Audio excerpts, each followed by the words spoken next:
East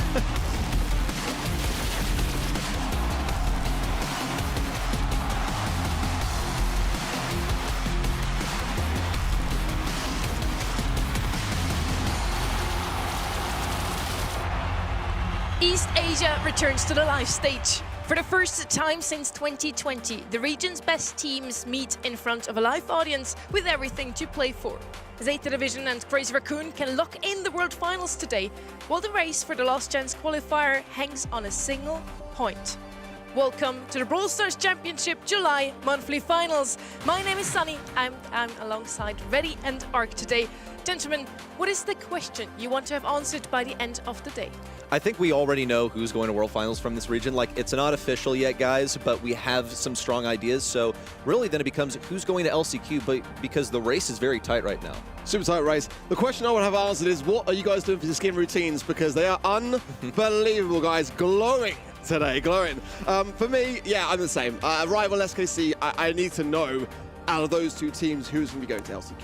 This guy, man, too flattering. Crazy. These are the first 4 matches of the day. The quarterfinals that happen live from a stage in Tokyo right now. It's a full house as well, I hear. So it's going to be a super exciting event for every single team on this list. Zeta Division and T5S to kick things off.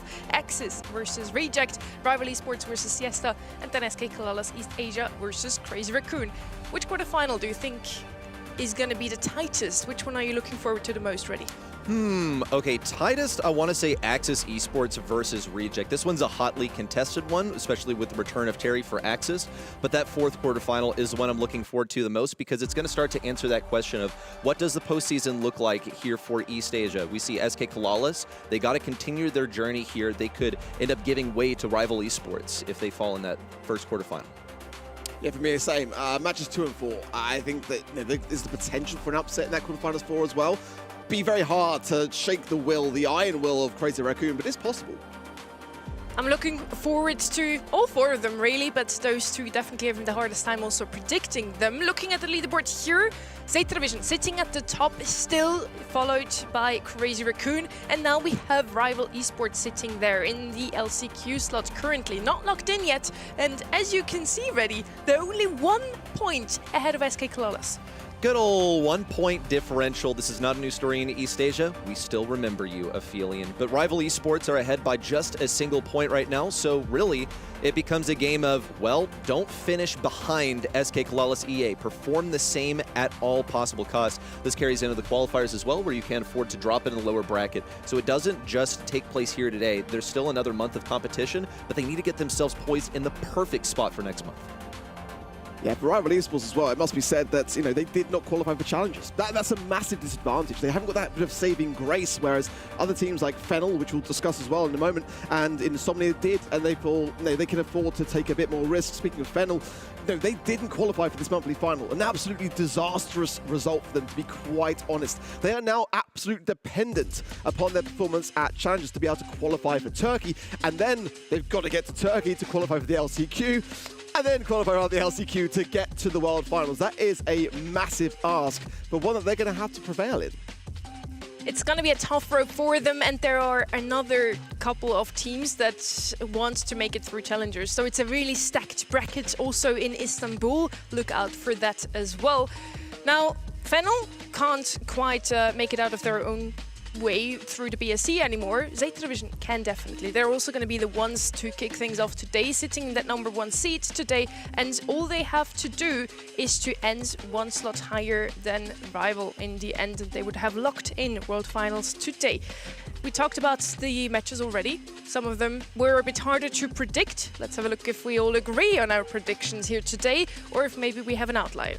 Okay, so we do have an outlier because we were going through rehearsal and going like, wait, do we really agree on all this? And Ark, ever the contrarian, but also there is nuance here, okay? We don't mean to all spontaneously agree with each other. So what makes you think that Reject are going to be able to take the same for SKC over Crazy Raccoon? That's insane to me. Yeah, I like the context there as well. We are united in the rehearsal, but I think for me, it's nice to be a little bit different. I don't know whether if Trevor were here, he'd be saying, "Mate, it's about predictions. You're predicting what you think is going to happen, like not who's going to be right or wrong." Ark just wants to be special. I just want to be special, exactly. At LAN, there is that kind of element whereby I'm looking for SKC and whether they can really up that gear against Crazy Raccoon because they've got so much at stake, especially given that Rival Esports, for me, have probably got that easier matchup in the bracket. And for Axis versus Reject, I think Reject have had a poor season, to say the least. But at LAN, they might come into their own. I think you make a really good point there. Some teams just perform better when it's in front of a live audience. And this monthly final, again, since 2020, we didn't have that happening, is going to be played live on stage. You just saw the rewards here. Make sure to lock in your predictions over at event.brawlstars.com to grab some of these rewards down here. There's a beautiful spray now. There's a pin that you don't want to miss out on. And honestly, I need some points on the board still. Yeah, last weekend my predictions didn't go so well. I need to lock them in now. I feel like East Asia should be pretty straightforward in a few respects. Like, there's always a possibility for upsets and things, but there are at least a couple matches that I feel quite confident in. This first one is one of them.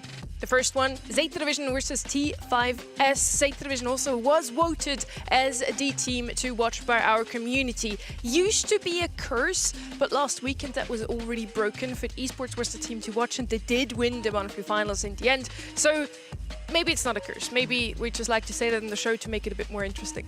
Yeah, possibly so, or maybe just the community are not quite getting their own way now. And at this stage in the competition, there are teams that are just bulldozing ahead, and Zeta Division is absolutely one of those teams. Certainly, if you made it through to Brawl Cup, then you're going to be getting those additional points as well. So Crazy Raccoon and Zeta in that position now on the leaderboards for that very reason.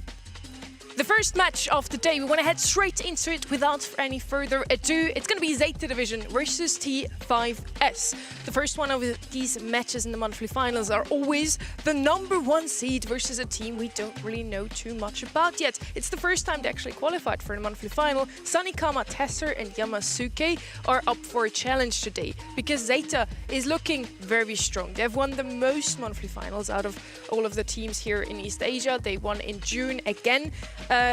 Rival actually came second, which was a bit of a surprise to us last month. But Zeta Division looking very strong, and yeah, now we'll get to find out if they have it still. They were nearly upset in the qualifiers, so let's see if that is not a little sign that maybe in July they're off to a rocky start. It's a curious notion, right? Like, what's going on with Zeta Division here? I really think that you look at Zeta Division, you also look at Crazy Raccoon, the two regional leaders. They seem to, sometimes get taken a set 5 in the qualifiers, and I genuinely think that they just know that they're going to win, so maybe they don't place the effort there. That's just, my personal hypothesis. I know that's, kind of a hot take, but when they show up to monthly finals, they always do so much better, so that's what I think. Still, it's amazing for T5S to have gone to set 5 versus these guys, but I don't think it's that much of an indication of what's to come. Yeah, for me, I think that Zeta Division sometimes have some questionable drafts, and that might kind of put a bit of an answer as to why that qualifier was a bit close, but it's at LAN, and Zeta have that advantage at LAN. Yeah, we also have the map draft still in the BSC, just introduced last month. It's coming back this month as again. We have Sayson, Crystal Arcade picked up first, and because now, and that is a pattern that we saw last weekend already, whoever gets map draft first gets the last global ban. We often see that the seed who is higher, who gets to choose if they want map 1 or 2 to pick, that Zeta Division chose to go second here. So we have Safe Zone as our beginner map, and yeah, then the 5th map is just a random decider that, yeah, I don't know if we'll even go that far in this matchup, honestly. It's true. I mean, as far as predictions, I expect this to be a 3-0. I'd be very excited for T5S to be able to take a set off of Zeta Division. It would be a huge achievement for them. Considering that at this stage of the game, there's not really anything in it for them. This is sort of like a big audition, a sort of spoiler for what's to come in 2027 because they clearly have the skills to make it to a monthly final. They're just in the game too late to make an impact. Global bans are pretty interesting for me as well. We got Damien, Max, Starnova, and Crow. Starnova with a 99% pick rate, I believe, in previous monthly finals. But obviously, there was an instance where she wasn't picked, she wasn't played at all. So definitely going to be interesting to keep an eye on her specifically. This is a region where we saw kind of like, Crazy Raccoon last month, kind of leaving Damien open and getting punished for it by rival esports. Sometimes this is a region that like to try and to kind of have some tactical flair and counter those big heavy brutes rather than try to actually kind of just ban them outright. So we may see us slide through a little bit more. But certainly, a lot of the buffy brawlers for me are going to be wide open here. Meg's going to be really dominant in a lot of these open maps for sure. Ems is still so prevalent as well. And Surge, there's such a wide pool of brawlers now that are just really troublesome to deal with. So despite having these 4 global brawler bans, there's still going to be many opportunities for many to escape through. 90% of everybody watching did vote for Zeta Division to win this one. We're going to find out soon if they can take this quarterfinal and, like last month, can make it to the grand finals again. Now, Safe Zone is our first map, and you mentioned a couple of those buffy brawlers already. Surge has been the most banned alongside 8-Bit, who would definitely be a good pick on a map like this one. You also mentioned Starnova, banned out every single time, either in the global bans or in the regular bans. We didn't get to see her once so far in a competitive setup. Would be nice to see her today. Now, as we already mentioned, Tokyo is actually on fire today, and we have a lot of people showing up here today for our 8 teams to play in the July monthly finals. That's so exciting, too, because it's been so long since we had an in-person monthly finals, even just for the players. In fact, it's been over 6 years since we had that. So it's so refreshing to see some players here in person, as well as an in-person crowd. Yeah, it's nice to get a little glimpse, isn't it, for what's to come for Tokyo. And the crowd clearly all enjoying themselves already, all those banners already up, and that's what makes Brawl Esports so enjoyable at LAN. That is beautiful to see, and maybe it's also a little glimpse at the crowd from World Finals. We are also going to be in Tokyo, so maybe some of these people that are showing up for these 8 teams today will also come and show up for the teams we have at the World Finals. If you just have to give a quick shout out now, who do you think is going to win the July monthly finals? Are we going to have an all-new winner, or is it going to be Zeta or Crazy Raccoon again? It's Crazy Raccoon. Sorry, you just can't vote against Tensai. I can't vote against Tensai. The one time I did, he won the World Finals moments later. So I can never doubt this guy again. Yeah, for me, I went with Crazy Raccoon to lose actually in LCQ last year. They almost did, but they had the ice to bring it back, so I'm still going to go with them today. We want to head straight into our match number 1, kicking things off on Safe Zone.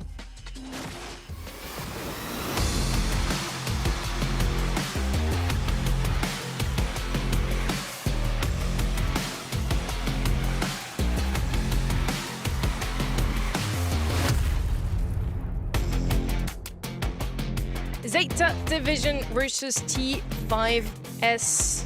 We're in Safe Zone, a map that I can see Zeta Division scrims a lot more often, yet it was T5F's map pick. That's an exciting one for me. Surge actually slips through the bans. We didn't even get to see the bans just before. I did mention 8-Bit, and he's indeed banned out.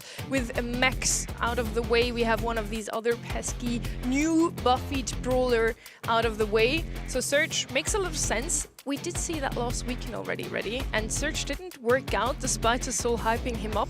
He just doesn't really have the range, and he really needs that second stage to get going. Okay, well, I wasn't here last weekend, so now it's my turn to hype him up. Yeah. So I think Surge is going to be a fantastic pick here. He's just like tier S plus absolutely everywhere.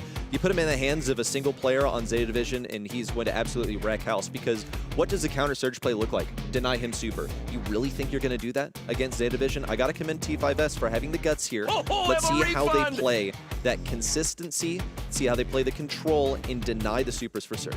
Pierce, Brock, these are brawlers that now with the Griff coming in, they're going to have a great time of things. No, with Sunny, I think range on this map is really going to be quite the key, especially having that Surge already.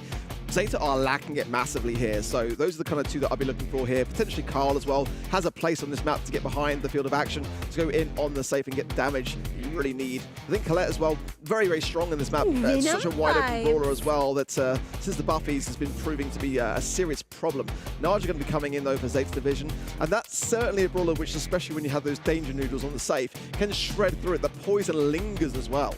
Talking about damage, I definitely like the shout from Colette. She's still left open. Colette and Colt have been dominant in the heist meta for the longest time now. She's not as strong anymore in this current patch because now we have a couple of brawlers that have new buffies. She got a little nerf as well. So Brock comes in now, definitely makes a lot of sense. You can also destroy the walls in mid, and your Naja and also the Brock itself are going to have a better time hitting those shots consistently. Now Bell has a pretty good matchup into Brock itself, but does a lot less damage onto save, and that is what both teams kinda are lacking. We only have the Brock on the left, and on the right, we have to get really close to the save to actually do some damage. Yeah, I'm curious about why Griff was selected here in terms of wall break rather than Brock, and now we just have no safe damage for T5S. I'm not a huge believer in this draft. I think they're going to basically have to lock down control of mid and never lose it a single time. And here's the deal, when you're constantly throwing yourselves at the enemy safe to try and get damage, it is only a natural byproduct that Surge is going to get a super. Once he gets leveled up, once he gets to level 4, I really just feel like Zeta will be able to stomp things out from here on out.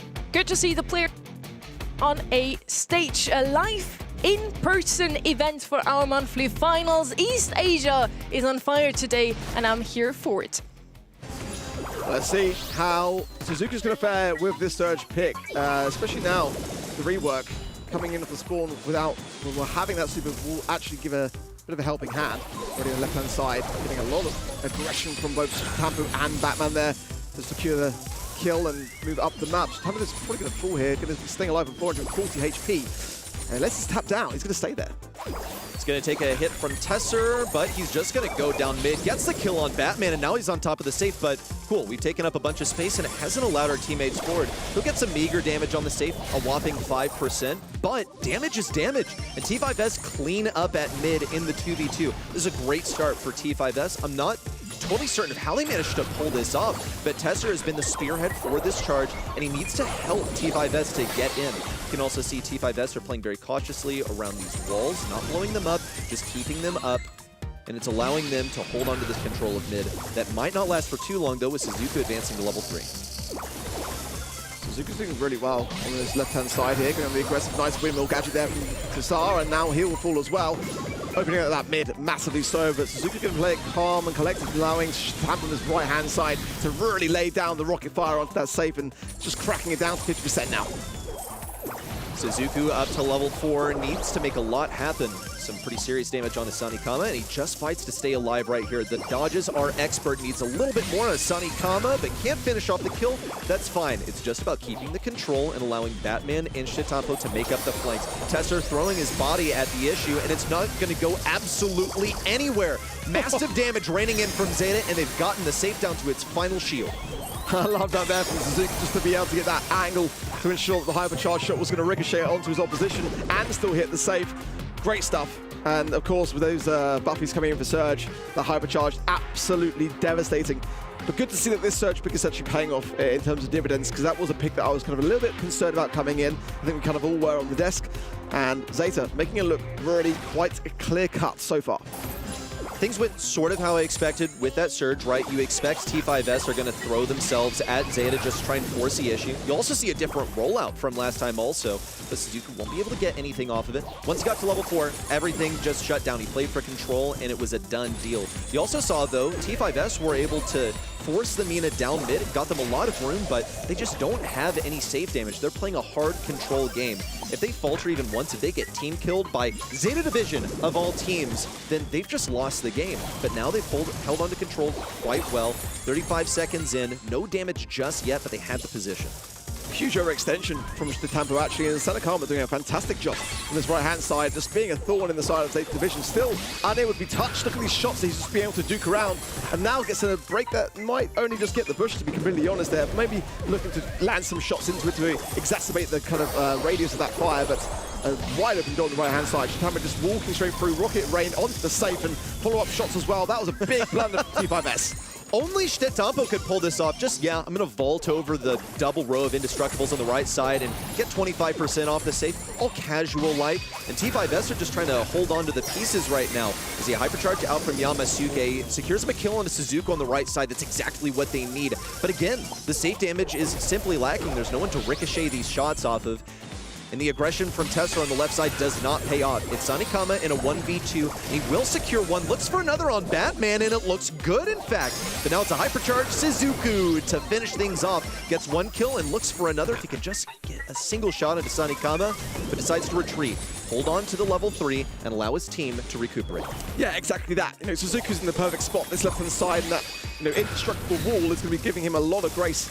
Coming forwards now, Tambo again looking in the dangerous spots, continuously lapping these shots into Tsar, but now with those danger needles coming in, the poison, so be cautious. Good connection onto Batman as well, and that's fantastic for T5S, but they've got a lot of catching up to do still here. 25 seconds rather, 75% on the save. It can be done, but they've got to catch up to this lost time. Well, there's utility on the field for Zeta with 15 seconds to go and only a bell for T5S to hold the line. One hypercharge pop. It's going to be 6 danger needles coming down. We're waiting to see it, and it's getting right on top of the save. A little bit of assistance from Suzuku, and this one was done about 30 seconds ago. T5S, despite their best efforts, will falter in this very first set. Not the cleanest of games for Zeta, I would say. A couple of mistakes, but only kind of minor ones. For the most part, they were thoroughly in control. And again, it's these land nerves that might be getting the better of their opposition slightly here. It is just the opening set. But against Zeta, time is really always against you in that regard. They just keep that pressure on. And so far, I think the draft worked out pretty well for me. I think that the only thing that happened really with Zeta was just a little bit of over-aggression sometimes, but better that to come in that way than to be the opposite, right? It's better to be overconfident than it is to be kind of like taking your time to get off the mark. You gotta root for the rookies here, also feel for them. They have to play on a big stage against #1 seed of the region in their very first monthly final they ever play. It's insane. And I'm sure those nerves were also a little bit visible in this match right here. They didn't play bad at all, but the draft also wasn't in their favor. Rowdy, we talked about it coming into it. They didn't really have the damage to compete. With Griff and Mina, they had to come super close to save to ever do damage. And we see it here. Griff didn't really close the gap between himself and the save even once, 0% on the damage taken. And then on the left side, we also had Batman, who was absolutely slapping. 8 kills on him, really well played. I mean, I'm gunning for the rookie just as much as the next guy, but when we say the draft is not in their favor, like, yo, who's to blame right here? We have some of the best brawlers on the map. Over to, yes, exactly. Fine. I'll be the bad guy to say that it's a complete outdraft by Zeta Division, that we saw some individual moments of greatness, but I, again, think that was facilitated in a lot of ways by Zeta just knowing the sort of opponent they're up against. And when you see Stetampo running like head first down a lane to get 25% solo, it is very indicative that Zeta are playing a much different kind of Brawl Stars in their head. And especially, of course, you know, coming into this one, I just had some reservations on Zeta's drafting because it's, you know, ultimately a mad scientist behind the helm, right? And Mameshi can get it really, really right, or sometimes can just go a little bit too crazy on the test tubes. But for me, like in their qualifiers, that was my only thoughts was like, and not just even this month, but in previous months as well. But this is exactly the way that Zeta have got to start things off. Keep those comfort picks in play, and certainly, you know, we look at the actual map draft in itself and how things fared. A lot of these maps are open. Crystal Arcade, open. After this, Hideout, open. So they're looking to go with those sharpshooter kind of brawlers, and that's definitely where so far they're thriving. Right now, there's so much to consider. Since 2026, we have the global bans. So now we have 10 bans overall, plus the map bans or draft that we just introduced last month as well. There's so much to consider, and if you don't have someone like Mameshi in the back, it's going to be a lot harder to scout your opponents, to know what they like to play. On top of that, know what your team really likes to play. Like, I can tell you right now, if you asked any of these players, they would probably be able to tell you exactly what the favorite brawlers of their teammates were as well. They know who plays what, and a rookie roster that got together I don't know how long ago. Sometimes that can be a bit harder. Maybe you have 2 Mortis mains in the team and then someone has to play a Griff that he doesn't really like, just as an example. Yeah, I think there's a possibility also here of just like a difference in information gained on one other team. Like if you're T5S and you actually have a big information advantage where you know exactly like what Zeta Division loves to play. T5S, they're more opaque, right? It's harder to peel back the curtain on a team that just hasn't played as much, therefore there isn't as much data on them. That, as with many rookie teams, is what they are trying to leverage to their advantage, that they are an unknown.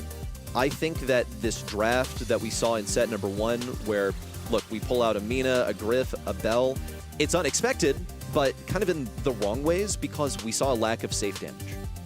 For me as well, it's a really interesting map pick here coming up by Zeta. Crystal Arcade was one that the T5S, they really struggled with and barely even practiced in scrims. Just 9 instances, 3 of which they won, 6 of which they lost. So that's a 33% win rate, really quite abysmal on the bottom of the pile, actually, when it comes to that. On the other side of things, Zeta Division have got a 66% win rate. So, like, it doesn't sort of surprise me that they've opted to go for a map which T5S are going to struggle on potentially. And, you know, especially as we didn't kind of see with that sharpshooter affair in the previous map prevail for T5S, you've got to wonder going into this one, is it going to be any different, you know? And I feel like that's something that Zeta, you know, there was still so many brawlers which they didn't even bring out the back pocket. Pierce, I think, is going to have a fantastic time on a map like this. Maybe Ems could skate through here now, especially if that sort of left and right hand side lanes are not broken up by something like a Griff or a Brock. I think Brock especially is going to be a really versatile kind of brawler pick on this map. But like you mentioned, something though, kind of aggressive brawlers have still got a chance to shine here as well. Damien going to be globally banned out here, but certainly, like you mentioned, with Mortis and others, you know, there's still a big chance for something like that to come in. Meg, though, can also have a good amount of range in that mid, good amount of presence, collecting those gems, and can have an escape mechanism against them. I love that you're actually talking about Brock. I have mentioned this brawler so many times last week, and it was barely ever picked up, actually. Now, we already talked about how we have the map drop now freshly in the BSC. We have global bans, so a lot has changed this year for many of these teams. Meshi also made a public post about it on socials, saying, until now we mostly just focused on forcing our own style onto opponents, but now we've also started considering things like banning out the opponent's best brawlers.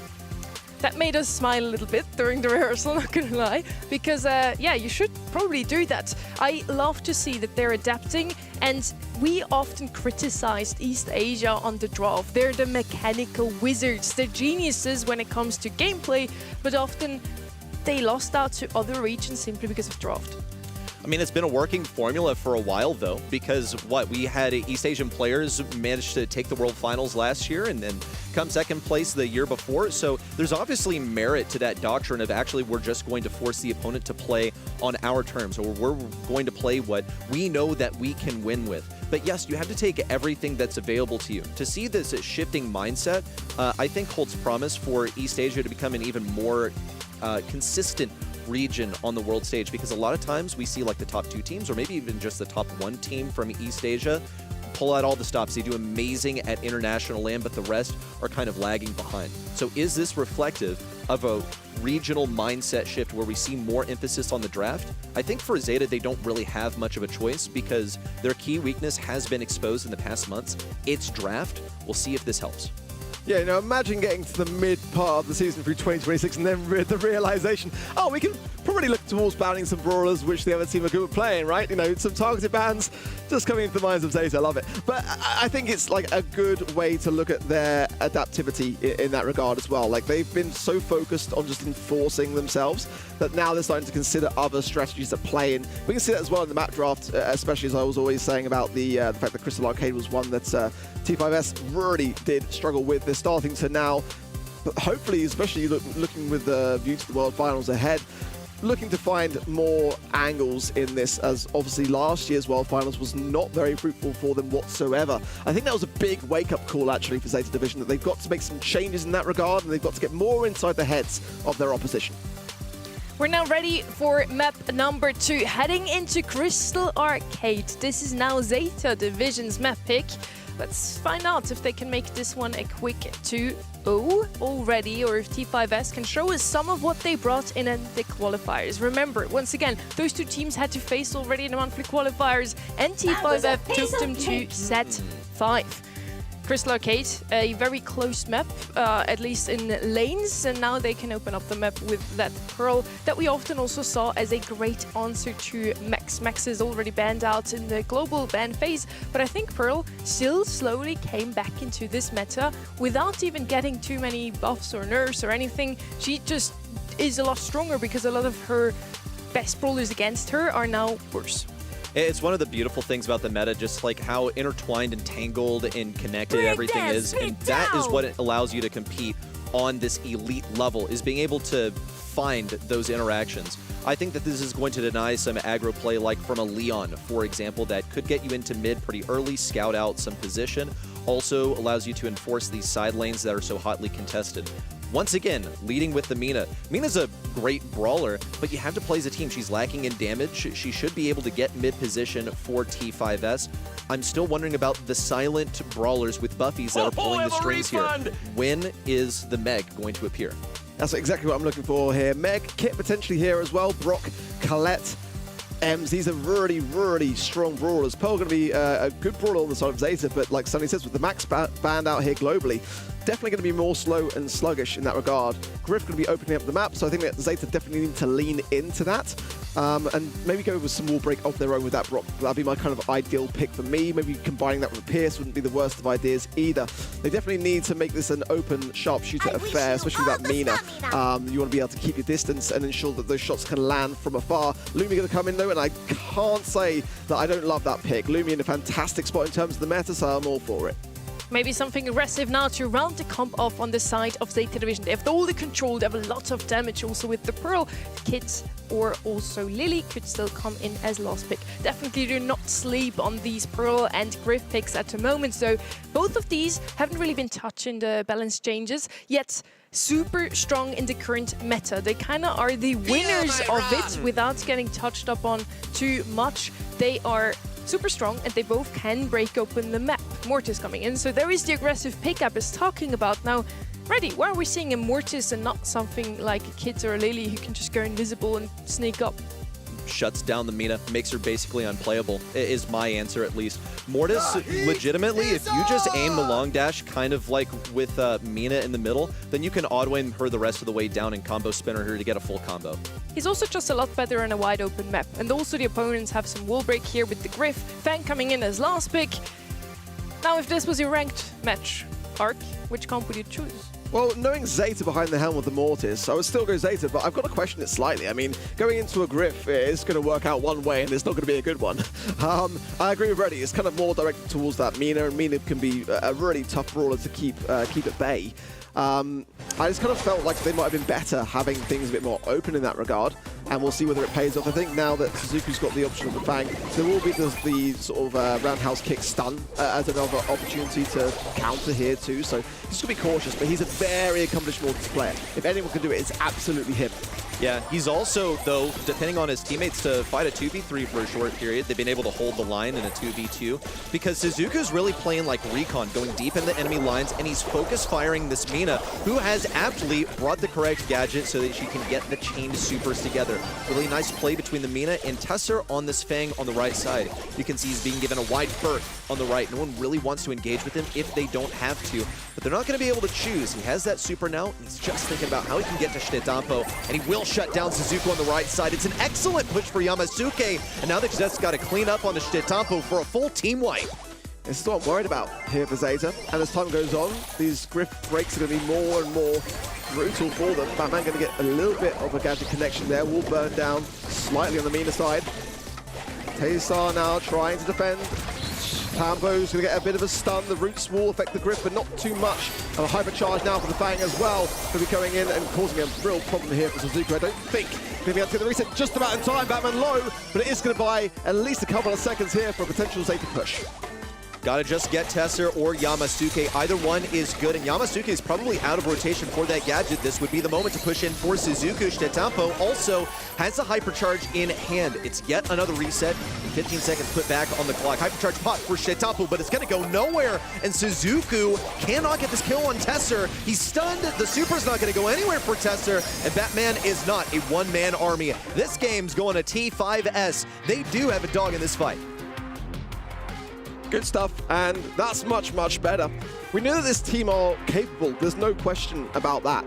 And it's coming down to just trying to force the action, really. You can see how much the open map was open towards the end, and that really gives them that advantage. But it was just a little slight moment where Zeta were hesitant in that mid, and it just meant that T5S were able to capitalize down, get those gems back, and after that they had the high ground. There was not really a Zeta push, and standing still in the back spawn here as well, so might have some connection issues getting them into the game here as well. We'll see Batman definitely not moving at all, probably having some words with the admin team as we speak to sort of so that they're not able to get in or load into the game. So we'll probably check in with them in a bit, and we'll probably have to reset this lobby, I imagine. Yeah, I think so. So let's start to theorize about some of the matchups here also. T5S, they had this Fang as a last selection, a reaction to the Mortis, and I think actually it was quite effective. Also the Mina gameplay, both times she popped the gadget to, cycle her super once more on the Mortis, went for the exact same combo. It was twice up to the sky, then the third shot immediately after. You can tell it's very practiced into the Mortis matchup, and it's very East Asia of them, because even when the odds are stacked against you in a specific matchup, just knowing how to command your brawler, even in the face of ultimate scrutiny, I think it's so emblematic of how East Asia plays Brawl Stars.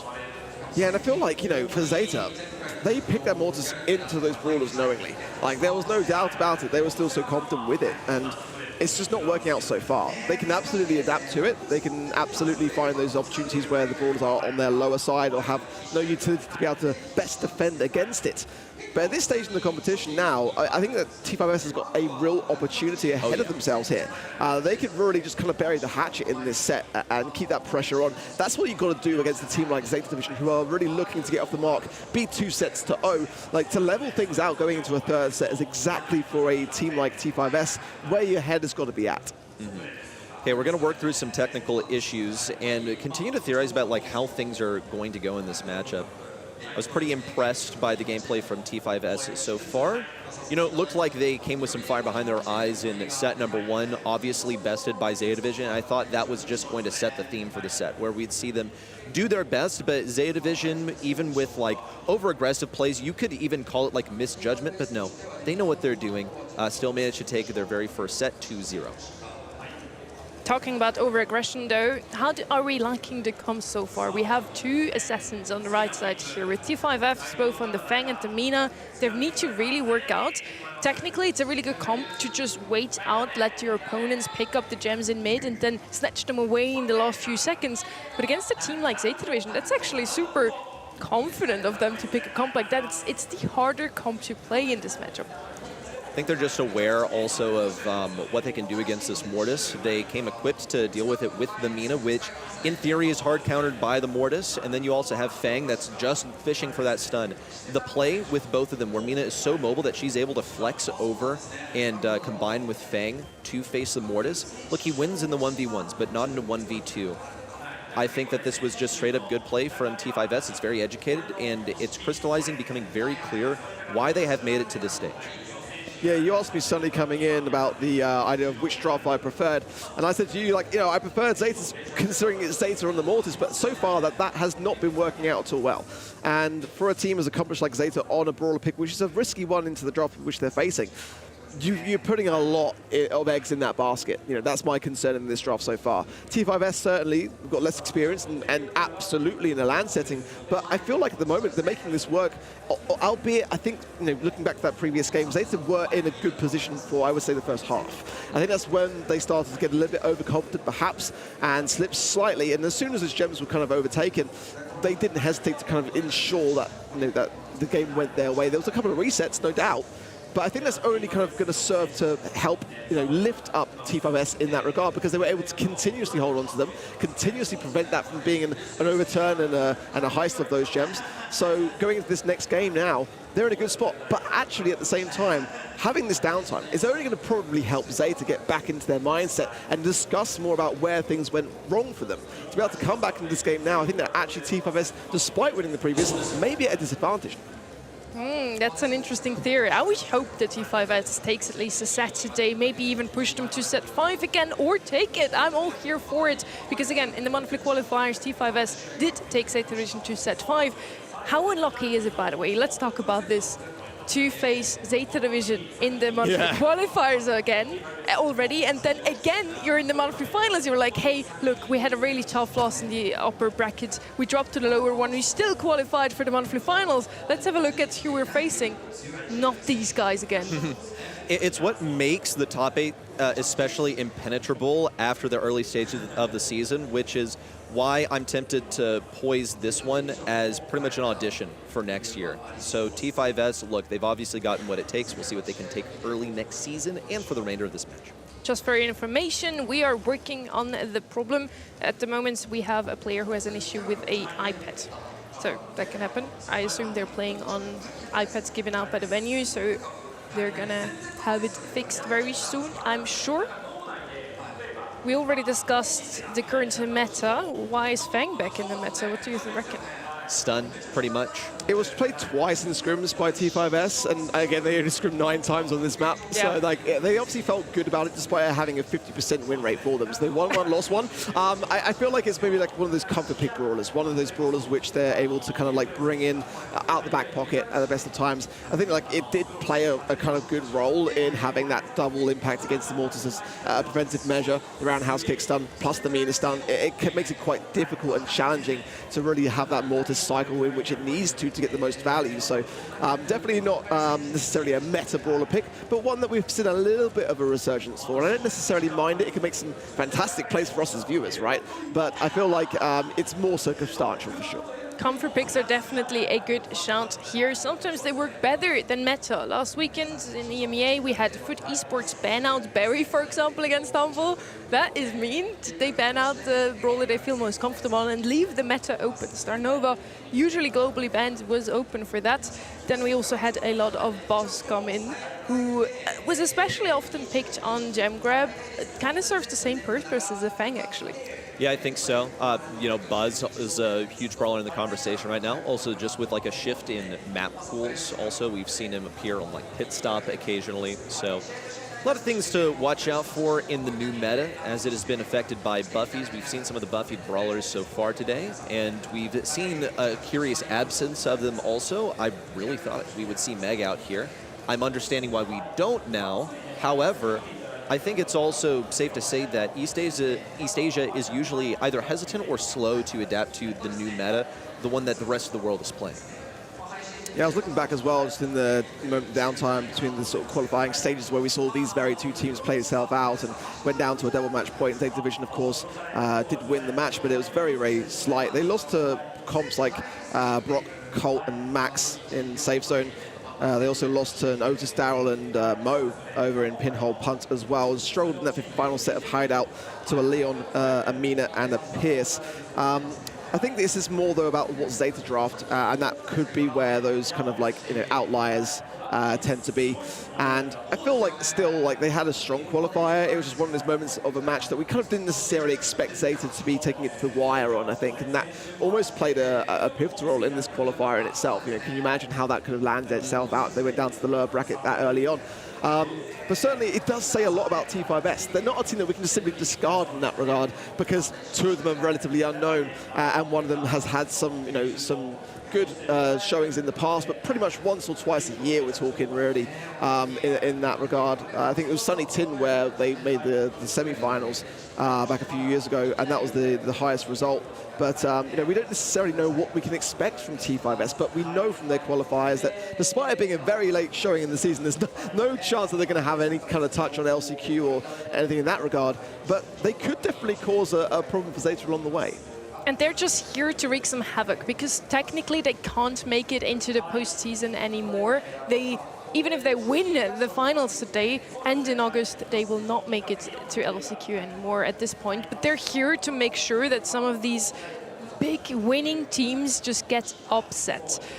I'm super excited to see them here. After all, we have the same 8 teams pretty much in East Asia so far every single time. So it's nice to see a new face. Now, whilst we wait for the players to get ready yet again, we're going to show you a quick little treat. See, I'm alright with this. Oh. The mango was harder, honestly. This is a toughie. Round 6 is a toughie, because it's like sweet potato. Bring in the weapon. Jesus. Don't do this at home. Take a quick look at it. You might want to saw maybe... Yeah, I'll go that way. I'll go that way for everyone's sake. I'm gonna go right here. We're gonna hold. I'm good. That's good. Thank you. Delicious and nutritious. This side looks skinnier to me, so I thought maybe that side. You guys are too, like... That's pretty decent. That's pretty good. 9, That's... 10. We'll go 10. Oh! No, 11. If I'm gonna win, I'm gonna way fair. Let's go. Oh, yeah. Love it. Wow. That was a clean technique, though. He's been playing really well, so I have to respect my opponent. Oh. 366. Great effort. Great effort. You got a solid chance. Look at it. Just Okay. account for it. See, I think I know what I would do if I were you. You really need this point, so no pressure. Trav, if you're a man of content, you'll win this right here, right now. If you're a fan of the people, this is definitely the technique, whatever happens here. I think you might win this one. I feel Yeah, like that was feel pretty okay, good. okay. I feel pretty good for you. That was the Whoa. play. Right in, It's like a isn't it? bowling pin, isn't it? I trust you. Oh, It's not. psych. Yeah, well-ish. It's okay, Kenny. Listen, if you go in first and picking the easiest one every time, you probably will come out on top. Sorry, I can't hear you from the bottom of the leaderboard. What'd you say? Okay, Kenny, you have 3 points. Ark, you have 2 points, and Trev. Hey, play for second. Nothing wrong with silver. It's about taking part. Are you guys ready for the final round? Final round. Yeah, I've never been more ready. Bananas and a putter. Are you I miss excited? it. I miss with it all the time. Yeah, I'm very familiar with Wondering it. how this is going to go. Well, I'm not you seeing the said vision. that Trev has a terrible swing. He actually has the best swing, so if anything, you should have a chance at it. Yeah, smash. I would like you to pick Break. the order. Don't do this at home. He's a semi-professional golfer. I promise you, at the range yesterday, it was not. That was the most satisfying thing I've ever Yeah. seen. So there's a mark here. Look, so I'm gonna. It's not that deep to me. It's I not trust that you. deep. I trust you. I trust you. You got, that was Put the terrible. knife away. You didn't need to do that. You I added think more you weight made the to the wrong side. Oh my God, I'm nervous. Do with the banana Oh, okay. It's a mat. Okay, For a golf okay. club, I don't mind. It's a mat. I'll go now. Nail this, big dog. Are there? Yeah, I love it. Oh, I like it. that was really good. Are you gonna cut it with Do the I club? even need the knife? That's how we roll, boys. Wow. We're doing it proper here. Oh, fine. 69. 63. What is that? 5, 4, 6? Please keep that in. I'm locked in now. I'm locked in now. I'm locked Okay, in now. okay. Well, I was trying to match. It was pretty bad. It was pretty bad. I knew it was bad. All right, let me move out the way. Yeah, but you It's did great having good. you here. It's time for the tiebreaker. Final round. Balls. I don't know what's best here. Do I want to watch you after you split your balls or me after I do my balls? I'm good either way. I'm just gonna let you call the shot. I'll go first. I prefer to get this over with. Put the pressure on me. I feel like there's a line, right? We should Yeah. This is probably kind just of follow obvious. that. Is it empty on the inside? Locked in. I respect it. I'm looking at the eyes as well. I'm just. So serious. 16. Oh! That is 16, 16. I would say I'll give it to you. 16. Okay, Kenny. All right, no pressure. Oh my God. This is more of a test if I can just pass kindergarten and cut in a straight line. You're shaking a bit there, Yeah, Kenny. you're You okay? nervous. Kenny. Regardless, it's just nice to compete against somebody who actually cares. Exactly. Not all It's been a three of us great, really it's been a want great time, but now you got this, Kenny. I believe in Okay, you. watch your fingers. Copy that. Now finish as strong as you started. Oh, mate. I actually messed up big time. I see. Oh, why. you can save it. You can still save it. Yeah, you got this. I think I messed up low key. No, you're good. I told you I didn't pass kindergarten. I couldn't color inside the lines. I think it's okay. I don't think it's as good as you. I think I'm one off. We got a I think I'm 15 one or off. 16. It's between the two. I think it's even. Both sides are going between 15 and 16. But they're now. That means we have a split victory. Joint The victory. goats. The goats. Congratulations. It's what we do. The It's what we do. goats. Thank you, guys. This was Summer Split.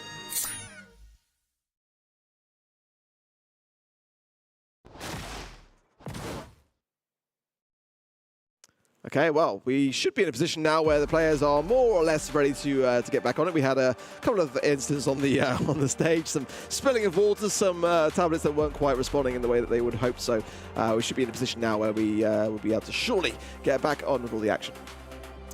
Okay, I'm looking forward to this. See whether T5S is really able to hold a candle to what Zeta Vision brings on an ordinary Saturday, but it is not an ordinary Saturday now, is it? Because they could lock in the World Finals now, but they have to succeed in every step of the way. It starts in the quarterfinals, but that is when it begins to get tricky from that point forward. This is only the easiest thing on the checklist today, and T5S could manage to take a set off of them. They managed to do a game. We'll see if that repeats itself. Yeah, for Zeta today, they realistically, to just solidify themselves for the World Finals, they need to win the whole thing. That kind of eradicates any potential possibilities later on down the lines of Rival Esports having too much of a say in that regard. But, you know, to keep things simple, they've got to finish one position higher, haven't they, really, than Rival Esports to lock things in. If Rival have a unfortunate quarterfinals here today, then that will definitely enhance Zeta's prospects. But as a team which came out of the Brawl Cup with additional points, alongside Crazy Raccoon, certainly those two teams in this region are very much the front runners for the World Finals and could very well lock themselves in here today. You think Rival will be taken down? They got to face Siesta. They're literally taking a nap. Are they falling? Are they falling asleep in the third quarterfinal? Rival to sleep, mate. We'll have to see how things go. Atlanta, it's very tough to say. I find it kind of fascinating year upon year to see teams and how they actually approach their kind of first LAN experiences, because notoriously, when I think back to like kind of Paris in 2021. Virtual Gaming looks so incredible in North America. They were the top dog. And at LAN, they crumbled. But then look back at like Elevate back in sort of like Finland in 2024 and how incredible their LAN debut really was. And those close score lines that could have made a massive shocker on those brackets. So it really just comes down to the individuals, being in amongst the lights, the glitz and the glam, and of course the intimidation of your opposition on the other side of the stage, and the crowd. You're playing against them, those expectations which land upon your thumbs. It's not an easy thing. It's not a natural thing for any team to go through. So those that can really kind of put all those things aside and just zone out, lock in, are the ones that can come out on top. And for T5S, we're still kind of feeling themselves out, watching them and how they're faring. So far, I'm actually quite impressed with how they're faring against Zeta. They're not just being completely swept under the rug, and getting this game in this second set I think was very kind of pivotal. It's just about now, with this amount of downtime, can they bring back that feist and tie up this series? Yeah, you can see Zeta, they're just kind of over it. They're like, okay, can we start again? Like, I'm ready to play some Brawl Stars. I'm ready to watch some Brawl Stars. T5S, though, may have had a bit more time to settle in up on stage. It's possible. Just get a little bit more comfortable. They walked out, they logged into their game, and now they've had plenty of time to, situate themselves in their seats and sort of forget about the audience that's looking on. Because it's not just the audience that's there in person. Oh yeah, it's only thousands of people watching online. No pressure. No pressure at all, right? Yeah, just no walk in the park. But certainly, as we were saying coming in, for Zeta, they're kind of like, their LAN performances have been a little bit in question. Certainly for Brawl Cup, a bit more back to their former selves. And we were kind of like, looking to see that from them. And they did not disappoint in that regard. Just a bit unfortunate with the semi-finals matchup to be up against Europeans' finest. At the moment, just so you guys are aware, watching from home as well, that we are just handing over the first game to ensure that the score line reflects where we left things off. So that is what the teams are doing right now. And as soon as that is done, obviously Gem Grab's one of those modes where you've got to kind of wait for the Gem Mine to spawn out. So not quite the same as Bounty, but we'll be very, very shortly into our next game. Okay. It's one for T5S. It really could go either way. I was very impressed by T5S. I think we saw some errors from Zeta Division. It's one of the lovely things about playing a best of 3 following the draft is there are numerous different ways to play the same exact draft. It's like, there's more than one way to skin a cat, and that is how Brawl Stars draft goes in the best of 3. It's going to come down to team formation. It's going to come down to, dealing with some of these duos. What happens to this Mortis? It was shut down really hard by being consistently offered 1v2s that were difficult to win. Mina also playing absolutely perfectly. And that's called ice right there. Coming up on stage as a rookie and being able to play a matchup that you're kind of supposed to lose perfectly is stellar. It gives me hope for T5S that this actually could be a competitive first quarterfinal. Yeah, I'm with you, massively so. And I think that it really comes down to this Mortis pick. I mean, it really, really does. It's one which Zeta picked as the final Brawl if you are just joining. And it showed real troubles playing into the meter, playing into the variety of the comp, the Fang. It's really not working out too well for Suzuki, who is a fantastic brawler. A little bit late off the mark, actually, there from T5S, but they are now in. But Zeta cannot say the same for 2 of their members.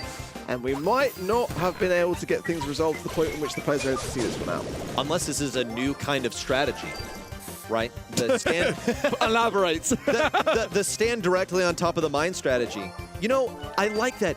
Even in Brawl Stars, where you're supposed to fight against each other, we can come together despite being red and blue and just, have fun as friends and not have to fight for any gems. I can tell you're kind of like a glass half full kind of guy, right? I'll be honest, Reddy, you know me pretty well by now as being a glass half empty That's why kind we of balance guy. each other out. Well, okay, so maybe I was wrong in my assessment. Maybe we are experiencing another issue and they're not just banding together.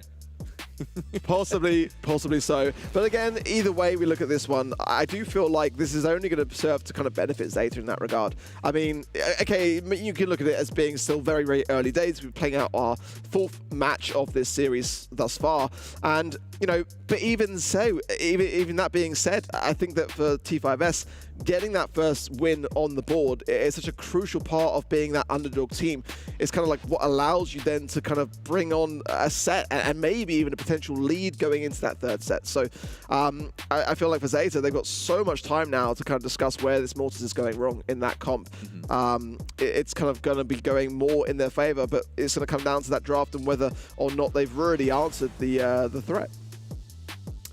Okay, still waiting to see how this one is going to play out. Okay, mission control. We have a headset issue, going to get that resolved ASAP.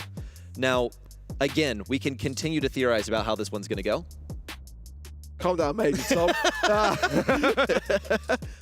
Will the Mortis beat the Mina this time? I wonder. Find out in the next episode. Let's just imagine for a second, T5S actually manages to snatch this one out of Zeta Division's hands. 1-1, even score. I hope they can take them all the way to set 5 again. We want to see some of what they brought into the qualifier. Next map is going to be Hideout, and that is going to be T5S's pick. Once again, it's a map that Zeta Division has scrimmed a lot more often. Arc will see that too. How are they picking these maps when they have barely scrimmed them? It's insane. But so far, it's working, at least on Crystal Arcade, that they picked, that their opponents picked, and it's actually going quite well for them. 1-0 up now within the set. Now in Hideout, are we going to see Mina for the third time here from T5S? I think it gets to that point where you've got to start banning it out. I mean, it's escaping through the draft a lot. I'm kind of quite surprised so far to see the lack of Colette.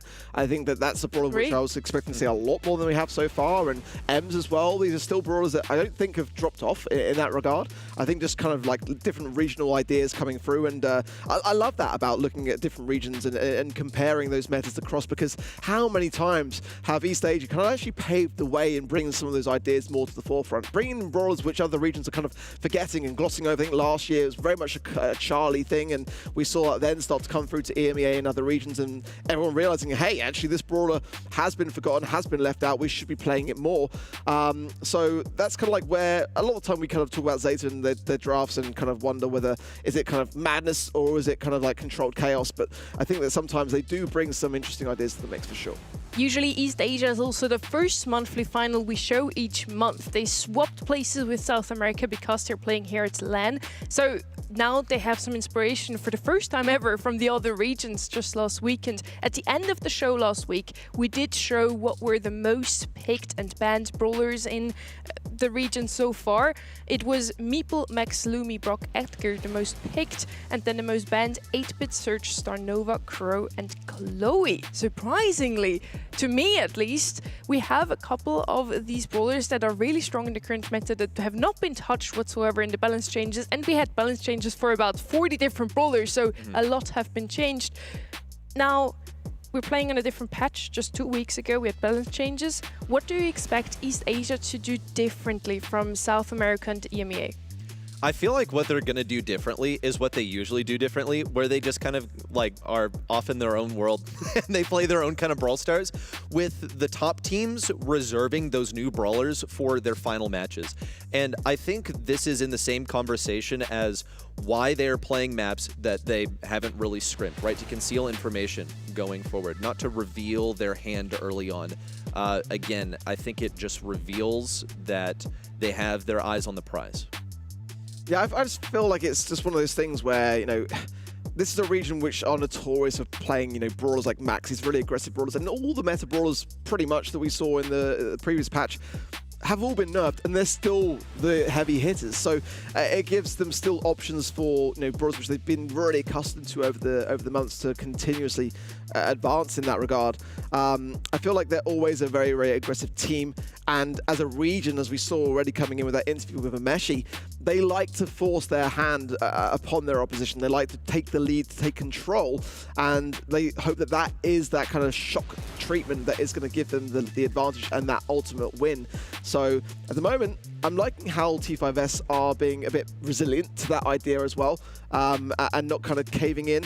As well as we saw the Griff not working out in the first set, continuously bringing it in, and actually having it work out better for them, I think is quite a nice idea that we don't tend to often see from kind of underdog teams that, sometimes that lacking of experience it's a different map, it's a different mode. It makes a mountain of difference. So the underdog team sometimes will go, oh, well, that Brawl doesn't work, let's just completely change our strategy and mix things up. And they're sticking to it, they know that it can work for them. And in that last game, in that last set, it was so in gem grab. So again, I really want to see this squad get this set on the board, make it an even series, and really give Zeta a run for their money. Talking about the meta looking differently in every single region, interestingly enough, East Asia compared to every other region in the June update had a lot more Ruffs than anyone else. Now we had balance changes. Ruffs, again, one of these brawlers that didn't get too many updates. And EMEA all of a sudden picks Ruffs up, where he wasn't even in the top 20 most picked brawlers before. He was banned out quite often. Foot Esports has picked him in every single round, and they did end up winning in the grand finals.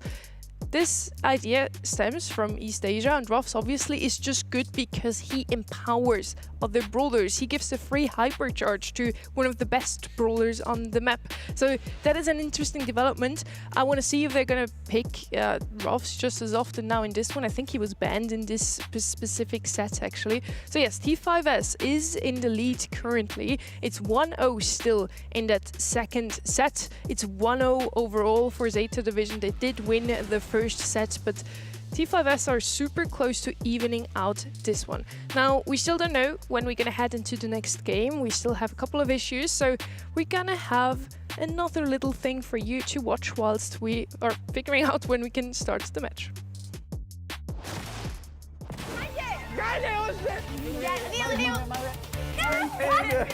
Already over! Hey guys, it's Maria and this is Blind Brawlers, and I have Zeta Division. We're gonna test how good they are at communicating as a team. 1 versus 1, one is the eyes, one is the hands. Are you guys ready? Ready!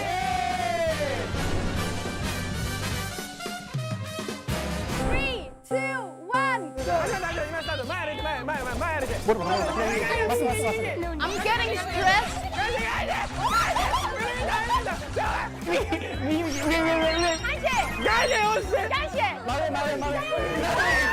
I love it. This is my vibe. My watch is saying it's too loud in here. It's getting more quiet over here. I like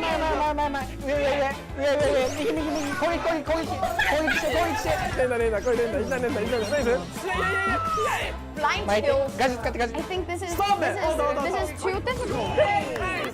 Maybe these are friends afterwards, and maybe He's saying let the ball get the ball.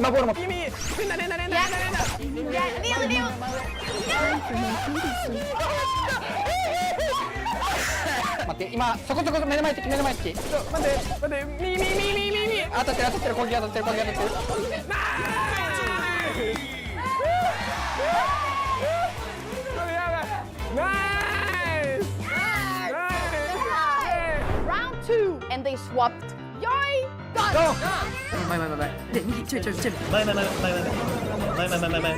A more silent start. I'm so confused.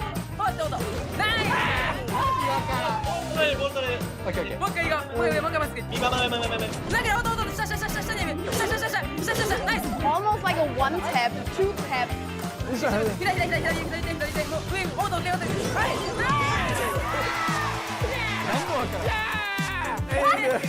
Already over! Easy win!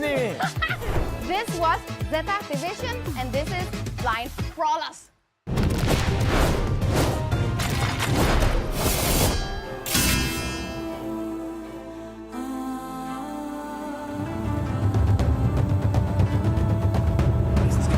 Phenomenal weekend of esports, and welcome to the Brawl Stars World Finals! Their rivalry one last time, not remotely enough from Humble. Crossing Raccoon, crowned King of Brawl!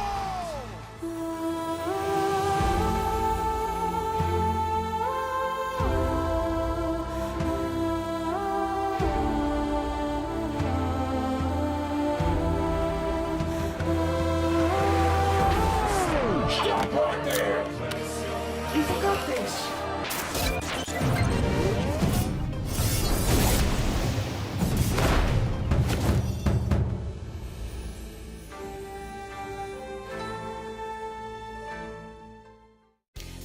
through the monthly finals. And we've seen a wide range of different seeding setups for you players as you compete. We're going to test him out and see if any of them give a competitive advantage.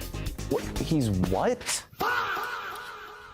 You're really? My tablet feels really far away. Usually I like to be here. In fact, this is the way I would normally play the game. I can't believe anyone would really play the game like this. Right, okay.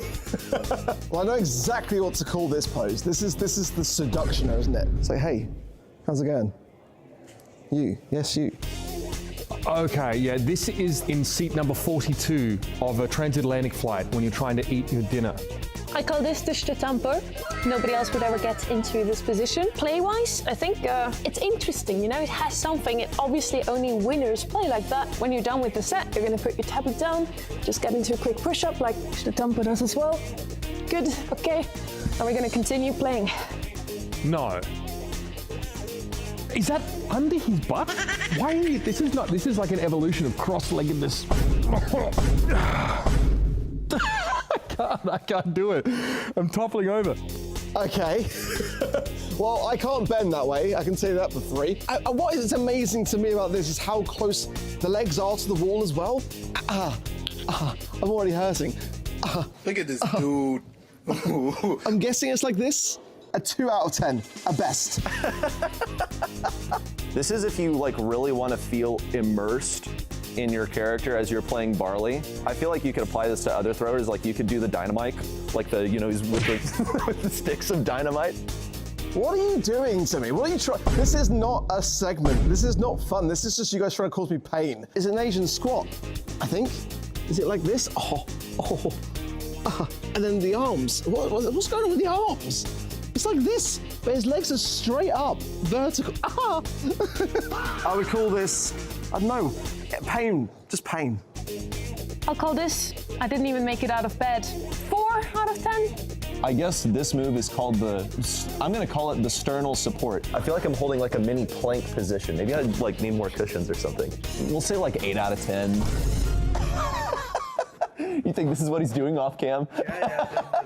Welcome to Guess the Brawler. They have 30 seconds to guess as many as possible. The time starts now. Pistols, wall break, Colt, Peep, Nani. Got a shadow in front of a band for the storm. Serious? What? No, skip. Skateboard. Ollie. First brawler. Shelly. Japanese fans. Max. Fans. Dash. Okay, skip. Arcade machine. 8-bit. Yep. Newest brawler. Nigel. Nope. Not bad. I think we got this. Okay. This is round 2, and I'm here with Team Humble. How many brawlers are you gonna guess? More than 8. Okay, 30 seconds. 3, 2, 1, go! So my brawler is a thrower. He throws bombs. Dynamite? Yeah. Train. Chuck? Rat. Rat Mole? Spawns shadows. Sirius? No, 3 shadows. Super. Skip. Okay. Can control enemies with her super. Willow.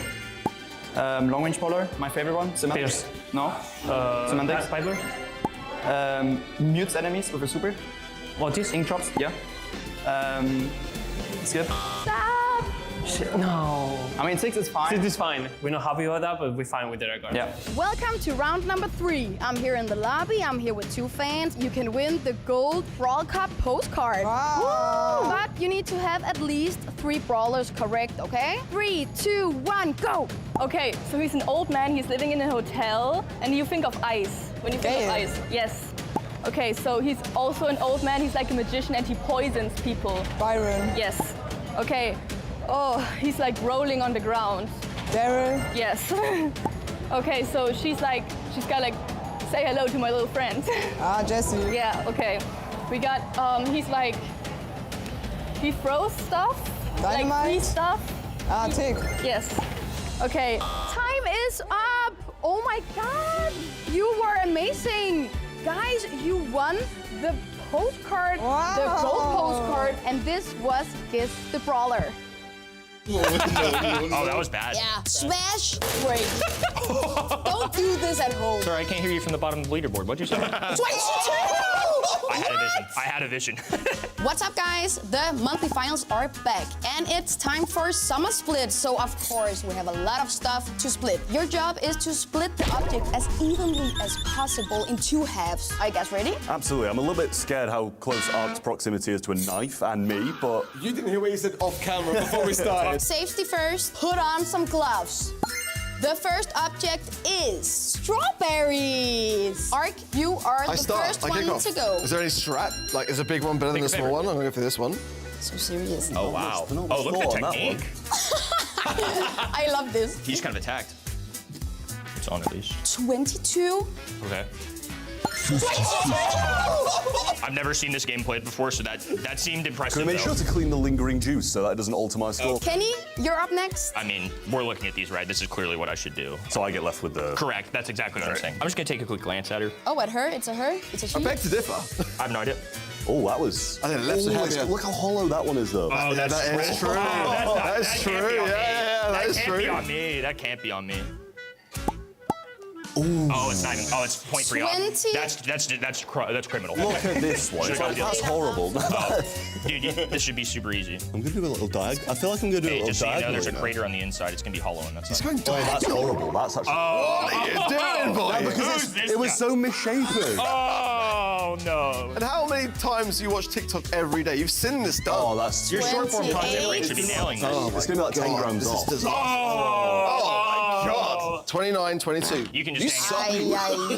Round 2, we got crackers, and you have to use your hand muscles, okay? I don't have those. You got this, okay? Why do I get to go first on the one? You get to pick anyone you want. Yeah, but like, it's a cracker. There's a lot of complaining going on here. I was gonna say, this is a lot of excuse making here. This is I don't know which way to go. No, I'm just gonna go for it. I'm just gonna go for it. As your opponent, I think that's... Oh, I think you're doing the other way. Yeah, that's 2 halves. I mean, you saw that too, right? Like, this guy just some people have it, some people don't. 8 and... Okay, Oh, 7. Oh, No. 7, 10. 7 and 10. Lingering on 10. Next up. Okay, Kenny, let's go. You got this, okay? It's a little misshapen. We're gonna go for a rough chop here. Here we go. I like this. I like this. I don't know. Maybe 1 gram more on the right. I like this. Right mental, wrong technique. 7 Right left. mental, wrong. 7 right as well. Woo! Okay, Trev, this is not looking good for you. This is a 2-man. I didn't realize there were 2 people playing this game. Okay, Ark. I'm going to win. Oh, this is a... Oh, yeah, I had to adjust for this. Yeah, I have to adjust this. I'm not going diagonal. It's not what I'm doing. I'll tell you that. Come on, this could be bad. Can't even break it. we went. Oh, that's pretty good. I think we got a chance here. This looks solid. We're saying 8. That seems about right. Oh, I'll take it, Joel. That's very solid. I'll take it. Very solid. I'll take it. Round 3, we got frikadeller. Danish meatballs. Oh, and this time you'll get another weapon. No, the scissor. Why do I feel like I've thrown the easiest 2 rounds now? They don't smell good. It's your lunch, by the way. Kenny, you go first. Can I go with this guy? So Yeah, I picked the smallest scissor I could find. I can even fit my fingers through it. I'm thinking right there-ish. Just gonna eyeball it a little bit. I'm liking this. Oh, so supportive, guys. 40. Oh, it's not close. Oh, that was bad. It is a big object, though. 53 and This is a 46. toughie. Big object. You know, that wasn't my best work. Dude, I don't think that's going to be too bad. I'm surprised. I think it's pretty good. I don't know if it's good or bad. Next up is Ark. I'm nervous in this one, genuinely. And you're left-handed. And they're all shaping differently. They are. I'm going to go for this one, which might be a bad shout, to be fair, but it's flatter. I'm going to go with that. And maybe like a little bit nicer. He's turning. He's turning. Oh, wow, a little right turn. Okay, let's see. I'm worried about the right-hand side being less, That to be feels honest. good. Oh! I'm sorry. I'm sorry. That is ridiculous. What? No pressure, Trav. No pressure. The list of my skills is endless. He laughed before it even started. You really Yeah, need to you win need here. a point. Reevaluate the situation. He's already halfway through cutting it, and he's... It's falling apart. Ooh, a little right... Oh, there's... No, this guy looks a little weightier. He looks a little weightier on It this just side. fell apart a little, Kenny. That wasn't my fault, I don't No, think. but he looks like he's got a little gut to him. No, the other side's way weightier. No. 57 and 44.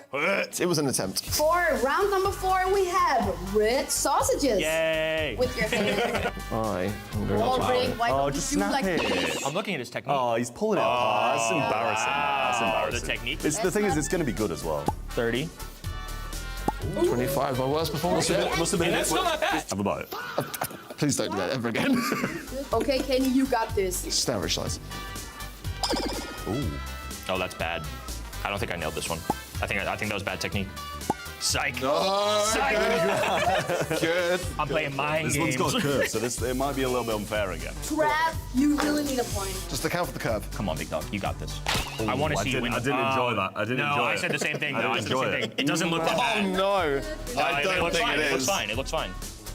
Yeah! What was that? 27, 29. I get a point. Yay! I'm so proud of you. That was the first one where we all did pretty good. Round 5, mango time, okay? This is gonna be tough. I'm not looking forward to this one. This one, I feel very bad about this one. I'm gonna see what he does because I don't even know what to do here. Power through the The seed. seed's going to be in the big half. These are all problems that are all something. your problems, Trav, so I'll be honest, like, just cut the seed. Just power through the seed. Let's fine. If you're strong enough, maybe you can. I It's don't know. terrible already. Yeah. Well, you can take a little turn here. I think, yeah, you got this. Yeah, she said unconfidently. Okay, this is crazy. Insane. Oh, this could be really bad. I think this is just gonna be a competition of which of us is the least worst. It's going to be really bad, This but I is think your- it's just that's what I'm going saying. to be It's who's going to manage how bad it is. 55 it is. We'll say 55. Just want to see what the room does. I think 55 might be a solid score because of how hard this round is. Here's what we're gonna try. We're gonna go Ooh. because we know one of the sides. The brain. I got it, Oh I yeah, don't do this at home, by the Safety way. first. I wonder whether you're going to do what I'm going to do. Do a little zigzag. Like a mango expert. I'm not a mango expert. I don't know if I've ever cut a mango in my life. Oh, I think I accidentally failed to cut here. I had a vision, but I don't think I executed it very well. 10, I was 9, there. 8, Oh, What is this? 7, It didn't end up how we Hasn't wanted. even cut here, look. Fine, I'm gonna use 5, my hand. 4, 3. Look at this 2, dude. I had a vision. Oh my god, I had a vision. 1. No. Oh, it didn't end up how we wanted. This is what we were trying to do, though. That could be very much okay. I had a actually. vision. I was trying to go around because the core wisdomness. Yeah. I had a vision. We have the same vision, but I think you've already pulled it off better than I'm going to be able to pull it up myself. cool. But it also depends what side the seed comes out, doesn't it? Trav, did you have 5 or as well? Oh, 55. I'm sorry. Maybe we'll put you Yes. last. See, I think you did what I wanted to do, but faster. I think you're just smarter. Yes, this is exactly what I was thinking in my brain. We had the same thought. We are the same. We're the same. But speed might not be my favourite friend here. Yeah. See, but that was the strategy, though. Okay. I actually respect you more than Kenny because you didn't take 5 years. Hold on. Kenny. No. Scoreboard. Kenny, congratulations. You have 2 points. Arik have 2 points. Don't play Trav, right you again. have 1 point. You have a point. You actually have a You're point in this. there. You're in this. Oh, yeah, you do. See, I'm all right with this. Oh. The mango was harder, This honestly. is a toughie. Round 6 is a toughie because it's like sweet potato. Bring in the weapon. Jesus. Don't do this at home. Take a quick look at it. You might want to saw maybe... Yeah, I'll go that way. I'll go that way for everyone's sake. I'm gonna go right here. We're going to hold. I'm good. That's good. Thank you. Delicious and nutritious. This side looks skinnier to me, so I thought maybe that side. You guys are too like. That's pretty decent. That's pretty good. 9, That's 10. We'll go 10. Oh. No, 11. If I'm gonna win, I'm gonna win fair. Ank, let's go. Oh yeah. Love it. Wow. That was a clean technique though. He's been playing really well, so I have to respect my opponent. Oh. 366. Great effort. Great effort. You got a solid chance. Look at it. Just Okay. account for it. See, I think I know what I would do if I were you. You really need this point, so no pressure. Trav, if you're a man of content, you'll win this right here, right now. If you're a fan of the people, this is definitely the technique, whatever happens here. I think you might win this one. I feel Yeah, like. that I feel was pretty okay, good for you. okay. I feel pretty good for you. That was the Whoa. play. It's like a bowling pin, isn't it? I trust you. Oh, It's not. psych. Yeah. Well, ish. It's okay, Kenny. Listen, if you go in first and picking the easiest one every time, you probably will come out on top. Sorry, I can't hear you from the bottom of the leaderboard. What'd you say? Okay, Kenny, you have 3 points. Arik, you have 2 points, and Trev. Hey, play for second. Nothing wrong with silver. It's about taking part. Are you guys ready for the final round? Final round. Yeah, I've never been more ready. Bananas and a putter. Are you excited? I miss with it all the time. Yeah, I'm very familiar with Wondering it. how this is going to go. Well, I'm not you seeing the said vision. that Trev has a terrible swing. He actually has the best swing, so if anything, you should have a chance at it. Yeah. Trev, Smash. I would like you to Break. pick the order. Don't do this at home. He's a semi-professional golfer. I promise you, at the range yesterday, he was not. That was the most satisfying thing I've ever Yeah. seen. So there's a mark here. Look, so I'm gonna. It's not that deep to me. You can do, It's I not trust that you. deep. I trust you. I trust you. You got, that was Put the knife terrible. away. You didn't need to do that. You I added think more you weight made the to the wrong- wrong side. Oh my God, I'm nervous. Be with the banana Oh, yeah. okay. It's a mat. Okay, For a golf okay. club, I don't mind. It's a mat. I'll go now. Nail this, big dog. Are there? Yeah, I love it. Oh, I like it. that was really good. Are you gonna cut it with Do the I glove? even need the knife? That's how we roll, boys. Wow. We're doing it proper here. Oh, 5, 6. 69. 63. What is that? 5, 4, 6? Please keep that in. I'm locked in now. I'm locked in now. I'm locked in now. Okay. Well, I was trying to match. It was pretty bad. It was pretty bad. I knew it was bad. All right, let me move out the way. Yeah, but you did great having you here. It's time for the tiebreaker. Final round. Balls. I don't know what's best here. Do I want to watch you after you split your balls or me after I do my balls? I'm good either way. I'm just gonna let you call the shot. I'll go first. I prefer to get this over with. Put the pressure on me. I feel like there's a line, right? We should probably just follow that. Is it empty on the inside? Locked in. I respect it. I'm looking at the eyes as well. I'm just so serious. 16. Oh! That is 16, 16. I'll give it to you. Okay, Kenny. All right, no pressure. Oh my God. This is more of a test if I can just pass kindergarten and cut in a straight line. You're shaking a bit there, Yeah, Kenny. you're Okay. nervous. Kenny. Regardless, it's just nice to compete against somebody who actually cares. Exactly. It's been a great time, but now you got this, Kenny. I believe in you. Watch your fingers. Copy that. No, finish as strong as you started. Oh, mate. I actually messed up big time. I see. Oh, you can save it. You can still save it. Yeah, you got this. I think I messed up low key. No, you're good. I told you I didn't pass kindergarten. I couldn't color inside the lines. I think it's okay. I don't think it's as good as you. I think I'm one off. We got a 15 or 16. It's between the two. I think it's even. Both sides are going between 15 and 16, but they're now. That means we have a split victory. Joint victory. The goats. Congratulations. It's what we do. It's what we do. Thank you, guys. This was Summer Split.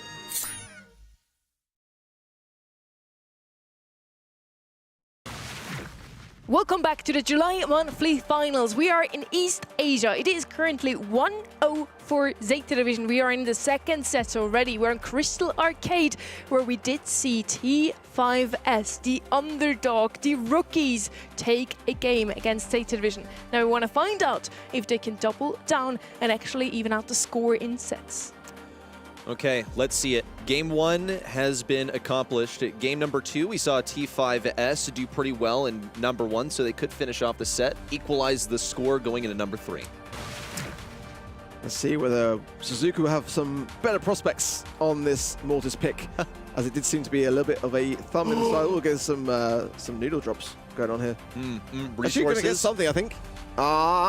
Wait, is it gonna be a good one? Yo, I'm here for the bolt. It's in Japanese. I can't read what it says. For me as well, I've been. I can't really relate. I think we're gonna be heading in. Yeah, I was gonna say. Oh, actually, just missed the pull there as well. I was gonna say I can't really relate to pulling anything anymore because I've got everything for that event. Yeah, that's fair. Yeah. Okay, let's talk about it. T5S got game number 1. And this one better be worth it. We better see T5S pull out all the stops here. It's Suzuki going aggressive just like last time, but now he has the whole team all over him. It's drawn the aggression away from mid, and it's worked out decently for Zeta to get a few gems, but they will now have to back up and obey this piggy bank as it comes down and threatens the cover that Batman needs to survive. Suzuki advancing on this top right-hand side, bringing back the flow of action from T5S. Some ice on the map now, nothing too much to concern about. Nice gadget there from Batman. Should maybe burn down Tessa here, going to survive on 64 HP. And that break again, going to leave this map wide open now. The more the map is opened by this Griff, the less places for Suzuki to hide. It's very true, and he has to lurk around the right side. You also see Yamasuke just here with the gadget active. Not really much he can do with it. Now Suzuki's going to play around that appropriately, and here comes Tessa on the right side to be shut down by Shetampo. 3 versus 2, and Yamasuke wants this so badly, but Suzuki was just ready for it. The little gadget reticle was hovering over his head for a solid 20 seconds there. T5S with a flying kick that's going to go absolutely nowhere, and a zoning super from Sanikama that doesn't get them any closer. Zeta has this win in the bag. They just had to help hold off Yamasuke there, and now it's a tied up set. Bit confused there as to why they just didn't all focus on Shetampo. I mean, he had 1 gem. The gems were split by all 3 members there, by the way. And Shetampo was by far in the most precarious position on that top right-hand side. I mean, they could have, if they'd been united, get a pinch off there and at least just take away that 10th gem. But maybe some communication there to be worked through on T5S. Maybe just kind of not too self-aware to where those gems were split. But certainly that would have been my approach really as a more precarious player on the same side. Okay, keeping watch of the matchups once again, Suzuki going aggro into Yamasuke. It is his desired 1 versus 1, but T5S are really apt to keep Tesser nearby. This has been very anticipated by Zeta though, because they rotate Stetampo over to get a few hits while he's in transit. You can see the lanes rotate also, and wall break on the right side. T5S trying a new break. So far, it's not really going amazingly. In fact, Sanikama is way too aggro, will end up getting caught out by Stetampo. Only 2 gems to their name, and they cannot seem to break into mid. The much better breaks open from Sanikama this time round. Those left and right hand side lanes now completely exposed. But as time goes on, you know, they're really going to be leaving themselves in a spot where once the map is finally fully open, Zeta are already advancing back with those gems. So it's this early game which they can't really necessarily afford to be so passive and shaping the map. They've got to go on the aggressive more. Well, T5S, their main aggro player, Yamasuke, can't really afford to. He would give 3 gems over the opposing side, and that's enough to start a countdown. Here comes Tesser, interrupted mid-super by Batman Super. Now he's going to be lacking on that heat and missing that shield, but Yamasuke can't really do much. It's going to be some damage from Griff. Yamasuke dropped down to just 1 tap, and he's still in this aggressive position. Can't avoid all the damage. It's Tesser versus the world, just trying to keep them away from gem number 10, and Batman's in no hurry. Suzuki will take it instead. Countdown in hand, Zeta just got to run this back to spawn. Hypercharge there, popped by Stetampo as well. As a hypercharge on this Griff coming forward as well, but huge taps there from Batman should be enough to keep him back at the very least. On the right-hand side, there is still a potential pinch opportunity. Now the Fang has got to dive. It could happen, but the Pal going to exacerbate the entire situation. Everyone falls, and the set goes the way of Zeta. This was my concern. Having all that downtime allowed T5S to just go in fresh rather than ride off the back of their momentum. And Zeta had just so much of an opportunity to discuss where it all went wrong, how open those maps were in these past 2 games. And that Mortis is completely exposed, but it didn't really matter. They were just focusing on getting the gems at an earlier stage, so that by the time the map was to T5S's advantage, it was already too late. I feel, though, if you're able to discuss a way to supersede the enemy draft, then your draft is just better, right? You can skill diff things. I think this was everything they needed. The Pearl was just such an amazing deterrent for the aggression. See Fang go in, Batman's able to super him away. You saw the same exact thing for Mina. In close range, Pearl is just an amazing deterrent because of the super. It's so effective and you get a lot of damage. You don't often see Pearl use her super because everyone just kind of knows you can't get near her. The end of the game where everyone's desperate to get those gems off of her is a good example of why they just try to stay out of her close range. Double aggression on the right side. T5S with a comp that is super hard to play. Mina and a Fang. Now on the other side, we had a Mortis that was really well controlled in game number 1. But as Ark already pointed out, this downtime now gave Zeta Division the chance to talk about what went wrong. The momentum got lost in the meantime here for T5S. They did take game 1 though, so definitely some signs of life. We definitely have a team that is capable of taking a couple of sets of Zeta Division, maybe even winning the match. In the qualifiers, they did push them all the way to set 5. 3-2 in the end for Zeta Division, but it was so close. T5S definitely has what it takes to cause an upset today. Yeah, I feel like they've definitely got some great attributes in all honesty, and I think that if we hadn't have had that downtime, maybe things may have looked a little bit different. But Zeta are a squad which, even without that downtime, can absolutely come together and iron out the mistakes in real time. I feel like, especially as an underdog squad, a squad that we've not seen in the BSC this year thus far, they're performing super well under really pressurized circumstances too, and the draft has been pretty good, in my opinion. I'd like to see Zeta actually kind of ban out this Griff. I think that is kind of like what is, for me, dictating all the brawlers that can then follow on. And these are such open maps that require just the piggy bank in basically two locations to really make things completely open, and especially looking ahead to Hideout, a very similar situation there. And then if Zeta can just kind of ban that thing out, they might have more chance to play with some of these more aggressive-based brawlers. Funnily enough as well, in this region, Colette last month was actually the highest banned brawler. One that we've not seen escape through this draft just yet, neither picked nor banned. So it only had a nerf of like half a second to the gotcha gadget. There's nothing. Colette is still equally as viable as she was last month, this month, but I think it's this Griff which is really preventing her from entering this draft, actually, because Colette struggles a little bit in terms of that range, so with the map's so open, there's just better brawler picks to have. I think the secret winners of the recent balance changes have been the brawlers who can open up maps. We see them come in a lot more often. It's Ruffs, Griff and also Pearl, who have had a strong showing last weekend already in South America and EMEA. And they're super strong now because the tanks that they are supposed to counter have now been actually nerfed. And Edgar, Damien, they don't survive Griff any longer. They're still banned out fairly often. Edgar not so often, but Damien still looks to be in a very strong position. He has been one of the most globally banned brawlers still across all 3 regions so far. And then Edgar isn't showing up a ton anymore. I think his nerfs have been pretty effectively. Another brawler that has been still showing up despite being nerfed 2 weeks ago, and then again last week in another emergency nerf, Crow. He's so strong. Nobody's even noticing the nerfs, I feel. Just really good for control, Crow. And, you know, the hypercharge is still wonderful in Heist, so you have a lot of different ways that you can play Crow. It feels still effective as a tank counter. I've still no clue why we went for like a 50% damage buff to counteract all the nerfs and keep him strong. So it's nice that he's kind of back down to earth. It's just the fact that, like, yo, in Brawl Stars, we really need our healing. We need to be able to re-engage. I get hit by one little knife, then I'm out of commission for like a full several seconds, and then control is completely gone by the wayside. So yes, you know, he is going to be strong. This isn't the Crow of yesteryear where he does absolutely pitiful damage. He can hold his own still. Yeah, for me as well, like, I'm liking the amount of meter play that we're seeing so far in this region. Definitely another one of those brawlers which I think is a worthy ban option here.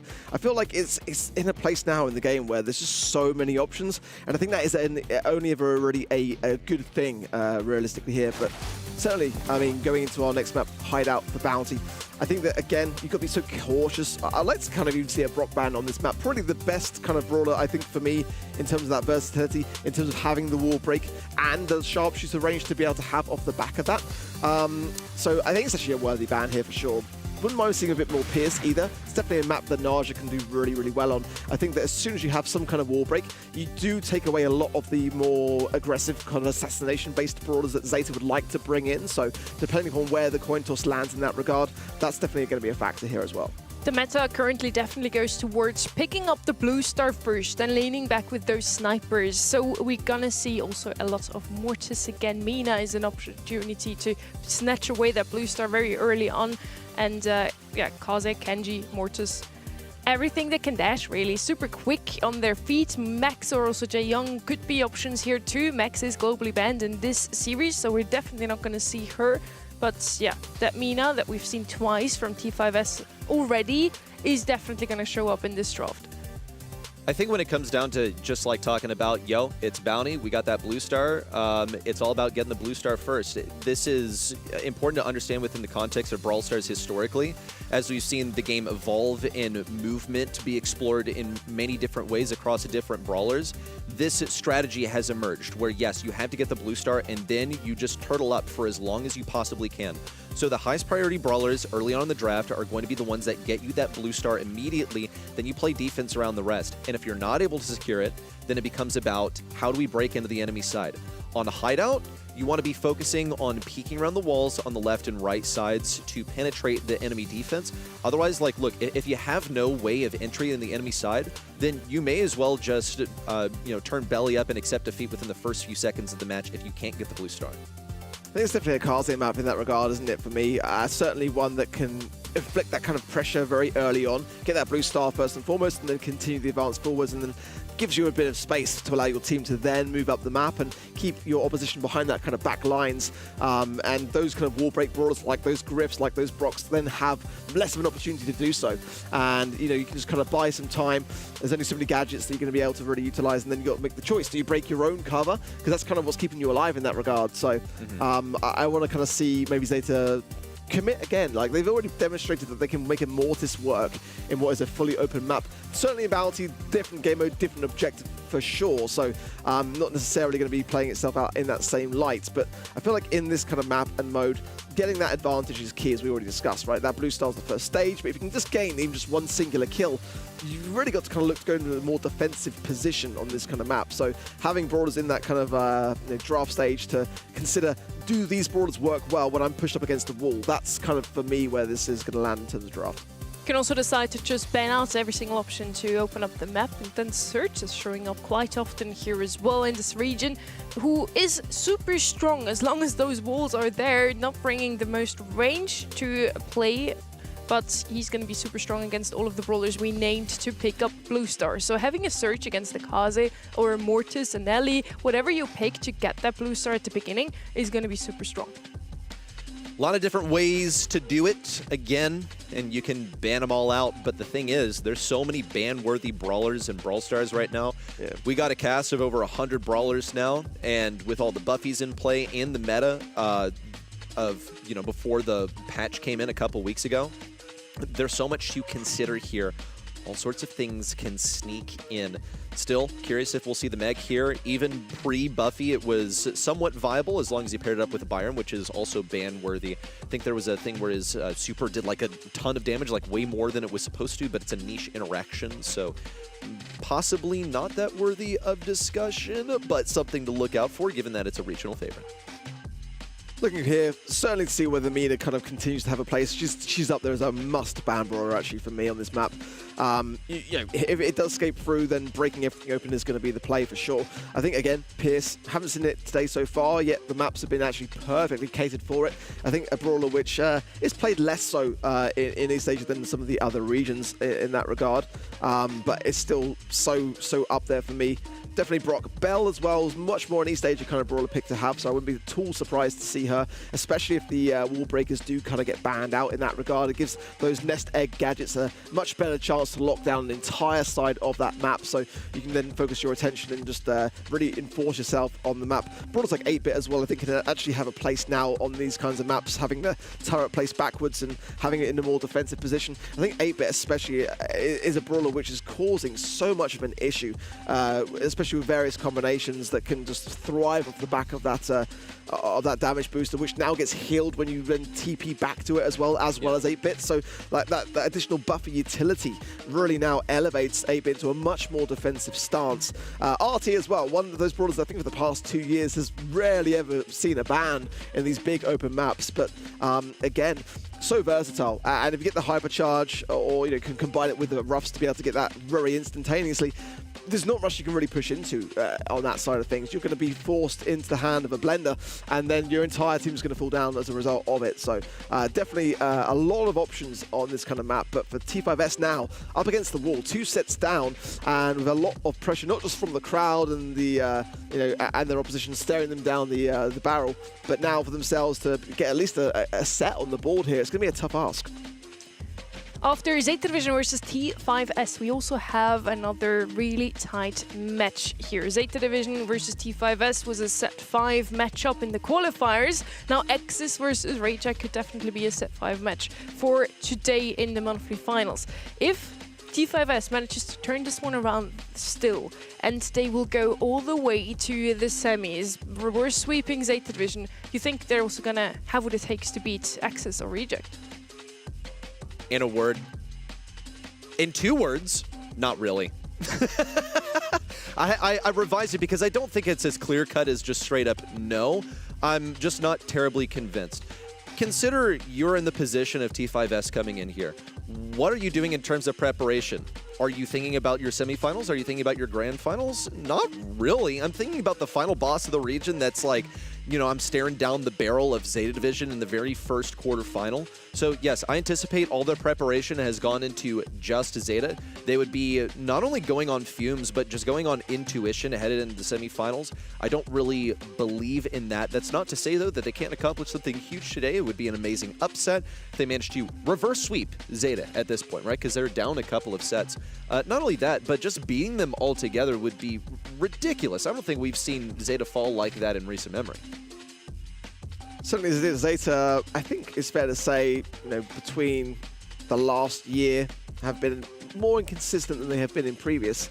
I think the World Finals last year definitely scarred them, very much so. And coming to this year, for that reason especially, you've got even more to prove for themselves. And it's been better. It's been very much better since those things have occurred. So that's kind of what you want is from a squad like them, is to take the hits and then come back even stronger.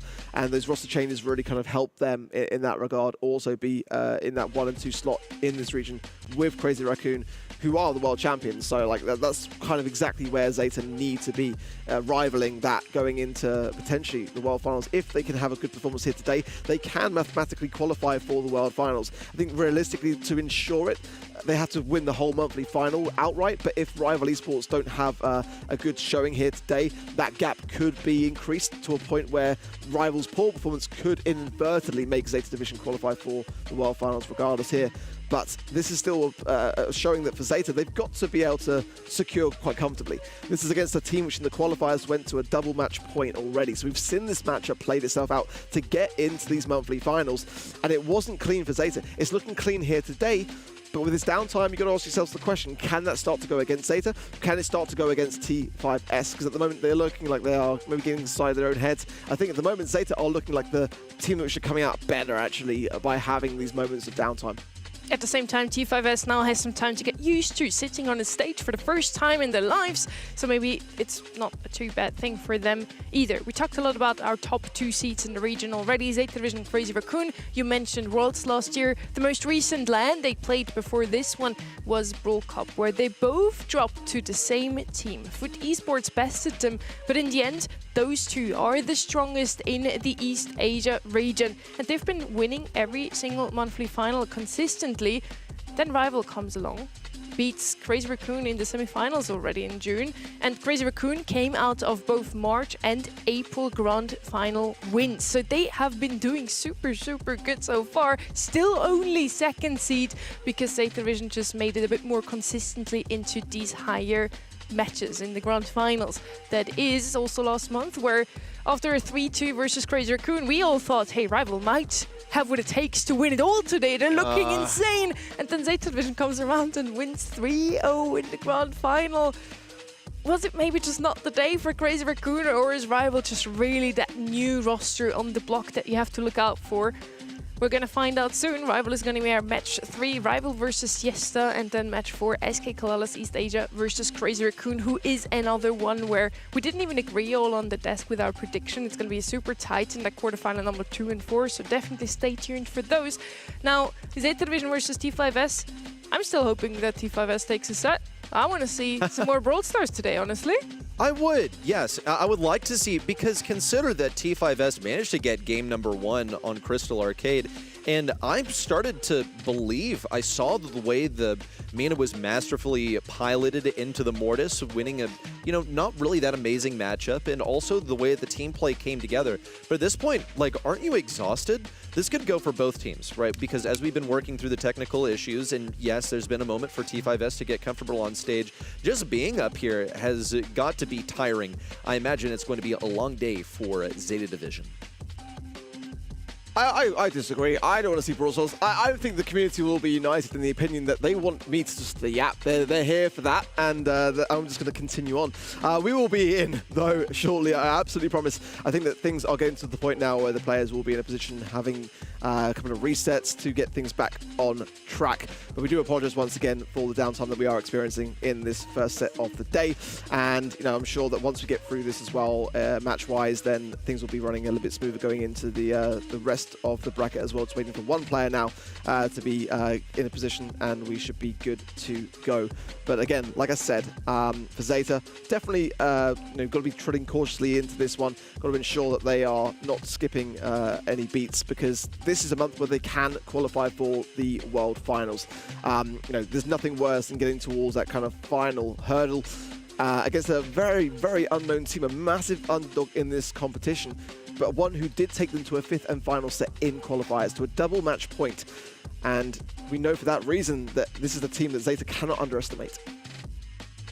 Never underestimate anyone, really, is the slogan you should go with. You shouldn't be too confident. I think we saw a little bit of these nerves throwing even from Zeta Division. The overconfidence when they were picking Mortis and it did not work out in game 1 of that set. They obviously adapted really well in game 2 and 3, still taking a set in the end. But this is what could bring Zeta Division down if they just feel a bit too confident. And it's happened in the past, right? Already in the World Finals last year, Zeta Division looked like the team to win it all, potentially. Many had them to win on day 3, and then they dropped out, didn't even make it to day 3.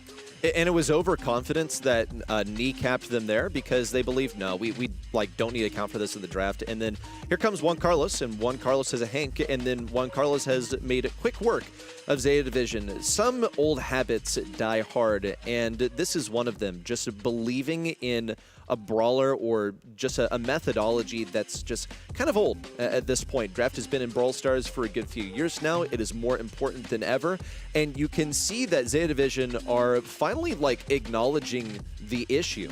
Meshi even in that interview said, yo, actually, like, we are considering using our global bans as targets and also just trying to like go for the better matchups rather than trying to force the opponent to play our brand of Brawl Stars. So we'll see how that develops over the course of the day. We've even seen in the monthly qualifiers a similar story when they faced T5S in the qualifiers and went to set number 5. Saw impressive drafts from T5S, but I, again, would say by comparison to Zeta Division, where they didn't really pull off the most amazing stuff, and you can come up with a litany of reasons for why you think that may be, but the truth remains that Zeta Division still have not figured out the draft entirely. It's going to be the advantage for T5S if they can leverage it. Oh my gosh, what's it going to be? Yo, wait, That's hold up, actually a really hold good up. pull. Bang! Okay, well, that was exciting. Oh, huge. Mega box, please. That one's a pretty juicy one. Never mind.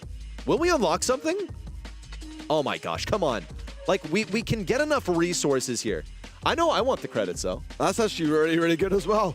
So it's unlocked legendary draw. That's huge. Actually amazing. We're at that point now where we're going to the crowd to unbox things to ensure that we've got something to show. If you want to see Arc dance, just let us know, by the way. No one wants to Switch see that. back to the cast And cameras you know full well, anytime. Sonny, because we've known each other for many years, that when there's a dance floor, He loves singing too. I am not on that dance floor. I'm Karaoke everywhere is his thing. You would except believe that it. dance floor. I'm everywhere except that karaoke bar. But yeah, Reddy and I still got to do our Nori games today as well. I hope you all out there already played them and unlocked the brawler. So if you want to watch us play that, you can do that too. Oh, yeah, that's right. We got to do those tickets. We need the third, actually. Have you done your tickets already? I've got some tickets, but I already have the brawler. I got the brawler. I have the brawler Snake, too. I knew it. Yeah. I knew it was going to be The enough. rewards are so good that I will play it out until the bitter end because, like, you know, they are so worth doing. And you know, if you're good and consistent in that game, then there's no reason why you shouldn't be getting to the end. Did you do the additional quest? Do you have the skin? Of course. Very good. Like, Good boy. Obviously. Who are you talking to? Look at the collectors here. You're talking still- to Collector I must Supreme. admit, Reddy and I have agreed to play them together. I true. played a couple of them this week, got the brawler, because I just really wanted to get that skin ready. So I had to do my quests, and they can't do them without the brawler, so, you know. So, wait, so you're telling me that you cheat on me with another duo? Like, is that what happened? I play with randoms. Okay, no, sorry. Wow. It was a one-time so thing, this I is why swear. I was Disaster left right on there. red when I said, do you want to do tickets yesterday? I will still play the tickets with you. As Ark said, the rewards are good enough. Yeah, for I me mean, to fun, still you know, like second place play is with good Reddy. enough. Yeah, whatever. Okay, yeah, sure. I'll do it. I still need Nori. I still need my cosmetics. Like Ark, I'm a collector. Have you seen the Brawlytics? If y'all don't know, Brawlytics is a great website. Hashtag not sponsored. But like, have you seen yourself on the leaderboards for cosmetics owned or for skins owned? No, on I Brawlytics? already know that I'm going to be right up there anyway. Yeah. I mean, the one thing I will say is still a little bit of a soft spot or a sour spot for me is What do you the not have? Adidas Championship title. Oh, Oh, unlucky Ark. yeah. Wouldn't that suck to not actually? No, I would be very salty if I were in your position. I was. Oh, that's. You were legendary dogs as well already. Let's just say I was a legendary dog and the Ultra Cats weren't so ultra after all. Did you get the cap from the showing in New York? Huh? Oh, yeah, I actually did. You got it in the end? Yeah, I did. Because I stole yours online. Yes, yeah. I saw that and I'm like, of all freaking people, You of snooze, course you Ark lose. would get it. This man has notifications on. Why? But yes, someone that I knew in New York was like, actually, they accidentally gave me 2. It was stuck to the back of the card that they gave me. I just found it today. And that sounds like a crazy story. I don't know if that's what actually happened, but all I know is that I got the icon, so I'm very happy. We are collectors here on the Disc, and we are proud of it. And we obviously, of course, love to see it. If you're just joining the stream, a warm welcome to you, of course, and we do apologize for the downtime that we are experiencing here. We are just getting the teams ready and back into where we left off. And it seems like that might well be the case now as we get some draft coming through. Don't speak too soon, but the bands coming in for Hideout are so far Byron, Surge, 8-Bit, Artie, Gene, and the Nanny. Pierce coming in from Zeta. Finally, the Brawl that I've been saying all day long, and it does make an appearance here, but it's going to need some wall break to back it up. For me, Brock's wide open. Go for that.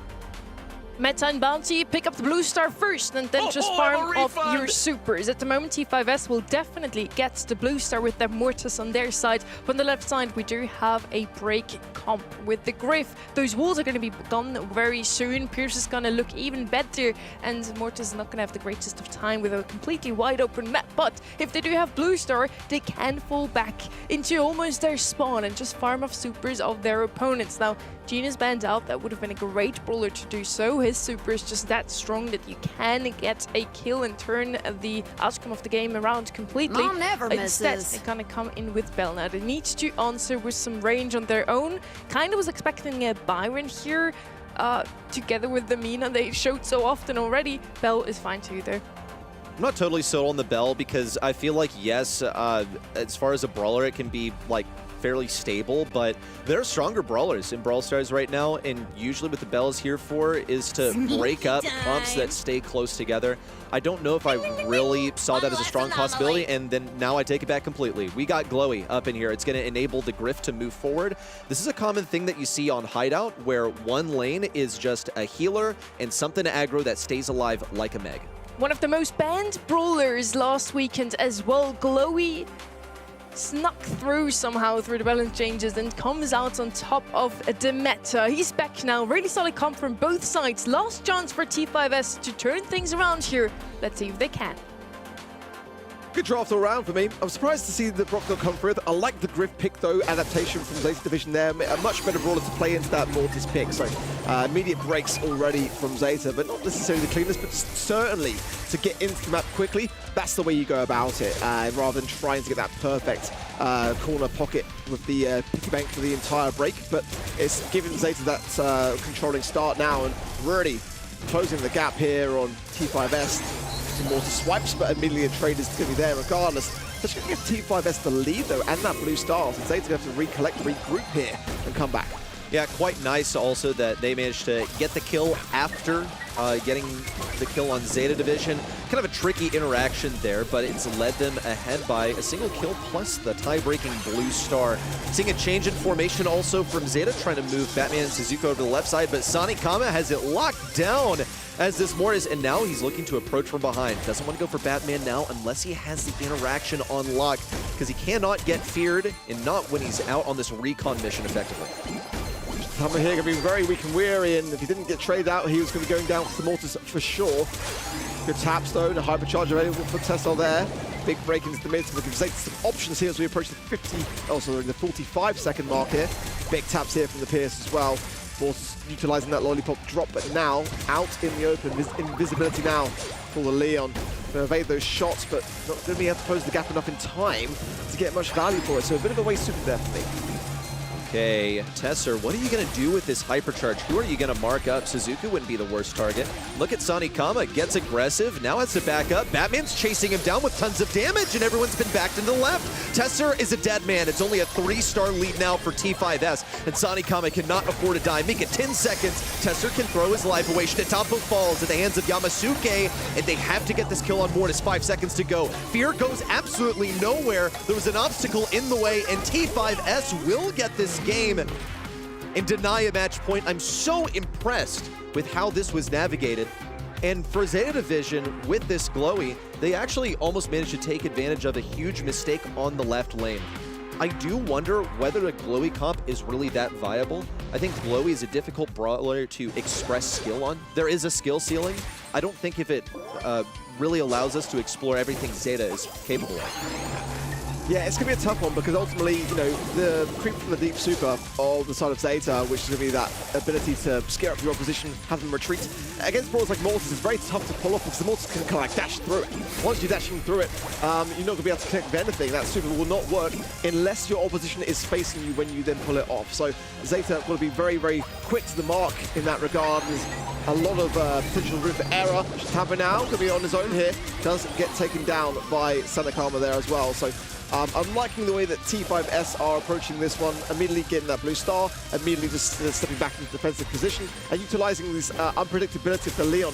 I don't mind necessarily continuously wasting these supers in that regard because it just keeps the opposition guessing.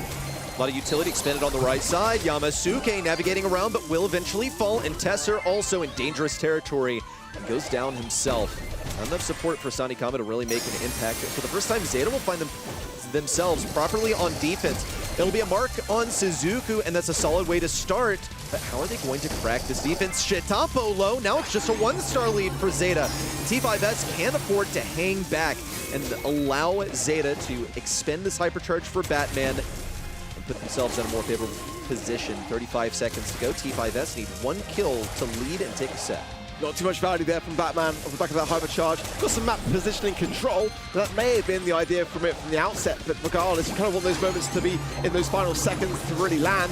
Also, Sanakama here might be well out of position here. Shitampa can find, he can't get the angle. He's trying to use the hypercharge to close the gap and does actually get it. He gets Zeta Division a lead, but the mark there as well. Be brutal here with his shots to be ricocheting. And there, an outstep is 11-8 now. Blue star with Zeta and a chance to hang on with the invisibility. This Leon may come in at a crucial time and the Mortis, oh! Not going to quite close that gap. And it will mean that Zeta Division move on now to a match point scenario, but only just. Really a near miss there. I don't think that final interaction was going to work out at all. The 2v3 versus Zeta turtling up in spawn, there just wasn't enough utility to deal with it.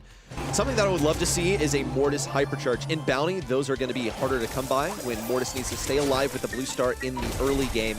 And also, right now, I think the hypercharge isn't even as strong. It doesn't charge as much as it is intended to or how much it charged previously, but I digress. We'll see what T5S can accomplish with this blue star in hand. They need to get a sizable lead. They managed to do it in game number 1. Oh my goodness, and Sanakama's found the combo spinner out here. 3-star lead for T5S, and Zeta still recuperating. And Suzuku is the person which they have to target here. Shitampo really going to be cautious to not overstep this. Actually gets the kill there as well. Tesla, that was insanely close in the left-hand side lane. But my point being is that Suzuku is wanting to break those back lines. As long as T5S can focus those bell marks onto him and eradicate him, they can have somewhere to go back into these defensive positions. But here is a piggyback there. Is exactly what Zeta wanted, shaping the map to their control. Hypercharge pop, maybe one out of desperation here for T5S. Big taps to the Tampo there as well, requiring the hills. And somehow Tampo comes out on top. Well, actually, this has worked out for Sanakama, though. He's managed to get a kill, and he was blasted away. Lucky for him, too. That's a missed mark, unfortunately, for Bell. And it's going to impact them only a little bit. T5S find themselves in the back right corner. Holding on, Sanakama needs to establish the pressure, and Shitampo is threatening to hit him with the Pierce Super. It's going to be another wall break for Suzuku, and they have one brawler corner on the back left, but Bell will persist. Yamasuke didn't get scouted out in his invisibility. Now he's managed to farm it back up and have a hypercharge to deal with it as well. It could be a recovery from T5S, even if they lose the lead here. 15 seconds on the clock, and Zeta are herding sheep there behind here, and this could be a sector in the way of T5S unless something happens here. Big taps as well from Zeta. They get the lead now as well. It's down to Sanakama to make something work. He's got 9 stars in the blue. It's with T5S, and the turnaround is there in the final seconds. Zeta steal the sets. They can barely believe it themselves. In a glimmer of a glimpse, it was over. T5S did not make the mark. They're going to be devastated. So close to bringing us to set number 4. With one brawler over aggressive, with half a second left on the clock. In regulation, they may have been able to do that. 2 versus 1 in the final seconds. Unfortunate ending for T5S, but Zeta earned it all the same. Just can't argue with the 3-0. But then when you have individual game victories in there, it starts to paint a bit of a different picture. T5S did offer us some pretty good Brawl Stars. I was impressed with Sanakama over here. And again, we have discussed what this spells out for 2027 because this is more an audition than anything else. I'm looking forward to seeing what T5S as individual players can accomplish in the upcoming season. There's no guarantee that they stay together as a team, but more than anyone else, Sanikama stole my attention. GG's to Zeta Division. They take the win in the quarterfinals, move on into the semis. You got a feel for T5S here. They're facing against them in the monthly qualifiers already. Take them to a set 5, only to face up against them again in the monthly finals, and they came so close. They already took a game in set 2, now in set 3, they came closer than ever before to actually take a game or a set off the hands of Zeta Division, whilst playing them on stage as well. A new situation for those 3 players. Really impressed with Sanikama, as you mentioned already. The blue star was firmly in his hands. He still got a couple of kills in the end. Zeta Division just played a bit more well-rounded, I felt. In hindsight, I gotta say also, I feel like T5S had the better draft in that set 3. Yeah, well, and again, it's indicative of just what we have observed between them and Zeta Division in the past, where Zeta Division did not really have their drafts up to scratch.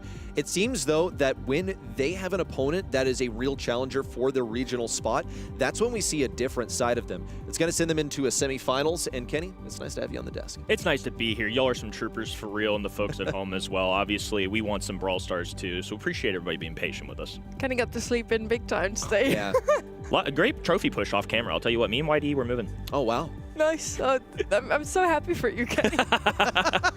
What matchup do you have your eyes on today? We still have 3 more quarterfinals to go. Y'all highlighted it, but I feel like this region gets really interesting and revolves around a rival. I'm really interested to see, because obviously they are huge favorites, I would say, in their quarterfinal number 3. But if something goes awry, if SKC somehow pull off against CR, this month gets a whole lot more interesting, so that lower side of the bracket definitely has my attention. Rival just 1 point ahead of SK Kalalas, but they're not even the only ones who are still fighting for that LCQ spot. The next 2 teams on our list fight for that spot as well. Axis versus Reject.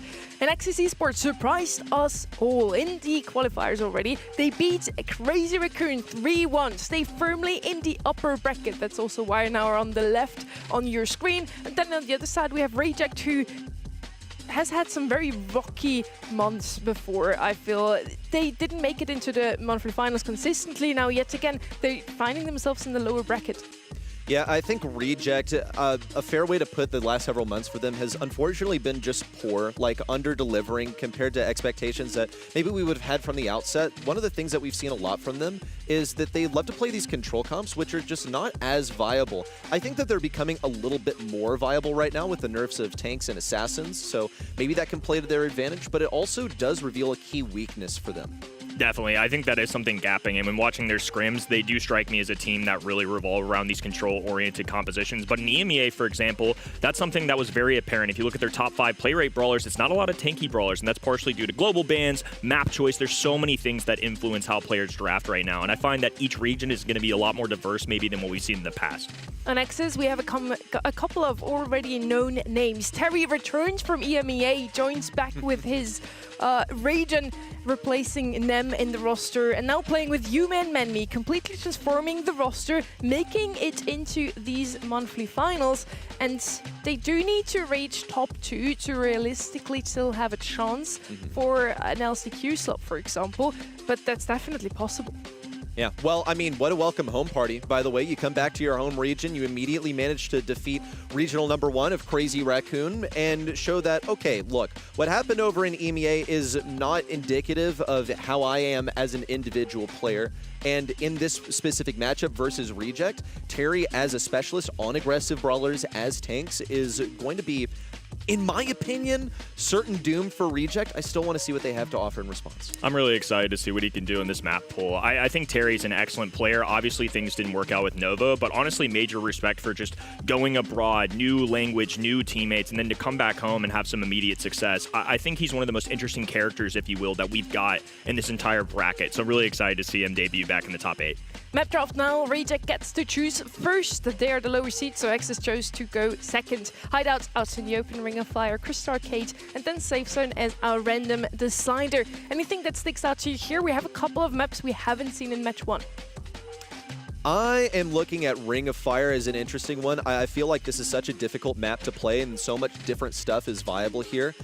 Obviously, this is where Reject find more this is what Reject find more comfortable. I don't know if they should be feeling so comfortable here, because I think it opens things up for their backlines to be disrupted. Terry, traditionally a very aggro player, something he does very well. When we look at Hideout right off the rip, I'm curious if we get some of those more niche picks. Damien is somebody that showed up a lot last month in this region. Ollie is those niche picks. What's going to be this version of that meta? That's what I wanted to hear, Kenny. Thank you for that. You're welcome. Also, What'd I do?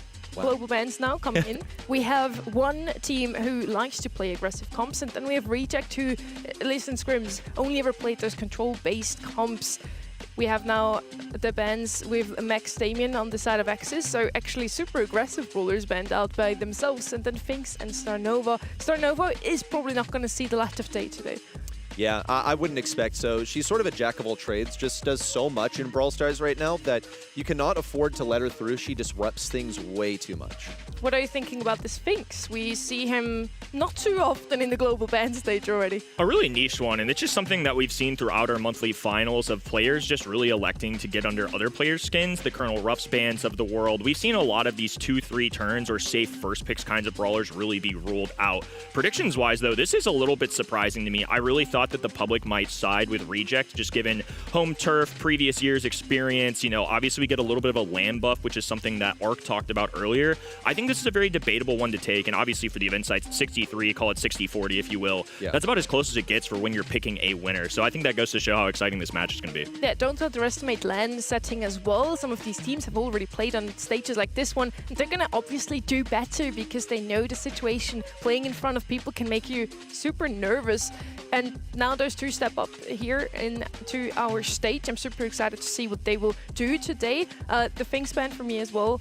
We had a lot of Kaboom Canyon last weekend, and there he was coming out a lot more often. Now on these maps, especially Ring of Fire, you mentioned it already, it's going to be super strong. Or it would have been. Would have, yeah, would have, could have, should have left it open? Nah, I don't think so. Like, you know, a pretty versatile brawler in some ways too, so go ahead and lock this one down. I feel like there were more important things in the draft, but it is a strategy in itself to leave things open to add to the chaos and thrive in it. I think so too. I mean, it's just one of those niche ones. Maybe they're doing their homework. It could be something for the other team. It could be they don't like the matchups that they have into Finks, particularly with their strategies, especially now that we have global bans on top of the regular bans and then a map draft on top of it. Players are now more than ever completely in control of a matchup. They can do their homework more than ever. I loved that Zeta interview with Mameshi in the pregame of post-Brawl Cup. They were able to kind of go back and change up the way they're doing things. Now they're spending more time than ever. I think you're going to see that across the globe. That's not just going to be an East Asia thing. Definitely. Global bans, map bans. We need to know the meta, and we need to know what our opponents like to play. More often than not now we see teams spending out the favorite brawlers from the opponent. So maybe that Finks was also a bit of a comfort pick for the side of Axis. We're heading over to Hideout now, our first map here.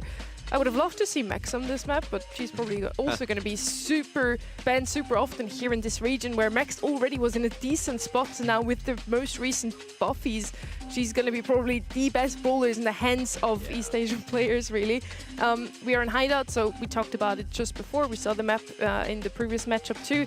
We're going to have some brawlers to pick up Blue Star. We're going to have a potential Brock come in again to open up the map, play some snipers. We saw a Jean ban as well, who didn't show up too often last weekend, but I feel like, or at least what I see, East Asia still seems to rate this brawler quite highly. Yeah, he's still really good here just because once you get that Blue Star, Jean is an amazing defensive brawler. You get the pull, and then you just sort of wait for the opponent to get close enough to you, and you go, yoink, okay, thanks for the free star delivery. You know, a little DoorDash to your, to your spawn as the enemy is helplessly trying to break in. So that's a lot of times where we see the Bell start to get involved. It had me a little bit puzzled. We saw it do a lot of damage. Maybe Bell is one worth looking out for here too. As an answer to the Jean comp, definitely. So Bell is going to show up potentially. Pierce again, super strong currently. What I've been seeing more often in my ranked matches at least, Piper is coming back as well. I think so. That's something we saw last weekend as well. I mean, balance changes obviously impacting some of these brawlers. So Pierce, like you said, especially between these two teams, I actually think that's going to frequently show up on every single one of the maps. It wouldn't surprise me if he's called out 3 to 4 times. We are ready. I know you are too. Let's head straight into map number 1 of the second match.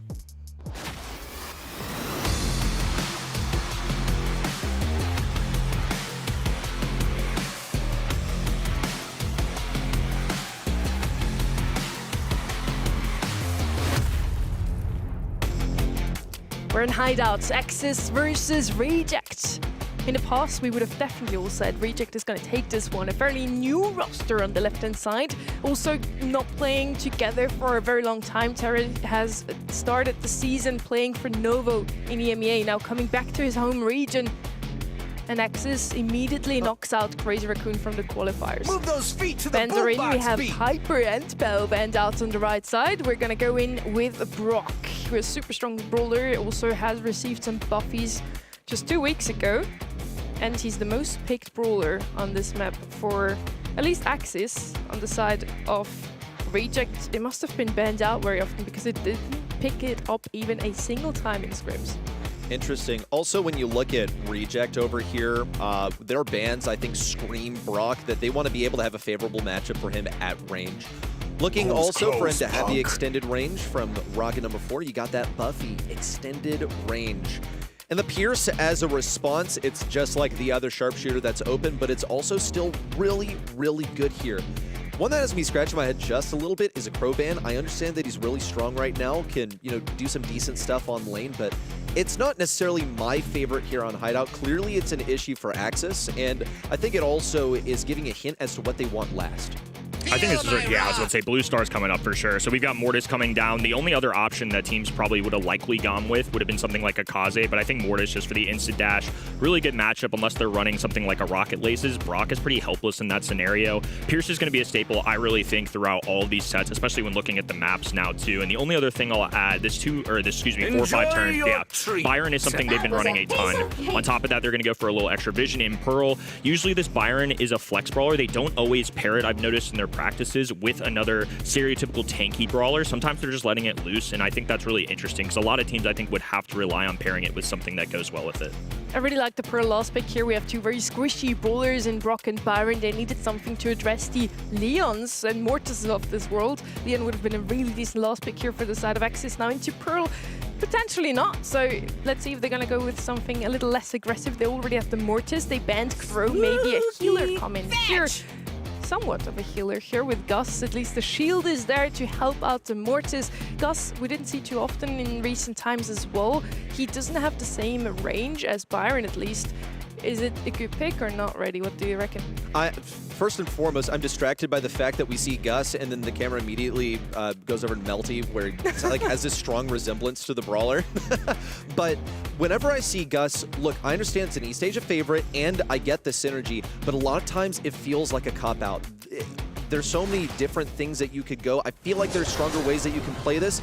We'll see how the synergy plays out. Absolutely. Blue Star immediately swinging to Terry. He's going to be the aggro brawler now coming back home over in EMEA for a trial period in our first split. But unfortunately, it didn't work out for him. He is home, back in the home turf as well. A home crowd. I mean, just what a welcoming for him. Awesome to see him back in a top 8 scenario, and I think he's going to be quite promising today. Definitely somebody I'm watching out for. Yeah, in EMEA, he was the terror from the East, and now he's the terror from the West. We'll see if he is able to wear that title proudly, because he certainly did versus Crazy Raccoon in the qualifiers. Still waiting to see first interactions from both teams. We have the Blue Star in Mortis' possession, as you would expect.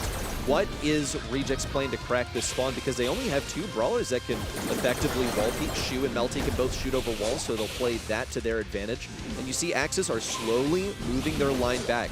But once they have Reject in their clutches, what are they actually going to be able to do with him? They've fallen back to the last rung of defense, and now it's time for Reject to step into this trap, whatever it may be for Axis. I think on paper, this really looks like Terry is going to slowly back up. Obviously, they've got Blue Star, and I think that's why he's expanding here. He's looking for an isolated matchup onto a squishy Brock, because otherwise it's going to be Pearl peppering down shots, Melty with some poison. They're just never going to have a chance to heal unless they get out of this.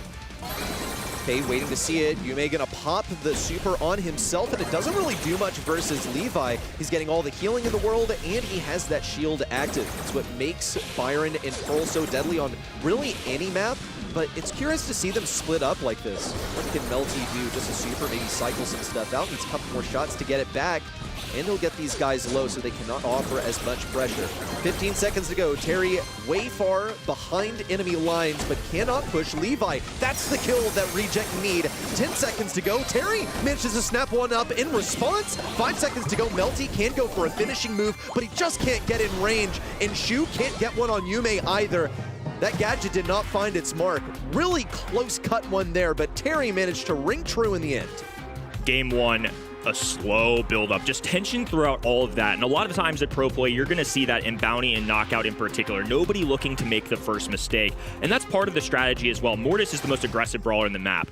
But if he's grabbing Blue Star, he's not going to want to get that up easily. That's why you see this slow rotation back. So Terry swipes in, then dashes out. Menmi and Yume going to have this long range. They can contest with something like a Brock and a Byron. It's just going to be left to Pearl to kind of creep their way up. You talked about it, but this line of scrimmage is going to constantly move. So I'm curious if we see either of these teams make any adjustments. Obviously, it didn't work out for Reject in Game 1, so I'm thinking they might get more aggressive as this goes sooner. Yeah, I've repeatedly seen Levi break off from Byron, which doesn't seem like the traditional way to do it, but they don't want to overcommit on a single lane and allow Terry to get behind. At the moment, Terry seems to be feeding some of these supers for Reject. A Byron Hypercharge would be amazing to have. The dodges have also just been on point for Axis. They've managed to weave some of these shots and just generally stay out of range. Reject on the right side, look for damage versus Terry. It's going to be a hand over the Blue Star that almost went absolutely nowhere for Mortis. Thankfully, Yume's able to get that Blue Star back. And with the 2-star differential between the two, they can't afford to have one person die, and Yume is infinitely safer with the Blue Star. Exactly. This was a really hairy situation there for a pinch, but Levi didn't manage to get out of there. The jukes were insane in the front half, but just one little tap there from Yume got them with an escape. Now a little extra baking going down on the right-hand side as cookies crumble all over Yume. A little burning effect will push him back as Melty has a super as well. Terry branching out with space. The red roster not making the move quite yet. I do not mind this decision. As long as they control the map, the clock at the very end is what they're looking out for. Look for about 15 to 20 seconds, folks, and then Reject are going to try and beat the timer, not necessarily get the kills now. But do you really want to push into Yume? The guy with the Blue Star and with all of this damage coming out now with the Hypercharge, but doesn't really go anywhere. Terry also trying to get a few shots on Levi. Won't get him down. Don't understand why the Gus Hypercharge was expended there. That's not going to go so well. Rocket's just out of reach, but Yume survives. That's going to be an unsuccessful offense, and now it's a 1-kill differential. 5 seconds to go. One is all Reject need. Melty in a terrible position. Shu just needs to get away with his life, and he will. What a photo finish. Just some tough math right there. A good kill coming out of Terry. Last second to try and get that frag, but unfortunately there wasn't enough time on the clock to follow up with an additional. And the way that went down, I'm pretty sure it was a 2/3-star swing. So just an odd timing, a millisecond off. If Terry ends up getting that kill second, I think this goes the other way. But this just goes to show how closely matched this is. You saw it on the poll predictions at home. A lot of y'all are split, just like us on the desk. I think most of us ended up picking Axis. For me, it was a belief in the roster. Terry maybe finding something with this new squad, and just Reject haven't necessarily shown me that same 2025 Reject we saw, so I was a little scared off by them, but clearly this is going to be a good one the whole way through. Again, Reject, they're just playing their band of Brawl Stars. They want that control. They play control until the final moments, and then they take it back. It's like you said, Kenny, it doesn't really matter how long it takes you to get there as long as you do. As long as you have enough stars when the timer hits 0. And there's plenty of time in regulation now for Reject to get a lead. That Blue Star still belongs to Terry, but this time Axis have actually fallen back on a defense way more quickly. This could be part of the trap, though. What does Terry have up his sleeve? Who is he going to push? He's been picking these interactions really intelligently, and unlike a lot of Mortis I see in competitive, he's not just like going full steam ahead. He is just getting individual swipes, working towards the super, or picking things intelligently to get a kill with his gadget. I think that's the best way to do it. Just passive aggressive. You have to be a good Blue Star carrier, and that's why he's eyeing Brock down. It's by far the easiest, especially if Levy ends up getting a super or something like that. Pearl can discharge a lot of damage all at once, especially with that flaming gadget you just saw. Melty can pump in heals, so a little dosage of dysfunction here as Terry up top manages to swing one. So this is actually going to be one of the bigger leads Axis have had, especially in the early game. Now not just the Blue Star, but an extra on top of that.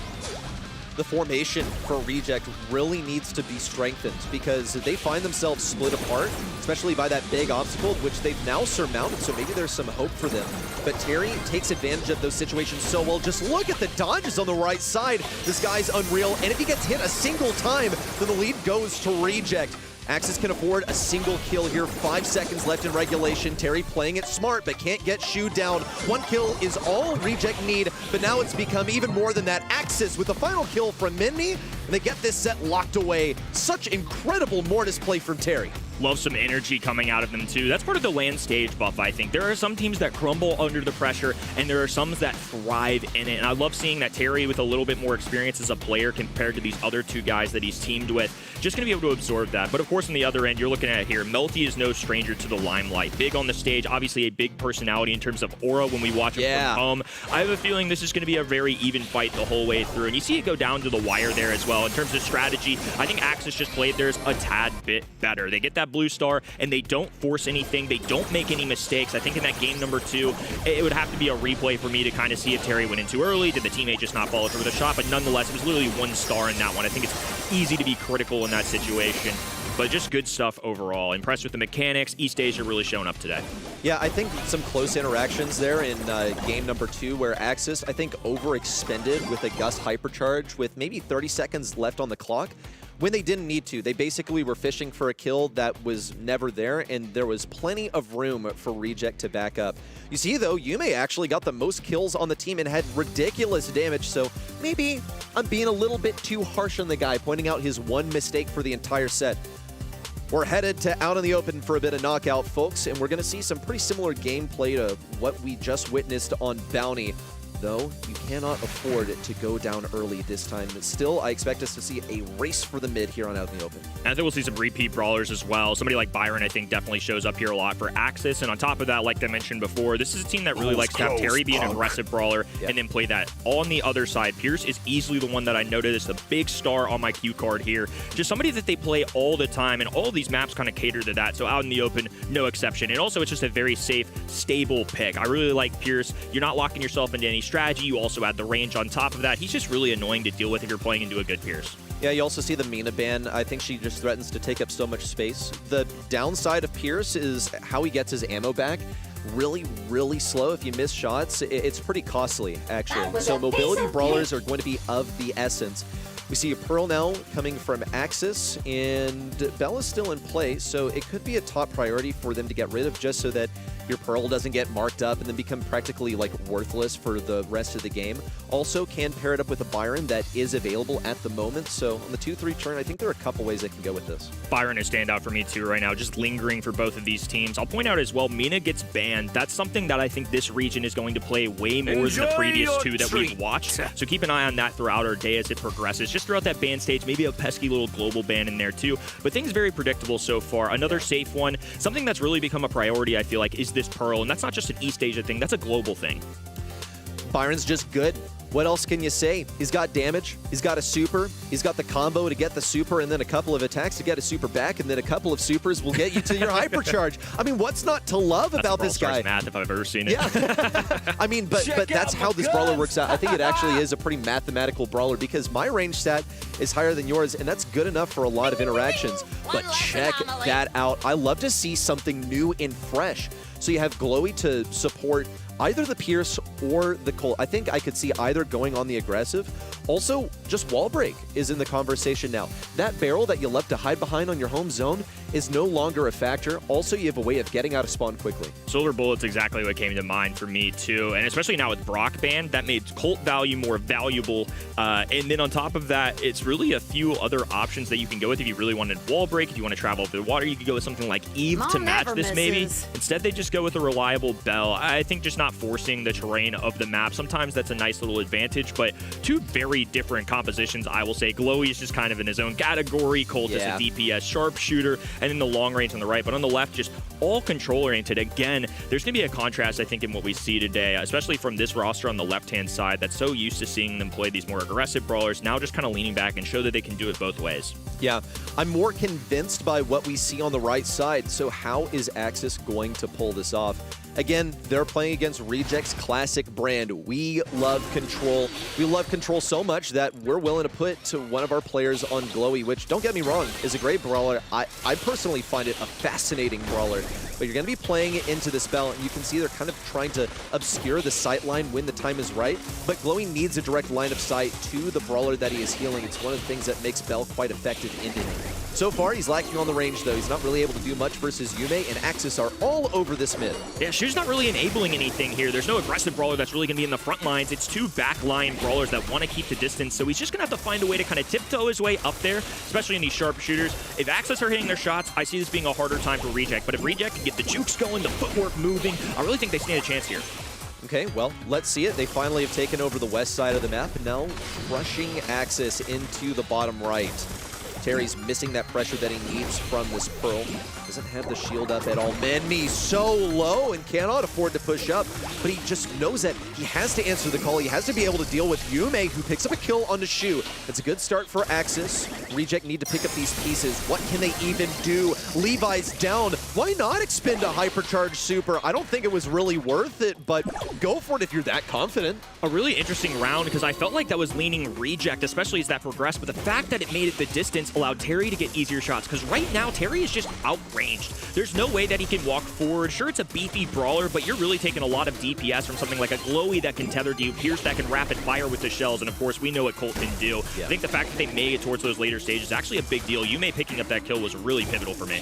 Okay, well, Reject have Axis right where they want them. You see 3 brawlers in close proximity, and then the Neurons start firing for the Pierce hypercharge. Like Levi wants them in close range so badly, and they might even be baiting it. Yume stepping out, trying to take advantage of this aggressive position for Levi, and at risk of getting tapped up. Whoa! Just 1v2ing on the right side, and Terry's the last one remaining. Just make it quick and painless, Reject. Go ahead, get your round. That was such a shutdown from Pierce. That's what I was fearing was going to happen in that round number 1, but of course Yume on the Bell made a big-time play on the Glowy, got them a 3v2 situation. This time, though, Reject had all the utility in the world charged up. There goes the little extra shells from Levy as well, a misconnection there from Yume, so it's not going to be enough to really take down this Pierce. The long-range battle is just clearly going Reject's way. It's going to take a lot from Terry to step up here to dodge, to make any contact, because we still don't see a super. They haven't been able to break their own wall, so as a result, they're just stuck here. They're relying on Silver Bullet and Reject just to not hit their shots. Watching for this hypercharge from Melty. It's going to be a bunch of damage when the time comes. Yume also on his last legs, and Axis are so boxed into mid. Terry's even willing to expend a super for it. He wants to play aggro Brawl Stars, but it's going to take him some time to get that heat back. Menmi in with a hypercharge, threatening it.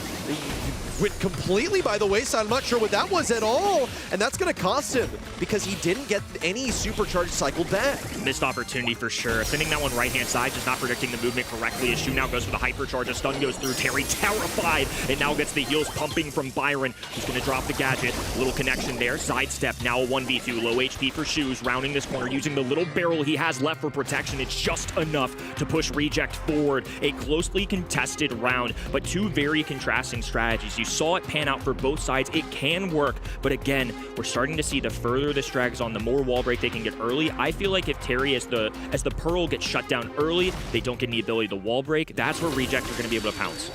Yucky. Yucky, yucky. I mean, like, Menmi gets a hypercharged super, and literally you just auto-aim that. I'm not entirely certain of the placement from Menmi. He can still, of course, redeem himself.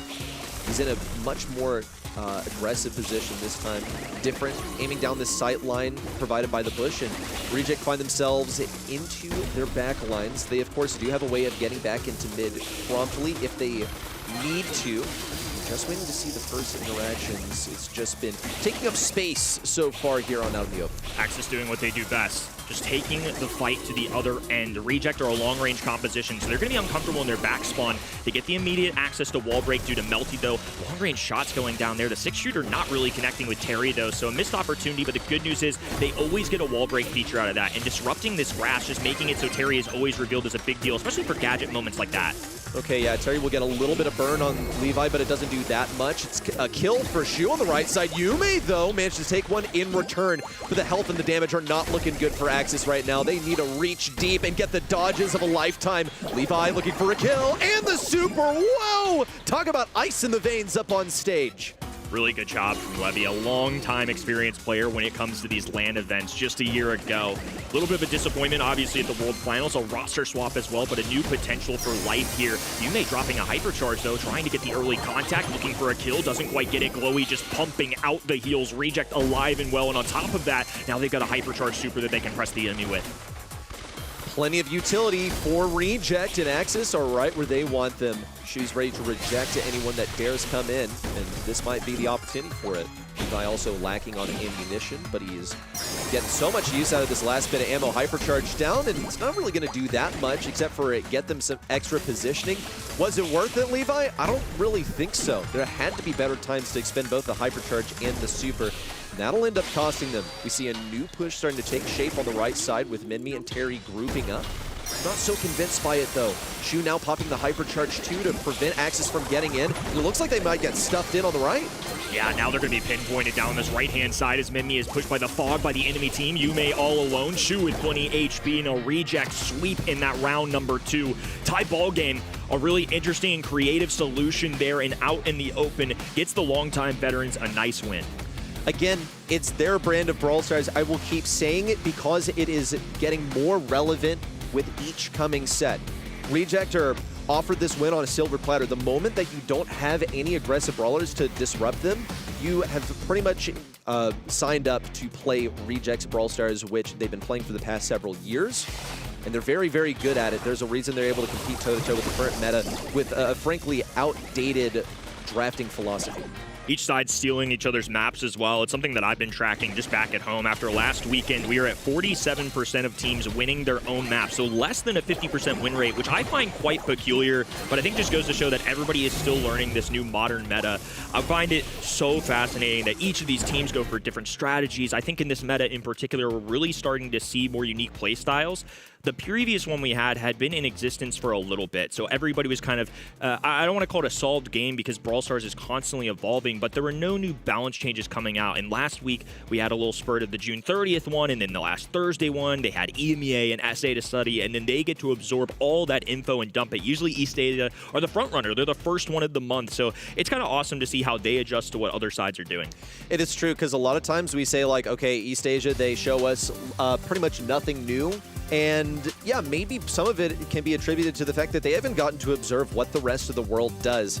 Well, there's been plenty of Ring of Fire played in the last week, so let's see what you have learned as we head on to this map, which I didn't really anticipate would play to the advantage of Reject too much, but it was their map selection. So we'll see how it goes. I really do believe in the possibility of Axis getting an aggressive brawler in the backlines and disrupting it all instantly. Locking in the Meg as the first selection. It has gone unbanned a handful of times, but we finally see it picked up. This is the final map, I would say, that's a clear cut. It could be a Pierce map for either of these teams, especially Reject. But with the Meg first overall pick, I think that might change things up a little bit. Meg as a first overall, I find can be sometimes difficult because it is a super feeder. It's a mid-range brawler. Obviously, it can pummel you with damage, and the output is great. For Hot Zone in particular, you got the gadget with the toolbox that can back people away. But if you're skating all around, if you're a difficult target to hit, if you can go in and out and be this perfect passive aggressiveness like Stu, a brawler that I think East Asia are very comfortable with, one I'm anticipating to see an uptick like we did in SA for this region in particular. I think it's going to be a lot of fun. I don't mind this at all for Axis. I'm just not really that much of a Stu enjoyer into Meg because the benefit of Stu is that you can dodge shots, and Meg's attack is this big barrage that you can't go side to side within. It's one of the biggest things for Stu, like when Chester was seriously in the meta, you didn't really want to play Stu into it because Chester's shot fans out so much. So this one puzzles me only a little bit. I still think Stu is going to be decent for control into some of these other matchups. Ems also makes sense to me. You got lots of damage. What's not to love? Also just extremely meta right now. Lumi is going to outrange this though, so that does bring a concern for me. I think it's also a pretty nightmarish matchup for Stu. This last selection for Reject is yet another opportunity to make the Stu completely worthless here. Interesting that they go with Ims despite the gray ban. A lot of times those are a tandem, so a lot of fun just to see what that brawler can do as a standalone. In the 4-5 turn here, we've got a lot of control in that Lumi. The Grim and Frostbitten obviously can cut people off. It's kind of like a Lu lookalike, if you will, which is somebody in that ban stage for people, the ultimate control brawler, somebody that EMEA really love to use. And one thing that I find so fun on this map is if you can drop the hypercharge, you can actually traverse over the corners on the enemy side because it's that little awkward segment of water, especially with no wall break. That could be an interaction to look out for. I'm still hung up on the Stu because I can think of a lot of things I would rather do than play Stu into these three. You're just like not going to be dodging really much of anything. Good luck, Axis. You've dealt yourselves a really difficult hand. You may be able to redeem yourself by playing something else that's comfortable. Edgar, sure.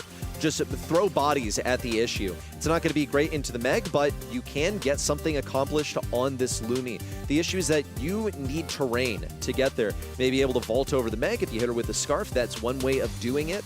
Onto the Meeple, I think there's also a good likelihood that you just get rebuffed by the gadget. Box also still in the conversation. I don't know if it's what I'm going with here. So good luck, Edgar. I love this draft for Reject way better. No question why they chose this map. Really aggressive side on the left and contrasting on the right. All control. Each of these sides perfectly playing what they are used to seeing as a Grim and Frostbitten cuts off the middle of the map. Menmi can only tiptoe around this as Yume waits for the opportunity to dive in from Edgar. Terry with the first, but immediately traded out. So in the 2v2, it's going to be the other end, tiptoeing their way through as the heavy machine gun fire goes down for Meg. Each side returning into action. Control versus aggro. Let's see how this pans out. Waiting for the jump in from Terry. He's isolating a target, but there's no one to isolate. Everyone's so grouped up. That's going to be a super down on the right side, forcing Edgar to move forward, and he manages to clear the entire enemy team before going to the back lines. Minmi now with the flank from the right side. Could get him pinched, but there doesn't seem to be a call-out. Melty's still fixated on Terry on the left side and doesn't rotate over to deal with Minmi. We are seeing individual defeats of Axis's brawlers, but Reject cannot seem to establish a foothold on this point. This is finally the time. They're in a 3v2. Axis on the back foot. Reject can equalize the percentage. Reject really clustered up together. Meanwhile, Axis are spacing the floor out. So Menmi now going to go to this left-hand in while Yume up the middle. Doesn't really able to do anything without a super, though, as a double tap from Terry. Jumping. Toolbox pushes them away, though, and now in the 2v2 interactions, once again, even numbers, but Axis able to regain their footing a little bit. A perfect speed zone there for the Gadget to block out one of the beauties into those single-shot brawlers. But once again, it's going to be Axis forced off the point. Reject with a strong hold on that middle and a tap onto the right-hand side. If Terry can't get going, this is going to be trouble. Yeah, it's going to be very, very difficult from this point. Yume will be able to get back to full HP with his hypercharge, but is he going to go for a flank? Yeah, it looks like it on the right side. Could get blasted by Melty with the gadget, just trying to absorb some utility. But we're within 10% of victory for Reject. It's a hypercharge out from Levi, and he secures the kill. And look at the survivability for Yume. That Stu hypercharge has done so much for Axis to keep them in the game. Stu doing their hard work, but Terry alone can't get this job done. Now Rage Quit. Melty can walk anywhere he wishes as Terry up in the face of the Meg. The P-shooter not enough. A takedown on the right-hand side. Melty's still alive, though, 210 HP. And now Yume is going to have to make the biggest stronghold of his career so far. Shu just trying to step up. Goes to the super. 10% to go. A Grim and Frostbitten cut out. Menmi knows they have to rush forward. They can't give an inch. Melty dashing on in. Terry bounced away. A good gadget there, but it came down to 2%. Nearly an excellent comeback, but the early work done from Reject allowed them to hold on. That's so entertaining to see smiles for both teams in such a scrappy game. Reject, make it a little easier for me to be confident in your draft out here, because what are we doing? Running forward with a little Meg, knowing that we very well can be taken down by Yume before we get back into the Meg.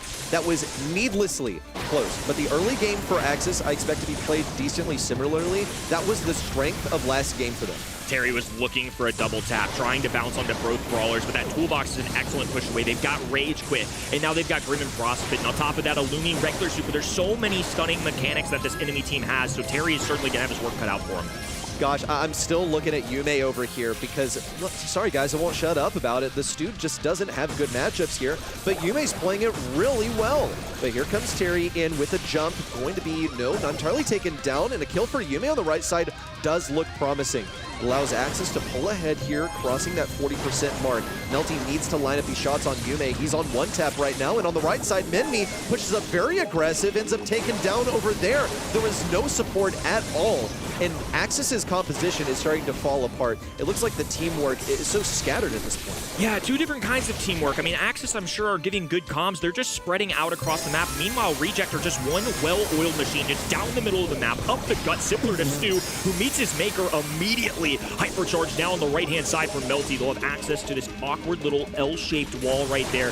Terry just plotting, has a hypercharge available, and with this percentage climbing upwards, he knows he's going to have to make a move quickly. I imagine waiting for the respawn and then going to make a play at this. Well, better make it count. Levi has that hypercharge out now. Thought he was going to be close to that super. We're counting up to 100 right now. Just got to see the survival from Reject. Levi needs to stay on this point, but Terry keeps him away. Shu knows that he can get back in and just tank it out.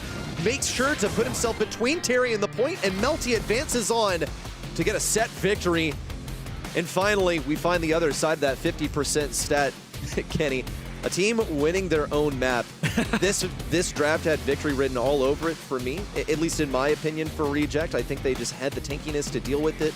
The Stu, in spite of Yume piloting it so effectively and only making a couple of mistakes there in that set, was not able to deal with this draft. That felt like a confident draft out of Axis in the sense that they are just relying on their play style and mechanics. We've got an Edgar and a Stu going into several different utility on the other side. We've got Rage Quit going down, a beefy Meg that not only can bounce you off when she ejects from the robot, also a toolbox gadget. On top of that, we've got Meeple that can even do work. And I like the Brawlers. I think the strategy was a lot harder for them to pull off. Obviously, like we saw in game number 1, Axis can take them to the wire, but I think Reject have an easier time and a more consistent showing just being that control-oriented comp. Look at Levy and Melty just putting up numbers, and especially for that quote-unquote control-oriented stuff, that's a lot of DPS going down, something lacking from that left-hand side.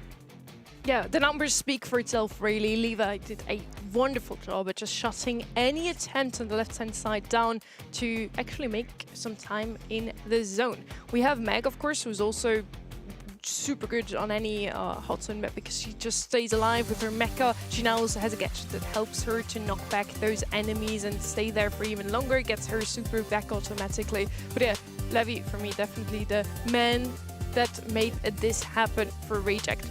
Now, heading over to Crystal Arcades, back to a map picked up by their opponents. Let's see if Reject can close it out here. Well, it would go contrary to my expectations. Really thought Axis, with Terry in tow, would be able to best what is pretty much the naturally weak thing against their playstyle. Stu picked up early on in the draft. They trust in it. They believe that it would be able to carry them to victory in spite of suboptimal matchups in the last map. Now Reject get to react here on Crystal Arcade. What would be a better mid than that Stu? It's definitely a good hybrid, and I'm wondering if they stray elsewhere and go something like a Rough Sandbags or Pearl, who is a super popular pick on this map, especially for East Asia, especially for these two teams. But I just like that early selection of going with something that can be a gym carry if you need it, or the other direction as well. Sirius is one I kind of had asterisks on my little cue card here, because it's for whatever reason something that East Asia in particular have really used on this map. It is a thrower, but it's more than that, especially into Stu has a hard time with extra spawners. I could see why they like this. We still have a lot of damage open on the field though, so that mech could be a little risky. Colette could still come in here, Ems as well. Pearl too had some great showings today already, and all three of the brawlers I just named could be a great answer to that mech specifically. Now against Sirius, we need something aggressive, so Lily definitely a good pick here for the side of Axis. That Stu as well was for me the MVP in the previous map. Yue did a phenomenal job on that Stu, dished out the most DPS on their end, so it makes a lot of sense that they bring back the brawler. Their most played brawlers on this map actually are Stu and Mo. Mo obviously being banned out, so that's not an option. There's no Pearl, nothing that I just mentioned to counter out that mech specifically. It's going to be Rico instead. We have no wall breaks, so Rico makes sense on a map like this one. Also recently buffied up, but many seem to believe that he's on the lower end of this freshly buffy batch. Hi, I'm Many. And yeah, because yes, some brawlers were just like absolutely catapulted into the forefront of the meta, and Rico's like, still pretty good. So we'll see how it does in this matchup. Sandstorm! The final selection now, Sandy from Reject. How does that affect these individual matchups? Well, it's going to be a treatment for the Lily issue, mostly. Absolutely. I think it could be a well-rounded brawler here, and it's just a very East Asian classic kind of control-oriented style. Reject with a current 2-1 lead. The world not necessarily counting them out, but just not necessarily anticipating a victory either after what we've seen this year. But they're back in land for our first one of the year, monthly finals in person. It's quite the treat we've got for you, but I don't think Axis are going to go down quietly. Terry making his debut back in the top 8 for East Asia. Now backs against the wall over to Crystal Arcade to see if he can pull us off for another tiebreaker set 5. And here come the matchups. Minmi has that serious lane. I think he would have rather had the Sandy. We'll see if we can spot a rotation. And very aggressive moves from Terry early on. Get Shu out of that mech, but it's only a gadget. Looks for the matchup versus Melty on the left, but it goes completely sideways. As the super doesn't even clear the obstacle on the left, Axis are totally blocked out of mid, and Levi's going to take advantage of a predictable position for Yume and get the first super of the game. Normally, I would say Terry can concede a little bit of deaths early in the game, especially if it means you get that damage, but as a result, you're going into a serious... Look how many spawners he's fed at this point. We've already seen 3 go down. Unless Melty gets killed, those are just going to stay alive. Now Terry just kind of awkwardly sitting there, so clearly something going awry from their end. Yume stopped moving too, so going to definitely check in on this. Definitely an unusual predicament here. Yeah, but we can still talk about the individual matchups, because one thing that I spotted for Reject is that this series is not really addressed. I feel like the piercing ability of some brawler would be able to get rid of those shades that were such an issue. Axis, I guess still gonna be moving their thumbs on the digital joysticks, but this one's done already, and clearly there was a problem. Yeah, definitely going to check in and see what's going on the fronts. Obviously, from Copenhagen, we're going to get word of what's going down there. But the players look relaxed. They don't look too upset with the loss or the win by any means. So I imagine that we're going to be looking at a reset of some sort. That's just a guess, though. Obviously, referees coming out on your screen. We'll get things handled here soon. Okay. Well, let's continue talking about what the Sandy is going to accomplish, right? Because when Sandy wins position on one of these lanes, he can sit behind obstacles which are guaranteed not to be blown up at this point. In fact, there's even been investment into utilizing those obstacles to get position. And once that super is down, you have so much oppressive control. Yeah, I just got confirmation we will be restarting, so a little issue there with the tablets. So players are going to make sure that we give them a fair fight. Axis will get another go at it, and that one should not be counting as a win for Reject. Okay. Let's do it again and see if things change at all. Looking at Terry on the cam, he is really the talk of the town here. He had that foray into EMEA at the beginning of the year. It didn't really go the way he expected, but took a lot of bravery to go for a regional switch into what in some ways is a more competitive region. I think you just have a higher volume of competitive teams in EMEA. It's hard to make a name for yourself over there. But with his return to East Asia, it was immediate success. He and the remainder of the Axis roster managed to take down Crazy Raccoon in the most recent qualifiers. That's how they managed to make it to this stage. And face Reject, who interestingly went through the lower bracket and have taken the upper hand in this match so far, playing the same exact kind of Brawl Stars everyone knew they would. Yeah, Yume and Menmi, of course, previously KCN, didn't have bad opportunities in the first one, but just not really excelling to a consistent top 8 level, right? And getting somebody like Terry is an immediate boost to your roster, but Yume has been somebody that I feel like has impressed me a lot today. Terry, of course, going to be a large talking point just because of his return to a top 8. It's always really cool when we see these players go international, transfer, be bold, like you mentioned, be brave, and especially with even things for him specifically in his situation, a language barrier, the team kind of adjusting around that. I love that Novo had the belief in him as a player enough to the point where they're willing to fight things like that. Obviously, it didn't work out the way things wanted to, but now Terry's back home doing really well. Novo, like we saw in EMEA, doing good things too. So sometimes it's just not a perfect fit. Doesn't mean it's any shot at either of the players on both sides for that matter. Okay. This is very true. Looking at Reject specifically, how exactly are they going to be broken? Because they, again, we have hammered this home so many times. They play control. But the reason we bring it up is because everyone knew this was going to happen. It's like they managed to keep it pretty airtight and not offer opportunities to get in. The series with the Shades was difficult to break through. He actually managed to amass a bunch of Shades there towards the end of game number 1.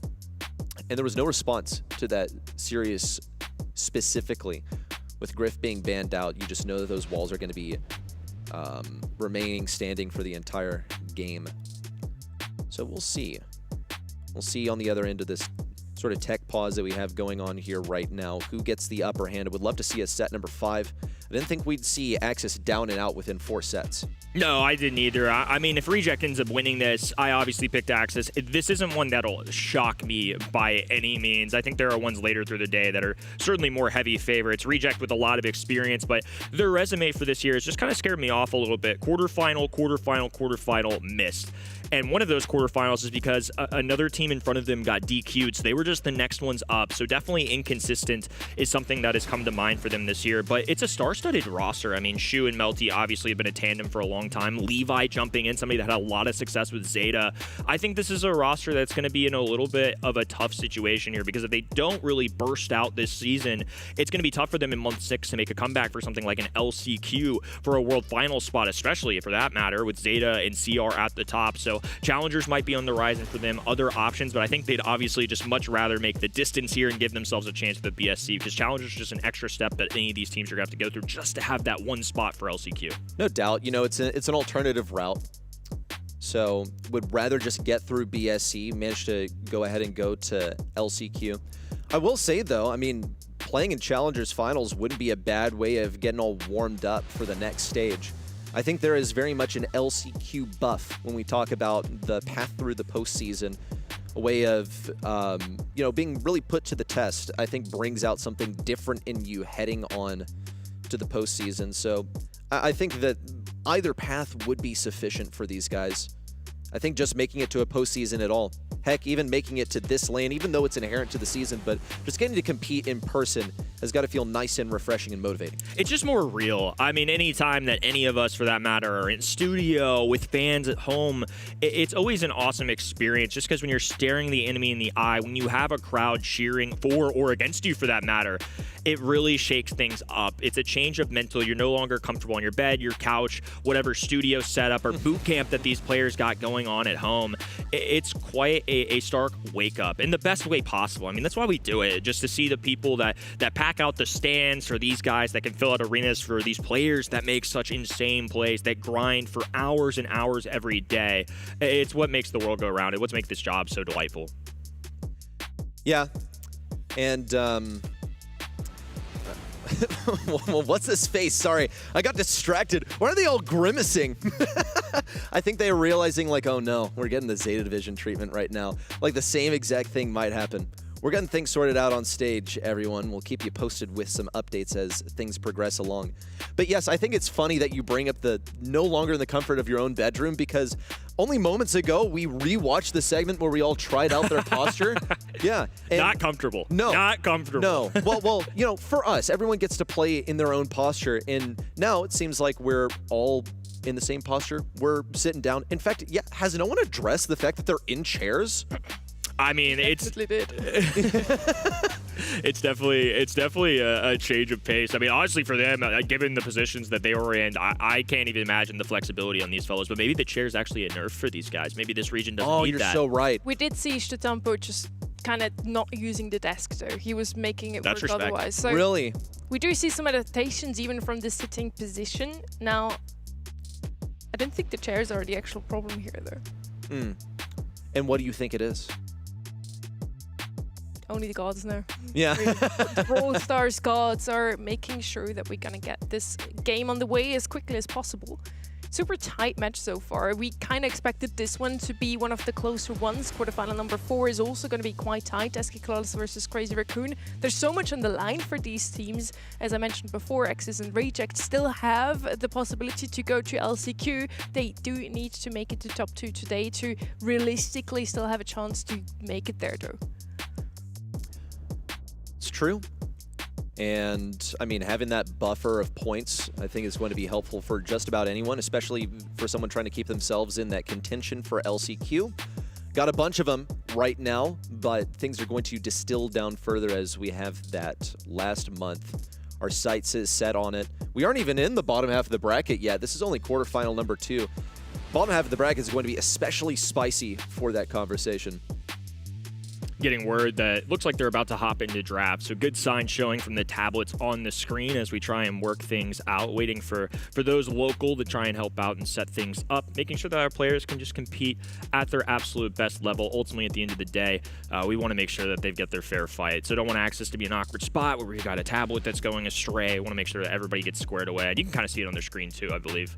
They are hopping into game. So this is going to be set 4, folks, if you're just joining us again, or just need a little reminder. Reject up 2-1. An interesting draft as the speed zone goes down from Yume Terry up in the face of Melty. Spawners go down immediately, though. This time, though, it's Lily taking advantage. Rounding the corner is Shu. Takedown goes through. Even numbers, but slight gym count. And I'd say a little more positioning, maybe. Well, it was leaning Reject, but then Memi made a play. Yeah, also I'm looking at kind of an awkward gadget for Shu. It went down after Lily was gone, so just like a slight misplay there that actually ended up surrendering position in mid to Yume. If he'd been in the mech, then it wouldn't have been as much of a problem. Terry now going in once more, and Shu reduced to a fraction of HP, eventually popped out of the mech where it's no longer an issue, and he does damage in close range. Now Terry in a good position to get some damage on Levi, but we saw just enough team play to shut him down. Sandy just lulling the enemy to sleep, because otherwise that would have been Terry absolutely tearing through the enemy side. Now up to Gut, going for a little Shadow Realm. I think they know this. Shu knows he's a goner as well. There's no defending. Now a sidestep to the left hand and connects with Sandy. Low HP, has 4 gems, but Levy will be able to scoop these up instantly. Menmi from the distance can't cover. Not enough bounce shot off those walls, so a great recovery at a reject.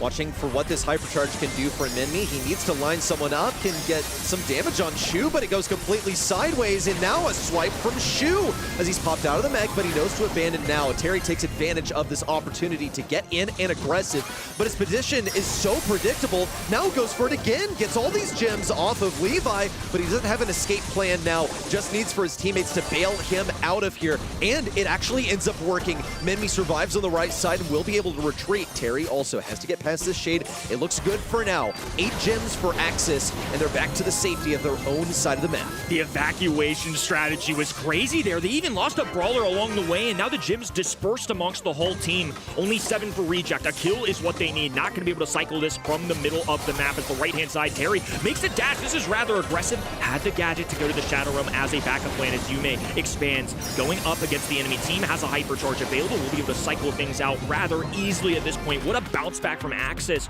Reject with early possession of the gems, kills, but just play after play. I think Terry just kind of forcing his game onto the other team, because this is not necessarily easy. All the serious spawners, and Lily, of course, can pencil through those, but it's not always the simplest thing for somebody like that. And on top of that, we've got this enemy team that just slowly back themselves up, that have a sweet dreams kind of, or a sleeping gadget right there. You see it instantly, so they can just put a halt to that at all times. Incredible decision making just through and through for Terry. Will they be able to replicate it? Well, it's not the greatest start for Terry, but it's just about getting his super for free. He'll be able to do that by reliably running up mid. We'll see Yume once again going for the flank, trying to play this 2v3 formation as best as he can. It's actually going out quite well. Terry got a super off of the first one, picks up 2 immediately, and now has Shu in his sights, but doesn't have the utility to do so. That's fine. Wait behind the indestructible. Let enemies walk into your radius. Get it that way. Also, his position's completely unknown. Melty, is he wicked on the sticks like that? Does he have the reaction time? Well, Shu chimes in to help out over there, and RC have managed to stay competitive with Axis in spite of this endless aggression from Lily. Perfect toolbox, bounce Terry back. Otherwise, I think that was going to be a takedown onto Melty, so no spawners were going to be there to assist. Yume now juggles through all of this. Levi on this left-hand wall, just dealing with Menmi, who's no longer getting the benefit of the bounce shot as much. Goes for the gadget, no contact. Yume, low HP, speed zone to get out of there. And now an extra super coming out of Sandy, just to make sure that Yume is revealed at all times. It's going to be awkward to get those heals, especially with that trickling damage. Yume still looking at these gems at mid. It's going to be an unfortunate demise for an over-aggressive Menmi on the left side, and Terry has to play the 2v2. It's not really what he's suited towards, but going to go for it anyway. Cannot deal with these shades. They're just such an issue for him. It's a defensive capability of Sirius that prevails so much in these matchups versus single-target brawlers. RC's still looking for gem number 10, be able to run away, but none of them can afford to fall. Once again, it's going to be the blue side this time, needing a takedown as now the Nitro boost goes down for Yume, cycling in a ton of takedowns as Rico gets the first. A countdown once again being struck for reject, 15 on the clock. Burns away, though, those tires just putting in work. This is great, though. Now they don't necessarily need a kill with 15 in that first gem acquired. Access just to hold on to the mid for dear life. Reject going to put up a serious fight with it, though, as now the Hypercharge goes down. Tungsten toughness for Shu, just backing the enemies away as the best they can. 2 gems to separate, not the ability to get a takedown there, and all of a sudden, what looked great for Axis turned into a match point for Reject.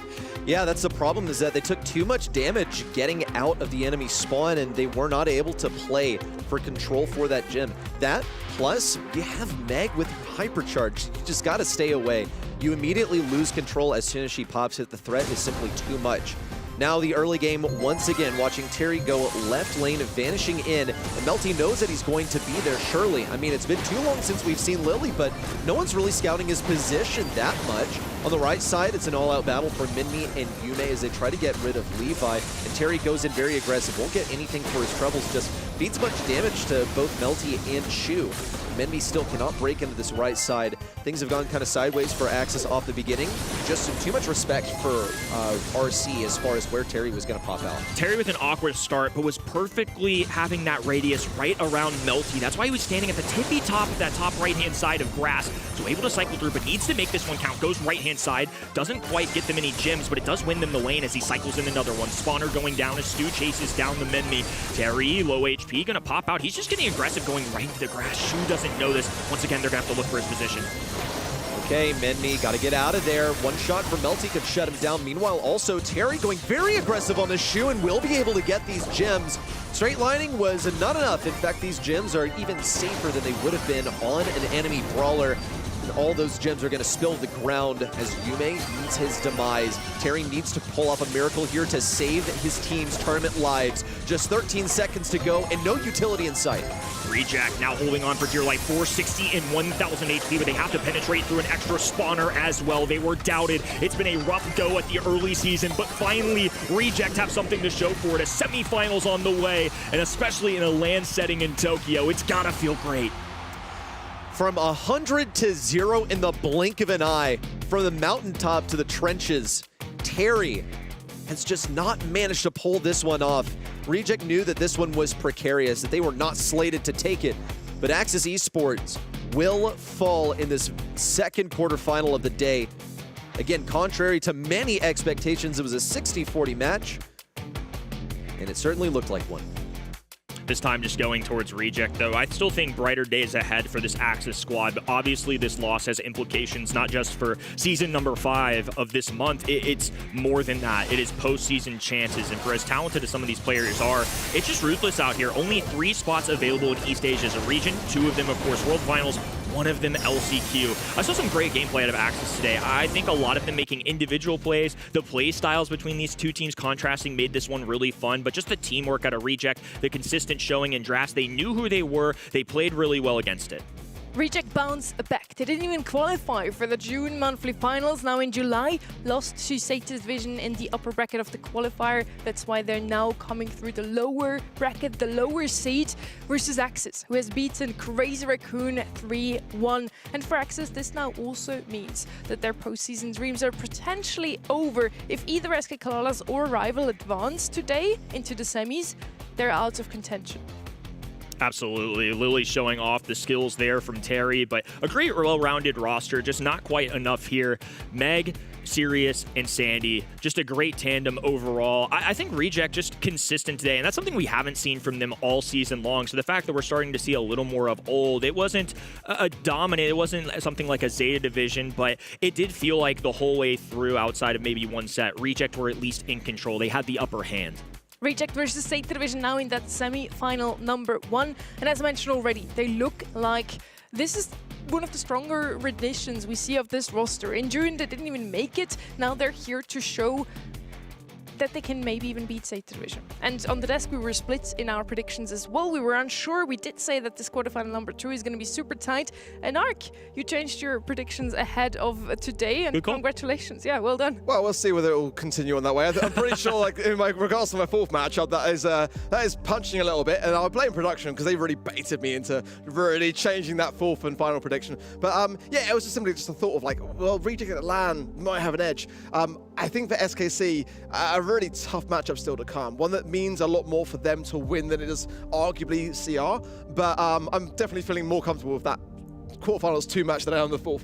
Very fair. I think SKC with more to lose, I would argue, but also the most to gain. So sometimes when you're pinned against a wall, it'll force good stuff out of teams, and sometimes when you got a packed audience and the high pressure stakes, it will do the opposite. I can't wait to see how they crack. Exactly. So we are already saying that quarterfinal 2 and 4 are going to be super close. We're unsure what to predict. First up, quarterfinal number 3. Don't count them out just yet either. It's Rival Esports versus Siesta. Now, the reason why we have voted all for Rival is because they made it into the grand finals in June. They're looking like the stronger team on paper. They're also sitting in that LCQ slot currently. So number 3 slot in the region, and they're just 1 point ahead of SK Kalalas. So it counts for them today. They need to perform better than their biggest rival, SK Kalalas. On the other side with Siesta, again, don't count them out. They are here in the top 8. They beat the 6th seed Ignum in the qualifiers.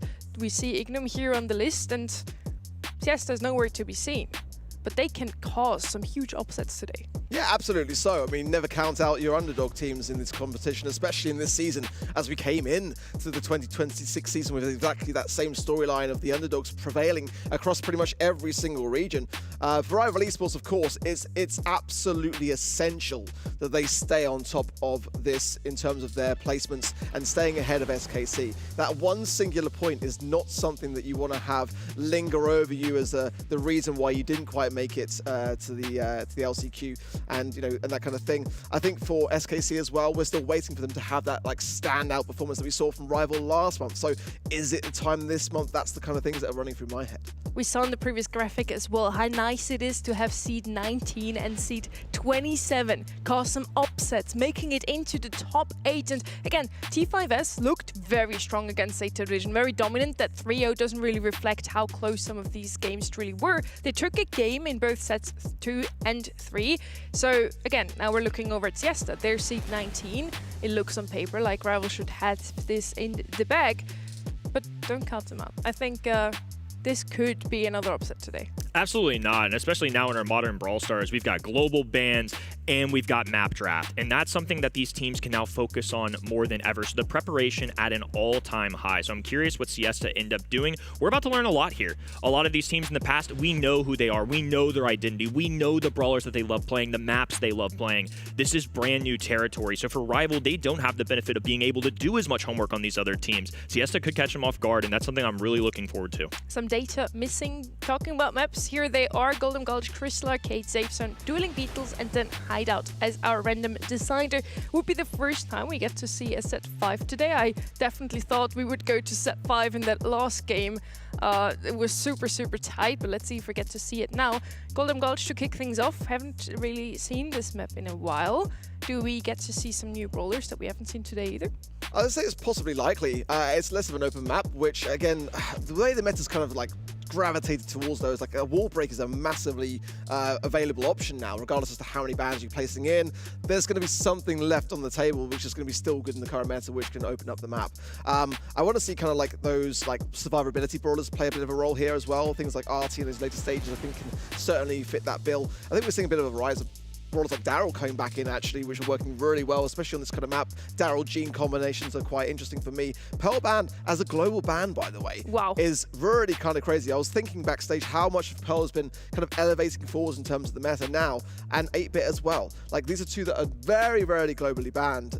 Damien and Surge, I kind of get that, but this side of Rival Esports banning those two brawlers is very interesting to me. Damien banned out once again, and Star Nova is open, guys. I mean, she's open. I'm using air quotes if you can't see me because because to be honest with you, it's too good of a brawler for me. I think it introduces too much chaos in the meta. It's just a jack of all trades. It's very solid on a lot of different maps. I mean, maybe some of the ones that we've got glowing, it maybe slides through, but I would just be shocked to see it played a single time today. The Pearl one stands out to me as well. I mean, obviously the most notable, like you all said. This is really interesting in particular, too, because Siesta global banned the Damien, and Damien's name was called on every single set that Rival played last month, except for one, and that map was Safe Zone, the one map that I would say Damien doesn't necessarily cater to. Zeta global banned it after catching the trend in the grand finals, so that's a team that these brawlers are very familiar with, but also one that's not currently as good. So that's a really interesting call from Siesta, who are favored. Brawl Nation, look at you. Good for you guys. They know something we obviously don't. Siesta actually catching 56% of those votes, one of the closest votes we've seen all day, but they are the favorites. Yeah. I'm not convinced. I'm surprised because usually on the website you see they're seed 3 versus seed 19. So most people who don't put in the work to look at every single scrim that those two teams did in the last 2 weeks like we usually do, they are just going to vote for the higher seed. So I'm really surprised with this outcome. I love it. Brawl Nation, call your shot. Way to band together and put nearly 60% on the underdog. That would be just a whole team victory. It would be obviously the biggest moment for a lot of Siesta's career. And on top of that, what a win for the whole... You know, if we get this prediction right, I might have to click that red button just out of respect for the entire nation. But there's a ringing that I can hear. Oh, it's the phone? Let me just pick it up. Oh, like, reality's calling. This is a squad that are complete unknowns to us. Like, you know, not only is it their first lap, underdog buff. we have shot. no Don't let idea him what they're deter you. capable of. And on one side, that's a very exciting prospect. But the reality is that we know what Rival are capable of, and we've seen how well they fared last month, going the distance in the grand finals to Zeta. You know, didn't quite manage to get the scoreline that they were looking for, but nonetheless, they've made grand finals in monthly final as early as June just gone. Like, I don't know what Siesta are going to be able to bring to that to be able to rival it, honestly. Hold the line. Don't deter Brawl Nation. Stay strong. Don't let him change your mind. Be confident in your predictions. Well, I'm wrong all the time. It's fine. I'm wrong all the time, and I'm still here. For how long though, Kenny? That's a good question. Just saying. That is No, true. Just kidding. Yes, I do commend you on that. It's a risk you take there for your points, also towards the spray and the pin you get at the end.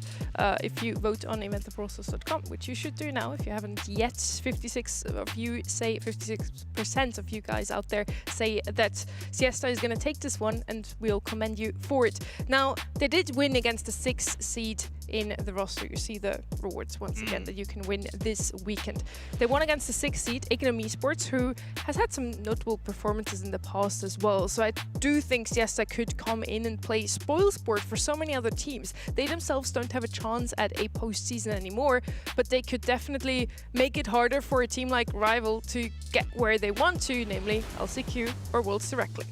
Absolutely. I mean, it's one of those things where you're just trying to debut your skills, and this is such a unique opportunity because this is the one monthly finals that East Asia has had so far this year that's in person. It becomes more real. There's a tangible factor in that. You really get to see internally what you're made of. Are you going to be shaky on the stage? Are you going to be breathing a little different? Game days look different when you can't wake up from your bed at home and just roll out and play some Brawl Stars. You have to take an entire day's worth of effort, preparation, mental. It's one of the things I love seeing. I love, for whatever reason, just talking to players at LAN events. Do you have game day music? What do? Do you work out before? Like, we all have our different style of things, whether on camera or off as well.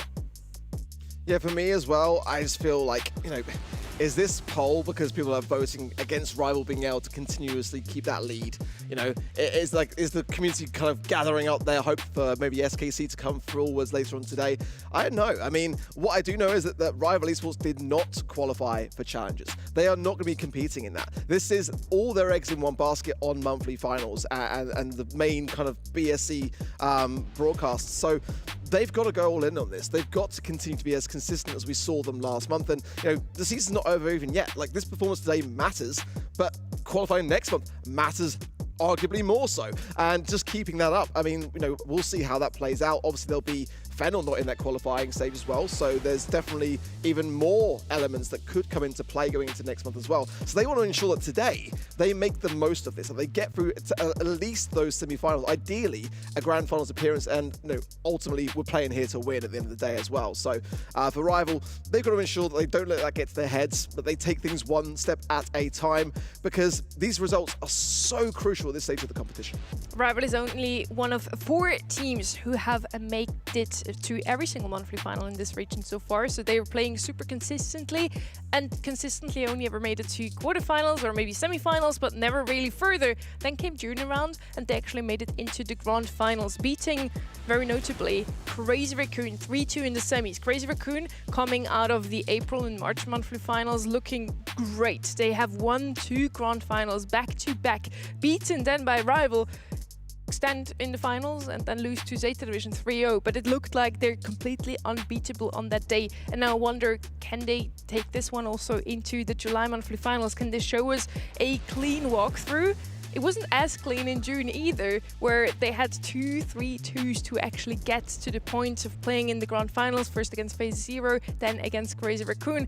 So not as dominant as they want to be, yet still good enough to make it into a grand finals. Are we going to see an even cleaner round of them today is my question. I think this quarterfinals, it has potential to be their cleanest one yet. I mean, Zeta Division showing a 3-0 against a team that's a little newer to the limelight, and I think that's potential here. But to your point as well, and maybe partially why Brawl Nation was influenced the way it wasn't that clean run that you're looking for. The ones that they're supposed to win 3-0, 3-1 was all of a sudden a 3-2. They reverse swept CR, which is an incredible feat, but that is not a guarantee. It is never a guarantee that you're going to be Crazy Raccoon defending world champions in the Go 3-timer Tensai.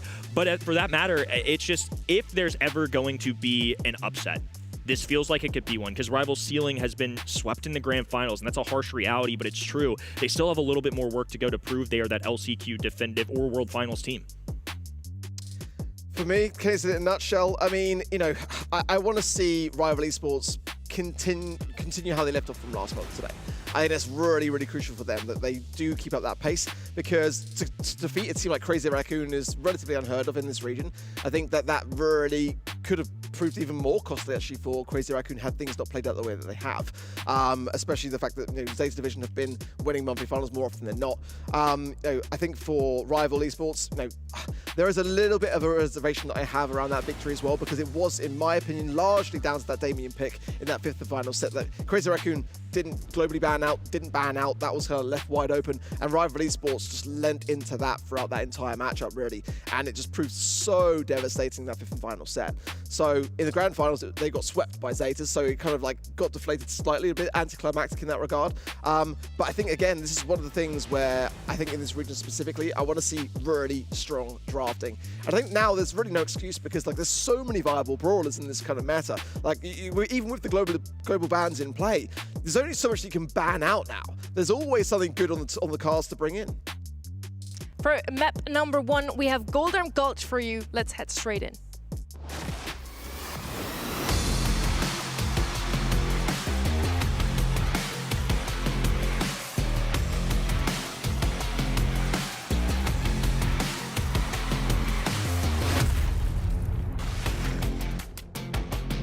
Rival Esports versus Siesta. Golden Gulch, finally a map where we could see some throwers that I'm really missing today. We only get to see a serious ones. Maybe now we finally get to see some sprouts, some tick.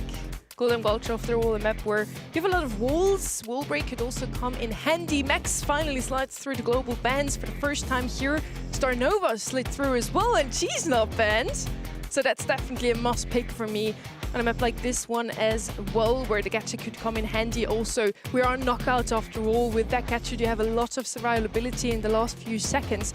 Now, the brawlers that I mentioned, not only would I like to see some throwers now finally, Edgar also showed up quite a bit from Rival, and we haven't seen the brawler even once today. I think this Rika pick's really quite bold. I mean, it's still early days. The map can be broken up regardless of having brawlers like Rock banned out, Pearl globally banned. But there are still wall breakers regardless. I think that, you know, like you mentioned, Sprouts are fantastic counters to brawlers like Rico. I think, you know, here, you just open up the map and deflate what that Rico can really bring in. And surprise, actually, for me, it was one of the weaker buffy brawlers that came in off the back of those introductions. But it has been getting some good play, has been elevated for sure. Ruffs, again, that's the wall breaker that I'm kind of looking for. Maybe combining that with some sort of pierce and just keeping everything back in that regard. But I think for Rival Esports as well, Mom that never Pearl misses. pick, quite targeted actually, because in the scrims, Siesta did have a lot of success with it.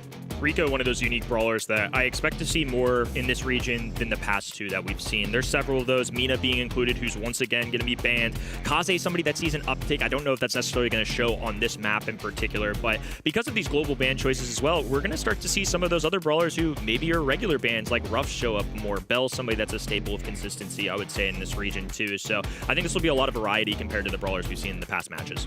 If you want to play a Rico on a map like this one, you usually pair it with something like Brock to have it in your own hands to decide if you want to break open the map or not. This is what they played very often in scrims. Brock is now banned out on the other side, so they must have thought, oh, if Brock is out of the way, we surely can just pick Rico. But there's so many wall breakers in the game right now. Ruff's one of the good ones out there as well. Yes, he has to get a super to even be able to break, but still great option. Now, Chloe actually wants a wide open map, so picking up Colt now themselves make a lot of sense.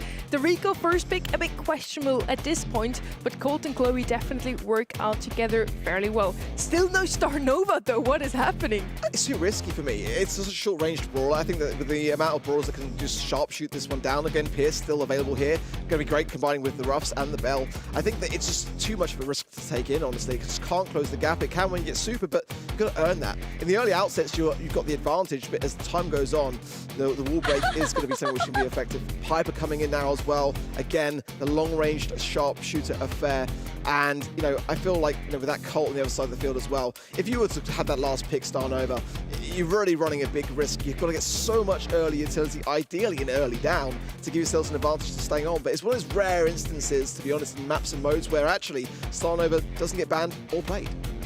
Very good last pick here. Piper coming out as well. We have 2 snipers on the left-hand side, and then many brawlers on the field that just want to break open the map. Now, question for me really, Siesta, are you opening the map with that Colt and helping out your opponents? Only Glowy can really capitalize on this open map in the end.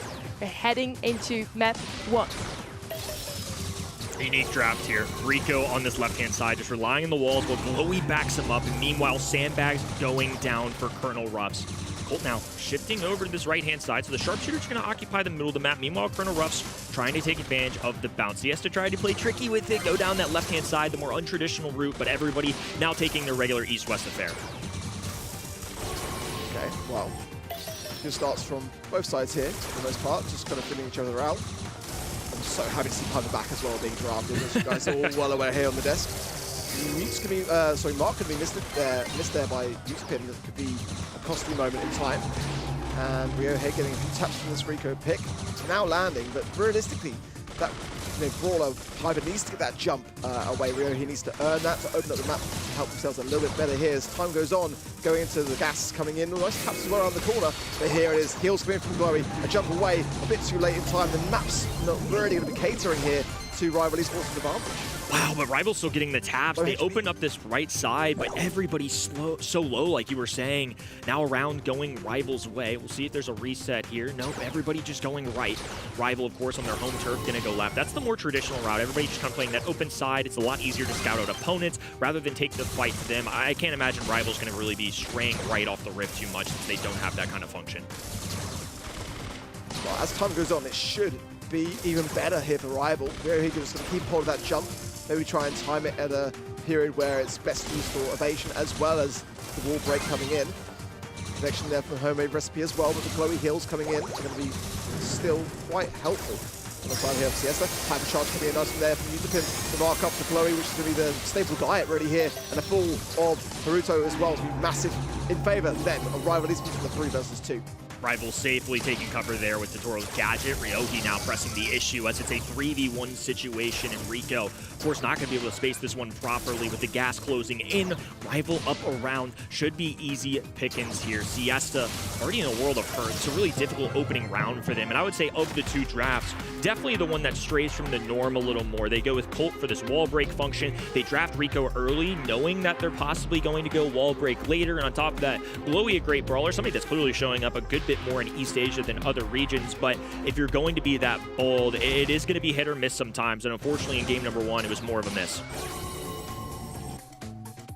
I don't mind the draft necessarily, but I feel like, as Sunny said coming in, like the more that the Colt wants to try and break, the more advantage it's going to hand over to the balls like the Bell, the Piper. It's going to be a troublesome thing to make work, and kind of I like the way that Rival Esports have played out this draft, knowing that if they can just go long range, it doesn't really matter what they do. Colt as well, very squidgy, going to rely heavily on these Glowy heals, and if the Glowy's marked up and gets taken care of early on, very, very tough to make work for Ryohei here, very low. Actually managed to find a little bit of a saving grace to retreat back there, but it's moments like that where if Rival overextend, they could get capitalized down on.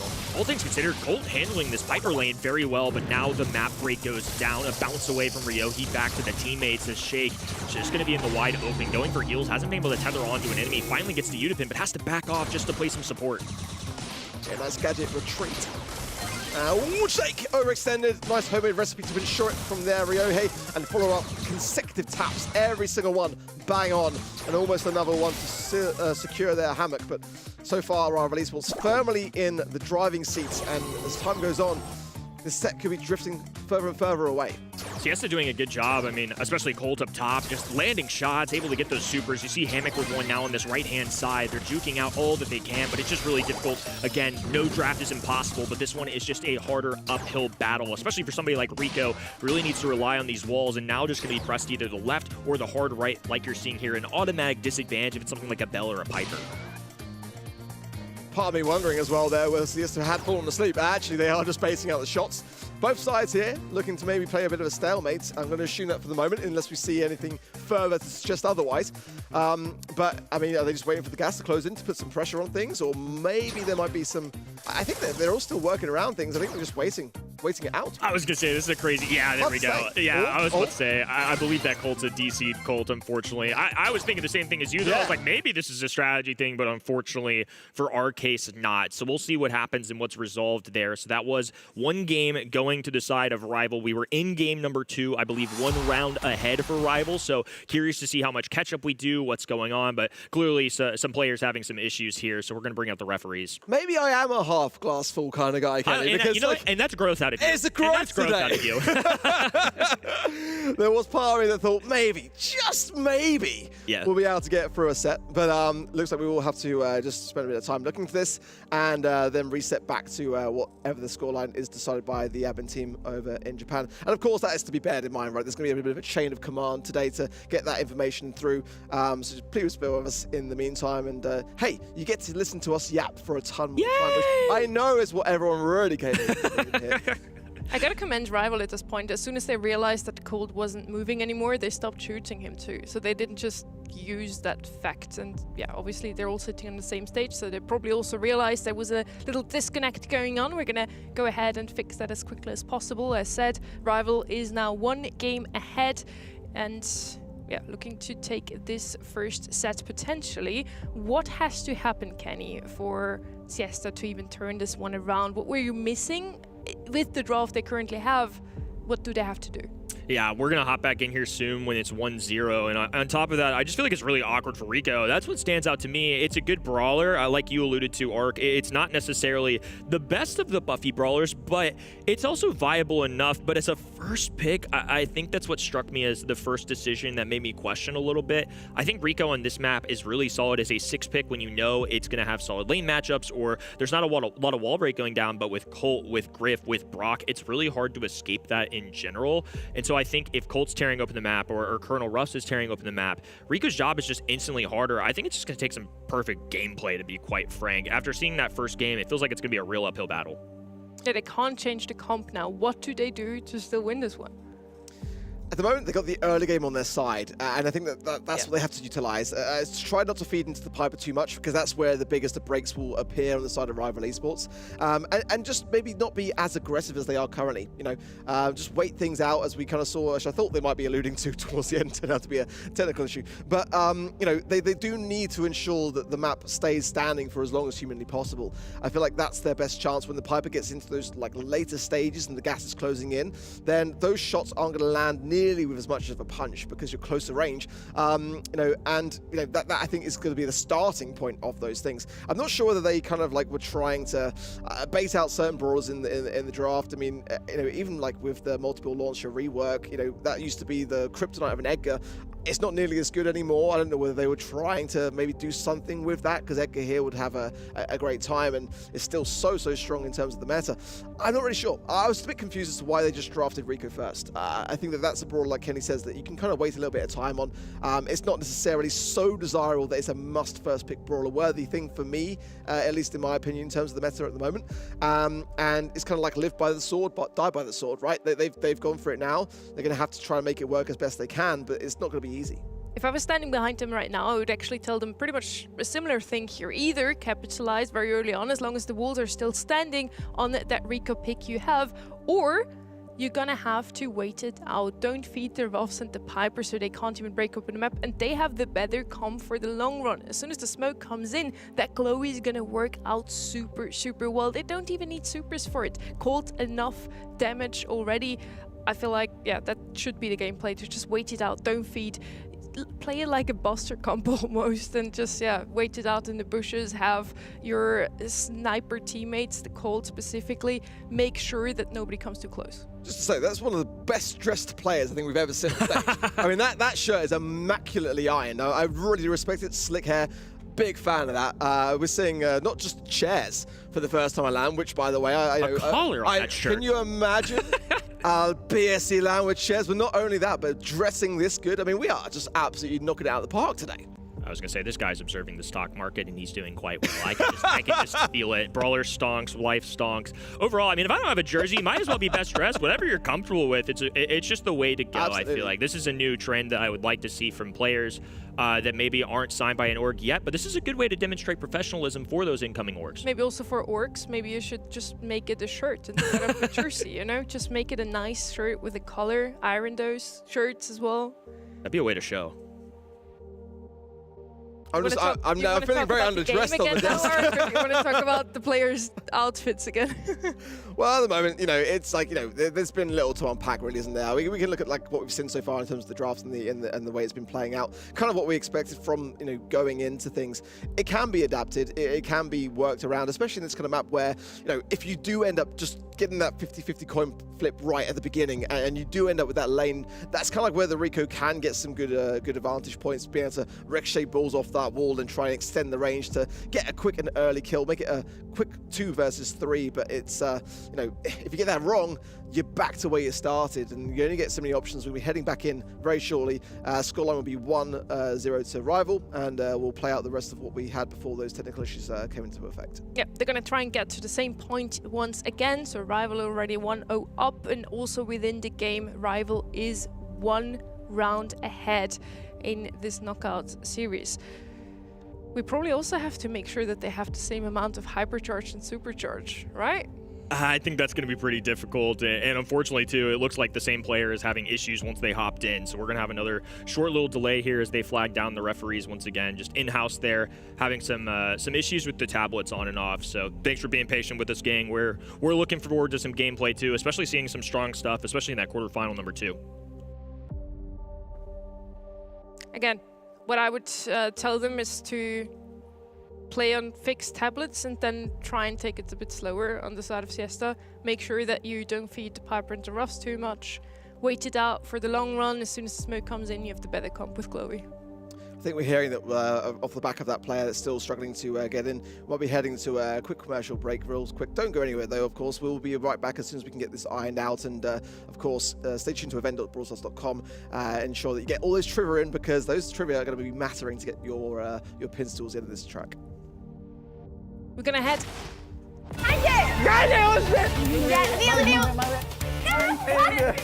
Already over! Hey guys, it's Maria and this is Blind Brawlers, and I have set a division. We're gonna test how good they are at communicating as a team. 1 versus 1, one is the eyes, one is the hands. Are you guys ready? Ready!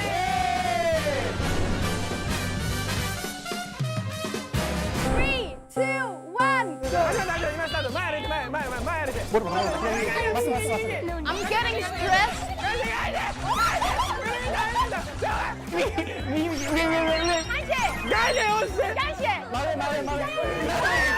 I love it. This is my vibe.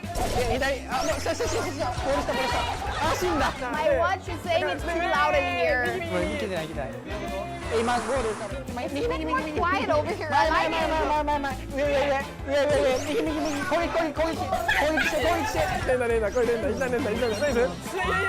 it. Blind skills. I think this is too difficult.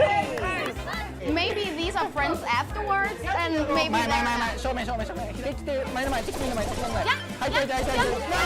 he's saying get the ball, get the ball.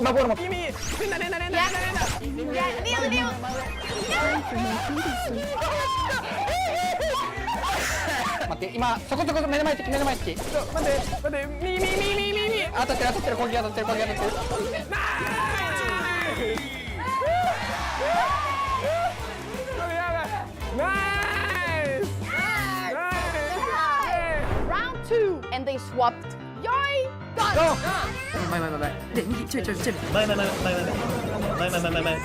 A more silent start.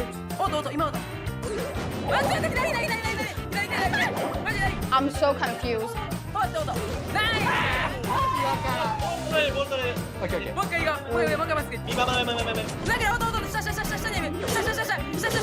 Almost like a 1 tap, 2 tap.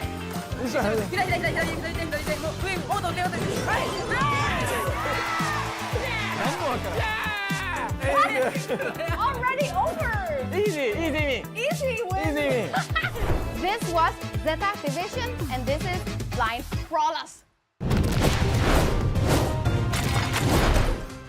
Rival up 1-0 in the opening set against Siesta. Massive underdogs here, as looks like we're not seeing any Siesta brawlers up top, so I'm imagining they're having some issues still. Rival down low, so we're going to buy a little time here. Just going to be patient with it, folks. Obviously, in-house, nothing that we can control from our end over here. We're looking for the best as well. Finding a little movement up top there as well. But yeah, strategy differences. Rival, of course, going to be big favorites in this one, despite what Brawl Nation thought. That was something that stood out to me. A really bold play, picking Siesta. Maybe it's a name thing. Maybe it's belief in the players. I don't know. But I respect Brawl Nation for it. I commend Ryohei for actually having the perfect emoji equipped for this. He was yawning. We would like to see some Brawl Stars. We're gonna show you some Brawl Stars as soon as we are ready. Having some technical issues on stage. We're doing our best. We can't really do much from Copenhagen, obviously, but the people working on that stage work relentlessly. So I'm sure we're gonna head into the game as quick as possible. Bear with us. I'm very happy that you're still sticking around, and I'm super excited to see and find out who are the next two teams making it into the semi-finals. So, we think we might have got things ironed out. Let's see how this will fare. But for the most part at the moment, players seem to be looking pretty good so far. Got to ensure that they are obviously not just kind of playing out the scoreline. It looks like they're keeping the distance and ensuring survivability, so I think things are back in order. Absolutely. I think part of that was just they're grabbing that extra round that Rival actually ended up winning. So I'm sure from a referee end, they just want to ensure that Rival got what they earned in that sense. So Siesta definitely on the back heels here. Sonny talked about it there in our short little intermission, but Hammock's just going to have a hard time. Rico has to adjust. They either have to make it towards these in-games, charge up a glowy super. Just something has to be different. So if they can bring this fight closer and closer, it's going to favor Colt, but Ryohei with a nice bounce away, a perfect tap of that super. Now a hypercharge going down for the extra stats. Ryohei trying to stay alive, taking cover now on the bottom left-hand side. If they can get a Rico super or just any kind of heavy fire, it could end up working out, but too low of HP. Utapin cleans up, and the set goes the way of Rival. Even in moments like that, honestly, when I just felt like Rival would surely all fall down. Like they were just stuck in a rut in that corner, and low HP, but just like the body blocking was perfect. Yeah. Every player doing their bit to ensure that they are, if they are really the lowest of the three, the furthest back. And that's not an easy thing to do against the rough sandbags and the gas, and just to just ensure your survivability. I mean, not to say that Siesta should have capitalized better in that situation and got the team wiped, but I think just Rivalries was just playing it super, super well and capitalizing down in a really stressful scenario and coming out on top.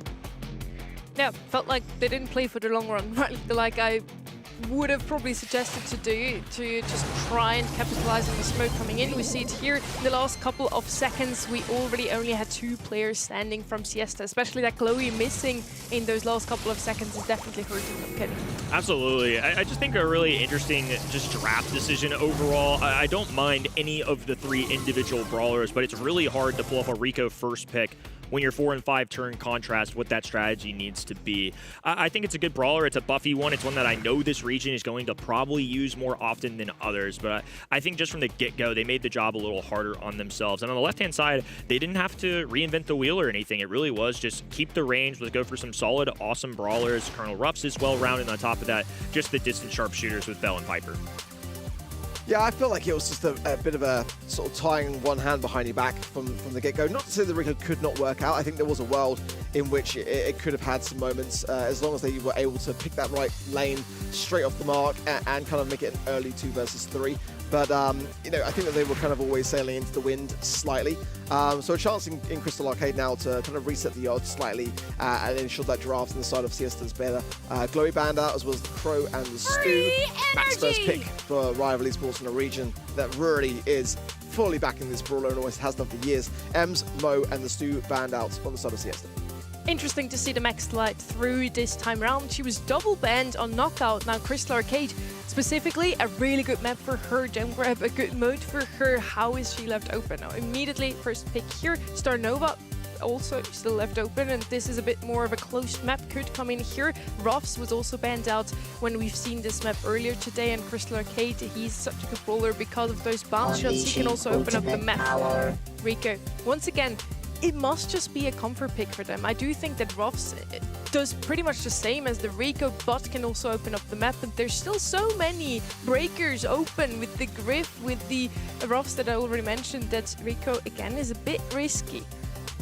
Yeah, Rico this early on, again, surprising, but it is something I've seen be a trend in this region. Starnova is one that we just have to keep forcing the name call out, because her name has been called out quite literally every set between our past weekend, whether it be in the band stage, the global band stage, and another dodge right there. So Lumi coming through as that control feature. A couple common ones. It doesn't lock them into anything too hard here, but I like how open this is in the 4-5 turn. You grab Max, who's one of the better brawlers in the game right now. It's an awesome support brawler. And on top of that, you can now pair it with so many different things. This can be a flex brawler, it can be your mid brawler, just a wide open field of brawlers, I would say, ahead for the left-hand side.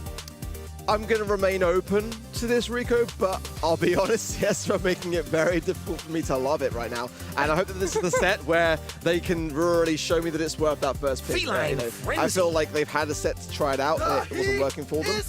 Fang Kit. I mean, these are really strong, heavy assassination brawlers. I think you've got to go with Wall Break now. Take away some of that burst, ensure the Kit can't have anywhere to go with the cardboard box. This is a problem. Kit jumping on the Rico. It's a very squishy brawler. Fang as well. These are two brawlers that are going to absolutely demolish things unless we see something strong on us. I mean, I wouldn't even mind the notice, really. Have that mute to hand or something. Like, you've got to go full defensive here. I'm surprised we haven't seen Meg come through just yet as well. I think that's a brawler that could absolutely have a place here. Needs going to come through. I don't think there's even the brawler that I was looking for to see as a counter option myself. Pretty good counter against the Fang, at least. I would have liked to see something as a gem carrier that can actually survive the attacks of both of these aggressive brawlers. You mentioned the Otis would have been a good shout. Stu as well. He can just farm super dash away. Even a Mortis gem carrier at this point would have been nice into that Fang and Kit, because he can always dash away if one of the two decides to aggress them. Let's see if that comp works out a little bit better. Once again, we're not a huge fan of that Rico, but honestly, Siesta, show us what you got with this comfort pick here. You can convince us all. I really like Vanita in all three of these matchups, if I'm being honest with you. Maybe it's not the best comp as a trio, but I think Nita was the right solution there for the end. It's a common one on this map. You got the narrow lanes, and if you open up the map with wall break, we saw what that did last time. So Rico this time going to have a better fighting chance, and on top of that, he's got the range game into two brawlers that kind of are sitting ducks till they get their supers. So at least for Rico, I think there's a lot more supercharge potential. I don't hate this as much as you all, I don't think. I think CS have a fighting chance here. I think the thing for me is, I'm not really kind of sure why Rival didn't go with at least one wall break, because it's actually going to leave the Rico with more to be able to handle, and that was like where I thought the draft would inevitably lead. And I don't mind the Fang or the Kit, but I think you only need one of them really for me. I think the rest of it you can kind of go with a more ranged affair. So far, so good for Siesta. And it might be Rival that have actually made a bit more blunder and just didn't capitalize down harder. Yeah, Bruce the Bear going to be available now for Nita, but pounced on by the Cat. Udapin following up, but has the assistance coming in from the BP spawner. So for now, Max is going to be straight away. Siesta operating as a unit right now. In the early game, they all marched down that right-hand side, but with Shake getting a little bit more space, especially with the Grim and Frostbitten to help out, this is a strong start. They're almost at 10. Yeah, Hammock now as well, having earned super, and now Hypercharge as well.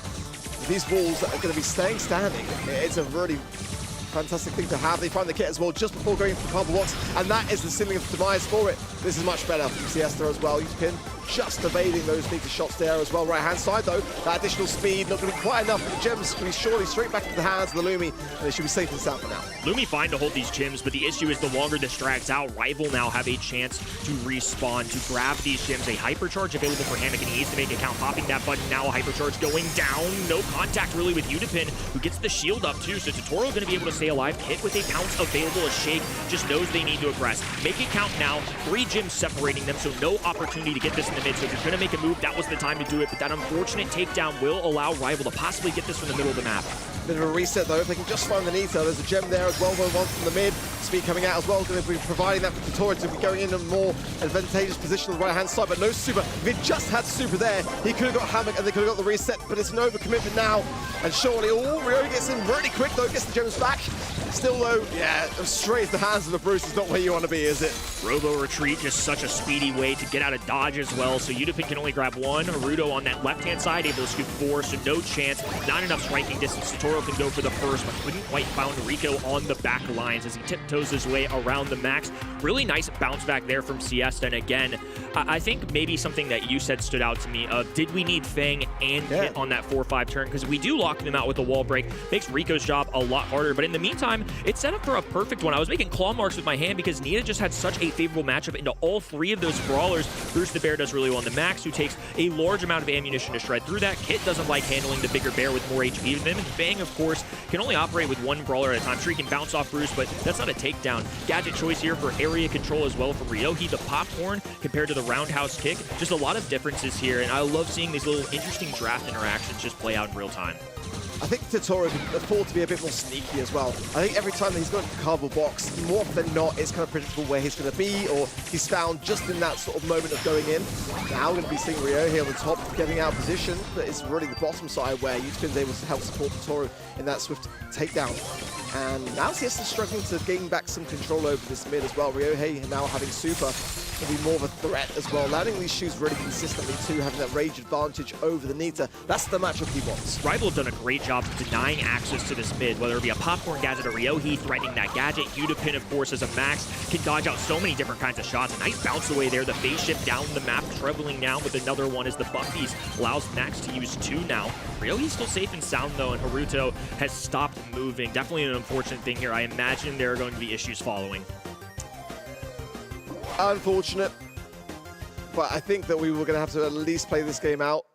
Siesta, of course, have the game advantage in that set, which will still stand. That'll be the scoreline that we come back to one way or another, but I think the inevitable will be that the admins will have to have discussions as to what the hold-up was there. Then we're going to have to reset the draft, and just please bear with us again as we go through the motions. Definitely unfortunate, but should be a game lead for Siesta, who have, along with that, waking up, I would say, from that opening match. I really enjoyed seeing that. It's a brawler that they doubled down on, but I like the way they implemented this time a lot more. And that 6th pick for me is what stands out in the draft. And to your point, as far as a strategy component for Rival, maybe the double aggro wasn't enough. I imagine what they were thinking is if we just overwhelm them with offensive firepower, Ariko's not going to be able to withstand all this. It's a low HP tandem. Lumi, of course, is nice for control, but in an up-close affair with those kinds of brawlers that have a Fang kick, Kit dive, which stuns, it might be a lot. So I see where they were coming from, but it just set up so clearly for that 6th pick Nita. I think a really good one. It shows that even a team like Siesta, somebody coming along later in the year, haven't really peaked in the early onset, now have an opportunity to showcase what they can do. They are bright. They can clearly play. Anybody on any given day can draft this, and I think that's why Brawl Nation attached their wagon to them. Yeah, for me, that Rico first pick, again, has some reservations on it because it's just a brawler which, again, not the strongest of the buffied brawlers, one that's starting to come forwards more, so now that players are starting to try it out more and really kind of get used to it. There's some drastic changes really for Rico. I think more so than any other brawler. I think that the Brock changes were quite normal, kind of what we actually always wanted from a Brock, really, to be able to have that super follow the brawler.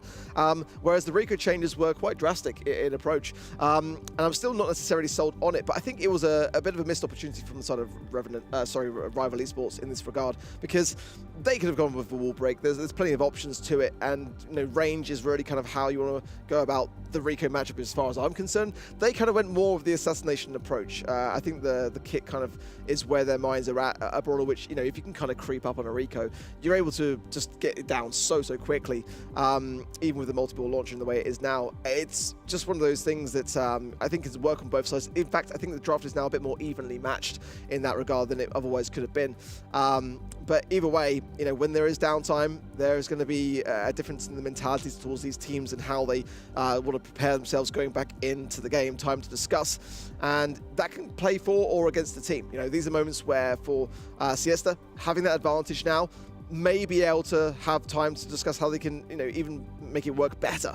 But for Rival, I think that it only really tends to, in my opinion, at least favour the team that are behind. Yeah, we talked about it already in the match, Zeta Division versus T5S, where T5S actually managed to take a game, the first one in set 2, and then their momentum got completely stopped by an issue on stage. So I think this is going to make a huge difference here for Siesta as well. They're 1-0 up. To be fair, it already looked a bit different now at the beginning of this second game here, Kenny. Absolutely. I mean, for a team like Rival, too, this is what I'll call a must-win. They're really going to have to find a way to bounce back here, because otherwise, it's definitely going to get hairy for them in Season 6. So, again, as the players are going to be getting things back into order, hopefully with the redraft coming in as well, we'll check in with the admins and shortly find out whether the time frame on that is going to be worth going to a break. Just bear with us whilst we liaise that information forwards and find out what the actual issue is. Again, it's a challenging situation here today because ultimately the admin team obviously are in Japan, and that's where they've got all the information, and we've got to liaise that through to our side here in Copenhagen. So once we find out more, we'll let you know. For sure. Definitely an awkward situation for players, too, is you just get in a rhythm and then you're bounced out of it due to issues out of your control. So frozen screens aside, definitely feel for them as well, as they're going to be working through to manage all this, especially for a team like Siesta with no real reps at this level. I mean, what a way to kind of get those experience points and work towards next year. Clearly, 3 bright players, and they're going into a rival esports squad with a pretty solid resume. I mean, they've definitely earned that number 3 spot in the region. Semi-final, quarterfinal, semifinals, and we saw them last month make that dream run to a grand finals. It was abruptly stopped by Zeta Division, but I mean, how many of us can you fault them? Like, Zeta Division, an absolute menace out there. So I think if this squad keeps piling up good, solid semifinals appearances, grand finals, that's great. But this is the month, I feel like, where especially when they're favored in a match like this, despite maybe what the poll said, rival clear favorites, and meanwhile SKC have to deal with the Goliaths of Crazy Raccoon. It would be absolutely insane if SKC pulled that off, but rival just need to take care of business here and now, and in this set at least didn't look as convincing as what we saw earlier in the match.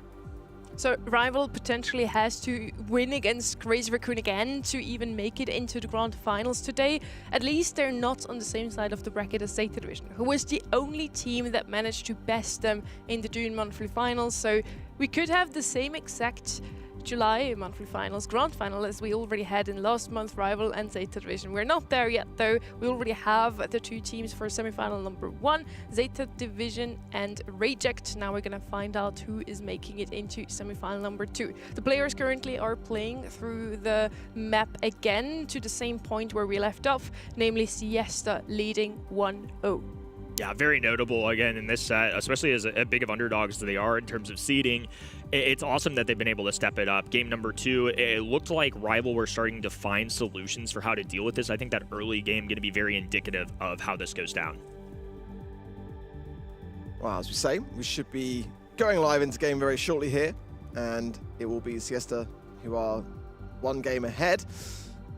And to be honest, I feel like as well, with the way that the draft has come, as long as they can still continuously keep on top of the kit, the Fang's a bit more easy to do that. We didn't really kind of see much in the way of hypercharges in the previous game either, so certainly on the minds of rival, obtaining that kind of utility with a Fang is kind of where you can almost pretty much take up the entire team. So that's exactly where we are going to be picking off. Teams have already played out that first game to ensure that the scoreboard is reflective. And we're back in. We're live. Let's go, baby. Yep, as a reminder, Siesta down 1-0 in sets, but have taken the lead in the game. But a flying start for Udipin as he double cycles in the new phase shifter gadget. Goes for 1 a second to Toro with a miss there. So Shake staying alive. A dive in from Ryohio. A perfect counterplay as the popcorn now shatters across the map. This has been easy picking so far for rival. A complete difference compared to what we saw in game number 1. Yeah, a definite advantage so far for rival, both in terms of the objective. They've already given away where the kit is there with that max speed, I'm sure. So being wary on the side of Siesta. Going to go with the support option here as well. And it's a great one as well there. But double takedown, leaving Shake with nowhere to go. I didn't even think about a Fang plus a kit. In my mind, it was just 2 aggro brawlers, but the tandem so powerful because Fang can go at opponents and he delivers kit right alongside him. There's getting sneaky top right-hand side. Rico doesn't stand a chance, has no idea that he's there, and as a result, he's just going to be on the prowl. Another takedown for the right-hand side. Shake left all alone. Bruce the Bear there to back him up. It's not a kill, but it's certainly a gym countdown. Yeah, this is much better from rival now. Just really ironing out the cracks, aren't they? Looking back at the previous game to figure out where it all went wrong, and this is looking far more comfortable. I still think this is going to come down to the strategy that's employed here. A bit of a moment there towards the end where they were standing still, just to point out, but it may have been that they were giving up early. We'll find out in just a moment, but for now at least, the scoreline will still be 1 game apiece, and obviously if there are more issues, we'll know pretty quickly. But as far as the gameplay is concerned, for me, that was way better, Kenny. I mean, like, everything that Rival Esports really brought to the table there was just on point, and their positioning, the early foothold in that mid as well. Getting Ryohei really locked in their right-hand side made a massive difference for me. This time, Siesta sending all 3 members to the left-hand side, while Rival were actually looking the opposite. Totoro able to get the first strike there, but a nice response there out of Siesta. Rico in an awkward position here, though, just kind of on this back line left-hand side wall. They're going rotate Lumi over and just try and cling on to whatever little bit of gems they can. Udipin, especially with his star power choice, can get a shield up. He's got phase shift. I just feel like Rival picking up this max first overall is never going to lead you astray, just because it's always going to be possible to get gems. And this is where the playmaking starts to happen. A super over from Fang. Now the left-hand side having to deal with everybody as Kit powers up the ally. This time the thrower getting the takedown. The Yarn Ball's the one that hits. Lovely stuff. Shake just about survives there. Bruce Bear as well going to come in, drop a gem on the side there of Siesta, which is going to be quite favourable. But in the meanwhile, it is Rival Esports that have been able to obtain 7. So a lot of time to catch up for Siesta. They do need this set realistically here to keep the pressure on. And I love the adaptations from Rival. Good stun there as well from the Luby. Kick going to connect onto the Shake there, but the support there was present from Hammock. So again, now with gems dropped, this could be a real turning point. Not going to be overly greedy there, which I like as well from Siesta, because they've been able to get those gems back out and now just need the one. Excellent decision making, but now Udipin with some super speed can take this down the left-hand side. An immediate kill. That's a pivotal one, as now it's all of a sudden Rival that have a chance. A stun onto the right-hand side. The team play coming out of the blue roster. 10 in the bag. Siesta nowhere to be found. A triple takedown will make Shake's job rather difficult, as now extra juice to go down just to ensure that they can dodge everything out. A second super being cycled. Kit now diving in. Fang hyper charge, all the purple buttons being popped, and just when we thought Siesta had a chance, it's Rival striking them, punishing them, not even allowing them to have a dog in the fight. I just love the way there that, the second that Rival made a blunder, they picked up the slack, really, really quickly. I mean, I don't think that Siesta even saw it coming. It was so rapid, because there was 9 gems in the pocket there for Siesta. They just needed the one, and they would have been on countdown. If they'd been able to hold on to that countdown, it was a set. And Rival just immediately exploded back in and just took them back into their own pocket. I mean, that was the door that was left open.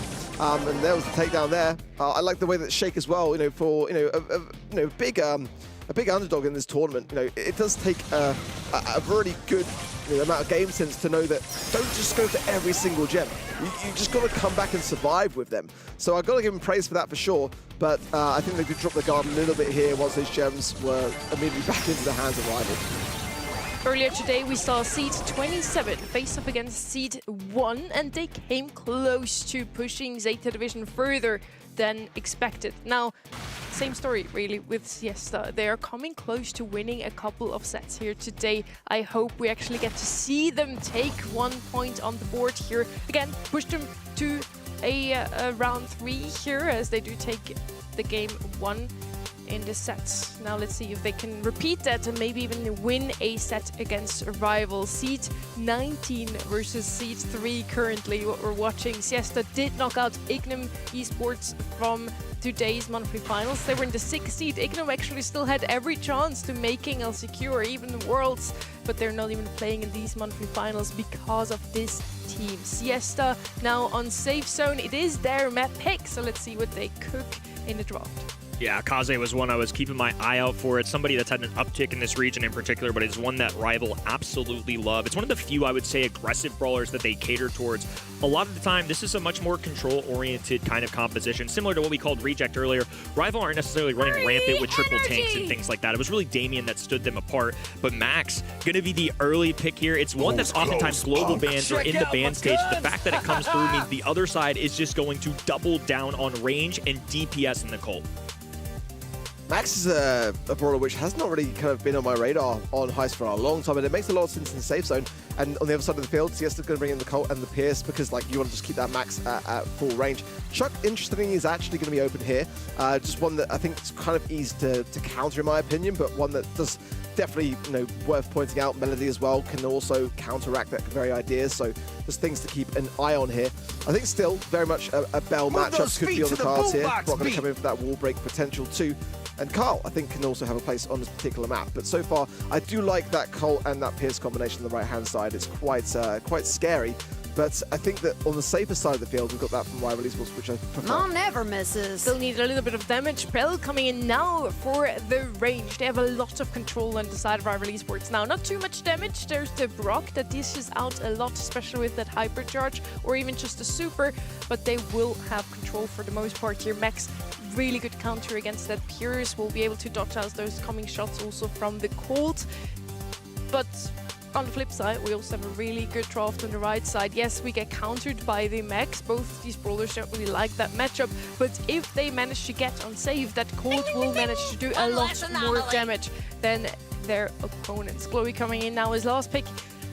They tried it already, a knockout. I don't know what to think of this brawler, but I said the same thing last week, and Chloe was actually banned out within the top 5 of the banned brawlers in the EMEA, so he is really good in the current meta. I just don't know how good he is on heist map specifically. It's something I haven't seen a ton, so curious to see how they utilize it, but it's once again a Glowy plus a Colt, so I wonder if just tethering on to the DPS and letting it rain on that heist save.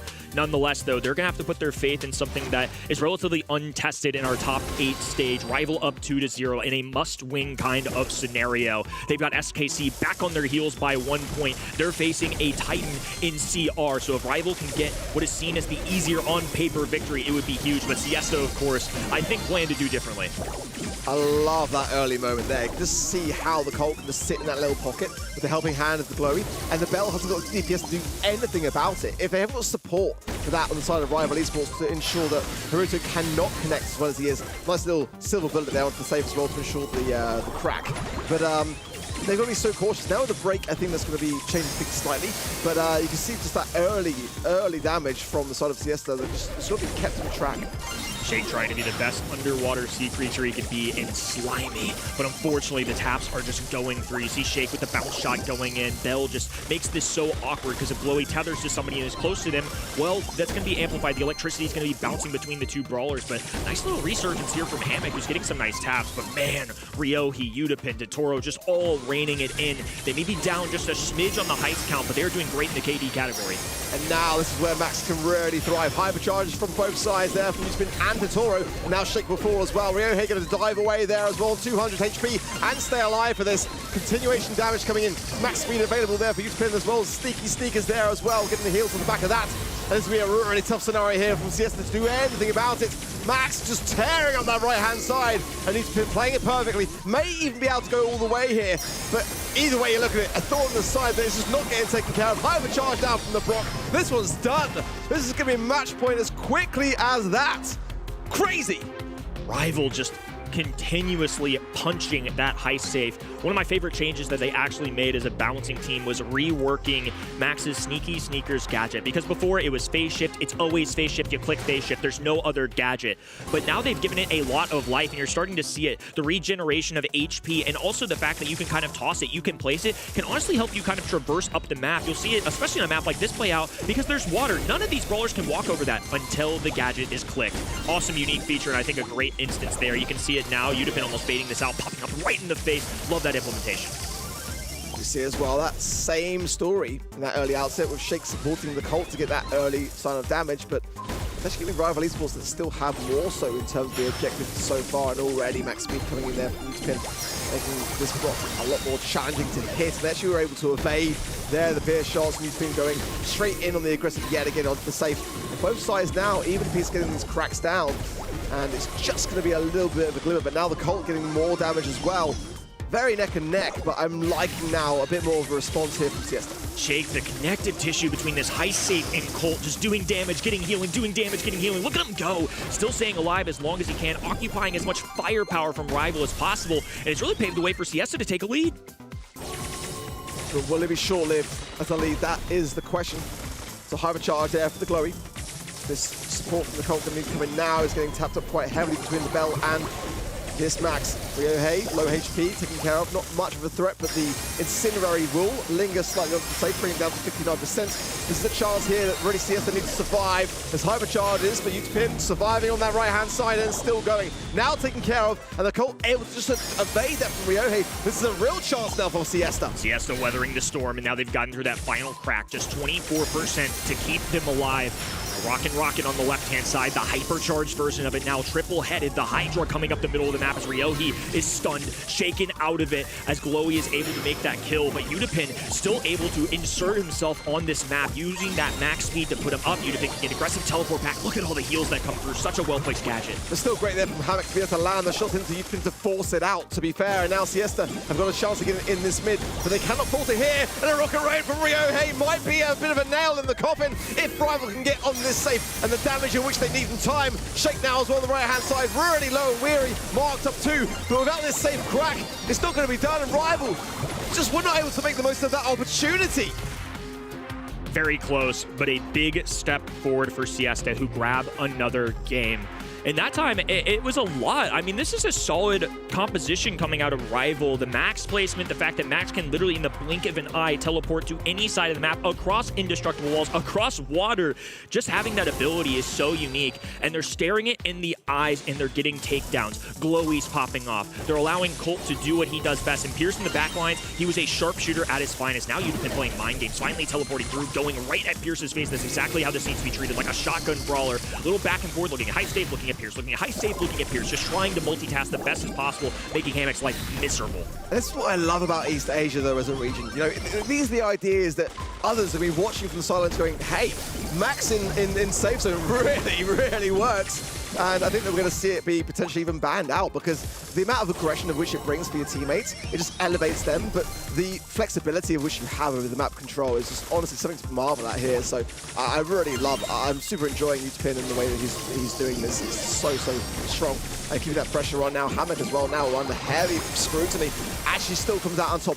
That man is doing an amazing job on defense. He really is. Yeah, Pierce single-handedly just kind of on defense, while Glowy and Colt are full offense. Meanwhile, Tutorial on the back lines. Ryohi cycling in the extra rockets, and you'll see the distance go further and further every 6 seconds alongside that, as Shake isn't managing to keep his teammate afloat. He can only do so much with tethering his Utopin. Go Time is now activating Hypercharge, trying to feed Tutorial a little bit right in the face of Shake. Teleport back. This is just a whole entire interaction where nobody's been able to expand past the middle, and right now it's Siesta fighting the clock, fighting the enemy brawlers. They're going to have to make a move here soon. Shake's done so well as well there to stay alive. I mean, a really tough scenario because he can't use super against the Max because the TP back is just going to make it a waste, and he was really stuck between the rock and the hard place and still was able just to stay in position. That's not an easy thing to do whatsoever against this kind of aggression, as Rival Esports know that they just want to get this done and dusted. They've got the advantage in terms of the objective.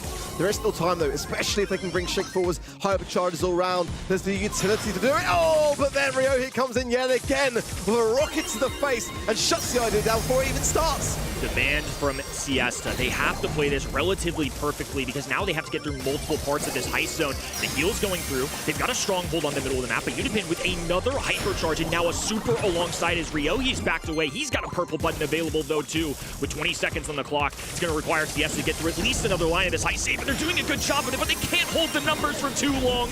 Rival in a must-win scenario. SKC, it's up to you now. 1 point ahead, they hold on, and now have to wait for a quarterfinal response to see if they're going to have a much easier Season 6. I'm so impressed today with the underdogs. I've got to be honest, I don't think the scoreline reflects it, as I didn't think the same earlier today either. I feel like Siesta had some real moments, especially in that set. I mean, it went away from them, but I think there was some serious great defenses from that Pierce specifically for me. I think that they were keeping themselves in the game most importantly throughout. I think that it just came down to those moments of like, you know, being able to hold firm in the mid. And in a way, I think Utopin just able to cycle everyone back. Ryohi has some great moments too. Like some of those singular rockets that just made the difference. More often than not were just a massive turning point for me. But Siesta can be very proud of that performance. We see the players are still smiling as well. Siesta know that they have done well for themselves. A great showing for the first time playing on the big stage in front of a live audience, and they've been doing super well. In the end, it is a 3-0, but as Orca already mentioned, that doesn't really reflect how close some of these sets were. Siesta did manage to take a couple of games off the hands of Rival. Now, we already talked about it a lot today. Rival at the moment just 1 point ahead of SK Kalalas. They could be meeting each other in the semifinals now, and it would be a direct matchup of who will so far qualify for that LCQ slot. I mean, look there, Hammock. I mean, 15 kills is really just super commendable. Despite not getting the win in that set, I think that, you know, again, that just says so much about the aggressiveness of what Rival Esports were doing with that Max pick, and you know, it really was incredible. Again, those 3-0 scorelines I don't think nearly reflect the reality. Zeta Division, of course, beating T5S earlier today, but that was a team which they faced in qualifiers, which went the distance to a double match point. So I think there's a lot of LAN experience there on the side of Zeta Division shining through. A big upset really for me as well in this second match which was Reject getting the win over Axis Esports, a team which have shown so much flourish. And Terry coming back over from the EMEA region, I think as well, is such a great player. I think that Axis, more often than not, would win that matchup, able to come forwards today and not quite do so. But the big story here is this lower bracket stage. Rival Esports getting this win, so important as they are 1 point ahead of SKC. And SKC now have got a massive mountain to climb because they face Crazy Raccoon.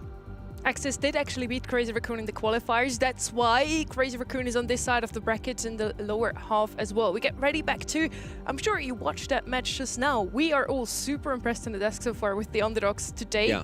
You feel the same way?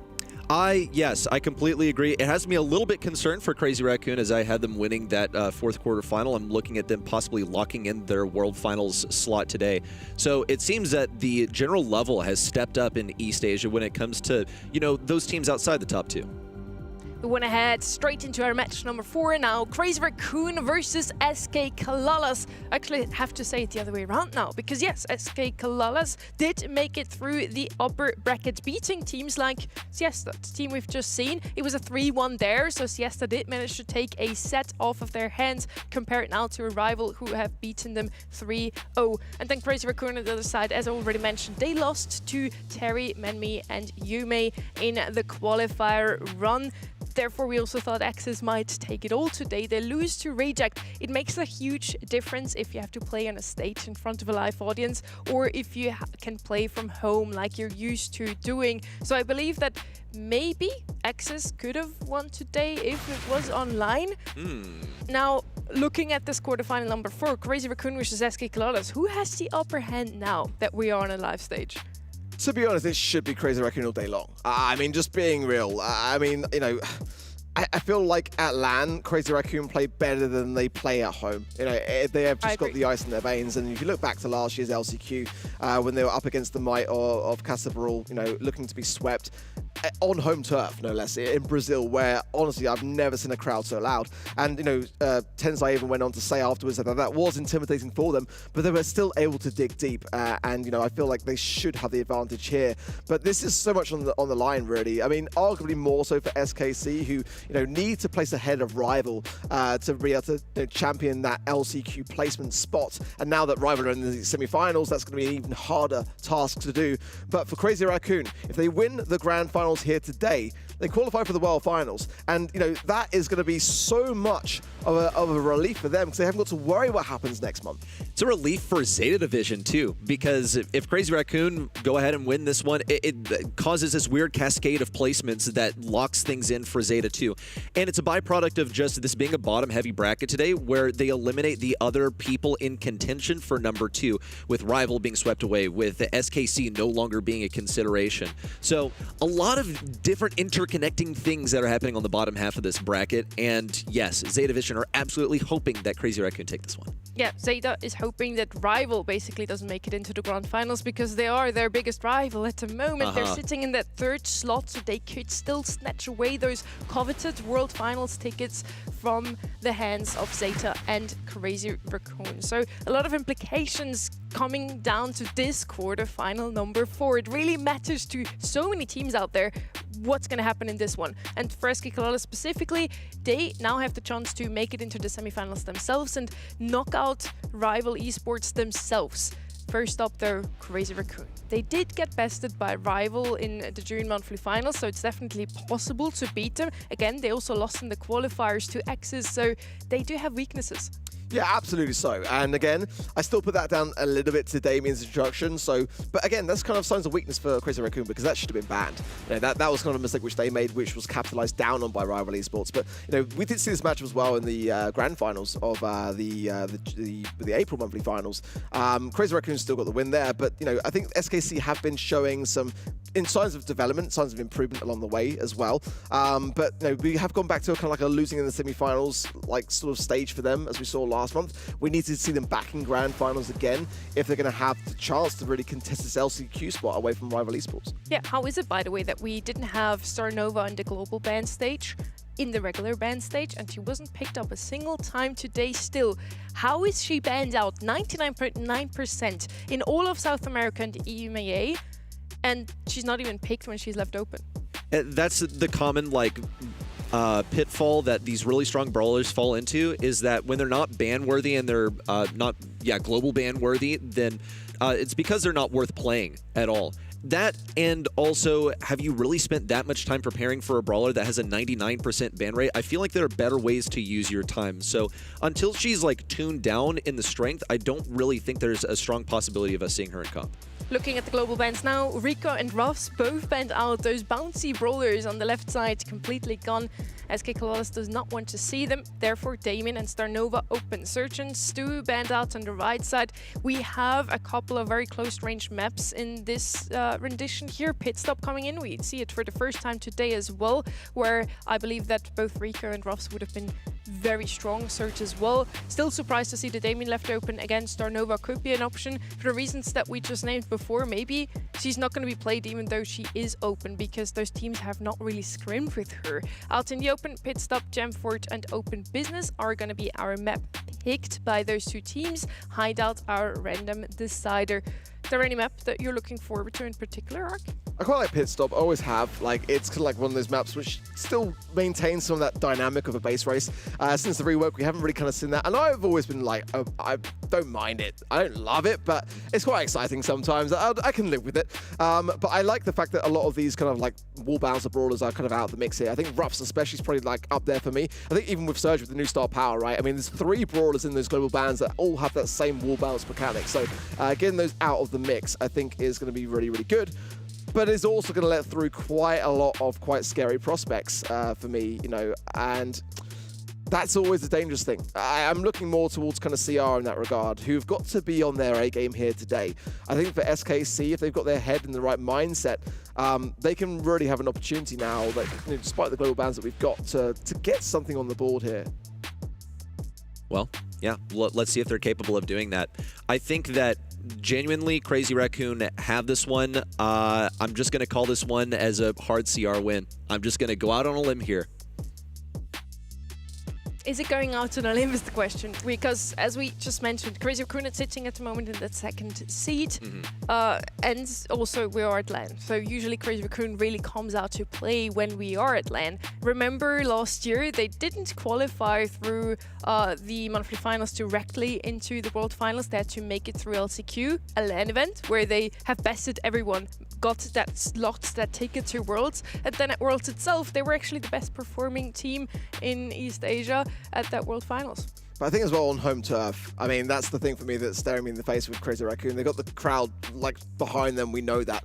I think for me the reservation with SKC is going to be mainly with that LAN experience side as well. I think, you know, Ghost T, you know, amazing player, but like, is he going to perform at LAN, you know, where he's got lesser experience compared to, you know, Pisha and Kuru.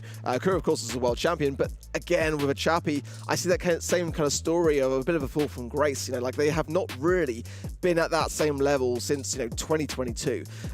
This is the time to really bring it back. When SKC need it most, I want to see him kind of take more of a leading role here today and pick up his teammates to ensure that they can get something of a close matchup here. It's not going to be an easy feat at all here. Crazy Raccoon should, you know, 9 times out of 10 win this one.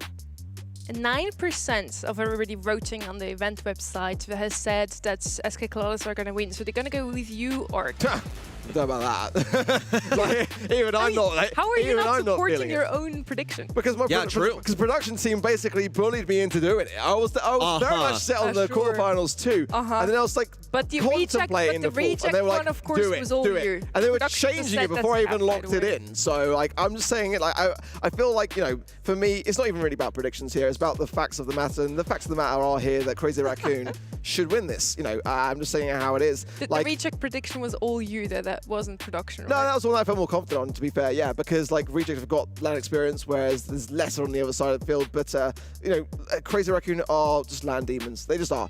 For me, I put it with SKC simply because if they can get inside themselves enough to realize how important it is to get a win here today, it's kind of like, for me, especially with the way that Rival Esports are playing, it's kind of like a now or never kind of thing. You don't want to be going into that last monthly final hoping to perform when the pressure really is on you and you're still trailing a team which could just go all the way. Like, you might be able to do everything in your power, but you're still behind, and if they win the whole thing, then there's nothing you could have done. But going into that last month, they would prefer to, you know, be able to take it a bit easier, right? And that's what potentially Zeta and Crazy Raccoon can do. I feel like it's going to be a really tough ask. Are Crazy Raccoon breakable? Yeah. I mean, any team is, right? So it's down to them to find those weaknesses to exploit them. I think both of these teams have enough motivation to win this one today, fighting for LCQ or to qualify for Worlds already. We still have the August monthly finals as well, but Crazy Raccoon wants to lock in this time around.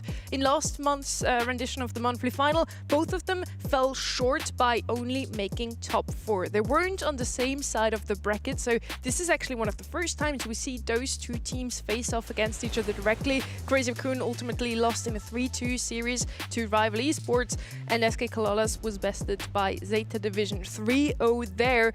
So I think both of those two teams definitely are in the top 4 of the region. After all, SK Kalalas seed 4, so yes, they are. It's hard to tell who comes out on top in a direct matchup because, again, they haven't had to play against each other very often. The only times we've really seen them play against each other in a monthly final was in the April monthly final grand final, where Crazy Raccoon ultimately won 3-1. Today, unfortunately for them, not both of them can make it there. Not both of them can play in the grand finals. Yeah, well, I mean, let's see how it pans out. I think this is going to be a really interesting match. I think that SKC should, be able to show some better stuff than we've seen in previous months, and that Crazy Raccoon, I'm just hoping that they can pull off the same things as usual and make it to a postseason. Now, we are ready. Quarterfinal number 4. Let's get it going on Out in the Open.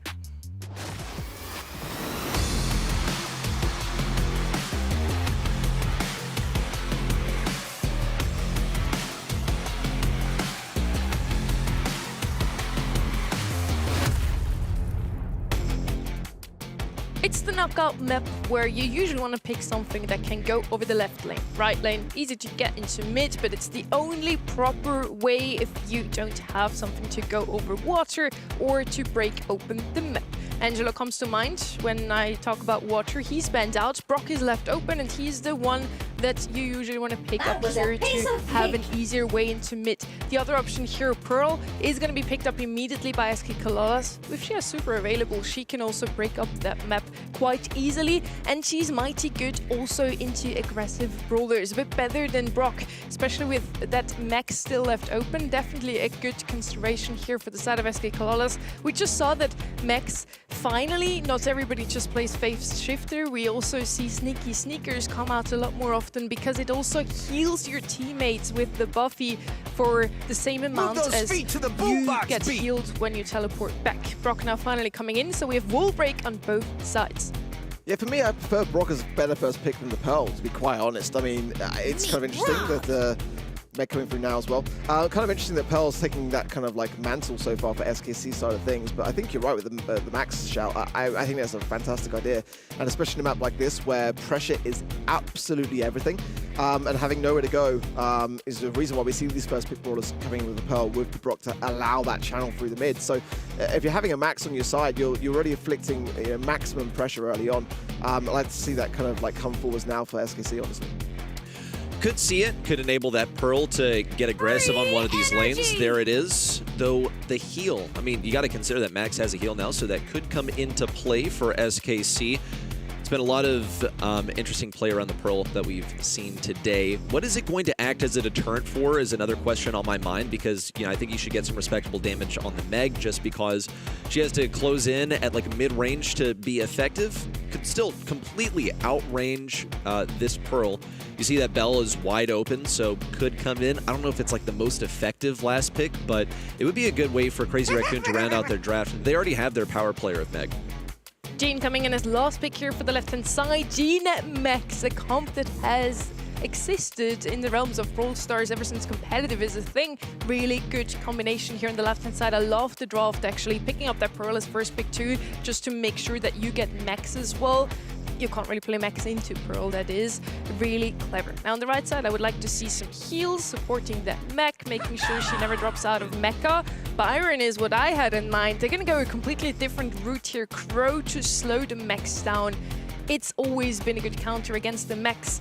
Now, in regards of damage though, I wonder if that Crow is gonna have a lot damage, enough damage output. Yes, he did get a buff now, but Jean and Pearl, very tanky brawlers here on the left side. Yeah, I think Gene, though, ultimately in this map, I'm always thinking about when you push back, right? And if you push back with a Gene, then you've got an ability, if you've got Magic Hand, to turn the tide, take back control and try to get your teammates to correlate together to ensure a swift takedown. But if you're behind those enemy lines and you haven't got that Magic Hand, then it's like a different story altogether. You've got nothing to really bring to the team except those kills, which the Crows are quite good for, to trickle things down over time and keep that pressure on. I quite like it. Okay, let's see what Kuru's able to do with this Gene. It's a classic pickup for him and should be able to give them some scouting in the bushes, but doesn't even matter if you've already sunk back to your own spawn. And Moya is knocking at the door. Also see some wall break and the barrel break, we should call it that too. And there's not really that much room for SKC to hide behind when they eventually do get into mid. Nightbeat is going to be brave and be the first one to go alongside Ghost T with all of the damage in the world, but they can't finish off this kill onto Moya. A second dash, but Nightbeat is met with certain demise at the hands of a rocket. And Kuru, despite a victory on the right side, will have to face a 1v2. This one, let's just pack it up. Run to the poison and save yourself from giving any more damage to the enemy team. But there was absolutely a moment there in the world where SKC could have absolutely won that round. I mean, there was a moment there where they really could have capitalized down if their Pishu had hit a couple more shots into that Meg and just had a bit more support. Those moments that you don't really get very often with CR. So they've got to be a bit more cautious around ensuring those takedowns here. Nice for the combination of their Pishu there and Ghost T. You've got to land those shots. When you got opportunities like that against CR, which come so rarely, those things got to capitalize down on. Hypercharge now for Naypushu. That could put Ghost T into a favourable spot here as well. Kuru is going to be acting alone on his right-hand side, though. Needs to bring his team forward to get this Magic Hand connection and the support from the back of it. You see a lot of pressure. Kuru fishes for the pull, gets one on 10 side, drops this to a 3v2. CR can pick up the pieces because Moya does have a hypercharge, but it would be well advised to just to save this one for the next round.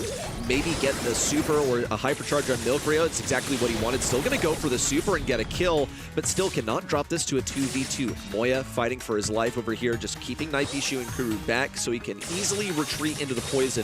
Definitely good to put up a bit of a fight there to give that poison a bit more time to creep up so he can stay in a defensive position. We're looking for this hypercharge from CR. They have a couple on their hands. Milkrio equipped just as well as Moya on the left side. I love this max speed, going straight into the map early on, giving SKC that advantage, because this is a map which really does cater towards that control, and already giving themselves a great chance here with the hypercharge of that Brock.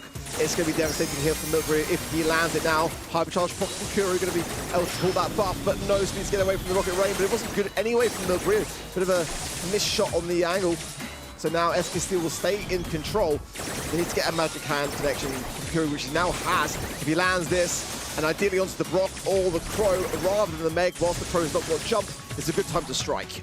Okay, a couple of good targets over here. Got to see that speed. Nightbeat going to give it to Kuru. He's one tap, but he can still get a free pull if he's able to get in position.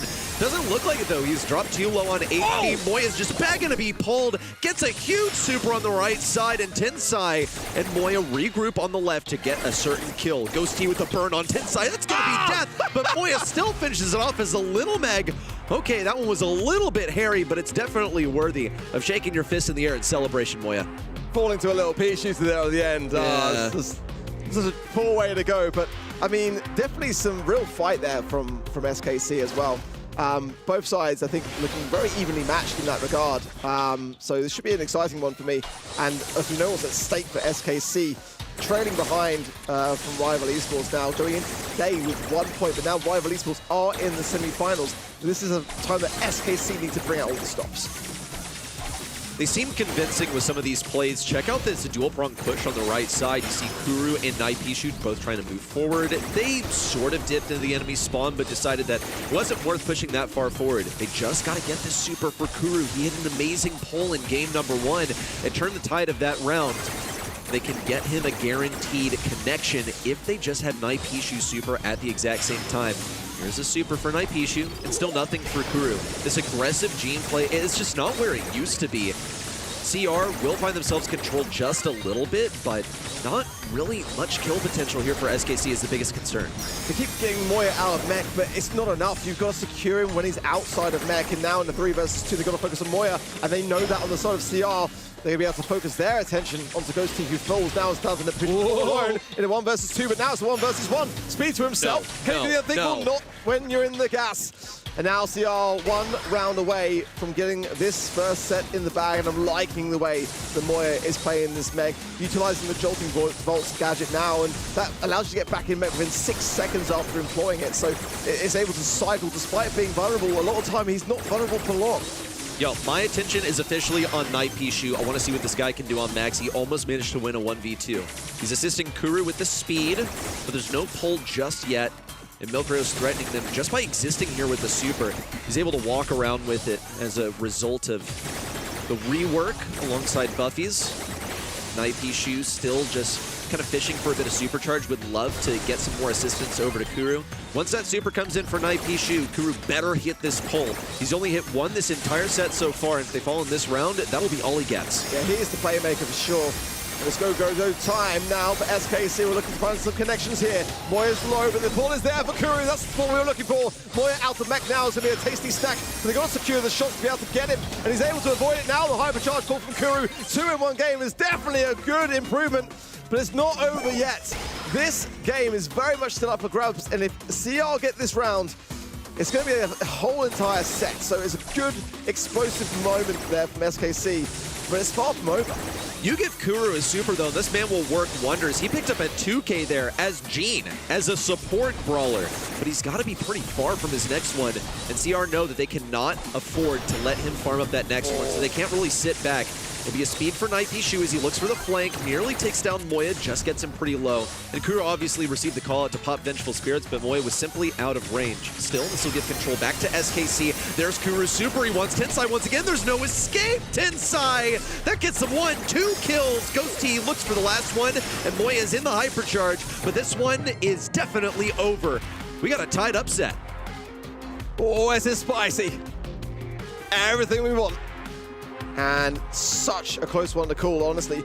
Great to see Kuru coming forwards there in that final hour, because difficult to do in those moments. I mean, especially because, you know, in that round where they were able to get those 2 consecutive pulls and bring things back into order, it could have gone south so quickly just going back into the following round, and it could have been a set. Now, there's a real battle for SKC to hold on here, and if they can learn from those mistakes that they've made now, come forwards, it could still be up for grabs here. The CR now in a much better position, as you'd expect going into a fresh round, because they haven't got the max speed on the inside of SKC coming off the bat fresh to get into the map early. So this is where CR know that they can capitalize down. If they lose this first round, then things can really take a dangerous turn. No doubt. Don't want to let things cascade out of control. CR are doing a good job of doing exactly that, just holding it down. And look at the way they're hugging these walls also. Just avoiding the damage, also avoiding those Vengeful Spirits from Kuru as they did on the rollout. Night Pichu is just in the Matrix right now. Get this guy a max, but okay, now it's over. Here comes the speed, though. This is going to be the secondary execute. Kuru wants this super so badly. It is the key ingredient of a round victory for SKC. Is going to be dropped low. That'll be a kill. Milkrow dropped really, really low, and Night Pichu has to fall into the poison. Same for Ghost T. No utility earned for SKC in spite of their sacrifices. So close, but this is the difference maker here. So SKC now straight into the map early on and have that high ground, which in this particular instance is so crucial on a map like out in the open. Rocket Rain available from Milkrow, but they've not been connecting as well as they should be so far. So hopefully this one does. And oh, the Pichu does have to utilize there 2 back-to-back gadgets to be able to evade it. Goes T, going to be depending massively so on these healings from this Gene. And Kuru's got a massive pull. He's got a hit, but he goes for a Kuru that has jumped. Disaster. There may have been a world where he was able to capitalize down on that fact, but Tensai's thumbs were just too quick. Is pretty speedy, and they weren't able to get a secondary push off of it. Here comes a hypercharge, 2, in fact, and Ghost T is going to be able to push forward. Another speed for Night Pichu. Max is absolutely insane after this round of Buffies, and Kuru once again cannot connect the pull. The last one made sense. This one didn't so much, but Ghost T will still finish on the right side, and Night Pichu, oh my goodness, this guy is him with the speed, but SKC are all working together in lockstep. CR need to bring this back under control or else they'll go down a set. Pishu's playing a dangerous game, but so far he's been staying standing despite being in these precarious positions time and time again. Moya now out of mech, but no magic hand pull, or at least not one that's close enough to be able to do so. No rocket rain from Milkrew that lands! This is what we waited for! Then Pishu falls down, 1v3! Ghost T is not going to be able to do anything about it without fire that lands on the map. And these are the momentum moments that allow Milkrew to get the crowd riled up and CR take that first set. But what a close affair. Like, you got to celebrate them massively so you get the crowd on your side. Milkrew being one of the best in the world, not even just in this region, at doing that. So you've got to make the most of it while it's still there. Oh, man. Oh, man. And he has absolutely come back into the game with a bang. I mean, coming back into the scene in a huge way in 2024, and then 25 managing to take a world final and still being on top of the game and being one of the best at moving a crowd. That's set one for Crazy Raccoon, and it is clear how they did it. They had a really solid draft. They had that good team play. And I will also give a shout out to SKC because they were really, really deadly once they finally got that super for Kuru. And that's where CR identified the problem and shut it down in game number 3. They denied the pulls to Kuru. They didn't give him any connections. And some of that can be attributed to the Kuru because he went for a pro with a super. Yeah. And then missed the second one. But, you know, the stakes are high. It's really tough to be so accurate when the moment is hot. But as you mentioned, though, in the match, like, I mean, Kuru was getting an insane amount of kills for a support-based brawler. But, you know, you're right. For me, like, in those moments, I think, you know, if you're going to try and pull a Crow, a jump, and especially one that's on the side of a team like Crazy Raccoon, you kind of get what you're given in that regard. And in the time that the Crow did not have jump, the pull didn't connect. So definitely mistakes on both sides, but very small ones. I mean, really tiny things to consider. And like I said in the moment, there is a world there where teams sometimes don't act accordingly fast enough. You know, you can get those connections, but it was such that in those moments, Crazy Raccoon were able to go, do you know what is better here? To stay alive and have to earn back the utility, or take a risk and hope that the range is not going to be there enough to survive. So, I mean, really close calls. I think for SKC, though, now is going to be a real test because they came so close to coming back, you know, not just against that kind of set point scenario, but now in that final round moment. If they get that inside their own heads and they start to topple, which can happen going into a fresh set, then it can go out of control very quickly. So they have got to bring us back and Is stay this composed. really your best? Okay, let's talk about Pit Stop. It's one that we've been looking forward to, and it's a new addition, or relatively new addition to the map pool. This one can go really quickly, and this was deliberately chosen, mind you. This is where the base races happen. It's just the terrain permits it. You're able to use brawlers that need to engage in close range, and they're able to because they have so many walls to hide behind.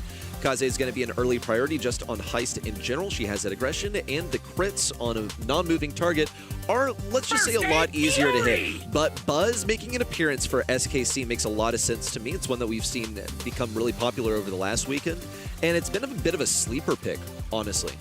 Yeah, normally I see it as a third and final pick, and I love it when it comes through, but it's got a high win rate for SKC at 80%, so, but that is based upon, you know, sort of relatively few games, but definitely a comfort pick, never a bad thing for me here. Wouldn't mind necessarily seeing a Lumifield control coming in here on this side of things. Rico gets some play, but again, being globally banned out, I'm just still surprised. I'm blown away actually by that global ban. Makes sense with some of these maps for sure, but I still like Bull on this map. I think that Bull has a great ability to go on the aggressive, but anything that can get to the safe swiftly, and that's why you see bans like the Miko and the Egg coming through. But I think Carl still has a place at the moment. And, you know, I'm still looking for it in this region, one that does tend to bring it in more often than not. I think Colt wouldn't be a worse shout here either. May have some issues with the draft going forwards. Maybe someone may have just dodged. We'll see shortly enough, I'm sure. But it seemed like the countdown was going pretty consistently until that moment in time. And if there was a dodge, then obviously the admins will have to discuss as to what that was and how they want to approach it. I think throwers as well, despite kind of like still, you know, getting some favorable buffs, lying outside the meta, it's still early days to say, right? But I think Berry is one that on this map can definitely have a very good time and just cannot be underestimated. Okay. A lot to look out for at the moment. Something to shut down the Buzz wouldn't hurt too much. I mean, he's not a brawler that's so strong that he commands an entire draft around him, but he must be addressed. Any brawler that goes uncountered in Brawl Stars is going to be able to flourish, with, I would say, few exceptions, just because they're just all-rounders. Now here on Pit Stop, Let's see the base race happen. Once we get back in a draft, we'll be able to, discuss this a little bit more in depth, but deathballing up the enemy side is an entirely viable strategy. You got to be really mindful about which interactions you decide to take, whether it's even worth going for your lane matchup, because you got to do the quick math. Can I do more damage on the safe than this brawler? Are they going to be able to enable someone else to get forward? Something that I look forward to on pit stop is actually Shade a lot of times. I love this brawler for the matchup. Yeah. So I'm curious whether that will come to light in the draft. Yeah, I love the Shade shout, honestly. I feel as well that that's definitely a high consideration brawler when you've got throwers in mind as well, because, Shade can just take them down so quickly and easily. But I think this is a map that ultimately, like you said, it comes down to more of like a base race mentality for me also, and kind of how you go about that process. So what the other brawlers that we've got coming in? The Colt did show its face in the end, and for the first time, oh my gosh, this month, Star Nova by Ghosty, and it's a great place for it, honestly. Yeah. With the cover that's there in play, the wall break is only going to be the Colt, which is, on SKC's side to the side. So interesting, and she's going to be having a great method to get through to the safe with the gadget as well. So this makes a ton of sense. Yeah, it's going to be huge. Let's see what Nightbishu can do on defense, because he's got to enable Ghosty and crew to stay up there. Looking at the matchups, also Nightbishu is able to rotate forward. Things looking good so far. The first crack has already occurred. CR down to 71% on their safe. So Moya is gradually pushing forward, and Tensai has the correct placement on top of the safe. It's crits coming through, and of course the Fan Storm getting as much damage as possible. Kuru on the right side just barely stays alive. Looks like that poison is going to just leave him on a little bit of HP, and we see Milcreo has his hypercharge as well.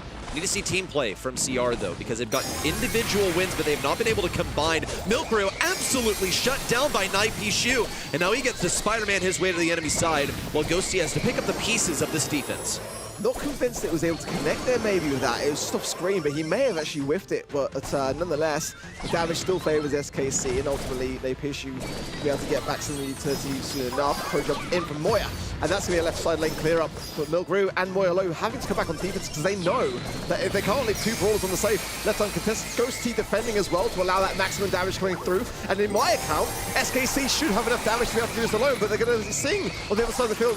Chris Raccoon trying for it. It's not going to be enough, and that was a bit of a mistake for me. They had to really double down on that defense, but the way that Ghosty was protecting things, they were kind of left with no choice. I would also say just the tempo lead is everything, because I think that would have been enough damage to diff the damage they were receiving on their own safe had it not been for the invincibility shield on the safe. So it is about timing more than anything else here. Let's check the interactions in the early game. Kuru on the left side being assisted by Nightbishu. Wants his kill on Tensai. Meanwhile, Ghosty goes for a rotation over the left side.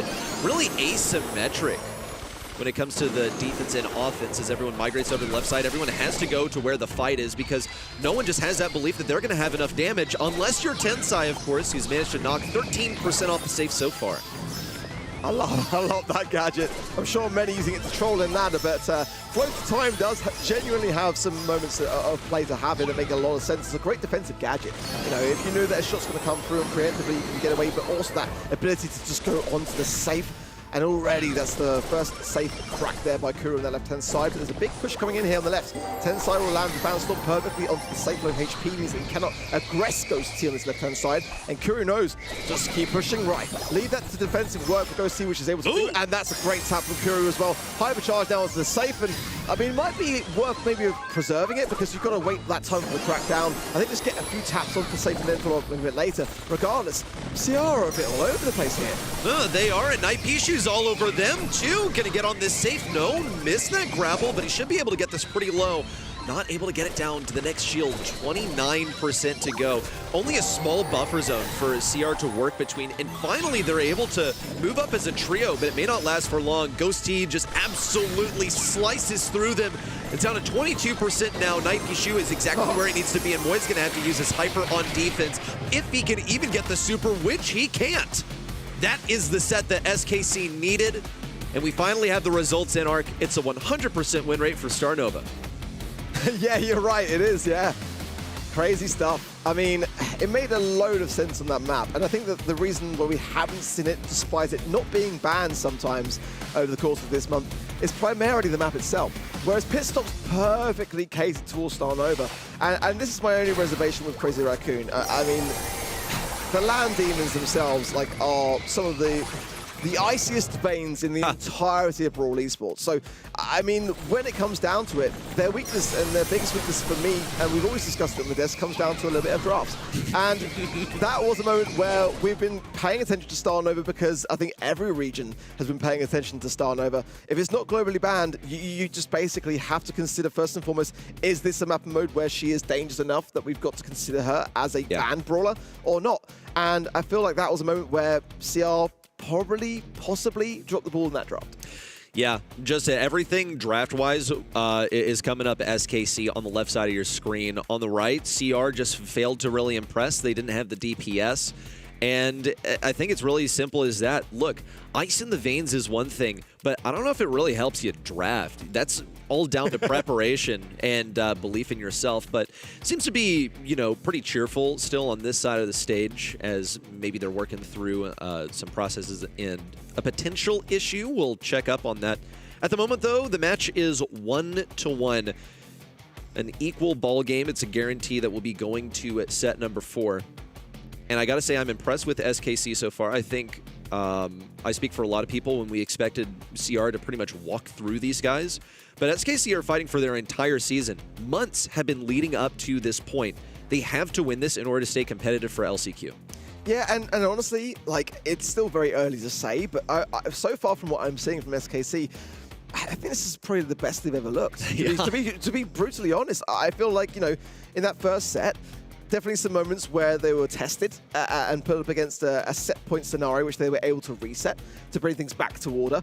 Okay, that still availed to Crazy Raccoon taking that first set, but it was back and forth from that point on, which is not an easy thing to do.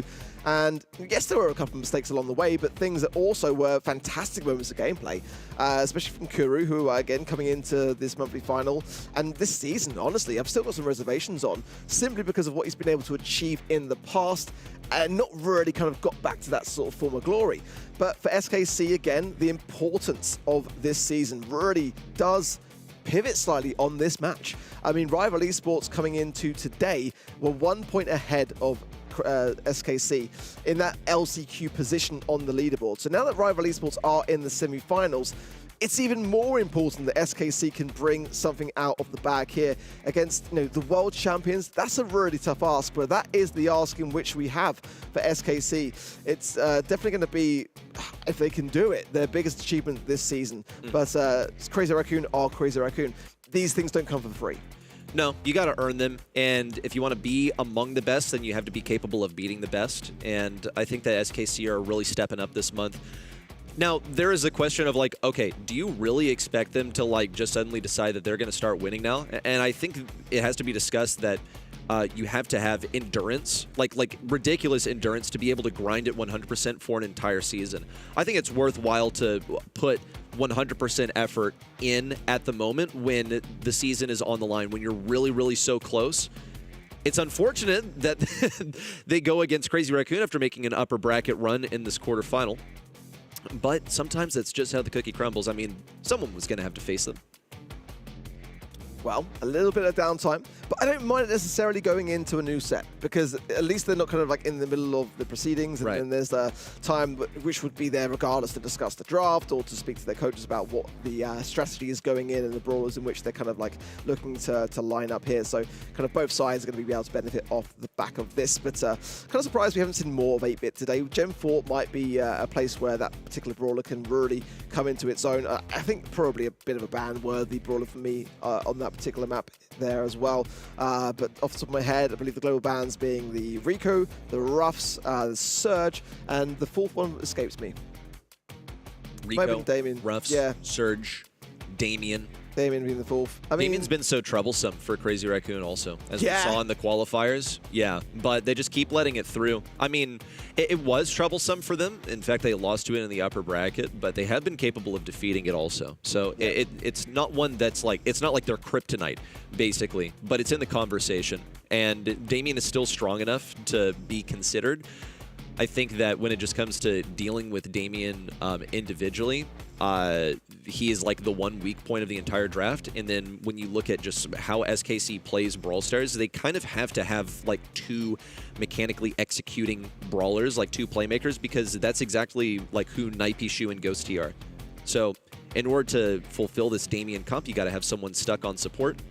And I don't know if that really caters to their playstyle.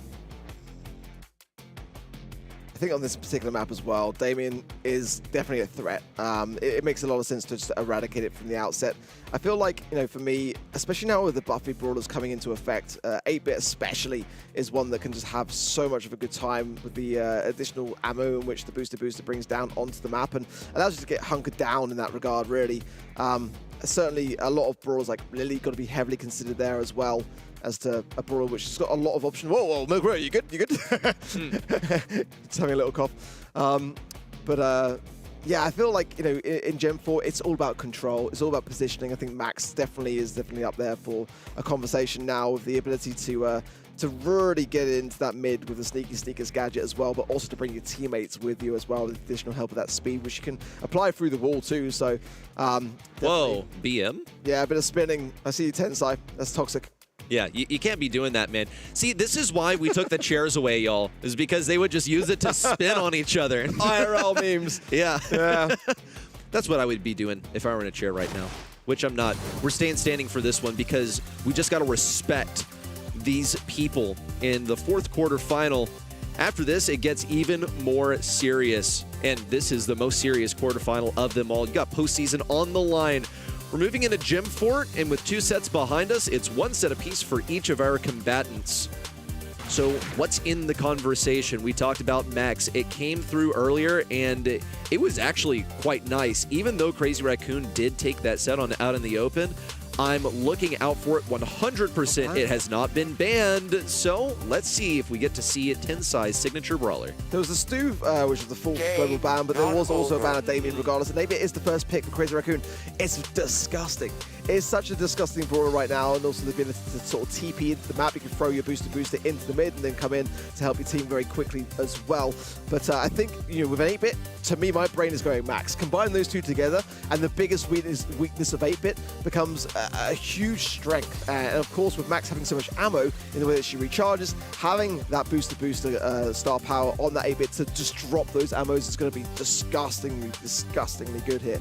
But let's see whether the aggressiveness of SK can fight back with a Colette coming through now as well, which again, only had a small little bit of a nerf. I'm surprised that she's dropped off so much heavily in this region, considering that she was last month's most banned brawler in this region. Yeah, I think the troublesome thing for Colette was, yes, I mean, it's down from a second on that long-range hypnosis that goes through walls and pierces numerous brawlers. It's really, really strong. But also, she's not able to cycle her super like she used to. I mean, it takes, what, like a super and then 3 hits instead of 2, so it's not as strong. But she's still a natural enemy of 8-bit because 8-bit leverages the fact that he has a lot of HP. Guess what Colette does? She, like, ignores pretty much all of that, and she'll be able to hit the same combo on just about everyone. Love to see a bull coming through. Okay, Naipishu's bull has been a little contentious in the past, but it's still a signature brawler of his, and I would love to see it come back. I would love to see him redeem himself, and what a stage it would be for him to do that versus Crazy Raccoon. I'm hearing that it might be a reset here, so we'll just hang tight whilst we figure things through. I would imagine that the draft will have to stay consistent with what it was up until that stage at least, but I think the thing for me that I just witnessed was like the ball coming through at a stage where I love Brawl. I really do. I think that Brawl is still so dangerous, and as long as you're able to, land those marks, really, you've got to be able to preemptively, especially going from like a long-ranged affair, land directly on your opposition, and that can go, like as you mentioned, sometimes for or against you. I think with brawlers like Otis that are still available in this kind of draft, there are some serious long-range shutdowns that I just kind of worry about the ball being at this stage. I mean, even kind of like, a Gale could be an option on this kind of map. Certainly when you've got that kind of additional slow or the shutdown potential of that Twister in the mid, it doesn't really leave much to the imagination as to how it's going to fare for a Brawl. So I like the brawler. I like the brawler in this map. At this stage in the draft, though, I just kind of want to see how CR want to approach it, because you could just go crazy hard in that with Shelly, break some of the bush at the same time. I mean, it's about playing against what you see in front of you in terms of the draft. I think that any brawler can work on any map if you're playing it into the right counter. Yeah, well, and that's with pick 3 as well. I mean, they could have just selected it there, but the other deal is just getting the right brawlers. And I think you just have to play the strengths of both Ghosty and Nightbishu at the same time. It's possibly a handicap and possibly a benefit to this team is that they just like have to have 2 brawlers that are capable of going all out because that's what the individuals do. Yo, Milkreo, you good? You need a little bit of rest? I know it's been an exhausting 2 sets so far, but you know what? I feel you, buddy. It's been a long day so far. We're on to quarterfinal number 4 now, and still, we are getting closer to the resolution of this inter-SKC and Crazy Raccoon conflict, but neither team has the advantage just yet. If you are just joining the stream, a very warm welcome to you, of course. We are experiencing a few technical difficulties here today, but it is fantastic, it must be said, to see what is a LAN monthly final for the Japanese or the East Asia region. And it's been a while, you know? I mean, I remember my very first show, in fact, back in 2020 in March, where we had a monthly final LAN in Poland. And it really does, going way back in time, you know? Yeah. And it really does put the players into a position where, especially those that have got lesser LAN experience, they've got to learn quick, you know, and I think that that's a really healthy thing for the scene overall. So to give players the opportunities to, you know, maybe go into later stages of this season in this competition with just a bit more experience in that regard. You know, I think it plays a massive part, and if we, you know, can't necessarily bring everyone together every single month for a monthly final like that, then it makes a lot of sense to have one in a localized region like this. But of course, by doing so, comes with a certain amount of complications and things that we'll be ironing out as we go. So we appreciate your patience, and of course, stay tuned to event.brawlstars.com because we'll be having trivia throughout the entirety and a button press coming in at some point today, which we've not actually done yet. Yeah, this is true. Okay, we got picks coming in. Let's talk about them. The Lily makes an appearance alongside a Pearl, and Max also is materialized for SKC. Yeah, it was just a ruse. It was never a bull. Do you remember a bull? I don't remember a bull. I don't remember a bull, but the Lily. Let's talk about the Lily. I mean, I mean, genuinely though, that was a brother that I mentioned coming in as one that can have a lot of room for unpredictability. You know, I think that the Lily now needs to be a hard shutdown. The Colette, sure, got your gadget with the hypnosis. That's going to play a vital role now. And Shay coming forward kind of makes some sense because you can then utilize the supers to get into a wall, so you're evading her that way. And I mean, they both earn, you know, passively supers in much the same way by proximity. So both sides got some fun ideas. I want to kind of see if this Max can combine with a Shade Hypercharge. I mean, that's going to be an absolute disgusting potential on the side of SKC, but some great ideas. Nothing that I really hard disagree with here. I am a little bit curious of this Shade selection into the Pearl, given that Pearl's still going to be able to hit you with that super through walls. But, you know, it's quite expensive to use a super as Pearl, so that's the main consideration. Let's see what you can do. Nightbishu as he comes around the right side and should find Tensai quite early on. And Tensai finds Kuru, but only on a bit of HP remaining. It's going to be a guaranteed kill there for Tensai, and he about faces to get out of there. Really, the main conversation for CR is the setup. They need to get Milkreo his super. Once he has that turret, things can go into motion. But until then, he's going to be the slowest brawler in the game. Nice stuff there from Nightbishu. Maybe these gems in his pocket might come back to haunt him, especially with Tensai. He's able to mirror him there in the realm and does so beautifully done there by Tensai. And this Lily pick, I can already tell, is going to be disgustingly favored for CR. More gems spilled, but actually straight back into the hands of Nightbishu. So that's actually going to be favoring SKC massively here. But again, is Nightbishu the person that they want to be holding those gems? No, not at all. I mean, not with a hypercharge either, but he's just going to have to go for it. Use the long arms a moment ago, so it'll be a solid like 10 seconds or so before he can get that back. And he also needs that super, but he's going to have to get into an aggressive position to get it in the first place. And finally, Milkreo has a super. He's going for plugged in, and here's where Nightbishu is going to absolutely disintegrate it. But on the left side, Moya has managed to get the diff, but Nightbishu is still fighting for his life over here. Yeah, Moya did super well. I think realistically SKC should have been able to seal him, but great plays from CR who are still not out of this and staying well in the conversation. Hypercharge now from Nightbishu. Some big hits onto Moya. Not too much more than that. Now I'm still worried about Tensai. They have found him, fortunately, and Ghost T staying in the mix. But look at that, just crowd showing to the left-hand side and left himself a bit wide open there. A bit scrappy from both sides, let's be honest, but so far it's 8 gems for SKC, 7 to CR, but they pitch now. Oh, I was going to say he had to get that escape mechanism in just the nick of time. Yeah, got out of there, but still CR are going to be able to pick up gem number 10.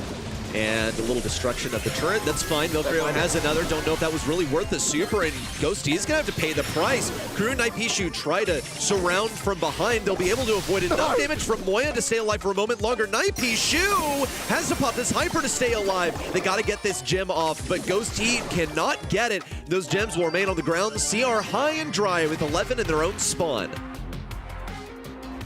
Only micro moments still in this. And I think what this is going to come down to for me is like the mindset of SKC. Like, are they able to take these mistakes and these hits and bounce back stronger off the back of them? Because I think that it's very closely matched other than that. I think Tensai really is a problem, which they've got to deal slightly better with. Ghosty is an ideal person, but it really comes down to where Tensai wants to choose to spend his time in those lanes. And Moya is playing so well. I mean, every time coming out on top and winning these trades, it's keeping CR very much dominating this mid. Couldn't have gone better for Moya into Ghosty. In fact, I don't know if Ghosty got more than a single hit off, and this is going to be an even faster turret for Milcreo. Took him forever to get it last time, and now he's been offered all kinds of damage as SKC were so eager to get that damage off the beginning of the game as they stormed mid. Is that going to be worthwhile, Nightpishu? I would have been shocked if he'd survived that as he was wedged between Milcreo and Tensai. It's going to be huge gem acquisition for CRs. They're up to 8 now, and still SKC have not identified a way of getting in. Once again, Ghosty diffed by the Pearl, and it's a trade in the end, but still, he's just not able to find this matchup on 8-bit. Yeah, and Tensai again. Oh, I was going to say, might have done really well there, but actually overextended slightly now. The TP back in the 8-bits, but not going to be able to line up Ghosty, and those gems should be safe and sound for now, but SKC have absolutely got to hold firm in this mid. They cannot allow a single gem over to CR. That's a great shutdown there from Ghosty. Moya going to break open that right-hand side now, and big long arms there from Nightpishu, just keeping the pressure on. Milcreo can TP if he needs to, but he can't really afford to, because Ghosty and Kuru are around that damage booster. Tensai into the realm now, going deep to allow his team to come back off the back of these gems. Ghosty goes for a bit of a desperation dive into the mid, and it might not work out too well as Kuru and Nightpishu now try their best to delay the inevitable. Got to get a kill on either Moya or Milcreo. Milcreo's looking pretty juicy right now, but Kuru has to abort. Nightpishu might be able to flank in from the left. Everyone's grouped up in the top right. It could be possible. Nightpishu now with the super, a little bit of shield, but not enough to take down this super tanky 8-bit. And Ghosty with one final super in is just not going to work. The Colette was here to deal with the 8-bit, and it could just not reliably find that matchup. 8-bit was always so tucked away on defense and stayed safe and sound for so long. Milcreo's very aware, by the way. He's cheering for the audience, gets up in the player cam. Man knows every single angle, and he was the guy to have play the 8-bit here. It's got to be done. I got to be honest, I felt like for me, like Moya had a bit more of a shining game, but Milcreo has always been the crowd. Showman. Yeah, showman. He's just insane at that, and is so likable in the process. I think for me as well, there a couple of missed shots from Ghosty towards the end may have played the moment. You saw there just earning that super just at the very end, but if it had it a little bit sooner, there may have been a world in which that super could have had a bit more bite to it and a bit more of a chance to bring something back. Yeah, look at Moya there. 10 kills. I mean, he was the shining star for me in that game, and the Pearl pick that's really getting some good play time today. I mean, it's got to be up there with one of the best in terms of win rates and pick rates here today so far. Really has elevated into the meta very, very quickly, but more often than not, his survivability that match was just impeccable. Well, I'll also say, a great way to get a bunch of kills is for your enemies to run directly at you and trade or lose the matchup, which is what I saw a bunch from Colette, and I didn't really get it. Maybe it's what they thought the best matchup they could go for was, but things were just going sideways for Ghosty, which really stinks to see. He's one of the most hyped players in this region. When he, finally turned 16 and entered the scene, he was the talk of the town, but this squad just doesn't seem to be the formula to send him to the unreal heights that were anticipated. But he can still make a postseason. They got to take down Crazy Raccoon. They've got one set against them already, but they cannot go down and out here. Otherwise, Their season is an absolute shambles. Let's talk about open business and acknowledge the fact that Damien has been banned by Crazy Raccoon. Learning from past mistakes, it seems, and that's always a good thing. I've got to say, though, I'm super impressed with SKC. I think that you talk about Ghost T, and definitely someone who's got lesser LAN experience on that side of the field, so I think that it's got to be considered for sure. Massively surprised we've not seen more M's today. I mean, the Brawl was just still so good.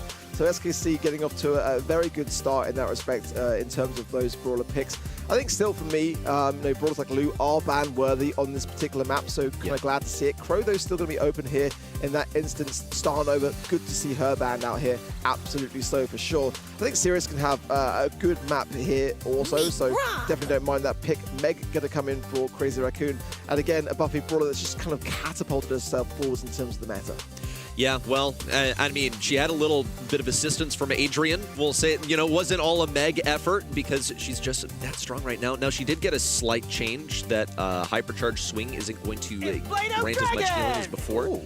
Okay, interesting to see Draco appear here from Crazy Raccoon. A huge commitment on the damage, considering also that you're going to be going into an Ems that will be able to light you up at superior range to Meg and to Damien. But I do see the possibility of Gray being selected in this draft. Maybe Crazy Raccoon want to let on that they're going to go for some Gray draft and watch what SKC go for, and then they'll pivot on the last pick.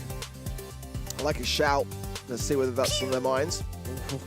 Take away from this. This is why we got you on the desk already. Appreciate it. This is why we pay you the big bucks. That's a great shout, honestly. So no cheese is going to be able to be there for Crazy Raccoon. So it's a case of have they overcommitted to this kind of comp and this very idea. Now third and final pick coming through. Just trying to see, Mina is actually still available here. I would love that shout from their side of things, surely, because otherwise you might run into yourselves having problems using those portals for yourselves, and Ems as well. Very short range. You want to have something to be able to defend yourselves against ground. Sirius is still a good shout. I don't mind it for sure, but I'm still a little bit concerned about those portals and what might be lying in wait. Yeah, my deal here is like when you see Ems in a draft, then on Hot Zone, then you should be ready for that Gray. So I think Crazy Raccoon kind of took away one of the best things that they could be pairing up with that Gray in addition to the Ems.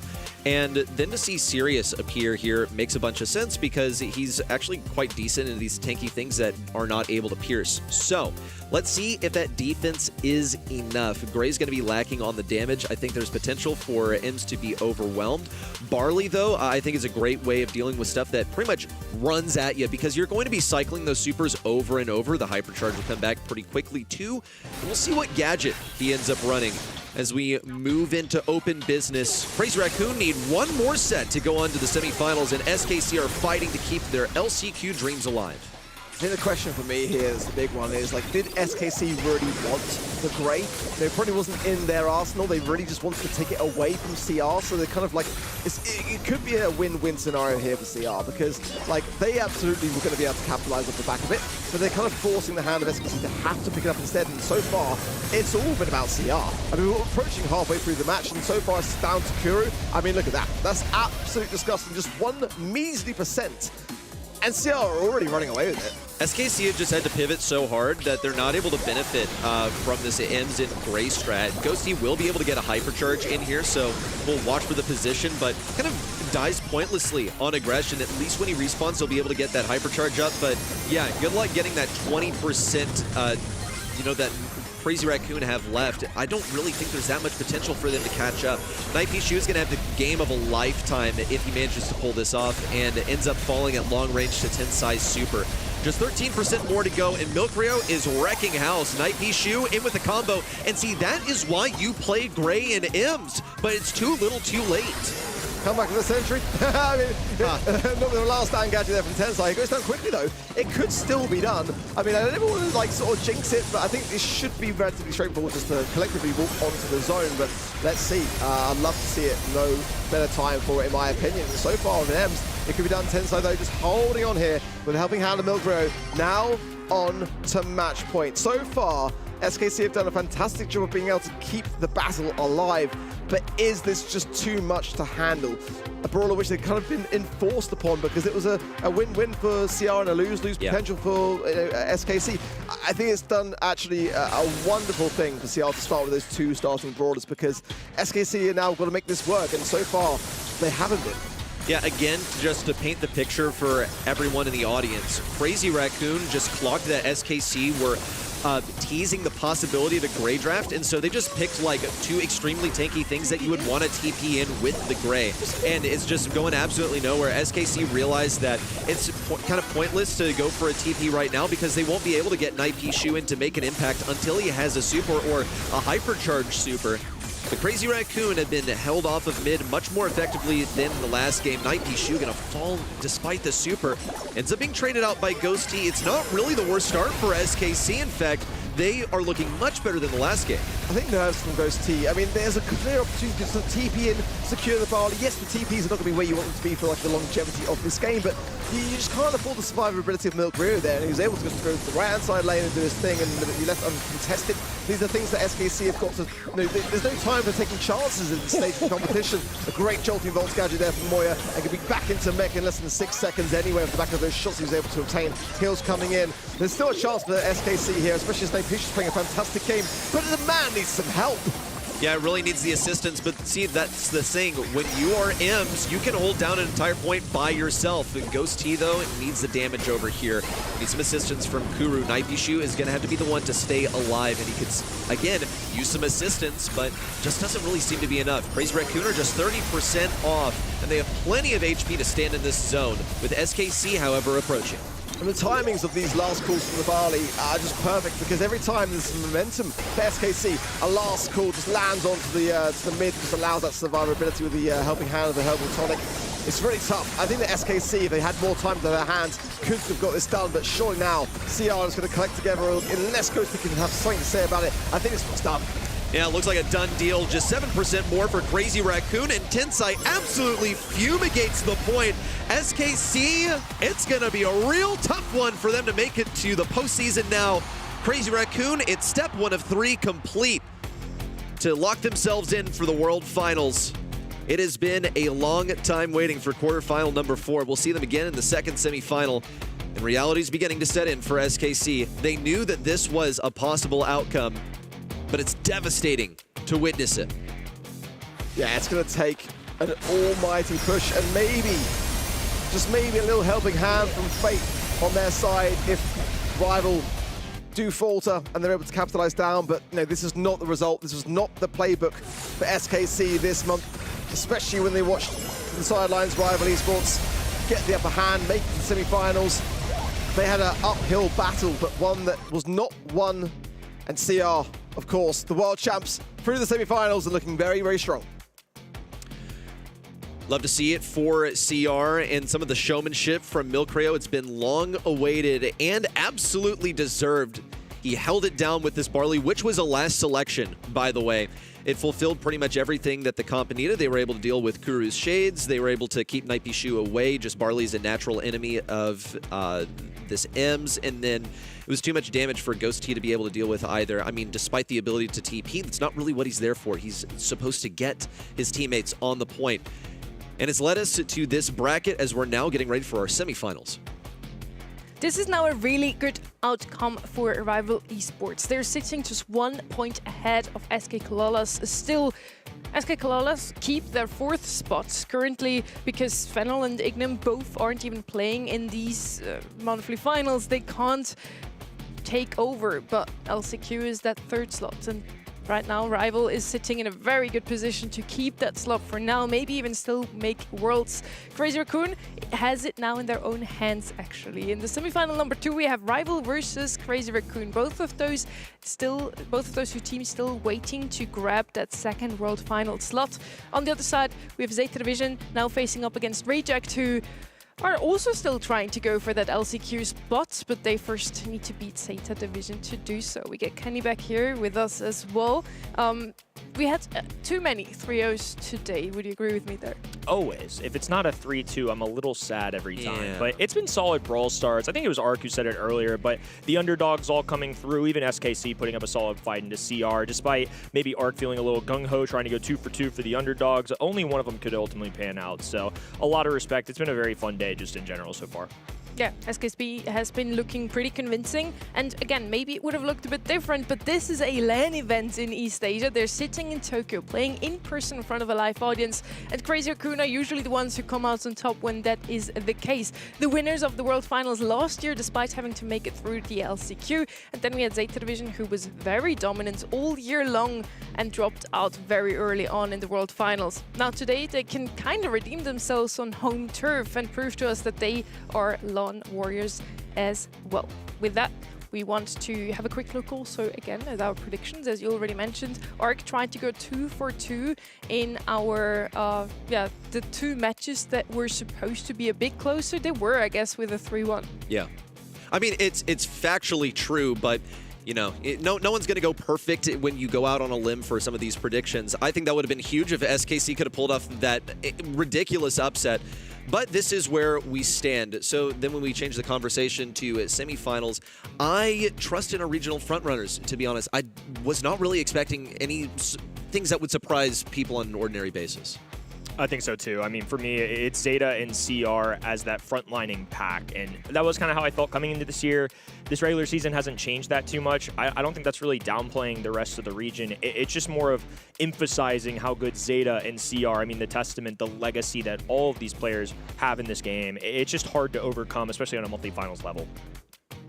We are now heading into the semi-final number 1. We see them both take their matches with ease in the quarterfinals. Zeta Division and Reject looking really strong. Zeta Division has been qualifying consistently for the grand finals. Last month they managed to win it again after Crazy Raccoon's reign for 2 monthly finals back to back. On the other side we have Reject, who was very consistent in qualifying, at least for the monthly finals, up to June, where they didn't even play. Today they looked a lot stronger. They came through the lower bracket. Axis was sitting at the top, but they still managed to win that match. I think a good one as well. I mean, Axis were no slouches. It's a team that obviously didn't have the greatest first split, but the addition of Terry obviously gives them a big buff. So I think Reject already obviously having their best month yet. I mean, it's the best result after all. It's been quarterfinals or half the time not even qualifying for the top 8 stage. So I think for them, this is a really big deal. And the only situation where this starts to get real hairy is if Reject pulled this off. What decision making do they make for challengers and such?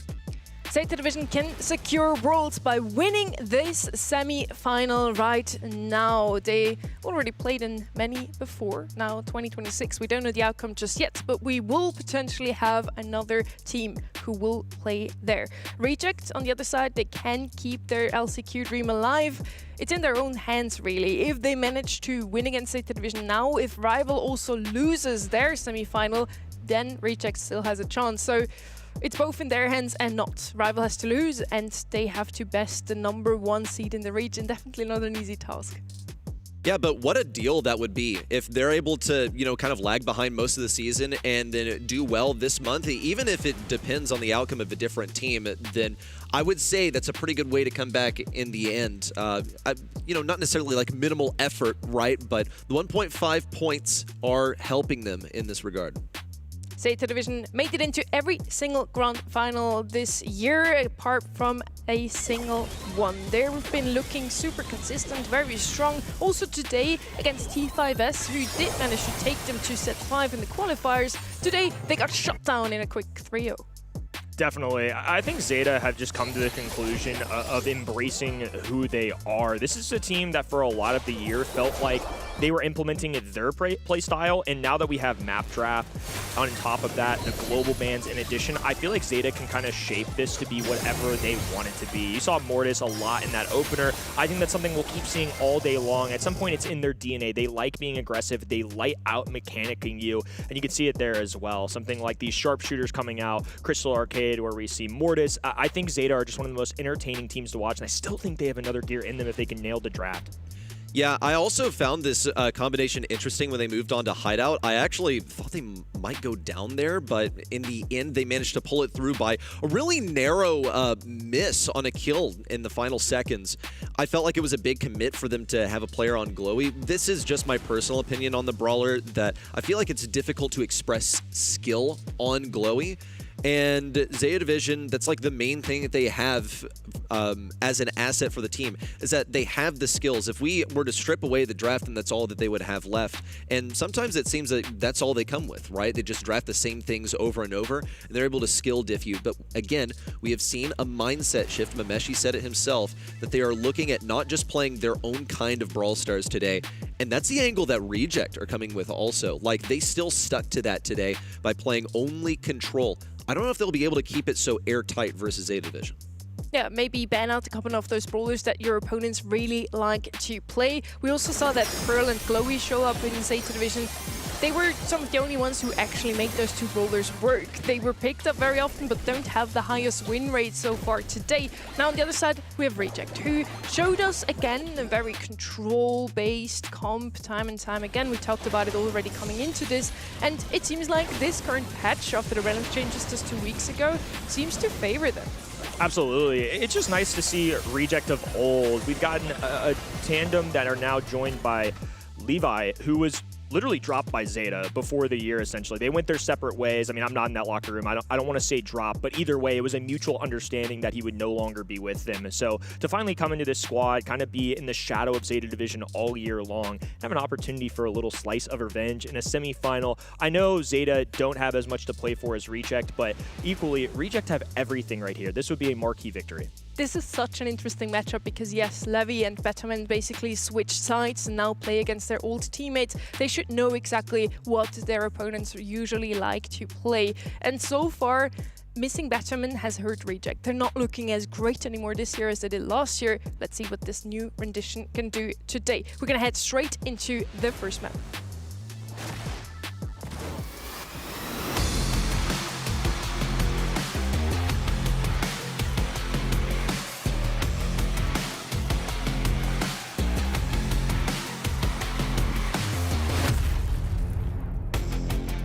And we are on Gemfort for this one. It is a Reject map pick, so let's see if they can start things off directly with a 1-0. Would give them a lot of momentum, of course, for the course of this series.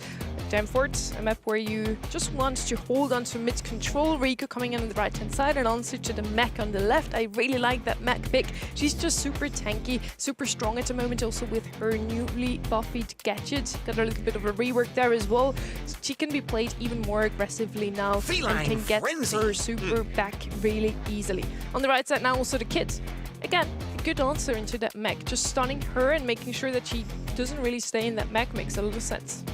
It's interesting. There's more than one way to play Cat, so I think that the last pick may reveal what exactly Reject are going to go for. Also, just like this is quite contrary a lot of ways to how we've seen Reject play over the course of the day and how we've seen them play historically. It's just strange to see them go for something like so aggressive like this. Now here's the Mortis from Zeta Division that's going to be threatening the backlines, and I even think it should be able to deal with that Rico decently effectively. Look, if you can't break down the walls versus Rico, then you got to find a way to get in close range, and I think this is a solid method. I was more expecting something like a Lily, personally.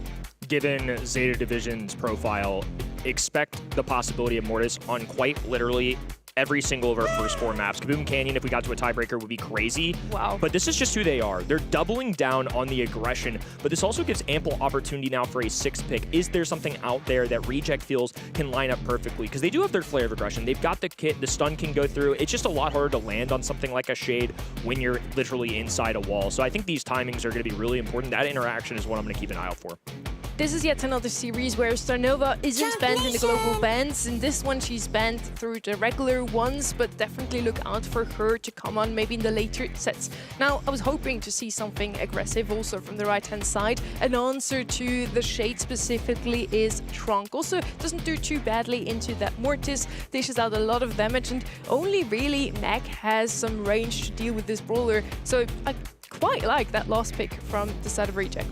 Yeah, it's a pretty good response into that Shade, especially if you can reliably hit the crit range, then you don't need to be so concerned about him.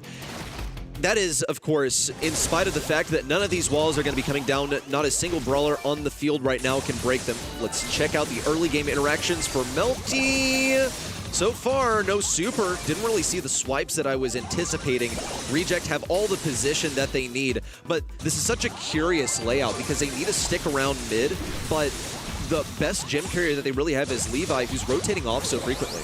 Especially with all the walls staying up, it gets real interesting. So the cat going to be bouncing onto Mortis. The vampire goes down, and the tree trunk will sprint his way right at Batman, the superhero in a world of hurt right now, barely holding on, but does manage to get that hypercharge out of the interaction. Suzuku somehow still doing wonderful work. He's excellent on this brawler. I look forward to seeing him playing it this set, and I think very likely even more after the fact. Okay, Suzuku, where's your angle on the right side? He's trying to bait Melty or any possible brawler out of the right side. It's not really going to work so far. Waiting for the act from Melty. This is just the setup.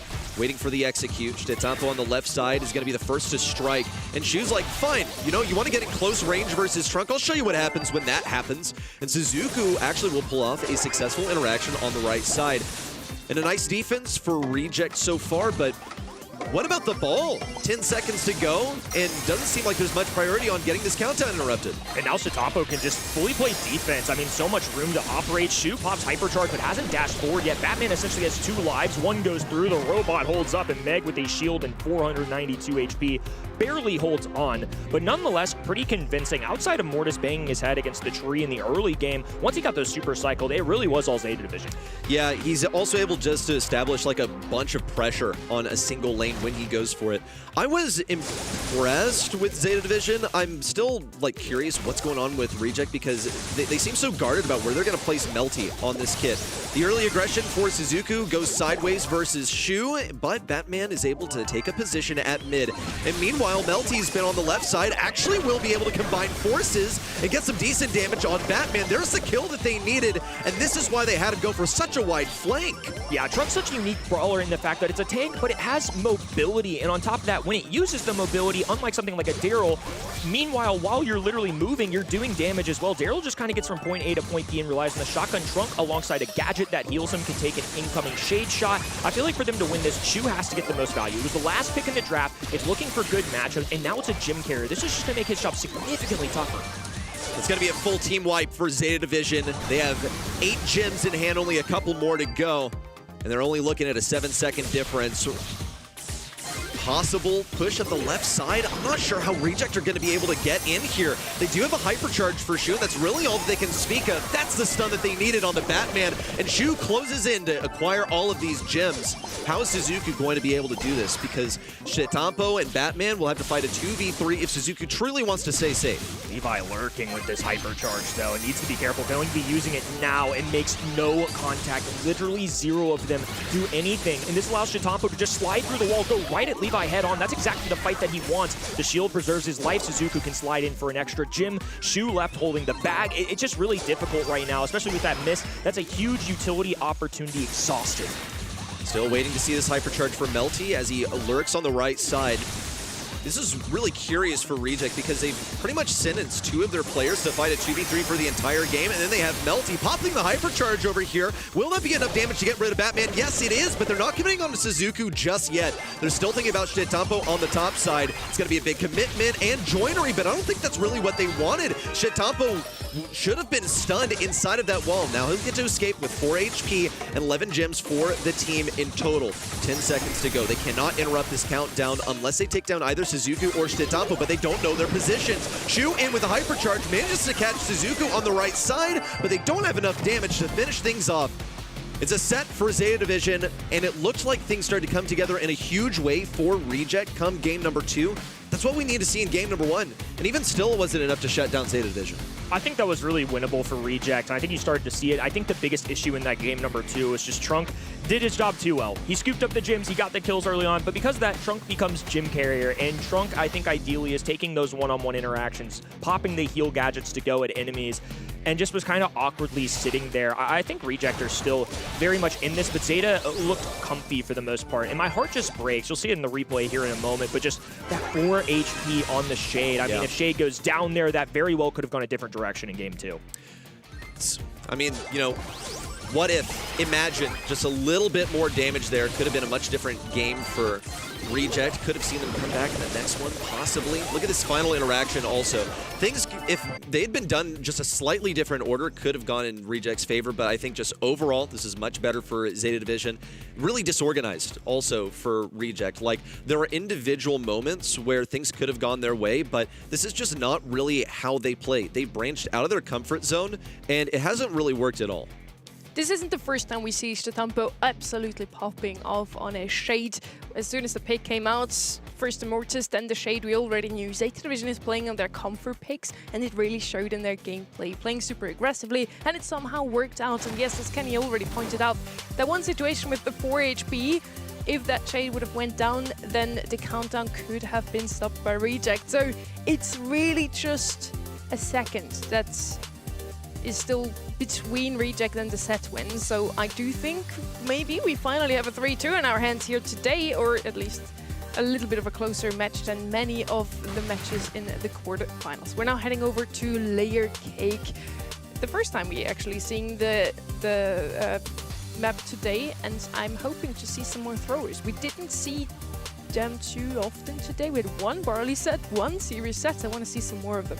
I think Thrower's potential here, Zeta Division are actually a team that have experimented with Barry, not just on this map, but several other ones. So I'm curious to see if they whip that out. I don't necessarily see it being an early pick. I don't think they need to. I don't think the Barry stock, if you will, is so high to the point where you have to go at a 2-3 turn. First selection in, it's Max. It was completely left open after the global ban phase, and it just makes sense as a mid here, in my opinion. It's so useful. You're able to get a couple supers off nowadays because of the buffies. You just like have such a huge boost after that hypercharge that you can get a couple out of it, and Gene just makes a whole lot of sense because, first of all, it's great. You can scout out bushes, but second of all, you cannot allow it to be paired up with that Max. Maybe another Kaze coming out now. As Mortis spans out, you still need something to pick up that blue star. By the way, this is now Zeta Division's map pick, and they did a fantastical job at making sure that they're picking maps that their opponents are just bad at. This is also what Memeshi mentioned on social media before. We showed it earlier on stream, that he is now starting to ban brawlers that the opponents are good at, and also maps specifically catered towards the opponents. And Reject has a 0% win rate on this specific map. This is a comp they're familiar with, though. The few times that they did, I watched it the other day. Grave, Doug, and then Kid on the other side was the combo, but I still think this synergy works really well. No Mortis, so ideally Doug in the past has been used to kind of counter out that brawler that's going to dive at you. This also prevents something like a Shade pick, I think, if they wanted to just pierce through the walls. It's corny at times, but the Gray plus Doug is awesome. And now on top of that, we're taking a Buffy Max, one of the most powerful brawlers in the game, and throwing it with it. And this just sets up perfectly. 6th pick thrower, I think it had to be at this point. It's just kind of a free slot, if you will, in terms of matchups on paper. I like to see that. A good idea here from the side of Reject. They need to try something. As again, they didn't have the best chances on this map in the past, at least in scrims. Now Zeta Division, can they prolong their lead here, extend it to a 2-0? Really good comp on both sides, a bit more of a cheesy one on the right, but might as well work out.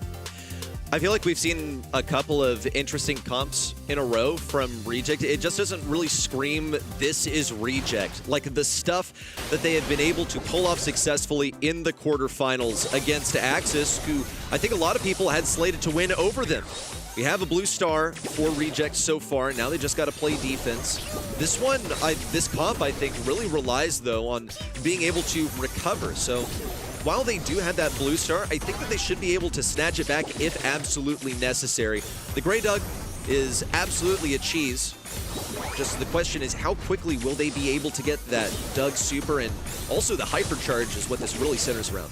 Now Reject just walking down a tightrope on this right-hand side, the extra spawner going through, Yarn Balls being lobbed up by Zeta Division, so both ends have some pretty real win conditions here. I think a pull plus the team from Zeta Division is obviously what Zeta Division are looking for, and Reject going for the insured blue star, a double phase shift up against the mat, and on top of that, a great TP plus Doug. They're just trying to play defense, daring Zeta Division to go at them. Here comes the hypercharge in super from Reject, and a whole bunch of nothing, basically, like threatening that they're going to take mid back, but no actual action. Still waiting for this Doug hypercharge, but still, again, Reject do not need to push in. Here's going to be the first move. It's a double stun. That's a Melty special. I mean, if anyone knows how to pull this off, it is him on this Gray. There's a historic clip of it, but it's only going to be Zeta taking this. A bit of control, and Reject still taking advantage of everyone from Zeta pushing in. Love the idea, and now Zeta even changing it up. Ooh, but a nice tap on the Chitampo. They get that kill and extend to 5. This means Melty can headhunt, going straight at Gene, who in a one-on-one interaction normally wouldn't be able to do so, but Batman was forced to dive to save his teammate, and as a result, it was almost a checkmate scenario. They were able to ensure stars. Now with 15 on the clock, Shu with a little pop-off play, a hypercharge going down, and Zeta with a fat donut, looking for breakfast out here as they're trying to get one single tag. Wow. Can't find anything. Speed coming through, strategy going down, and once again, the map pick does not prevail. It is Reject stealing game number 1. Maybe I shouldn't disagree with the cheese here for Reject, because if the comp is really just that good, then who really cares whether it is tailored to your needs? I think that in set number 1, we saw them play something that just didn't cater to their talents, and they weren't really able to play it. But this time, yeah, sure, I feel like a lot of people could pick up this comp. The only difficulty is I don't feel like everyone could draft it, and Reject have been pretty good at drafting exactly what they set out to achieve. That's going to be lots of damage on Suzuku right off the rip. And there's the initial speed from Reject, gets him in a forward position and snags the first kill on a Batman. Yeah, say what you want, but the option was open, door wide, and Reject can just claim it, even though, like Sunny alluded to, this isn't a map they've necessarily practiced a ton, so for them to steal this would be tough. I'm seeing Batman on the bottom of the screen, at least in game number 2. Looked like he was alive and well in 1, so we'll be checking in on this. I'm sure referees will be handling this action, but that's very clearly a robot walking for Batman. Yeah, okay, well, let's pack it up and do this again. Still, I want to comment on how Reject, this is so good for them in the last game. And I think they should be able to do it again. The only issue with cheese comps is that a lot of times the better team will find a way to pick it apart and find a way to undo the cheesiness. That's why we call it a cheese comp, right? Is because a lot of people can just pick it up. It's just a plug-and-play composition. But once you've played at the top level, you have played into this thing so many different times that you should be able to discern how to defeat it. Very fair argument. Also received confirmation from the floor in Tokyo. Players screen froze, so they're going to be working on adjusting that. As far as we know, should still be Reject up 1-0 in this particular set.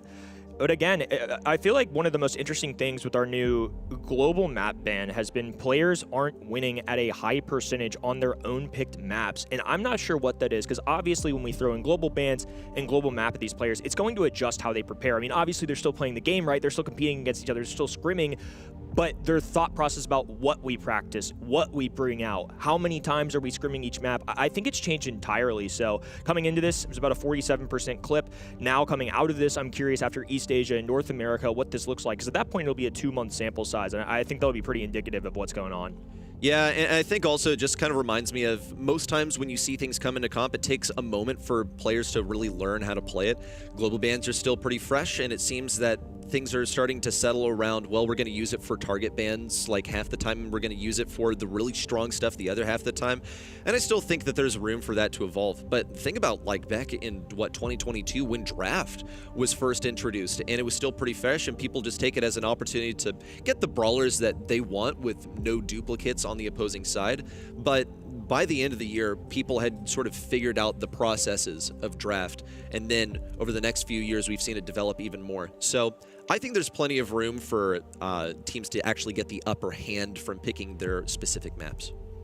Now, specifically on this one, as I mentioned before, Zeta Division has done a really good job at picking a map that Reject really didn't do well in scrims, didn't win a single time. So I'm so happy with them, actually. Picking a comp that is a little bit cheesy, but it's a huge surprise, and Zeta Division isn't ready for it. We just saw it in game 1 here. Reject actually takes it by playing a wonderful Grey Max Dog comp. Now, is it a bit risky to let Max currently slide through the bans when you don't have first pick? Yes. But do you expect to then Grey and Dog come in? Probably not.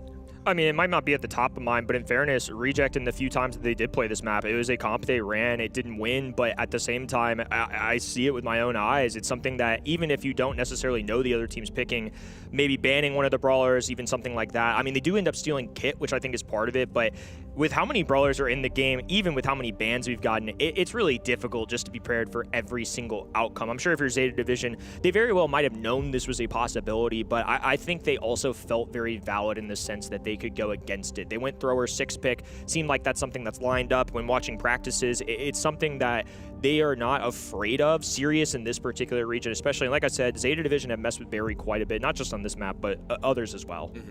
I think also, like, if we were just to go back to last year's edition of Zeta at the World Finals, something similar happened to them where it was just like some cheesy stuff. Hank came through numerous times. It defeated them every single time. This was versus STMN. It was one of the biggest upsets of the entire tournament, and it led to them going out really early on. So this is a weakness that they haven't entirely patched up yet. I think it's been smartly noticed by Reject, and it will be capitalized on for what I anticipate will actually be a set victory. I think a very real possibility of that. It would be awesome to see Reject step back into the limelight here, especially in the 1 month where this region gets the luxury of being in person, where they've got fans behind them, where they've got a lot of experience doing quite well on this stage. I think it's just a really fun kind of change of pace here for us in the sense that these players get some big-time reps. Not to mention, too, Tokyo is exactly where World Finals is placing, so maybe envisioning themselves with a bigger audience and even bigger stage later down the line. Yeah, a little glimpse into the future here as we are looking at Tokyo's crowd, who have been showing up in great number today. Completely full house, completely sold out, and they're rooting here for their favorite teams today. Also, I just loved Crazy Raccoon in the match before. They're making so much noise, always dancing, always smiling. Zeta Division kind of doing the same here. Reject, also a fan favorite, so our semifinals are really shaping up to be even more hype than the quarterfinals have been. Now, back to Layer Cake, we're at 1-0 right now for Reject. 1-0 though overall for Zeta Division, as they did manage to win set 1. And it was a very convincing one as well, 2-0 in the end. Reject didn't really look like they have the comp to best them. In this one though, their comp is definitely working out. Not a single star for Zeta Division in game number 1, but thankfully for them, they've got a set lead. Once again, a repeat. It's going to be Levi scooping up that blue star. I think even knowing that he doesn't even necessarily need Gadget the other side, simply conceding. So we'll just save that one in the tank. Okay, Reject can't afford to back up right now. Looks like that is what they're going to be doing. Shtetampo marching forward, taking a lot of damage, but no kill just yet. And here comes a combination of forces. Keep this Gene alive, and he has the pull. Goes for a shoot, should be good. Blasted him away, and not enough time for Shtetampo to get substantial damage on him. They will be able to cycle some supers this way, but that did not really go the way that they needed. If they'd pulled anyone, ideally would not have been the dud. Yeah, just an awkward interaction. I'm sure that's something that they just couldn't handle in terms of just immediate team comps. You can give the best calls in the world, but sometimes just by instinct, it's going to be a magic hand if you don't line up the shots, if you don't have the ammunition. But now Melty diving straight at them, has the hot dog of immortality going to pop back out. A perfectly timed jump, though. Oh, and he got another one off in time, too. Doug is just cycling so many supers. The backpack gets pulled. This map is even more wide open, and that star still securely with Reject. That's ridiculous, because not only are they playing this comp, they are doing it so effectively, something that you can't pull off a lot of the time. It's so curious to see Reject going for this of all teams. It is an underdog match for them, however, they're playing it so well. Here comes a hypercharge, and that's going to be even more hyper and supercharge for everyone on the team. Batman pulled out of position, not much that can be done, and everyone's idle for Zeta, so it beats me as to what's happening, but I guess I have a guess as to what just happened. Yeah. Yeah, and once again, referees coming out, so not sure what's going on with the tablets over there in Tokyo, but Zeta Division having a rough go at it. It was looking like Reject were going to have their way in that game number 2. About 30 seconds on the clock, all well and fine. But just this interaction, Zeta Division have not been able to punch through yet. Even if they get something like a Gene pull-off, it's really difficult to navigate which of the brawlers they need to select. Because you've seen it, even if Doug gets grabbed, he's lined up those supers so perfectly. Gray can TP away. They've got things like that just in the disposal, too. So I think that's what makes it really hard. I understand all these picks. Again, Zeta, I don't really fault them for any of the brawlers, but just the way that they're going at Reject. Like you said, people have their opinions about Doug in general and how much of a skill expression kind of brawler he is. But say what you want, but don't hate the player, hate the game sometimes. Reject, they're playing it super well. Yeah. They just understand how to lock this down. I do wonder how much they've scrimmed it, because I feel like it takes a decent amount of practice to be able to play this so effectively. But I think also this sort of lines up with them. I mean, if you're playing with supports like this, then this is pretty on brand for them. The double chained hot dogs is insane. It's a shame that there was issue there at the end because we saw some pretty darn good Brawl Stars up until that point. I would anticipate, though, that this is only a minor roadblock for Reject, that they'll be able to deliver the same product once we get back in the game. Absolutely. It's a shame that double dog is just going to be erased from history, but it is what it is. Yeah, I'm still impressed with Reject so far. I think Zeta Division in set number 1, it was a really awesome set of gameplay, a good draft, but overall just good stuff from them. I think Reject are in a spot where they still can get in this, especially if the set keeps going the way it is. I think Reject are going to make this one very likely. I was always standing. What do you mean? Reject, I really hope they can bring this one back yet again, because it really looked like they had the set in the back already. Now, minor technical issues once again at the end of it, but I'm very sure they can repeat what they did already. Really a draft here in this one. I feel we also saw many missed supers from Kit, which is really the key. If the Kit doesn't perform well and shut down this dog, just teleporting through Grey teleports every now and then, it's going to be a huge issue for Zeta Division in this one, and it showed. It was already. Yeah, I mean, how are they going to be able to bring this together? It seemed like they were able to pull the Doug, sure, and then he's there, and they're like, shoot, well, we don't have enough damage. Blast him away, get him out of here. He's going to take us down in close range. So what do you do in this position if you are outdrafted like this? How can you pick apart such a synergistic composition? This might just be an outdraft that's enough to carry them to victory. May I? Yeah. Just Sunny coming in.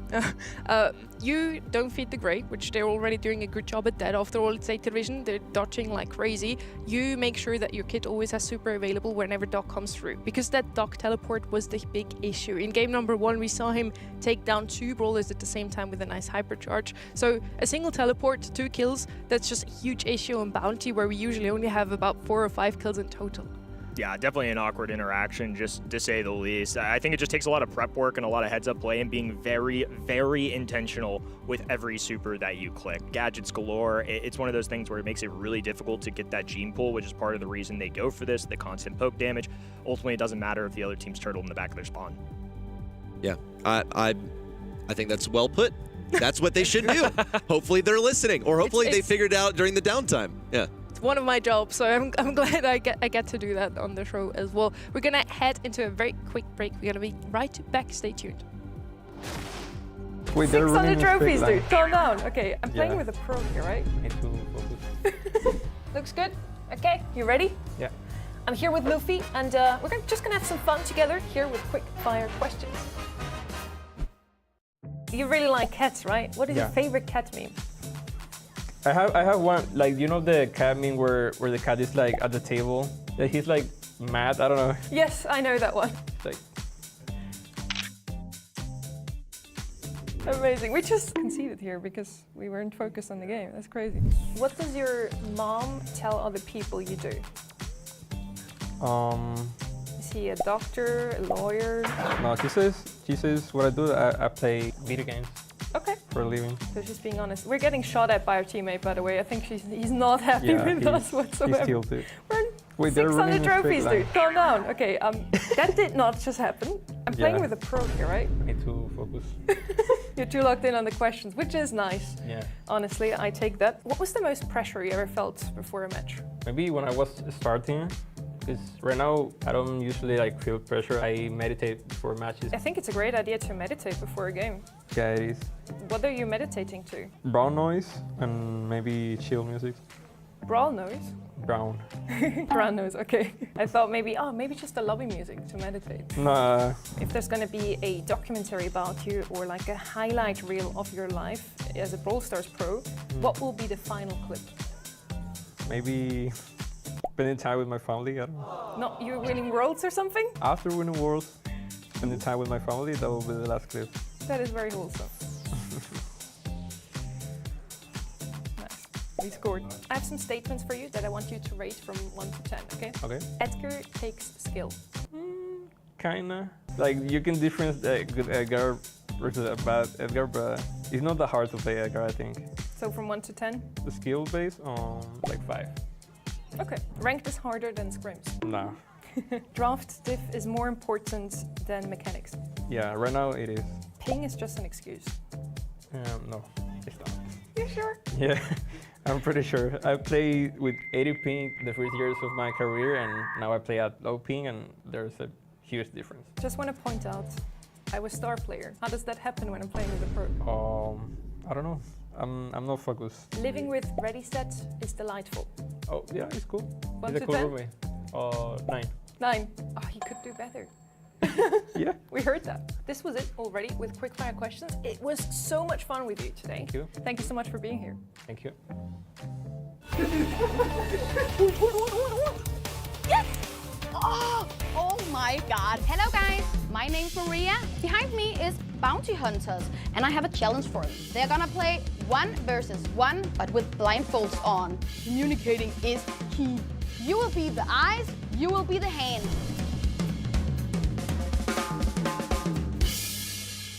Three, 2, 1, go!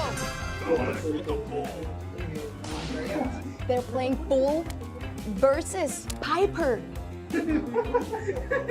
Oh my god, Mike! No! They lost! He's camping in the bush. 500 IQ.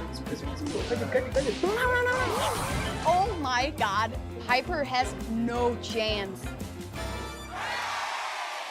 They are playing Piper. I don't trust you. Oh, he doesn't trust me. Match number 2. 3, 2, 1, go! And you guys, you need to win. ¿Lo tienes en rango a la izquierda? Baja un poco y con la izquierda. Whatever you're doing, it's working. Sube, sube. Pega básicos, pega básicos. Ahora baja, baja, They're baja, baja. inside each other's brain. Oh no. Lo mataste, lo mataste, ya. Too strong. Can I say something that helps them? He's there. Tíralo, tíralo. Yeah. I feel like we're a team now. Yes. Spray. I think this is harder than we think it is. Because you can't see. Thank God they're pros. A última. 3, 2, 1, go! Un poquito. But it's working. Ahí. Ahora a la derecha. Izquierda.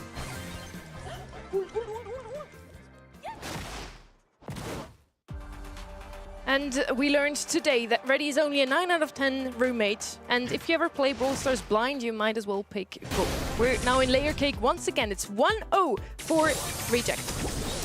Okay, let's see if they're able to pull off the comp just the same as they were in game number 1 and game number 2 before it was taken back. The double dog will live in our memories, however, and Suzuku has been trapped in a block of ice, it would appear. Yeah, definitely a tough beat. Hate to see it overall. Just tablets in Tokyo today. Just really not working. A little frustration coming out of the players too. Hate to see it, but working through what we can. Obviously, we are in Copenhagen. If I could magically hit the fix everything button, I absolutely would. But yeah, why don't you do that? I would if I could, but I'm no 9 out of 10 roommate. I'm just and see, yeah, you have to be at least a 10 out of 10 roommate in order to hit that. So if there are any 10 out of 10 roommates in the area, please come press the button because I'm not allowed to. Definitely not, but we appreciate y'all being patient with us, hanging through. We want some good Brawl esports, just like y'all do at home. The players have worked their tails off for 5 months at this point now, and obviously a pivotal point of the season. But just as a reminder where we left off, it is Reject ahead in this set. They are down 1-0 versus Zeta Division, one of the top seeds in this region. Zeta Division, the stakes for them, looking to try and secure closer and closer to that ensured world final spot. We all know how dangerous the LCQ as an event can be, and if you're Reject, even scarier for them. They are trying to push themselves to an LCQ rather than maybe daring to go through a final month where they have to be perfect, or something like a Challengers where it's an additional event that they would have to push through. Yeah, exactly. And against Zeta Division, I think it's more favorable to be on the Zeta Division side of the bracket than it is to be on the Crazy Raccoon side of the bracket, given that Zeta Division, I think, has shown more evident weaknesses than Crazy Raccoon have this year, though that is if we just conveniently disregard the part where Crazy Raccoon fell to rival. So so again, I think that you got to strike while the iron is hot. This is your opportunity. We'll see how it all transpires, just working through a hardware issue at the moment. It's been a little bit difficult to diagnose, but the folks in the back are doing everything they can to facilitate this monthly final moving forward. Absolutely. Over in Copenhagen, vibes are still high out here. I'm still with my buds, and we're just, podcasting at times, still talking Brawl, some of my favorite things, so not the worst thing in the world. But I'm really hoping that Reject can push Zeta Division to the edge. Obviously, that goes against my prediction, but that's fine. I'm wrong all the time. What's one more for me? But Reject just a team that I really expected in the preseason to be top 3. Especially after we saw from them in the regular season last year, just a staple in that grand finals. And sometimes it literally just takes one player swap to change things up entirely. So this would be a nice one for them to grab and kind of just showcase what they are still capable of. They're still sitting in 7th, still have a chance to actually qualify for LCQ. In this one, they just have to make it a little bit further and beat Zeta Division right now. That is super important for their journey. By the way, a lot of challengers finals are happening this weekend as well. For Southeast Asia, Revenant X-Spark just got through. They qualified and are going to join 11 other teams in Istanbul where it comes to the finals. In South Asia today, also Zero Ping Merchants made it through. So I think there's not many more missing. The France finals are happening tomorrow as well. And after that, I believe we're pretty much complete. 12 teams will play in Istanbul, the finals, the challengers, and we're going to find out who will join us for LCQ from those tournaments. Then we get to start talking Turkey at that point. And you got to be the best out of 12 if you want to go to LCQ. I mean, that's, I think, objectively the most difficult route to a postseason because then you got to make it through 1, 2. Well, actually, let's think about this. If your region has a LAN, then you go through that. Then you go to Turkey. Then you go to LCQ. Then you go to World Finals. That would be a true Cinderella story. And I mean, depending on whether we see challengers in the future, I wonder if we will eventually see a team make that journey. And some teams that have been playing in the World Finals consistently already will find themselves in those challengers exactly. We have Fennel that has to go through Istanbul, SK Gaming and Revenant X-Spark as well now.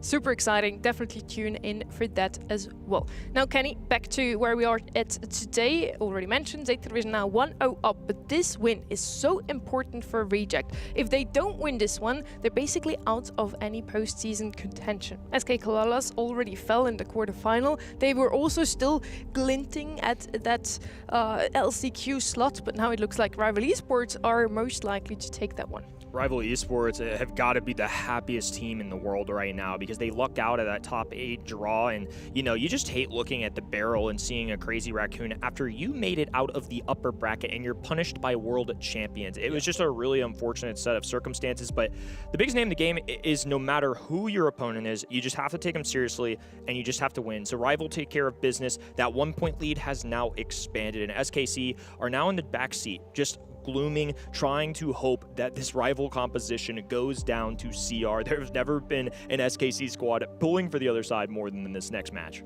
Yeah, I think so. So, contingent on the outcome, we will see a lot of factors interdependent on each other in this part of the season, and we're not even in the final month, but things are just going that way. Things can be set in stone next month, just depending on how these semifinals and especially the bottom side of the bracket go. Yeah, in most regions so far, we still have even world slots open. In East Asia, it's the same story, but it could be all decided today. Rival Esports wants to win against Crazy Raccoon, otherwise Crazy Raccoon basically locked in their world final slot, my bad. And Zeta Division at the same time, they need to make it to the grand finals now, and they're locked in then. So East Asia can basically cement things in stone already right now, today, whereas in other regions, it's still everything open in August, especially in EMEA, we just saw it last weekend. For the Esports won again, that means that only the top 2 are locked in. It's the same exact thing as we've already seen in April.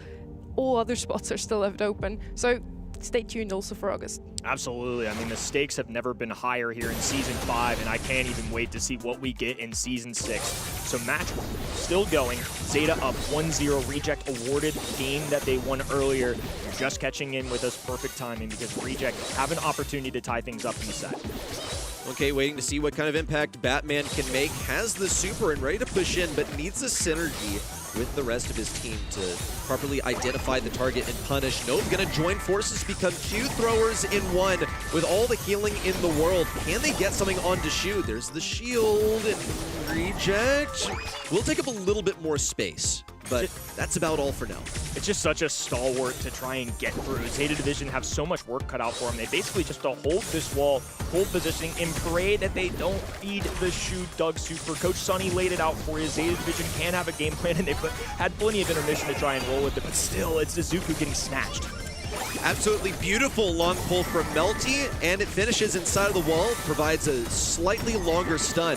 But will we see the 3v2 ring true for Reject? Doesn't appear to be so, but they seem so comfortable just existing in this backline that Zeta Division cannot really crack this. They do have throwers, but there's so much healing for Reject that the DPS is lacking. Absolutely. Now a hypercharge going down, so extra max speed, and now a hot dog going down too. Melty getting all up in the enemy's faces. He will respawn immediately, and Chitampo ready for fire. The pull goes through. Melty still stays alive, though. Had a super in the back pocket. That just goes to show how difficult, even if they land the pull, phase shift for Max. Doug has a super that literally keeps him immortal, and Gray, of course, with the TP. Reject are just going to have a leg up in every situation. Oh my gosh. Here comes Shu once again, ready to pinch in Chitampo, and Suzuku just bearing witness to all of this as Shu acquires his 5th star. 10 seconds now. Could be another one for Shu, but he has to stay alive. Batman gonna go for it. Nope, it just another star over to Doug. And Zeta have pretty much witnessed the slowest downfall, I would say, of any set. They knew that they were outdrafted a while ago, I'm pretty sure. And now we have seen the conclusion. Reject will finally get their hard-earned set victory after this Doug and Gray composition that I honestly can't even believe made it through the draft phase. Stats are going to be out the window because of the reset, but I think if I remember right, it was 0-0 for both of those game scores for Zeta, right? That's pretty crazy, especially considering the tenure that roster has in this region, if not the world. I agree. I think it's just really they had no entry point. Yes, you have a couple of throwers, but there's not enough damage. It's one of the criticisms of Sirius. I think in a lot of ways he's really just a defensive brawler because you can spawn those shades. Not really going to be doing much for you when you're facing piercing brawlers. You'll see it once again, though. Melty is just like putting on a masterclass. Gray is one of his just most relevant brawlers, one of his most well-known brawlers, and you empower this guy with a hypercharged hot dog, he'll absolutely wreck house. In the end, Gene wasn't enough to turn things around. Usually a guaranteed kill, but it was more than just one kill that their opponents were ahead. Blue Star was really crucial here for Reject as well. Picked it up with the Max, and after that, they were basically just trapped in spawn, but felt super comfortable in spawn. So maybe not trapped, more like hanging out in spawn, you want to say. Yeah, they did a super good job at just letting their opponents come to them, fed super off of them. Really well played by Reject. So now, we're heading into Dueling Beetles. This one is now Reject's map pick. They just won on a map actually that they won never in scrims. 0% win rate for Reject, and they just smoked Zeta Division on it. I'm honestly stunned. It's super well done by Reject. Absolutely. I mean, it's just one of the trends that we're starting to see. It hasn't been an overwhelming advantage, and you're even seeing this month that players are very clearly prioritizing across all of our regions having that brawler pick over that map ban. And I think that's part of the influence too. I mean, the stats just reflect it. Im's coming out immediately, so Dueling Beetles, keep an eye out. If you see Im's, Gray should be attached in your mind, and Zeta Division sure do love a Mortis, and I didn't see it in the ban stage. Okay, Mortis clocked. He is in the back of our heads. How is he going to be supported? Also could be coming up on this turn. And we also saw the bait and switch earlier with the Im's first selection. It was immediately countered, or rather reacted to, by a couple of super tanky brawlers. Meg was one of them. The other was actually, in fact, Draco. And then it just forced a Gray on the opposing side that went absolutely nowhere. I absolutely agree with this Max selection. I think it's what you have to go for. Is there a possibility of you being slowed by Im's? Yes, but the benefits for the rest of your team absolutely outweigh that. Yeah, Max is open, Max is going to get picked up. I think this pattern is something we're going to see quite often today. She was global banned for the most part today, so even sliding through the bans at this point is super surprising to me. Picked up as first pick, as already said, quite a good option. Now we're going to go with Pierce here. That comp, just looking at it so far, doesn't make a lot of sense in itself, I believe, because usually want to just open up the map with Pierce, but with Max now being able to heal your teammates, always going back into the back lines, she can heal up that Pierce standing in the bushes. Maybe a Griff or a Pearl again. A Griff is actually banned out. Pearl maybe as last pick for the side of Reject to make sure that that Pierce has an even better matchup, an open map for him. I think this comp can work out quite wonderfully.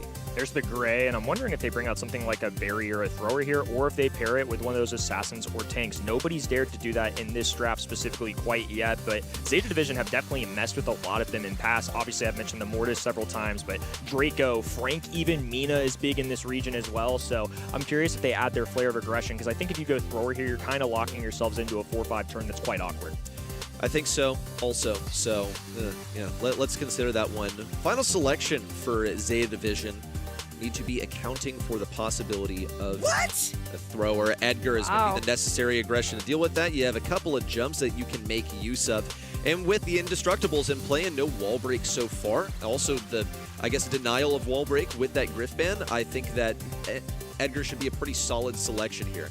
It is going to take an ammunition for Levi to be able to use the Pierce gadget that blasts people away, and I feel like even in the face of an Edgar, it might not even be worthwhile to do that, just to take your extra ammo instead. Instead, reserving the last pick for something that's going to repeal the Edgar. I would have honestly liked to see Pearl come out of Zeta Division here themselves. They could have broken open the map, therefore also Throwers wouldn't make a lot of sense. Plus, Pearl is just so good right now into the Max on the other side. They have nothing really to account for that. The Edgar's gonna have a tough time into the Pierce if he plays the repelling gadget into Max, if she decides after all to go for the phase shifter. Now on the right side, we have Shade come out here. They also want to capitalize on a map that isn't gonna be broken open. The Pierce isn't gonna have the best of times now on such a closed map, but overall, good comp from Reject. I kind of favor that one.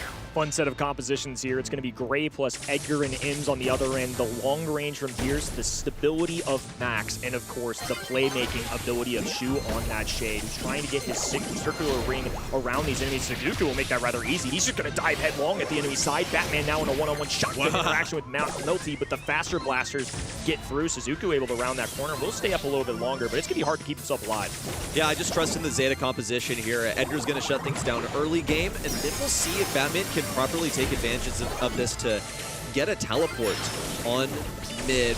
There'll be a little pull there onto Melty, and now that teleport is in place. Shu, however, is able to get that kill. Shitampo in position, and that teleport did not make much sense to me. It's as if Zeta are just feeding at this point because these aren't going to go anywhere at all. Reject are meeting them straight at that teleporting point too, which a lot of the times with a great comp is how you want to go against it. It's why in the past when Chester was relevant, we see Chester meeting you with a shotgun effect, waiting for you with a burst of damage, but it's Zeta who pushed through it all, now expanding to about 60%. Levy hates to use these L-shaped wall. He doesn't want to be around it, so Shu going to try and branch out for his teammates. The extra speed going down as well as super out from Pierce. Suzuki left all alone. Batman from the long range just trying to make contact, but not going to be able to 3v1 at all. So it's Zeta with a marginal lead here, but the pushback from Shitampo, they just keep rotating in brawlers. They can't preserve this. Pretty much, and now it makes sense why they decided to go into mid one by one, because they knew that they would be able to get supercharge out of that, even though they were giving percentage to Reject along the way. All it's going to take is a single solid end super in order to get this accomplished, but look at all the ammo waiting for Levi. He's able to completely laser Shitampo. Doesn't matter in the end. It's going to be enough HP for Zeta to lock this one in, but that was pretty deadly. I mean, if you are cycling your respawns and teleportations, then sure, Pierce is allowed to sit with 5 little ammo capsules. It's funny that in the previous set, it was the Gray combination that absolutely dug the dirt for Zeta Division, and now they're just pioneering it themselves. And even though the kill-death ratio probably wasn't great, ultimately in Hot Zone, it's about getting to the middle of the map. Like Sunny said earlier, feeding the Gray is a huge part of how this goes down. If Batman gets it early, that means Zeta Division don't have to all 3 be alive at all times. They just need one person with pinky toes in the middle of the map. The reality is that you are going to be feeding that Gray no matter how you want to spin it, because it's either that or you make your team fight a 2v3. Okay, Shade, it's not optional for him to engage in this battle. Going to be going for Batman right now. Doesn't seem like he has a walking cane, and it's a chained super for Shu as Batman and Shitampo see unique open ground, and Stetampo is able to shut down Shu with a Caustic Charisma. It'll be a speed for Melty to return. He just cannot really afford to die out here, but gets taken down anyway. Zeta Division are all over this point, and Suzuku is tearing up Reject's backlines. We're nearing a 70-5 percentage. Yeah, Zeta Division just picking apart this Reject composition. It hasn't felt like Reject's been able to play as a full unit in a little bit here. Now Levy just trying to make the best of the situation. A super going down, Reject traveling up the map, but it is Edgar beating them where they stand. Fisticuffs flying, dives in and out, bunny hops underground, above ground. It does not matter. It is Zeta pouring out the kills in a convincing set. It's what we needed to see from Zeta after they were completely out-drafted in the previous set. They are able to show that they can do the same, but keep in mind, we've seen set sweeps, and you know, it's a best of 3. Like, what does a sweep really mean? But I think we've seen complete outdrafts go both ways, and neither of them occurred on the map that that team selected. Yeah, exactly. We're going to continue to winning the maps that we have not selected. It's actually insane what is happening here.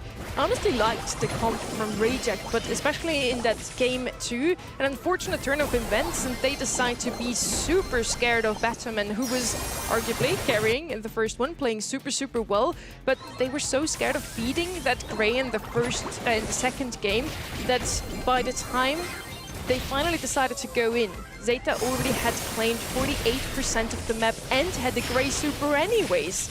And this is usually where the Grey Cog will shine the most. So after that, it was just smooth sailing for them, 107% in the end. So Reject played a bit too hesitant for me in that one, especially Shu. Just feed the Grey at this point. You have really good comp to deal with the teleport. We saw it in the first one, but in the first one as well, Zeta already had 30% by the time Reject ever got into the map.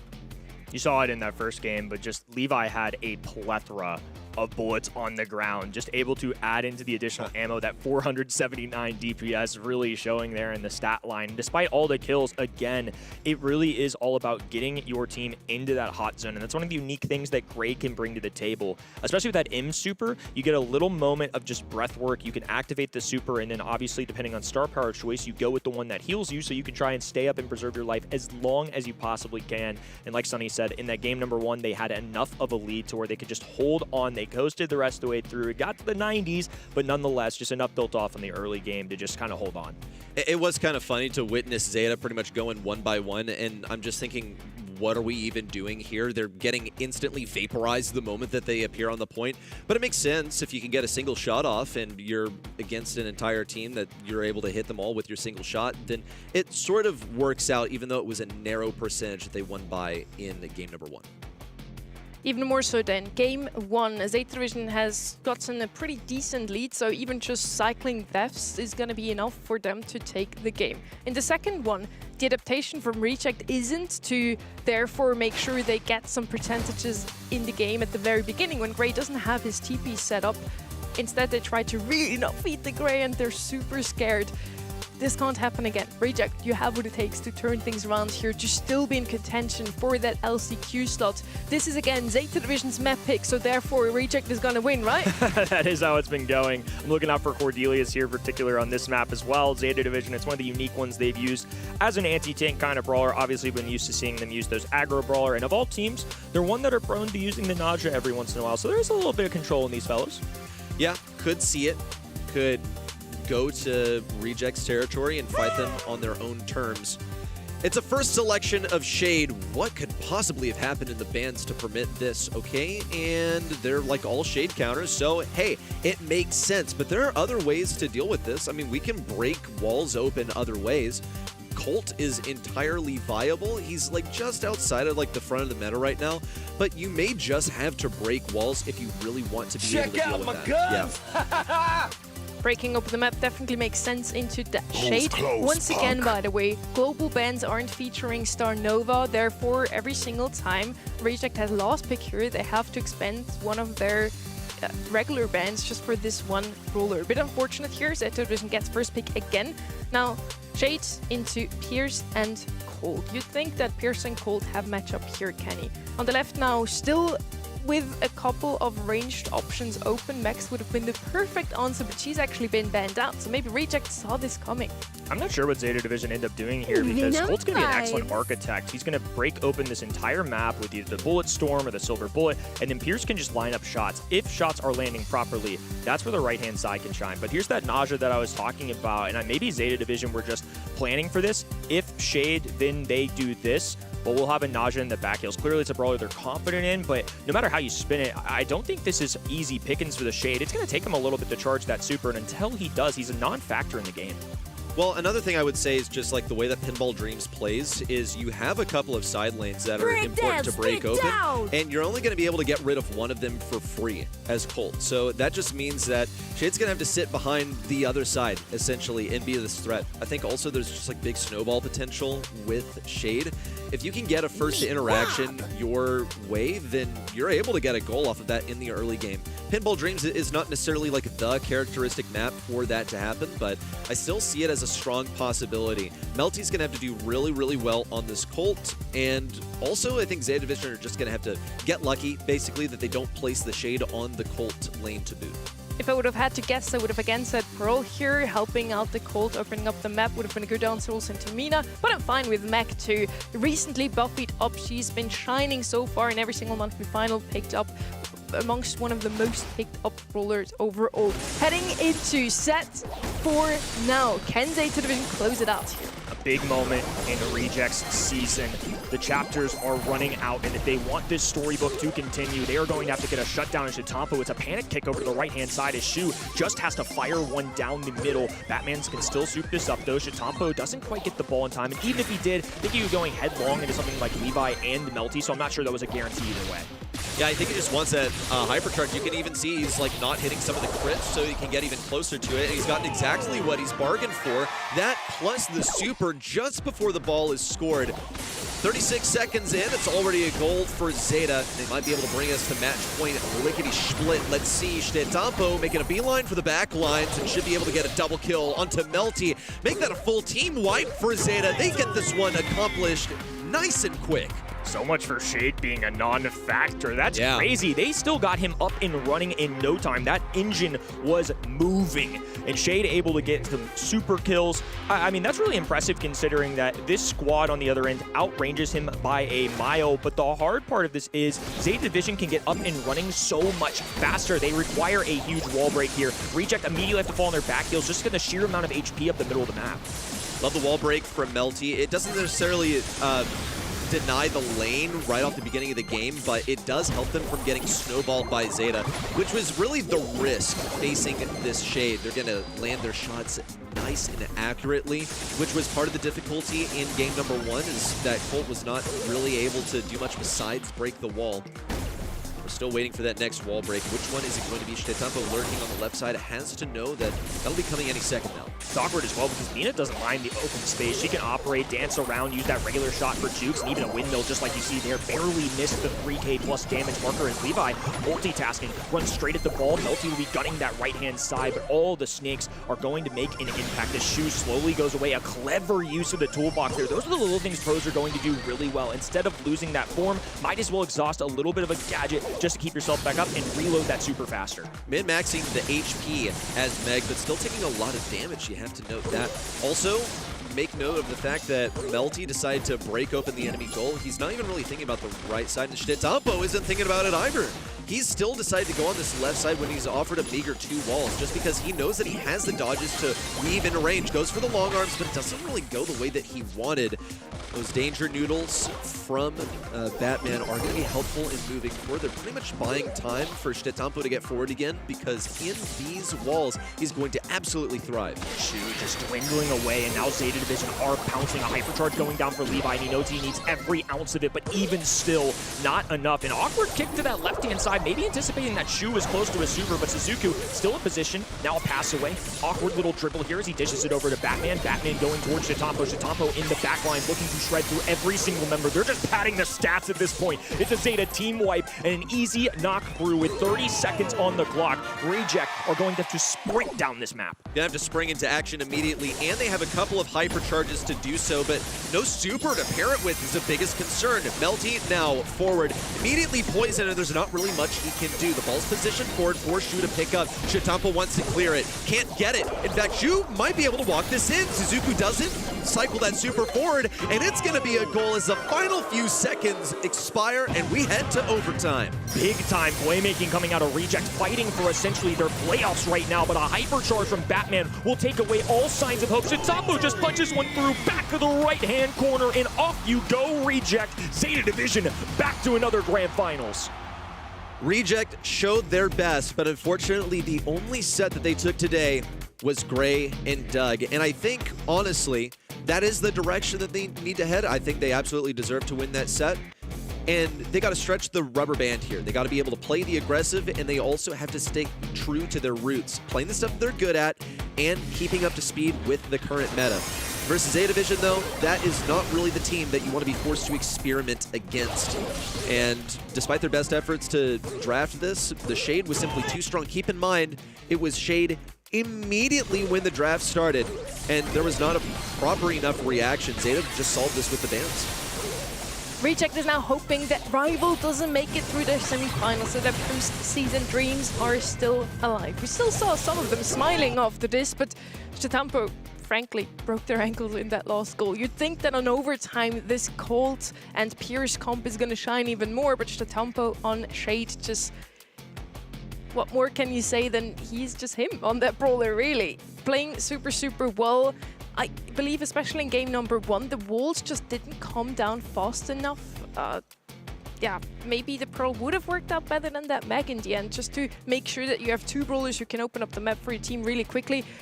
In the end, Shade was just running circles around them, Kenny. Especially considering it was the first overall pick. I mean, can't go enough to say how difficult of a matchup that can be if you can't get the Shade super going, but we should have known better. Shitampo is simply that dude on the brawler. So all determined up top, Zeta Division get through our upper side of the bracket, but down low, that's where the real stakes are had. So SKC with an elimination due to CR, now Rival Esports. How far can they take this dream? How far can they expand this lead going into Season 6? It was 1 point, now they're looking for more, and this is the exact team they reverse swept just 30 days ago. So yeah, for semi-final number 2, we now get underway. Crazy Raccoon versus Rival Esports. And this is a little bit of a repeat from last month. In the June monthly finals, those two teams already find themselves on the same side of the bracket. In the semi-finals, it was an absolute pleasure to watch those two teams. All 6 players played out of their minds, and in the end, Rival comes out on top in a 3-2 series.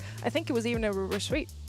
Yeah, I went to double match point either way. I think that was when I was watching from the sidelines as well. But I distinctly remember the Damien in that 5th and final set being the kryptonite for Crazy Raccoon. So, but it looked today, in terms of draft, like a bit of a different dawn for Crazy Raccoon. I think it looked a bit like sharper when it came to that kind of stuff, and like taking no chances here today. I kind of want to see that same care and attention in place towards Star Nova. Depending on the maps again, because like I said, not every single map is a Star Nova map. We've seen that today. But it's definitely a brawl which they cannot make that same mistake with.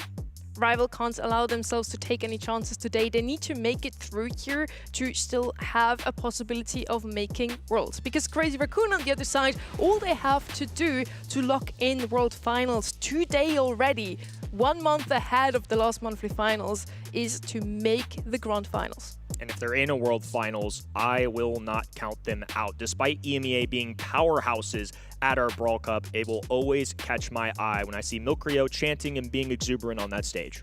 Oh, for sure. I mean, you need characters like that in the squad just to keep the momentum going and keep that charisma, flowing for your team. And, the thing that worries me, though, with Crazy Raccoon sometimes is when things are not going their way and Milkrio gets quiet.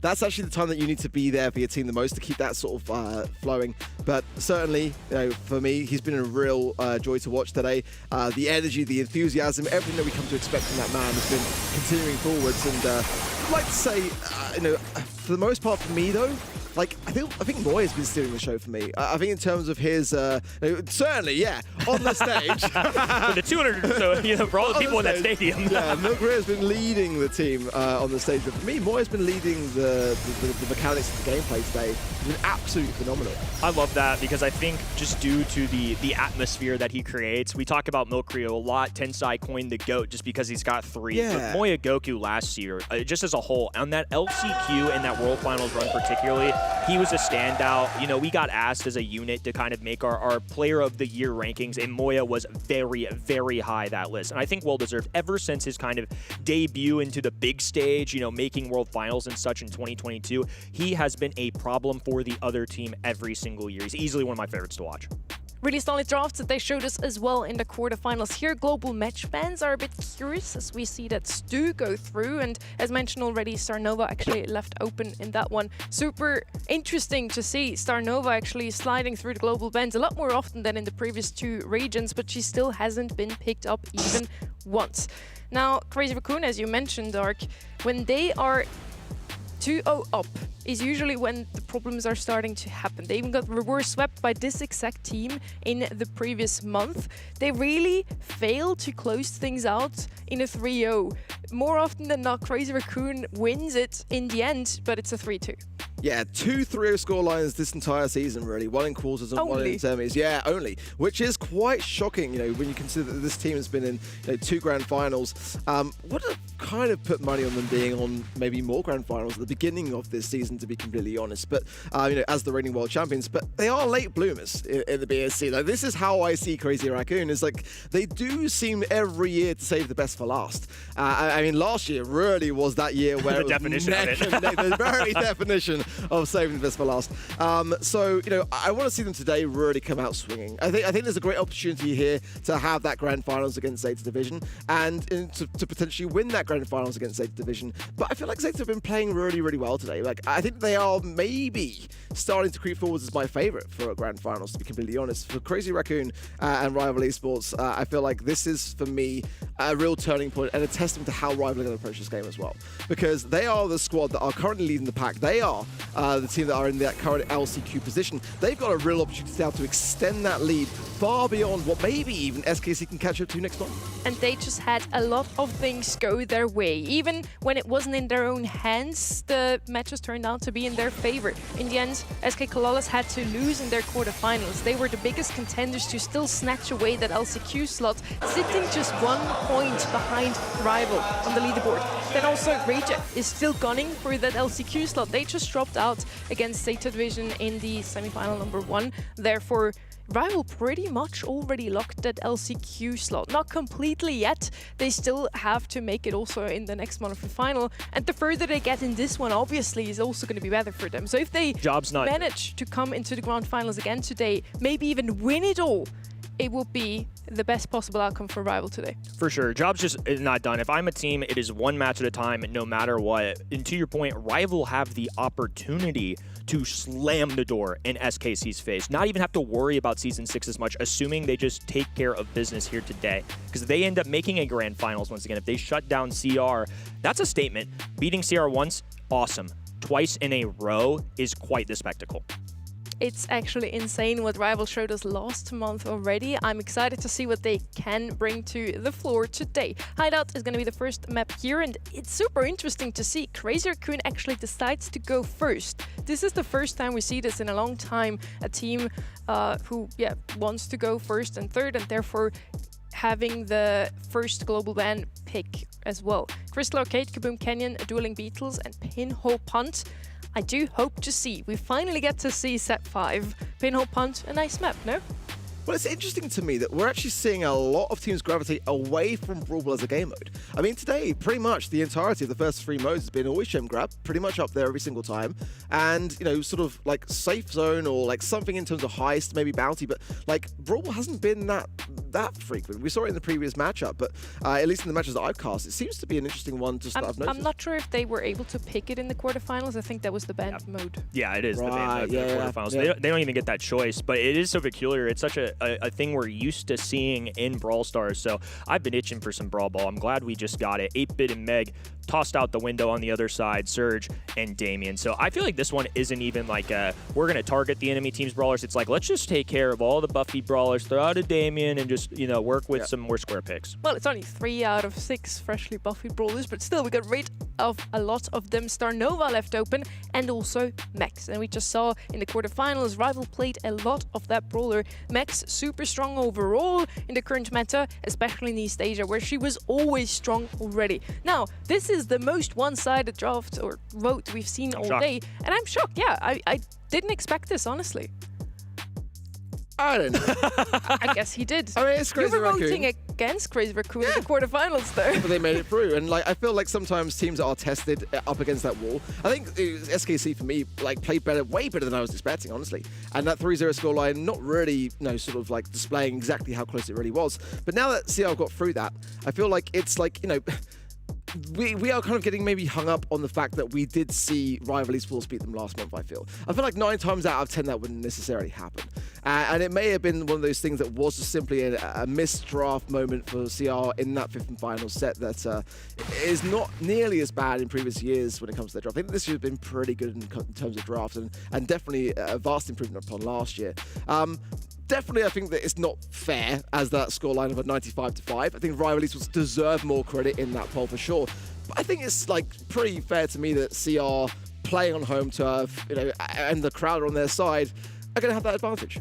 Yeah, they're just playing a different game on stage. They're already really good online, but when it comes down to playing in person in front of a live audience, Crazy Raccoon usually comes out to play. They also won the World Finals last year after not having the best of seasons. So first map now, Hideout. Yeah, Max is definitely going to be a factor here again, potentially banned out by whoever has last pick here. Of course. I think anytime we see those Buffy brawlers, the ones that do manage to escape the global ban phase, I think it has to be a factor, and particularly in this region too. It's got a lot of history to it. Players love to utilize the mechanics on Max. It's one of my favorite kinds of metas that we have. Anytime Max is showing up, I just think it makes for more flashy plays, some interesting synergies. I'm really excited. I hope we do see it. I kind of would say that I hope I see it banned, honestly, because it's just too dangerous, I think, in the current meta right now. I mean, when the Buffy's Brawlers came in, I immediately saw in the data like that Max was just getting so much of a play rate, pretty much everywhere. Now we're starting to really see why. That versatility coming forwards. I mean, your gadget choices are really quite varied and what you can bring to the table. And just with every brawler now with a Buffy being so dangerous, being able to really just charge down your opposition has never been a more dangerous prospect. So I love to watch it. Who doesn't? But I kind of hope that for both teams, it's at least heavily considered when it comes to those bans. No matter what happens here, we're going to have a repeat of a grand final. I would have liked to see a completely new team making it through to the grand finals. And yes, we had a lot of 3-0s today. No 3-2 so far, but the 3-0s that did happen were super, super close regardless. So we very well could have had a completely new monthly final, but Crazy Raccoon and Zeta Division already happened in March. And then in June, we talked about it already, was Rival versus Zeta Division as well. In both of these times, Zeta Division looked very strong. Crazy Raccoon actually took the win. So now, if Rival makes it through, who do you think is going to win the grand final? And if Crazy Raccoon makes it through, who do you think is going to win the grand final? I think I want to pick Zeta Division. Like, in my heart of hearts, they played last month really well. Maybe the interview that Mameshi had was true. Maybe they've just stumbled into something here, but I can't unsee CR, and I feel like they're just always around. I feel like there's not really a scenario where CR get swept. And sometimes Zeta Division enforce their will on the opponent in a way that the drafts can get out of hand. You can get away with going double aggro against other teams, but CR are equally skilled, equally mechanic. I want to feel this one out. I don't want to lock myself in, but coming into today, my heart was more resting with CR. As was mine, like that was the thing that I think that we were pretty united on coming into the show. I mean, CR just look like they are the more dangerous team, but I think as the course of the show's gone on, maybe I'm slightly favouring Zeta somewhat. It's kind of hard to say. It's a very 50-50. I think that one thing that is set in my mind is that Rival, if they make the grand finals, I don't know. They have to at least do better than they did last month in that regard. Like, they have to have learned that lesson. If they don't, then it's just kind of like the same old story, right? So I hope for Rival to have that sort of breakout month. I mean, I think that in terms of the storyline, that is the best possible outcome, is that Rival make the grand finals and win the whole thing and just blow the entire competition out of the water and make us go, oh, actually, looking ahead, like they are now really in that kind of top 2 category, and where's the third? It's always going to be fluctuating, but I think CR for me, it's hard to vote against them. Okay, so you both go with CR. For me, personally, I think Zeta Division have been looking better in the June monthly finals already. They've been looking super strong today, so I'm slowly also heading over to that prediction, actually. And maybe we're getting hung up a little bit with how strong Crazy Raccoon is at LAN events, which is true, but maybe not today. Maybe today is actually Zeta Division's time. For the first time at every LAN, they could do better than Crazy Raccoon. We're now going to head into our map number 1 hideout.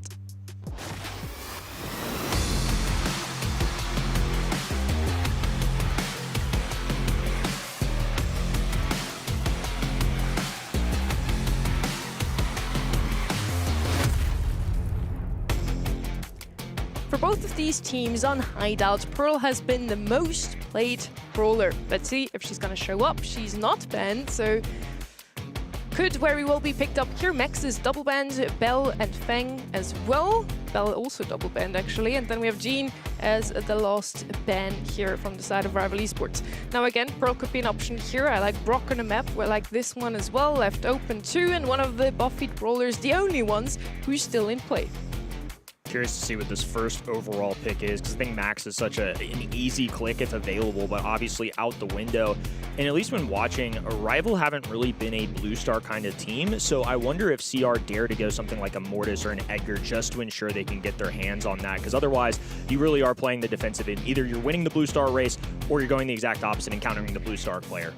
I wouldn't mind a Kaze for that same reason as well, to be honest. It's especially in this region, one that Crazy Raccoon love to kind of go towards. So if it's not picked up here, Rival might want to heavily consider whether they kind of do go for that very sort of similar thing. And we shall see whether that means that we might really be getting the data. The players could very well still be drafting this through, so we should absolutely still be going through the motions of it. But I think Mina, definitely really dangerous prospects in these kind of scenarios. But safer brawlers for wall break. I think Hideout especially is one of those maps and modes where you've got to be so aware to like the idea that you might be playing with no walls whatsoever. So like, do you play for that long game or not? We may have a couple of issues, but we will check in with the players regardless to find out what's going on. Personally, I would probably go with Pearl or Brock first pick, because then you also leave the option still open to pick up one of these blue star brawlers later on without getting counted out too heftily. Pearl is doing such a good job into the Kaze arc, as already mentioned. The Mina as well. Mortis has been showing up quite often today already. So I think if Pearl is left open, she is going to be the brawler you want to pick on a map like this one. With Bell out of the way, we also have one of the most picked brawlers today on Hideout, banned too.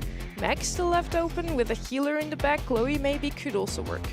Yeah, very interesting. We'll keep you all updated on tabs for the draft as well. It looks like players are still up and running, so we'll find out what these selections end up being. But it's a rematch, and at this point, it is CR looking for revenge. It's rare that they get to say revenge, because oftentimes they are one of the winners in this region, but Rival got the better of them just a month ago. It was a 3-2, went the distance as well. And on a map like this, on Hideout, there's definitely potential for big plays. This is one of the maps that CR ended up winning throughout their World Championship run. It's one of the ones that stands out in my memory, so I wouldn't be any more scared than I would be right now as Star Nova goes down here. So that's a fun one alongside Byron, and I believe a Naja up top as well. A few swipes going through, but it's going to be CR with a small lead here. Yeah, good to see brawlers like Brock and Carl, certainly for the wall break. Or they're almost got a nice connection down to Moya. Moya's going to survive on though, especially as he needs to be able to support Tensai here. He's on a bit of a tear. Nice gadget use as well, as a little bit of an evasion tactic. Big swipes down to Utopin also, and does actually seal his demise too. He didn't jump away there, and the heals run up from Moya to get him back out. That's crazy. Star Nova with a lot of stars on that noggin, and it's 9-3, so of course going to be making their debut in this month. Took an entire weekend off in our previous, and finally East Asia is where it is going to show up, as Ryohei is holding on to a hypercharged super. It's definitely somebody they have to keep your eye out for. There's the Pearl. that Sunny mentioned a little bit earlier. Actually, a lot of the common culprits, no telling on what the order of operations was for these brawlers, but all really solid ones at that. I don't know, like I said, what was the 1, what was the 6th, but nothing crazy here, I would say. Hypercharges all round here for Rival, but they've got to make them land. That's the thing. And so far, Tensai with all the stars on the side of CR, the blue with Milk Rio, but Tensai not going to be too far away from Super, I would imagine, so able to evade this. Edgar, yeah, immediately gets it and able to go back. There, big splash from Moya, absolutely needed. Rocket fuel coming in. Oh, there's a bit of a misstep there from Milk Rio, but the heals coming in from Moya. 14-5, still going to keep CR in a very advantageous position. They just keep going backwards here. Tensai being aggressive here by Ryohei. Big heals still coming through. There's a rocket rain, but it's not enough, but it was very close to being so. CR survived, only just. Big celebrations for it, but I mean, that was seconds, milliseconds from being a different story.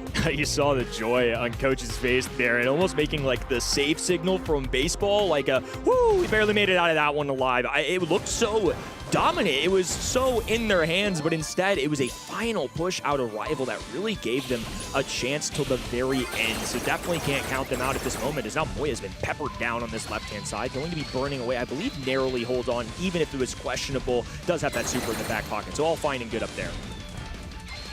Tensai continuing the assault. There's a lovely catch here, and a lovely heal again from Moya. This is what I'm really looking towards when it comes to CR at the moment, is the Byron with this Star Nova combination. They've got to be there to support each other, and they are doing just that. Moya will fall though and have to respawn back in. Meanwhile, Tensai is going all alone and doing pretty well in the process again. Oh, just not quite enough heals there from Moya for it, but that could well have been Rival Esports just landing the shots that needed to happen to seal his demise. Absolutely. CR is still very much in this one. The blonde projectiles from distance from Tensai or the Conjured Star Sword is definitely a lethal threat. As now Moya's lobbing up shots. Edgar taking the fight to him, gets one, going for another bunny hop, looking for a second here. Going through, has the poison, getting heals still as the floaty time goes down for Tensai. He's going to escape, but is a 6-star lead for Rival. Finally, they're starting to take this in their own hands. Yeah, absolutely. There are a lot of stars that are with potentially precarious brawlers. Edgar can't really go nearly as aggressive now with 4 stars above his head to rely on that Pearl for defense. The hypercharge as well for more maneuverability and survivability if needs to be popped. Tensai comes in with a little cheeky slight down that middle area. Oh, Pearl punches it, floats time back out again, but Tensai gets a clutch heal there as well to stay alive. 13-8, now 15-8 as Rival Esports start to cook. Triple-headed lightning bolts raining down on Tensai as he is bounced away by a Udapin super with 20 on the clock. Rival simply just need 1 kill. Moya forcing this, knows they have to be aggressive. The deficit was too strong. A great play there. I mean, especially considering that we're seeing Star Nova on the map. She was swinging away in the first one. So the fact that Rival can muster up the strength to get the takedown, they swung the blue star their way, and then they just ran off with a lead. Lovely stuff. It is nice to see for me, somebody who struggles in my ranked games to play against Star Nova, that even the pros can deal with this. Yeah, it's exactly the same scenario, isn't it? Like, you know, it's a very good comparison to make there, Kenny. Me, pros, I mean, I don't know if I can be uttered in the same sentence, if I'm being honest, compared to a GOAT and Tensai, but you know what? I'll slide one in there. My Masters games are not even close to this, and more recently, I'll be honest, it's been more like Legendary. That's improvement. That's growth. Let's grow. Tensai getting clutch heals from Moya again, as they are needed, but it leaves their Milk Rio wide open to an assault from Ryohei. You'll be cautious of this Edgar. Tensai has got the escape, but no one else really has the splash of Moya. Can defend against it, but everyone else is really still so susceptible to Ryohei if he wants to go crazy. A little bit of float time to get back out of this mid area, but it's that same story as the previous game. Rival Esports with a 6-star lead and that blue. And CR didn't do so well previously to be able to go up against that and turn things back. But that's a nice shot there from Milk Rio, and it turns the tides ever so slightly. Now the danger needles go out. We're going to be forcing out shots from that Pearl. Oh, tutorial, lovely little interaction there as Tensai went in.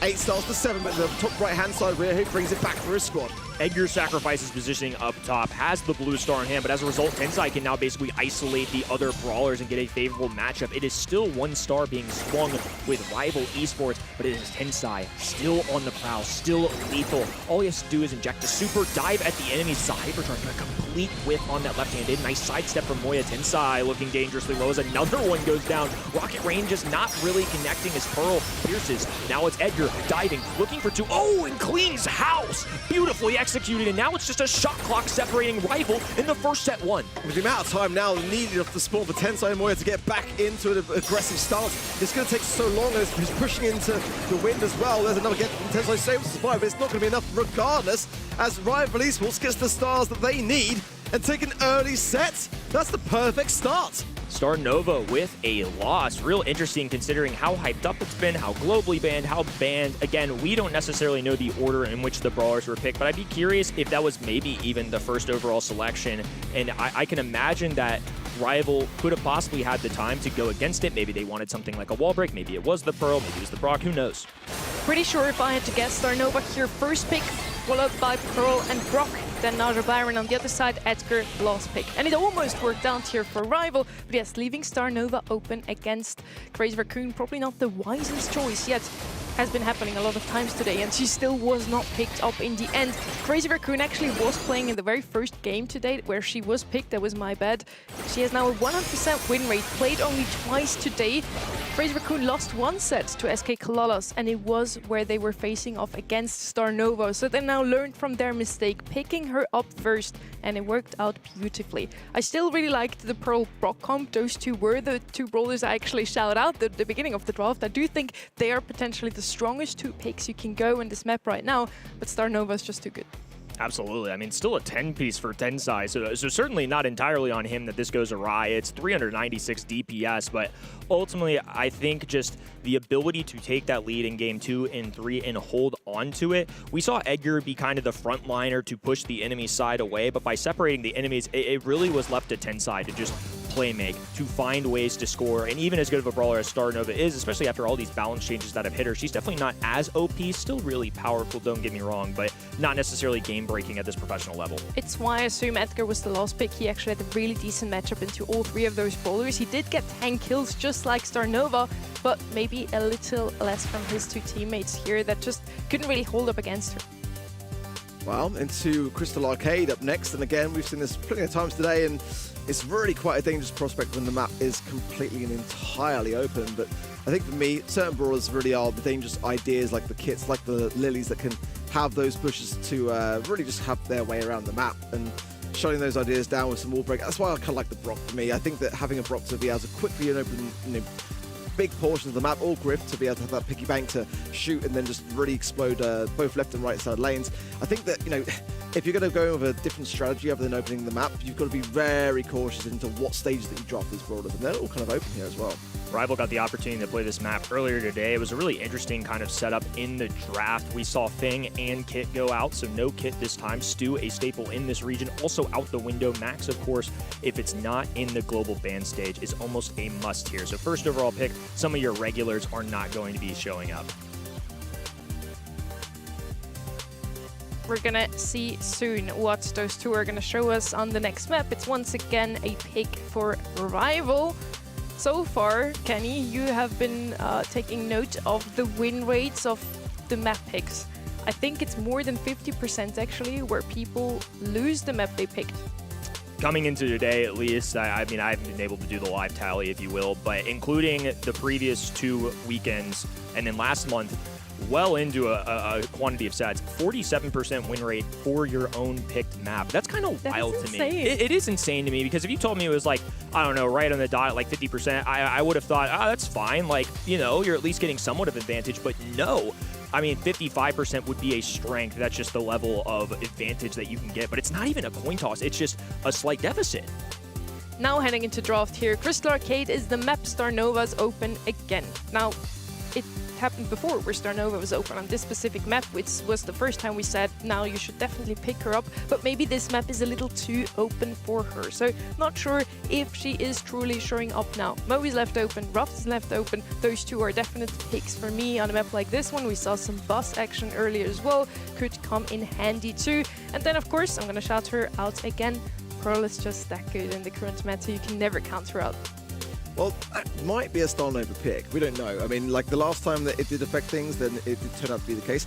In which case, it worries me, honestly, because I just feel like if you're going to commit that early in the draft to a Starnova, then you are opening up the doors to Ruffs coming through to break open things, and then like a Pierce potentially to combine with that, and then you're not able to close the gap. You'll get a good early start and maybe some good early utility to go on the aggressive and make some plays, but as time goes on, you're capitalizing down in those early moments of the game to get those early gems. I kind of prefer the safer option myself. Brock open things up, or Ruffs, and maybe Meg, Pearl again. This Brawlers for me can have a much better time of things in those mid areas. And I mean, good bans though. It's definitely going to change things slightly. We saw there was a kit ban as well, and Stu. Those sort of things will have a great time on this particular map. So does deflate things slightly as to what those options are. Okay, now, as long as we don't have draft here, I want you, Ark, your Crazy Raccoon. Kenny, you have first pick, your Rival. What are you picking? I have the first overall pick.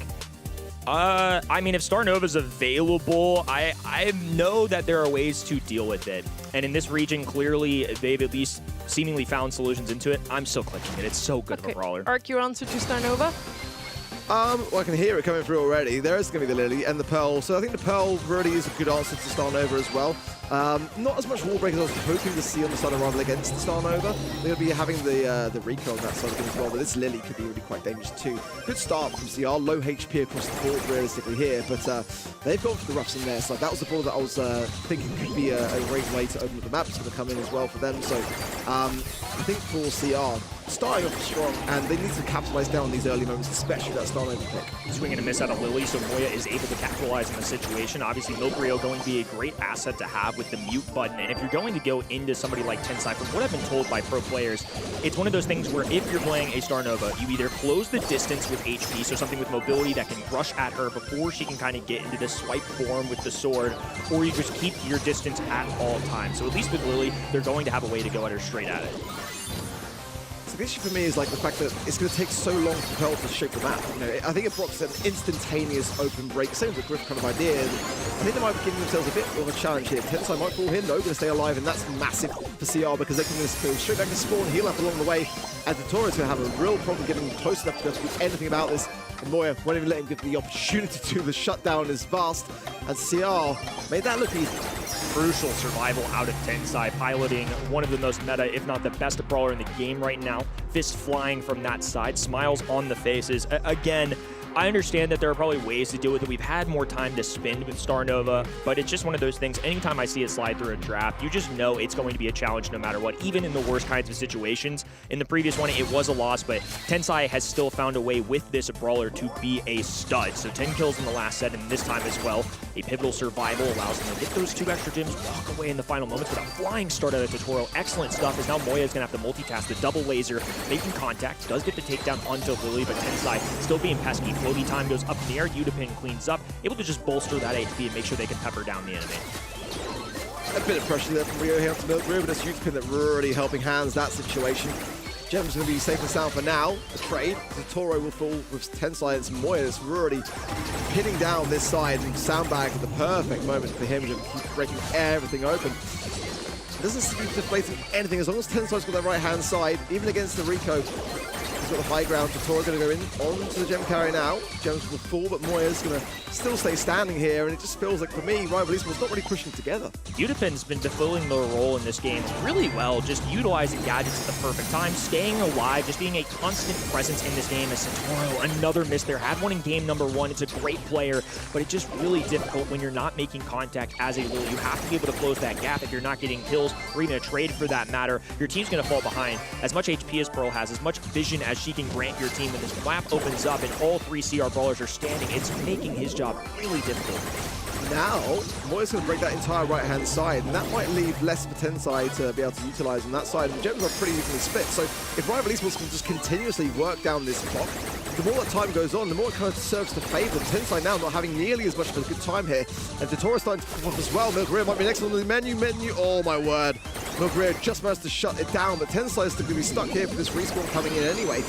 If he gets away from this, it'll be disgusting. Not going to do so. The Jones will fall as well, and he's been able just to get away from that fat splatter just in the nick of time. Milkrio doesn't even need to use the Hypercharge super, can just hold on to it. Ryohi trying to line one up himself. Bounce shots off the wall. Starnova receiving a lot of heavy fire, but still at about half HP. Now a dog trade in hand as well. In the 3v2, it's Totoro gunning at Tensai, gets the takedown against the GOAT as Milkrio will stun them out. 1900 HP, needs the perfect juice of a lifetime, but can't do it. Pearl's shot fans out way too much. 11 gems in Rival's pockets, and they can slowly march to the back of their spawn. 12 is a great number, 3 being the separator. Tensai on as good of a brawler as you can get, but it is Rival tying things up once again.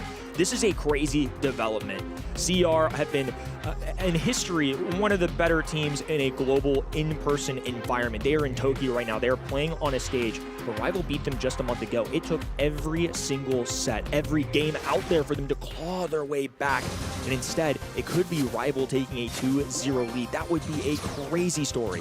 And what I'm enjoying so much with Rival right now is the fact that they are proving that it wasn't a fluke. Even regardless of what happens next, they're putting up such a great fight.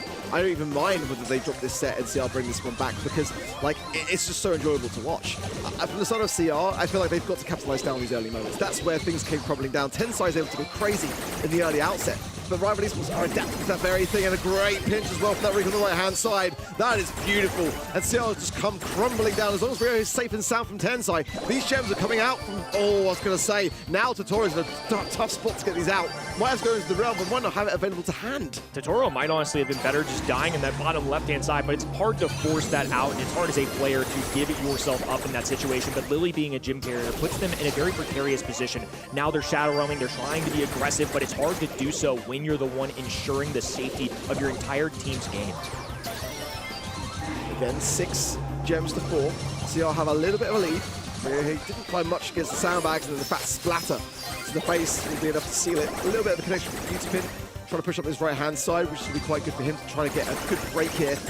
Probably going to go for it just about now, but Moya is going to break his own, and low HP. Away from Ryohei though, so safe and sound. This is what I'm worried about. Hypercharge there from the Pearl, but not the greatest of hypercharges on any brawler in the game anyway, and that's the problem. But now Tensai's between the rock and a hard place. He's going to be able to get out of here, and successfully so, and that is exactly how it's done. And that is so hard to achieve as well, but CL do the unthinkable.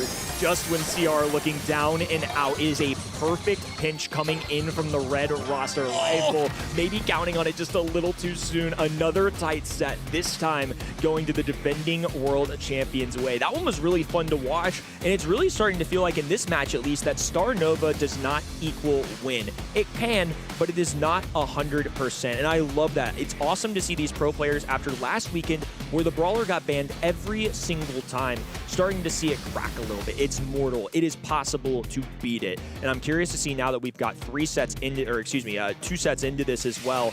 How much will Starnova show up? Will it be in the ban stage, or do Rival really feel like they have this thing solved?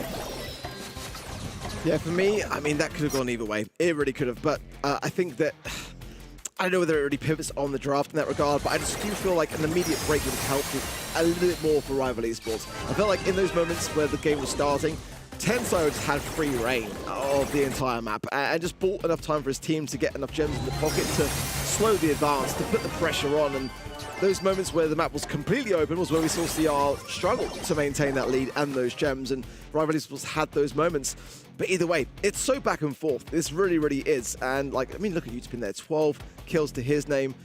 A massive showing from him, but it's still Tensai on 13 takedowns, and still a decent number of gems for his time at the same time as well. Milgria, of course, being the primary one, but I mean, these are still fantastic stats in favor of CR, but it was incredibly close as a set, and I think that this rivalry is still far from done. If you'd ask me before this tournament today to put these in a tier list, it would have been Zeta Division and CR in the first one, SKC and Rival in the second. It may look like they're neck and neck on the leaderboard, but just given the history, given the Brawl Cup, all of that, I just really felt like that Zeta and CR were atop this. We did just see Rival a month ago beat this CR team, but just as far as the resume for the whole season, that's how I felt. Right now, I know that CR are a good team. I'm confident in that. This is Rival rising to the occasion. This is now 2 months in a row that it's not just CR, it's not a CR letdown. It is a Rival resurgence. It is proving that they deserve to be more towards the top of that. I'm really curious to see if they can put doubters to rest. 5% of us, including myself, did not believe in them. That's a crazy thing. 95-5, and literally they won this matchup just 1 ago. Now, CR just got themselves a bounce back there. It's a tied up in sets. It is still a long road ahead, but for me, this is promising. I feel like Rival have that potential to maybe shock us. Well, Kaboom Canyon is going to be the map. Starnova is banned, and I'm assuming that is probably more so because of the gadget than anything else. I think it's still quite a tough map for her, but it's the moments like that that can really elevate a brawler. Finksum coming as the first pick. For me, the danger is the fact that Colt is not banned out here. I think that's really a risky prospect for sure.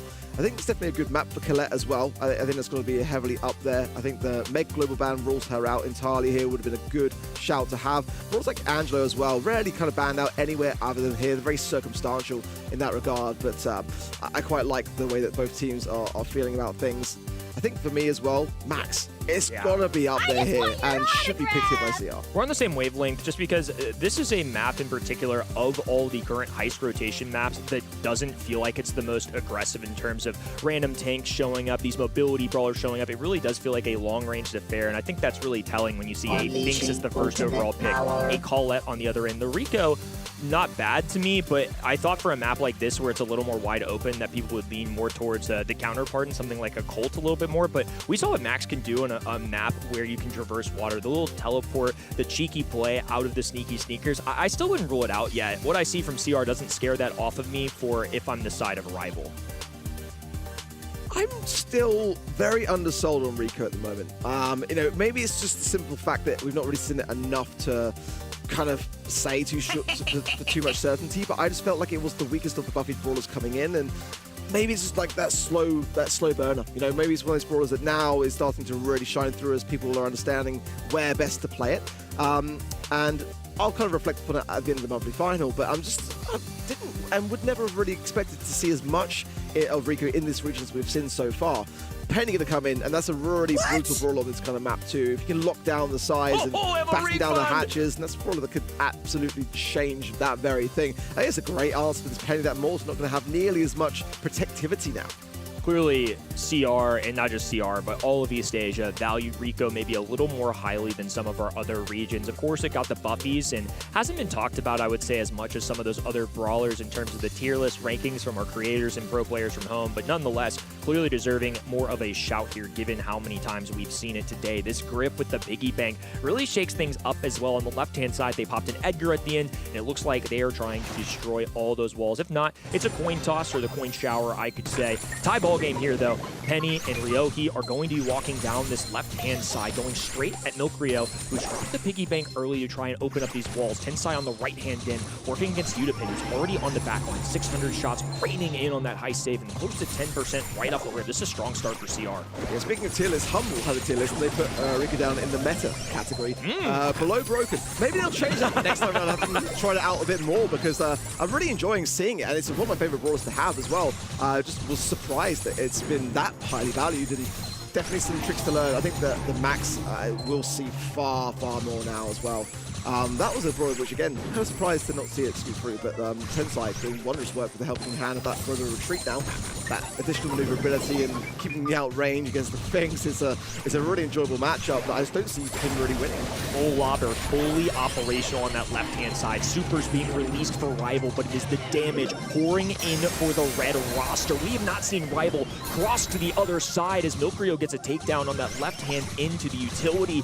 Excellently done. We haven't seen them able to branch out too much. We've got 3 brawlers holding strong in the middle of the map, and now Milk Rio with the piggy bank able to break up even more of this map. CR in complete control, now just 8% away from moving towards that nice high safe.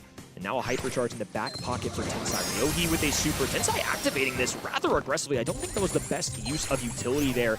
Udapin, super. Try and isolate some space here as Moya on this left-hand side will go straight at Penny. Now super back pocket. Gonna be looking for this interaction. Salty barrel up. Nicely done as Milk Rio gets some more damage. Well, it's quite close at the moment, but not in terms of the objective, and that's the problem now as CR all clustering around. Here jumping in, gets a nice takedown as well. Tensai going to fall shortly following that as well, and it's done. I mean, there may have been a chance that had that not been enough damage, but they may have been able to bring things back even despite that deficit, but I mean, it just wasn't enough. I mean, the pressure that CR placed upon Rival there was too much. Absolutely. A strong showing there. Rival able to get up and gun down that left-hand side. Really interesting to see, but it's just CR with too much damage on that high save. Similar thing, Ryogi with a bunny hop there and a piggy bank alongside it. We'll see if these early game interactions change up at all. So close there, honestly. I mean, in that moment, I thought that Ryogi may have come out on top even by going straight for the Eye of the Storm now. But in the mid, Totoro does need to get this mortar down ASAP. That'll put even more pressure on things, and Ryogi jumps in behind the grip and gets a nice cycle here, keeps the pressure on, and now some good damage raining down onto the safe. The first sign of a crack as well, so Sphinx going to stay in command as the Tensai does find Tensai there as well, so that's going to delay things even more. So Mortar is down, Totoro now able to body block between it and Moya, but be cautious to not overextend. He does just that, and that's going to leave that Mortar then susceptible to being taken care of, and CR back in business. All Rival so far as Tensai now is the super available, piercing through that high save, but it only gets about 10%. Without real bounce shots off the wall, they can't utilize it nearly as much as they would like. You'd have been flashing fire down that left-hand side as the coins slowly rain in. The paper cut's not going to do enough there. Yogi taking advantage of this right-hand side as well. Penny in the middle of the map in a 2v2 situation, but is clearly Rival right now, especially with that takedown. Yeah, Rival have definitely adapted really nicely so far. This Edgar getting a ton more value, and this might change though. Hypercharge from Moya. We're going to break through that mid, and now this is going to be very dangerous territory, and they know it on the side of Rival. They've got to go in really quickly now to get as much damage as they possibly can, because they might be playing defense for the rest of this game. Nice there from Rio. Hey, Utopin as well from the left-hand side. 11% left on this safe, but I don't think Utopin can do it alone, and it's going to require another push, which if CR can stay battening down these hatches, may not even be a possibility here. They're going to have to get kills, and they're also going to have to get high save damage and multiple tiers for this high save. They're 3 behind as now a hypercharge going through. Moya with some nice shots as well. Rival, this is starting to get out of hand a little bit, but Milfrio low HP, getting his money's worth as now another hypercharge goes down as well. Tensai bouncing away, 23-11. All of a sudden this is possible. Rival resurgent, left-hand side, just a few extra shots. The respawns took too long. Tie ball game, 1-1 across the board. I knew this was going to be fun, had no idea we were going to be in for such a treat. That was almost so utterly commendable for CR. I think it even was regardless of that being a loss. Because, like, in those moments where you are that heavily behind, but you know that if you can just all stay firm and not die, then it is doable. The amount of times that they were able to bring the safe down, we may have an issue here. I saw some slow moments off the mark, and that might mean a bit of a replay out, and we'll probably be joining this again at that same scoreline of each side being a set up and one game up in this set. You know, for me, the difference maker was the Edgar. I loved the way that Rival Esports were just going explosive on that particular brawler before these walls came down with that Griff pick, and asserting themselves in terms of pressure to keep that Griff from being able to break that secondary line of defense. I think it was crucial. Early Penny Mortar was much better for the side of Totoro, and these are the things that I need to see Rival do if they're going to be able to secure this set. I think that both sides have got comps that are fully capable of bringing home a win here. It's just about the approach to playing it and how quickly off the mark they can both be. Quick attack from Edgar. If he gets that kill early, it helps him get towards that super even faster, or if he can get through the defense and they let him slip, that's early high save percentage that Rival can just rein in very early on. But two very contrasting games. I mean, like you said, this clearly feels like not an outdraft from either team. At a bare minimum, this is pretty 50-50 to say the least, and the scoreline reflecting that. Thoroughly impressed, I would say, with this region as a whole, and I think this month we're seeing some of the better gameplay across the world that we've seen compared to all year long. I felt like SA really brought the firepower. Every team, it felt like, was just clicking a lot closer matches. Even teams that maybe aren't necessarily at the top of that leaderboard or shoo-ins, I would say, for World Finals showing up. And Rival, of course, being one of those teams, we have a very high expectation for the CRs of the world, for the Zetas of the world. When you prove yourself that many times, the bar just gets raised. And now Rival, I'm starting to raise that bar, and that's the highest compliment you can really give a team. For me as well, Rival Esports being in the position that they are in, knowing full well like just how much they can extend that gap between themselves and SKC, who are now watching from the sidelines, just praying that CR can like handle this and you know, bring things closer to a possibility where they can just have that shining final month moment in August. You know, the more that Rival looks strong here, the sort of the more the SKC are going to be just terrified for their own prospects. They want to be able to take that into their own hands, and this is what Rival Esports are looking to do now, is take that fate and secure things and just prove to everyone that last month was not a fluke in those semi-finals. Milk is still going to be grooving and vibing regardless of this downtime. It's always a good thing to see. Ain't going to be reflective on the faces of CR in that regard. But obviously we're just waiting for the lobby to be reset so we can see this set out. But I'm liking the way that it's just so close. You know, such an important game now to win, to have one of these two teams go one set ahead. Milkreo is still vibing indeed. You love to see it, still having fun on stage. And it is fun to play in front of a live audience, but it sometimes also comes with a couple of hurdles. And we're facing one of these right now. We're going to get it back in order in just a second. We're then going to play the sets up to the same point once again. So it's now 1-1 in these series. As we said, one of those two teams can now run ahead and get a lead on the board. Just looking at the comps here, Finks picked up on the left-hand side. Penny and Edgar is a very EMEA build comp for me, at least for what we've seen last week, and it's pretty much the same there. And then Colette, Rico, and Griff. Many people believe that Rico potentially is on the weaker end now after the buffies, after the rework of his two gadgets, not looking as strong as even before he got new buffies, but Tensai somehow makes it work. He's just unhittable right now on this brawler. He's dodging like crazy. He's basically playing him like a mech. The star power is of course also helping. Robo Retreat is just so fun to watch. I mean, just lightning speed like you alluded to.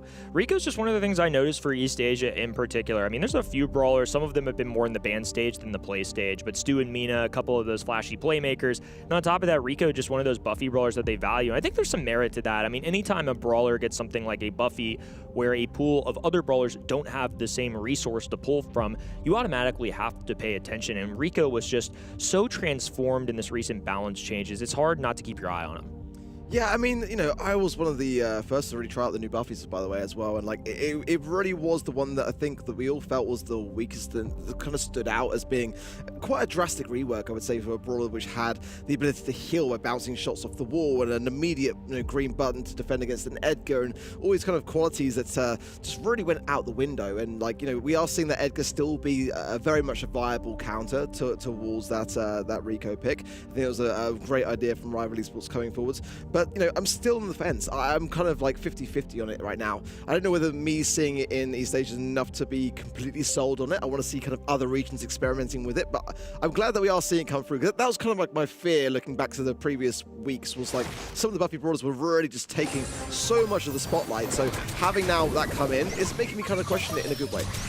Absolutely, and we're on our decider, 1-1 in this set. An early takedown onto Edgar, that's something we noted. If Edgar can get away with one, it's going to be a nice one for Rival. Instead of just CR completely piecing up this map, Udapin with low HP as well as Moya gets the tag on the left-hand side, and now is charged with that super. Can charge at a moment's notice. Look how much damage this does for, ooh, not as much as I thought. Only got one of the two swings there. That would have actually been a lot more lethal.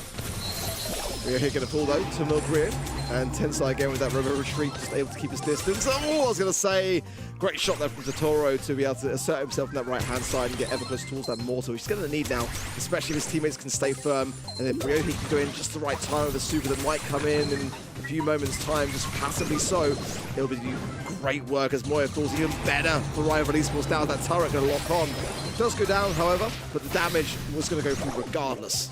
Despite the early takedown, it's CR on the back heels. Rival's mechanics just really showing through. The Think Super and the Time Warp ability is just so good. I mean, the fact that he's multitasking really well here. TP trying to get Moya, didn't quite get the trade. Now this becomes an issue though. CR have retaken the map and they've got all the supers in the world to show for it. The first one going down from Lokido, the second from Tensai and Moya. Whenever they want to use it, I think they're going to try to get to the 75% crack before doing so. Nope, instead just electing to go for it then and there. Yeah, great work from Udapin in that moment of aggression. But now CR fighting back themselves. Hypercharge there from Tensai. They're finding something onto the safe as well now with the helping hand of that Hypercharge buff with the additional range. It's Moya though who's going to get some damage of his own. That's the second crack now for Crazy Raccoon. But actually that's a pivotal moment for Ryohei to do just the same. And now only 2% separate these two teams. Hypercharge mortar down. Moya not quite connecting that first shot. And now might be pushed out of the position that flame is going to litter the map. purple buttons just pop across the board. A nice takedown from Tensai as well as Olabber finally falls. Rico Super raining that left-hand side as Satoru tiptoes his way around it, but can't do so successfully. Udapin a goner as well. Low HP CR now encroaching, getting close to that 25% threshold, but not quite there. Ryohei going down to, it's just the control brawlers left standing. And Ryohei just shortchanged it. If he just managed to get a super there was so many brawls on the side of CL, which were low milk. Ryu, Tensai in the mid as well. Now it's going to come down to this final 10 seconds. I don't know whether Rival Esports will be able to do much about this. They need to get that crack of the safe. It's just not going to have enough time for it potentially here, but they're going to try for it regardless. In the meanwhile, CL are on the safe down to 2%, 1% now, and they get it secured in the bag, but neck and neck from start to finish. This battle is so enjoyable, but it is Crazy Raccoon that come out on top and are now 2-1. Milkrio just exclaiming with some joy. If there's somebody that can handle the downtime, I imagine it's him. He's just constantly having fun. It's one of the things that makes him so lovable and a great just icon for this game. He's a world champion. Obviously, he's great at the game, but on top of that, he just knows how to have the right mentality outside as well. I don't think Rival by any means are having a bad time. I think they're still very locked in and still very much believe they have a chance to win this one. But now it is a 2-1 lead for CR. I think this is a big one for CR too. Maybe a little underrated in the sense we talked up Rival and how much this means to them, what an upset it would be, what a downfall, what a heartbreak it would be for CR to get the exact same stage as last one and fall to the exact same team. Even world champions have shaky confidence at times. Rival looking really good today, immediately opening up with a game win, finding an answer to Starnova, who's had their debut today in the East Asia Monthly Finals. She was left open a couple of times already in South American EMEA, banned out for 99.9%, but not picked up a single time. Today she has a pretty decent win rate. In this matchup alone, she's been played more often than ever before, twice already in 3 sets, which is insane. Only won once here. Crazy Raccoon does manage to double down here now, wins the second set, third set as well. Doing super well for themselves with a draft that features a Rico that many didn't seem to believe in. Yeah, I mean, this is kind of like East Asia stuff. You know, like I was saying coming into today was like, I think that if any region is going to show a Starnova, it'll probably be these guys. I mean, like they like to kind of show that they've got that covered as a counter often. So East Asia will focus more on how do we prepare for this brawler, playing against it, rather than how do we ensure that we can kind of necessarily pick it up. Obviously, both sides matter, and if it's left open, you can bet your bottom dollar that they are going to be securing it for themselves. But like they do spend a lot more time than maybe other regions, arguably, to have a backup plan in motion for it. Going to Dueling Beatles too, definitely a place where Starnova is going to thrive, and with that gadget too, float to time, I think you do have to heavily consider her as a ban. Just get it out the mix for me, realistically here.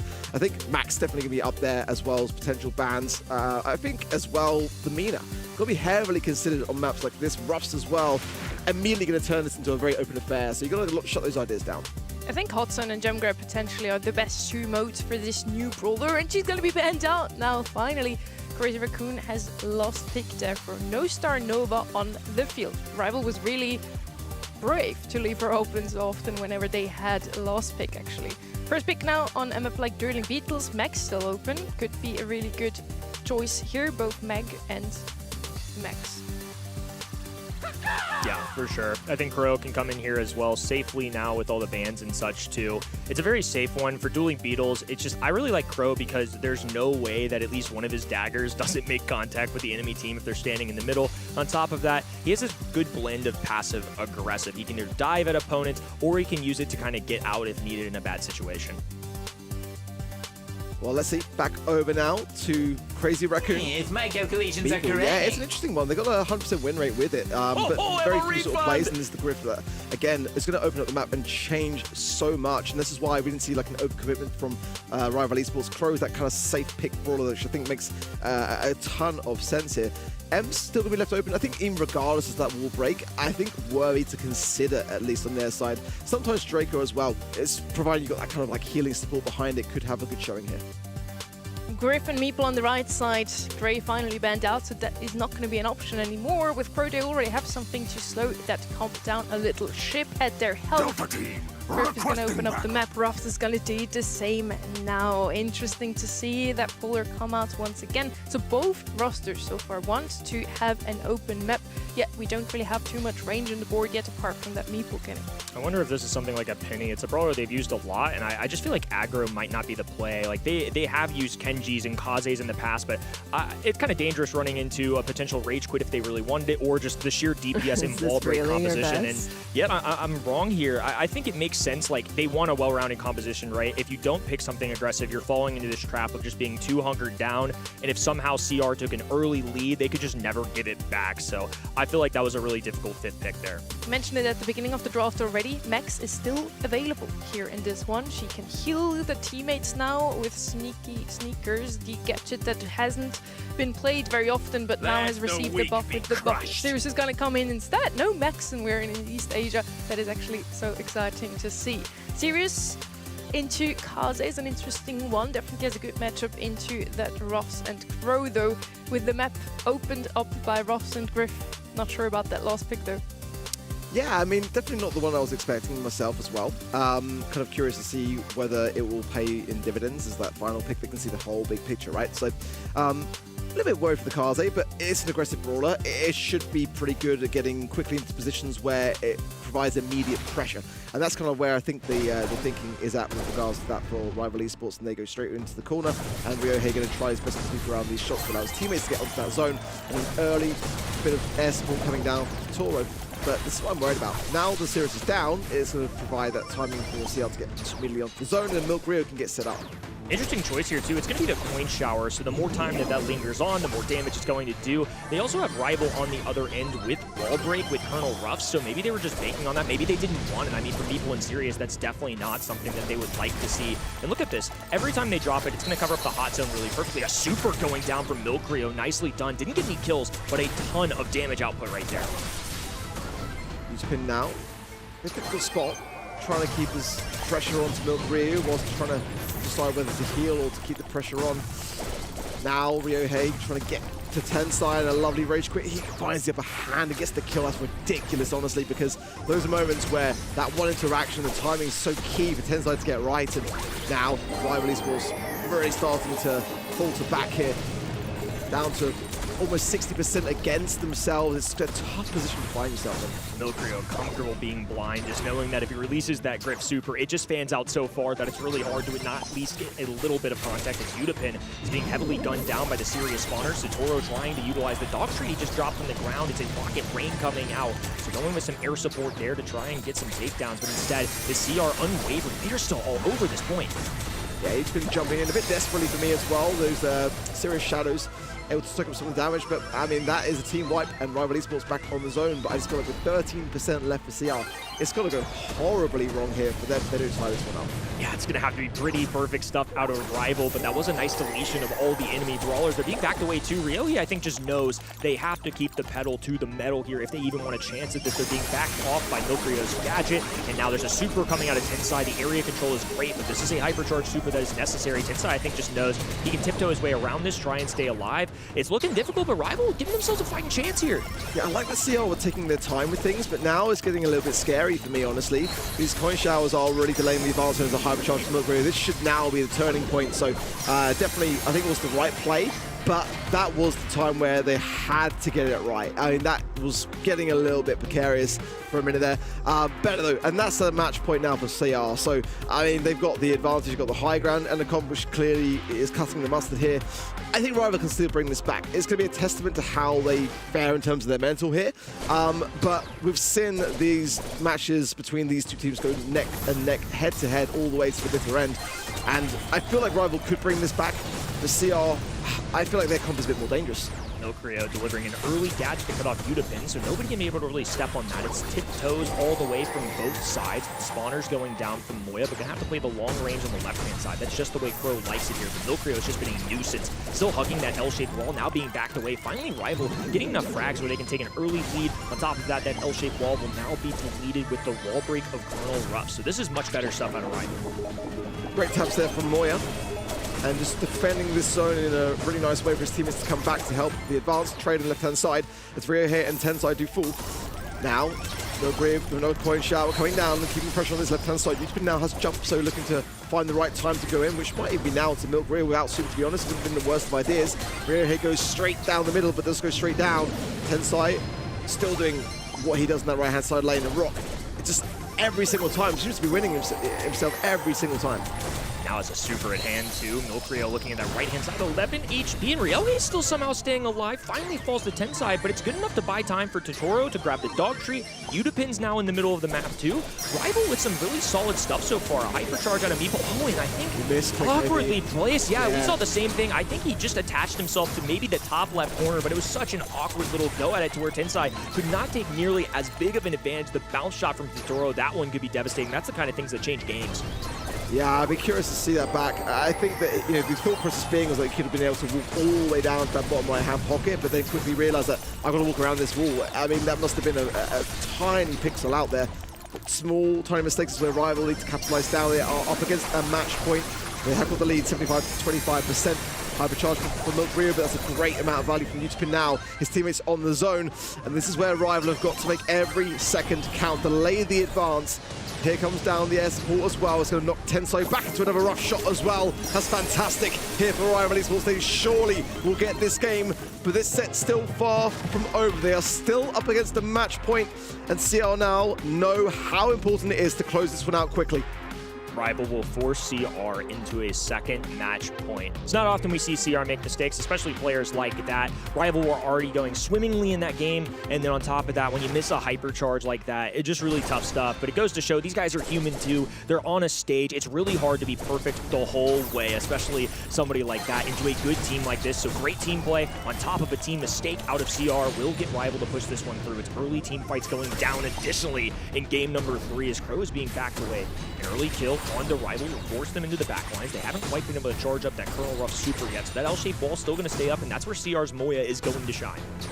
Yeah, a bit of a night and day difference in terms of the start here from Crazy Raccoon, and some lovely rage quit there from Tensai, and Moya did fantastic work to allow his teammates to really thrive by pushing forwards up against that back wall, getting these shadows now cycled in as well, and this is now looking quite bleak for Rival Esports, who need to make some space, and that's what Utapin's going to try to do from his top right-hand side, by pushing his way forwards, but in the meanwhile, it's not landing the shots that he needs and getting tapped up along the way as well, down to a position where he's got damage gear rolling in, but CR are all about the objective, and Rival Esports just cannot retake right now. They are struggling. This break is desperate on the left-hand side. CR now approaching the 70%. This is now getting out of control. What a stronghold they had on that point. They just choked out Rival, and there was nothing they could do about it. Colonel Ruffs didn't get fed a super until about 60-some-odd%, and now CR are climbing up to 90. Rival have put up a heck of a fight the whole way through. They even beat this roster a month ago, but Crazy Raccoon showcasing why they deserve to be at the top. Impressive showing, but it's going to be our two Titans fighting in the grand finals. A commendable performance here from Rival Esports today. I think that they can definitely still be proud of their performance, but nonetheless, Crazy Raccoon, especially in those moments when, that mistake, Tensai and this squad are not a team that will linger upon those moments. It's straight on to the next. They know that they are still only one game away from being able to secure the win, and they went back down to business, and that was such a commendable performance from them to get 100% to like 9% at the end. I mean, night and day turnaround. Great drafting from CR today so far. I've really, really enjoyed watching them. I think in my head, I would like the narrative and the storyline for the Rival Esports to be in that grand final, just because, I like those moments where we come down to a real neck and neck scenario, but I think CR definitely deserved this win today, and looking like a real favorite in this competition. Absolutely. I mean, this grand finals is going to be awesome. Last month, Zeta Division just ran away with the region, and now CR are looking more back into the form I'm used to seeing them. I think there's an argument for either side. I think a lot of people will side with Zeta and what we've seen for them the past couple months, but on top of that, it's always hard for me to rule out CR just in general. I just really like their draft style. I like their play style today. Milk Rio on the stage is such a presence and energy, so I could see this going either way. I think fans at home are going to have a difficult vote here, Sonny. This is a toughie, yet it only happened once in the history of the monthly finals in East Asia that those two teams actually face off against each other. They always find themselves on opposite ends of the bracket, and only in a single month, in March, those two actually made it through to the grand finals at the same time. Every single time Crazy Raccoon had a great month, Zeta Division drops out in the semis and vice versa. So this is a repeat match. but it only happened once. And Crazy Raccoon came out on top 3-1 in the end. Now, it would have been a lot of a nicer story here if Rival won. That is true, because now we have a lot of things already set in stone. Before we even head into the August monthly finals, the Zeta Division and Crazy Raccoon are now both mathematically qualified for the World Finals. One last look at our bracket of the day. Not a single 2 anywhere here. 3-0s, 3-1s. Some of these 3-0s weren't as close as the result might suggest, Ark. Every single team today have been playing out of their minds, and we are on stage today. The nerves must be pretty much under stress today. Zeta Division and Crazy Raccoon coming out on top, therefore no surprise. And yes, they are going to Worlds, guys. And I think that is a massive achievement, honestly, because, like, I mean, you know, especially this year of all seasons where we've seen so much of the competition really be elevated. I think to lock in the 2 favorite orgs of this region for their home turf is crucial. I think that that's going to make a massive difference to the home crowd. And, like, I want to see, like, really everyone get behind their home region in that regard. I think that, you know, for CR, especially thinking back to, like, last year at LCQ when, like, the might of Brazil was against them in that regard. I think now that, I mean, CR at their best, you know, with a crowd is just going to be such an interesting prospect for me. So, I mean, congratulations to both teams. I mean, a huge one at that, because this year has been tough for the very best. You can be world champs all you like, but it doesn't mean you get an easy road. Crazy Raccoon and Zeta Division, congrats to you. And Crazy Raccoon now gets to defend the World Finals title on home turf. I think that alone finally today deserves a red button and some points for you over on the website. Let's go. I've got it open literally right now as we speak, so I can just, like, I'm You ready know for when it. the I'm red ready button for it. happens, so that's a bit... I'm always on the ball for it. So look at these guys. They're so slow to the mark. I'm scrambling. Go, Yeah, no. Someone still You needs take this. to- I got didn't- important. I didn't know that was coming as well, by the way. Brilliant stuff. But I mean, yeah, today, honestly, like you said, Sonny, looking back at the bracket, as these guys are still trying to get their points. Okay. Like many of the matches genuinely could be fifth and final sets, especially in those quarterfinals. You know, I feel like for SKC now, I mean, looking towards next month, how that's going to go down as well. It's going to be really interesting in whether Rival Esports can keep up things, because, you know, we've seen it across the regions. Sometimes teams just don't qualify, and especially like looking to next month in this region specifically, we're going to see a lot of teams not actually competing in those qualifiers because they're going to be going through challenges. So, like, that can throw curveballs. Monthly finals in-person event. It's no surprise for me that those 2 teams have made it into the grand finals, as those 2 teams have also the most experience playing on stage. Crazy Raccoon and Zeta Division, this match only happened a single time. Crazy Raccoon came out on top last time. They're usually the team who ends up doing a bit better at LAN, so today is finally the time for Zeta Division. I believe so, at least. Art seems to agree with me. Freddy, why are you voting for Crazy Raccoon? I never vote against Crazy Raccoon these days. I've just learned to believe in them. Also, I just feel like maybe you feel like it's about time that Zeta Division won, but I just think that Crazy Raccoon have the level of consistency at #1 to make this happen once again. That would be the 3rd time in a row where Crazy Raccoon actually wins the grand finals. Let's figure out who is going to be our July monthly final champion. Crazy Raccoon versus Zeta Division up next. Wow, let's start with Zeta. I mean, for me, I'm just so impressed with how they were able to kind of like right the wrongs of last year. I mean, those World Finals were absolutely brutal. I mean, without a doubt, the organization's worst performance at a Brawl Stars World Finals. And this year, it's been so much better, to a point where they've just been very, very consistent, back to their former selves. And I've really enjoyed just seeing them, like, you know, just get back to business, you know. And this is like the rivalry that I've been excited to see all year long in this region. I think, you know, Crazy Raccoon and Zeta, you know, it wasn't quite the same coming out of the World Finals last year. I had real concerns, real worries as to whether they were going to be able to get things back into order. And I'm super glad that they have. Yeah, I would like to call them the El Clasico of East Asia, but they never actually faced against each other, really. Only once. how is it that those two teams just never end up in the same spot? It's either Zeta Division's month or Crazy Raccoon's month, but they don't seem to do well in the same month, apart from when we have a LAN monthly final. Yeah, and I mean, what would be a more fitting matchup when everyone gets to see them in person? I mean, it has been a long build-up to get to this point, but I think the payoff is going to be well worth it because we're going to see a battle of these two teams. A couple players have actually faced against each other in the World Finals before. Stetampo versus, Tensai and Moya also being a component of that. I mean, legitimately a rehash of 2022 that's going to happen before our very eyes only 4 years later. I mean, this is the grand finals that I was hoping for. I wouldn't have minded for the storyline, Rival Esports or SKC, absolutely so. But I mean, this is kind of like where I want to see the two clash and really go head to head, especially in this kind of meta where we've got so many fun brawlers as well. But for Zeta Division, just been so consistently in grand finals. I mean, not necessarily winning all of them, losing to Crazy Raccoon in March, of course, was one of those clashes that we did get to see, and that was to a 1-3 scoreline. So I think in that regard, it could well be the case that we see Zeta have their moment, but it's so tough to call today. I think that both sides have been drafting super well and recovering really well as well when things have not quite been going their way, which is so crucial, especially at LAN, where mistakes and those things can really get stuck in your head and you get like those mind games go on and you look across the stage and the crowd start going against you or whatever. Like, they're able to keep their calm, and that's crucial. We just looked at the draft from Zeta Division in the semi-finals. The only set they actually dropped was into Max Grey Dog. A little bit of cheese coming out of Reject today. Both teams actually only dropped a single set in their quarterfinals. Crazy Raccoon also looked very, very strong. Semis 2 only dropped 2 sets overall today.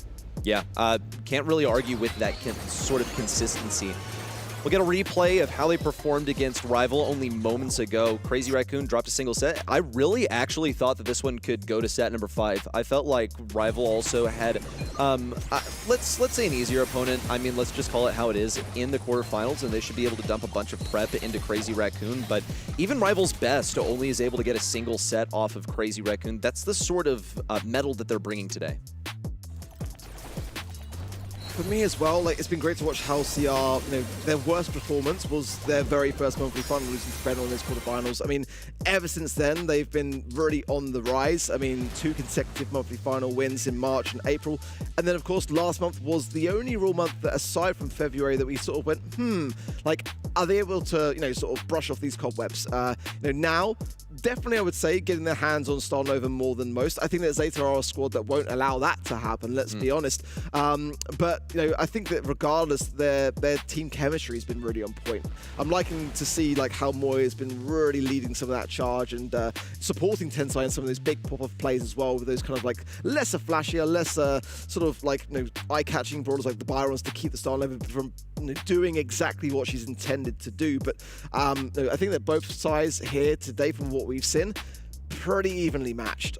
Now, you're saying Zeta Division is not going to allow Starnova to slide through. She was actually also not global banned in their semi-final. She was then banned in the regular ban stage very often by Reject. So let's see if we're not going to see Starnova yet again this time around in the grand finals. I'm very excited for this match. As mentioned, we didn't get to see it very often, and those two teams are the best 2 teams in the region. After all, they're sitting at seed 1 and 2 in the leaderboard, and they now today both locked in their world final slot. So congrats again here. Crazy Raccoon will get to defend their title on home turf, and they're now getting a little warm-up as well, as we are still in an in-person event here in Tokyo.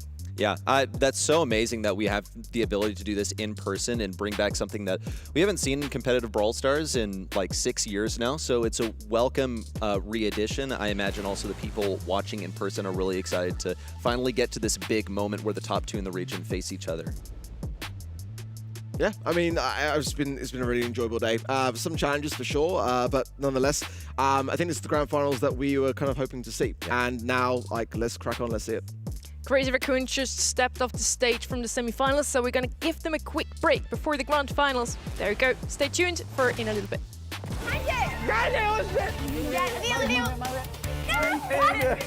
Already over! Hey guys, it's Maria and this is Blind Brawlers, and I have Zeta Division.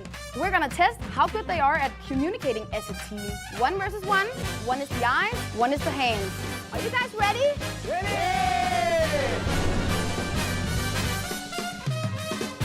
3, 2, 1, go!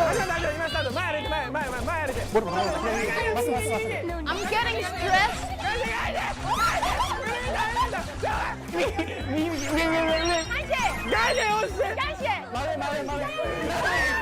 I love it. This is my vibe. My watch is saying it's too loud in here. It's more quiet over here. I like it.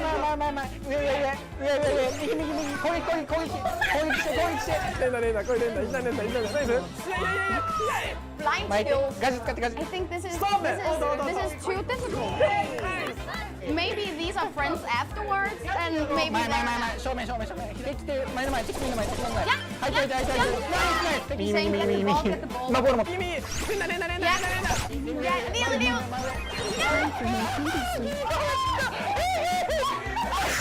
待って今そこ目の前敵待って右当たってる攻撃当たってる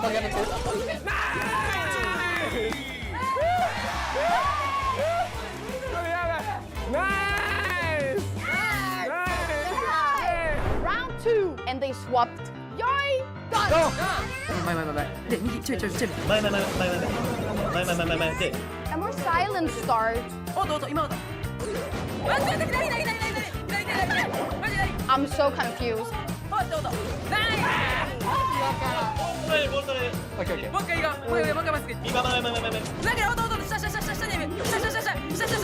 Almost like a one tap, two tap.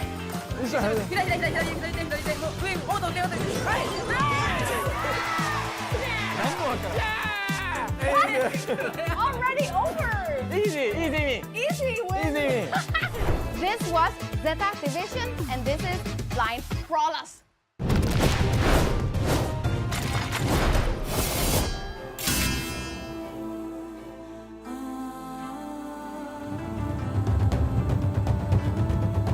This is going to be the most phenomenal weekend of esports. And welcome to the Brawl Stars World Final! Their rivalry one last time, not remotely enough from Humble. Crazy Raccoon crowns King of Brawl!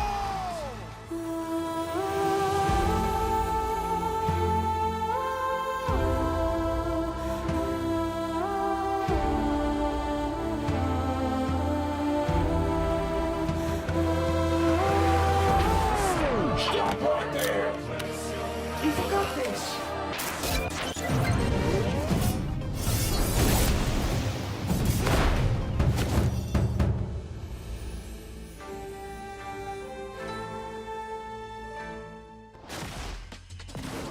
Crazy Raccoon versus Zeta Division, the two teams that have locked in their tickets to the World Finals in Tokyo, so they don't have it far, will now face off against each other in the Grand Finals, also of the July monthly finals. It's not even the last one. We have so much more Brawl for you also coming up in August, and tomorrow still with North America too.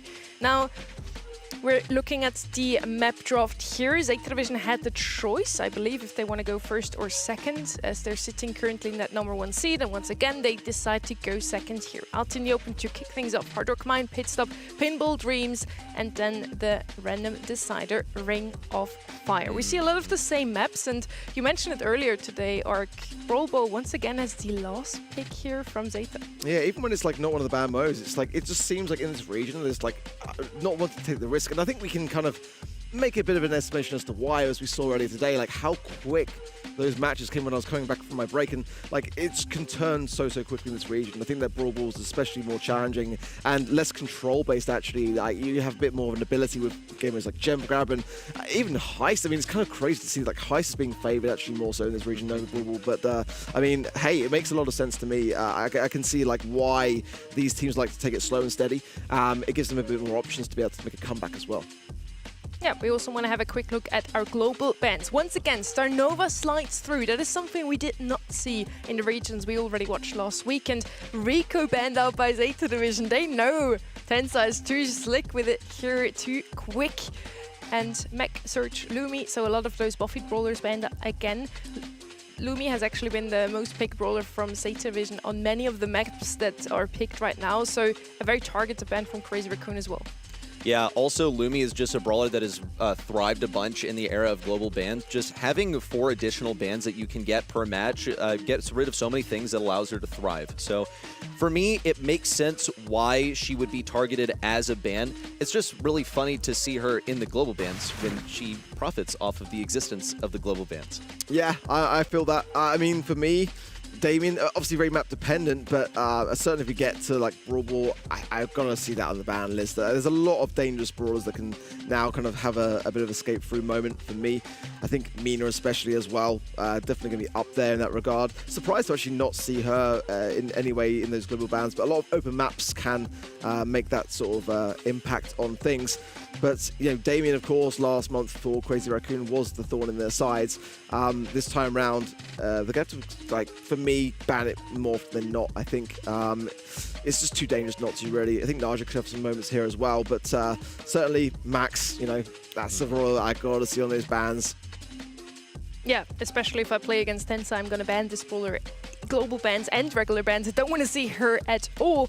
First map we just saw, the map draft is out in the open. Now here your mind immediately has to flick towards an Angelo, Pearl and Brock currently, because you again want to either go over the left side with a brawler that can walk over water. Angelo is definitely the best for a mode like this one, catered towards not only the mode itself, Bounty, but also for this map specifically. And then Pearl and Brock are going to do a great job at opening up the map a little bit, so you have more than just that right-hand side to get into mid. The one last thing that we're missing is the vote from the people watching over on eventtheprocess.com, and 69% have said Zeta Division is going to win this one.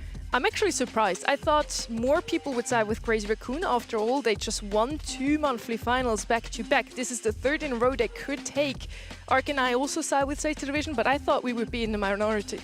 Yeah, I think either way it's going to be super close. I mean, maybe not the scoreline, maybe we just see one side dominate the other, right? But I think, you know, it's impossible to predict these two teams coming into this match as to who's going to take it, in my opinion. I think they're so close, and every time each month it's like one side gets their moments to shine than the other, and it's been back and forth all season long. And today, I haven't seen any moments throughout the course of the day which made me go, oh, actually, I'm now concerned that team might not have what it takes. Like, every match that they played in has looked perfect. Bar tiny moments here and there, which is just natural, normal, always going to happen. There's not anything that's made me concerned for either one of these two teams. It's a 50-50 as far as I'm concerned. Definitely. It's seed 1 and 2, but it's mind-boggling to see that those two have never managed to do well in the same monthly final. It's always been either Zeta Division or Crazy Raccoon dropping out in the semis already. Reddy, I already asked you before, but you side with the minority here, Crazy Raccoon. They have got what it takes to win 3 monthly finals in a row, right? Yeah, well, I don't know. I don't understand why the people voting for Crazy Raccoon are in the minority. I mean, you look at the last couple of months. Take it personal. Well, yeah. Suddenly, I'm the weird one for thinking that CR going to take it. Well, what? I mean, you can't look at the last couple of months and be like, okay, just going to ignore that. I don't know how the majority are voting for Zeta Division here, though. I can understand why, like, the choice wouldn't be clear for you, given that these are two teams of very close skill. I just think that CR are going to take this one. I think that this is probably a 60-40 match in their favor. You guys say it's a 50-50. I don't think I'm that far off, but at least I have a clear victor in my mind. The biggest argument for me for Crazy Raccoon's side is today that we are at the LAN event, which, again, we talked about it before. Crazy Raccoon usually tends to do a little bit better than Zeta Division. So that would be the argument I would go for already if I want to make a case for myself. Yeah, well, I mean, don't put words in my mouth. But no, seriously, like Crazy Raccoon, I think they've just played consistently better than Zeta Division this year. And I think that because it's true, and you know it's true because they're number one seed. That's a great argument. I think that because it's true. That's a shut down comment and a half, isn't it? Like, you can't argue against that. Personally, Crazy Raccoon was also the one I voted on the website, but Zeta Division for me just looked a little bit better today. I changed my vote already after the quarterfinal, to be frank. They looked so strong today. Crazy Raccoon also faltered a bit in the qualifiers, stumbled, and came through the lower bracket in the end. So, yes, Crazy Raccoon, I said at the beginning of the day, but now I'm definitely siding with Zeta Division because it's just true. Okay. Okay. So I have a feeling that I'm being mocked right here. Oh, really? Am I correct? No, I would never. Oh, okay. Mom, Dad, please stop fighting. No, I think, to be honest, like, I mean, on the disc, we're all winners because we get to watch this match. I mean, these are the two teams that, as far as I'm concerned, like, are the best in this region. And now it's not even debatable. Like, as the number 1 and 2 seed going into Worlds, whichever way you look at it, you know, I think that, you know, it's fair to say that we get to watch some amazing Brawl Stars regardless. So, you know, especially in this meta, I think that, like, this is really going to be a fun one for East Asia going forwards into the World Finals. As long as we get, like, some of these brawlers retained going into the World Finals, like, keep Max in a good place, please. Like, it'd be nice, wouldn't it, going into Japan with that brawler still being good in the meta? I was listening in a bit over socials and whatsoever into the community, and a lot of them are actually saying this meta really favors Crazy Raccoon's playstyle. Zeta Division usually likes to go in a bit more aggressively, and now we also have a lot of maps picked up first here that are a bit more control-based. We're gonna find out soon now who is gonna be the winner of the July Monthly Finals here in East Asia. Gonna kick things off here on Out in the Open.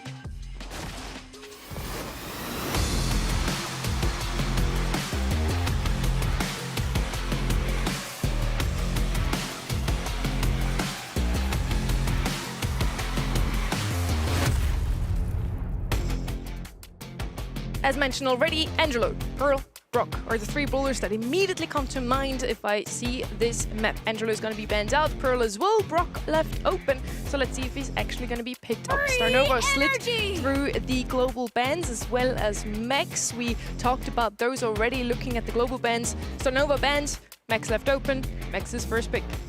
Imperative that you go for it. She's just that good. Support for her entire team, has the heal, just endless damage also. And in the right hands can be the deadliest weapon in Brawl Stars. I trust Crazy Raccoon with this task. Now, you got to be thinking about the Brock here. Jean, also importantly, not banned. It's so interesting to see how all of these buffies have pretty much permitted the things that were bans in the last meta to all trickle through, okay? It's shoved everything down into the pick phase. And Jean is going to be a fantastic pick here. I mean, there's nothing not to love here on Out in the Open. You get infinite scouting in the enemy side. You're going to be gradually dealing damage to them. You get a pull that can be used even on defense. I like that Mina coming forwards as well now. Wouldn't mind seeing a Leon. We haven't seen really any of Leon today, but it's definitely a map where I think Leon could definitely combine well with the Jean to allow that time to get your pull. But the Max, I mean, they were forced by Zeta to have to pick Jean away from that Max combination. Like, I think that's quite a smart first brawler pick here from Crazy Raccoon. 8-bit's actually open, or sorry, banned out rather by Zeta Division in this instance here. Move those feet to the boot box, come in for that reason. And like, I'm surprised that Brock's now not even in a first pick brawler position. To be honest, as well, like, you know, really, really solid stuff. With Max left open, you have to pick Max. It's one of the best counters to the Brock, and that's also giving you the Brock later on because the opponents can't pick him up anymore. So really clever draft here from the side of Crazy Raccoon.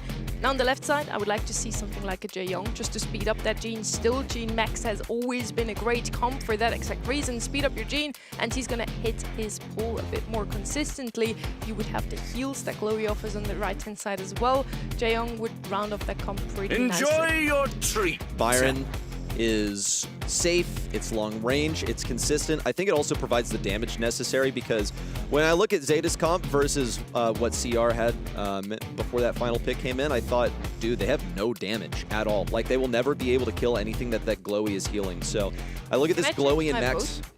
Can I change my vote? After one set? Have you no faith? The set hasn't even started already, actually.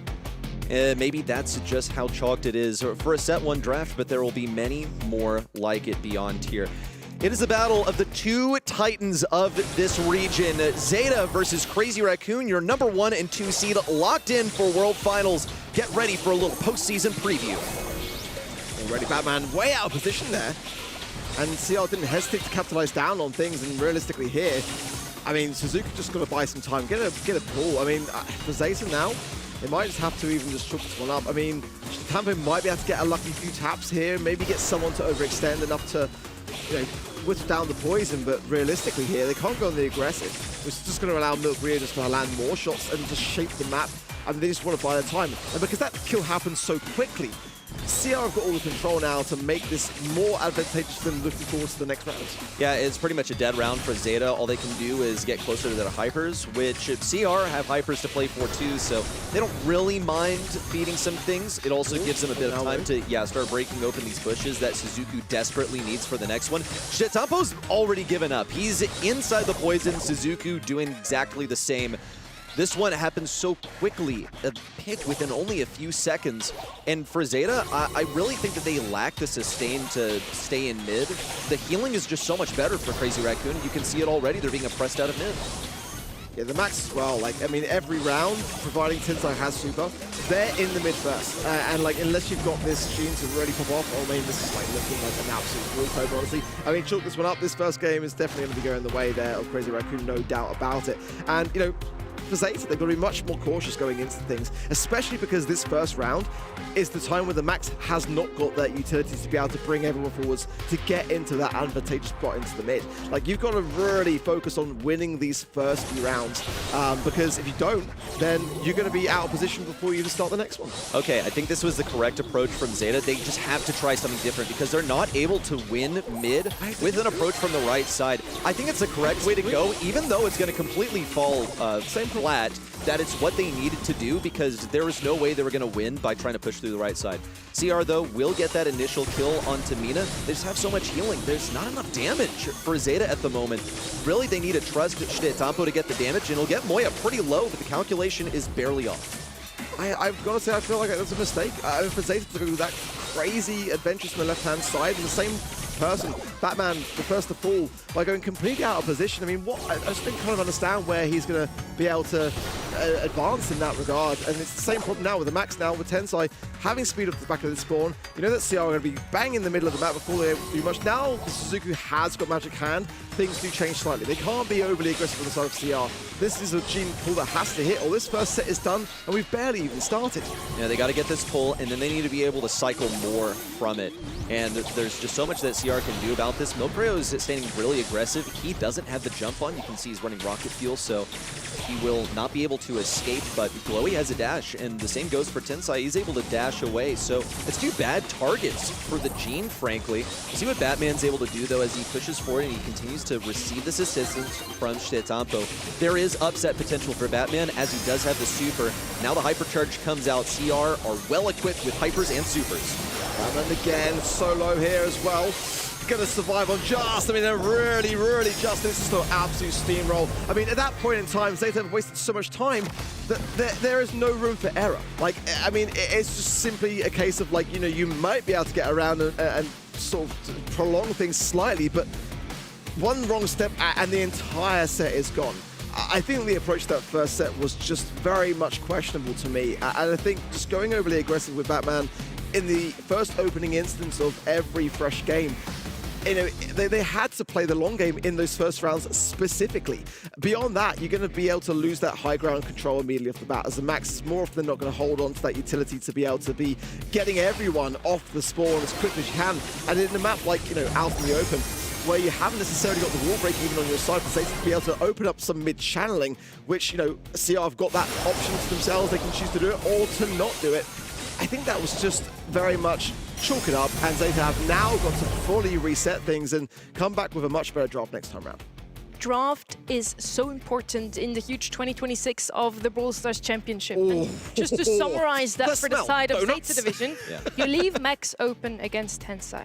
You have no breaks, no brawlers to walk over water, and then you pick Byron as your last pick. The last pick usually has a lot of weight.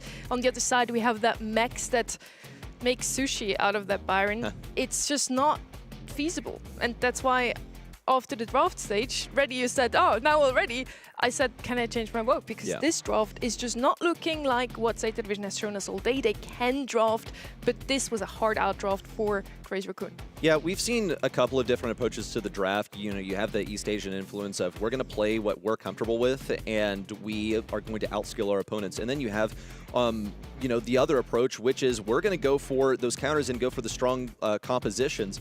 And this just failed in both departments because Milcreo at the World Finals, I'm not going to call him like a Brawl Brock Merchant, but it is one of his strongest brawlers in his arsenal, and you've given him a Brock that is so much stronger than before, and you give Tensai a Max that is so much stronger than before, and then you have a Glowy that makes him pretty much unkillable unless you have enough damage, and then we choose 0 damage. Now, this isn't even something that Zeta Division aren't aware of, by the way. They played Glowy on this map earlier, so this is completely on them. Not that there was any question about it. That's not the greatest way to start off this match, though, by any measure. Well, onwards and upwards. This is a Zeta map for Hard Rock Mine, so you'd kind of hope that they would come in well prepared for it, and certainly I would say in terms of the scrim rates, for example, that they are definitely the top of this region on this very map. So there is that, but CR are not too far behind. There's only about 10% in between the two of them in that regard anyway. CR did have better scrim rates overall, but I think that in terms of things, you'd hope that this is kind of like CR capitalizing down on the map draft and really focusing on where maybe Zeta are weakest. And for Hard Rock Mine now, this is a chance for Zeta to be able to just wipe that slate clean, especially as as convincing a win as that in the first set. That's what you need to do now. You can't let that kind of dictate what happens next. And this is the chance now to really come in with some fresh ideas to the table. Again, I feel like Max is just too much of a threat, especially in the hands of CR. I think that this is another map where Max can be a fantastic mid and really allow some really aggressive brawlers to take those lane sides and really assert themselves too. So, got to be on their minds in that regard here. Lily as well, we've seen Tensai already today just going absolutely to town with that very idea. Got to remember, Damien escaped through these global bans also, so that's another brawler which has got to be very much highly considered in these ban stages. Ruffs as well, so many threats to consider. Well, according to Kenny's stats, only 47% of teams have won the maps that they have also picked. Now let's see if Zeta Division can bring this one back on their own map pick. They're going to start the draft yet again with a Shade.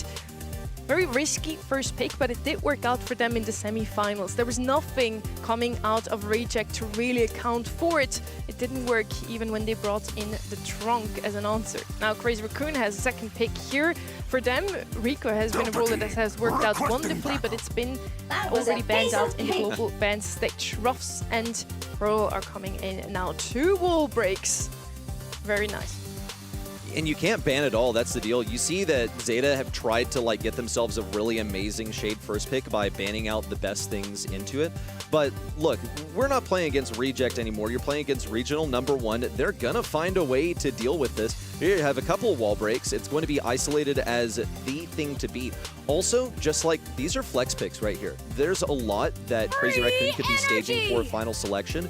With them required to go for these Shade counters, though, it opens up a bunch of stuff for Zeta to go for with their 4-5 that usually would be snapped up on the 2-3. So Max is now completely available for Zeta Division, and it's just an infinitely better mid than Colonel Refs or Pearl could ever hope to be.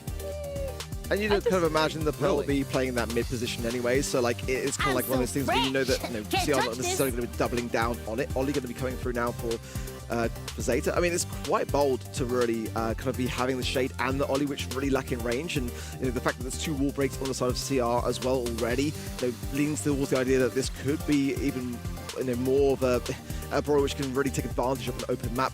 Max as well for Zeta Division got a 0% win rate in their scrims. That is still a fantastic brawler to have.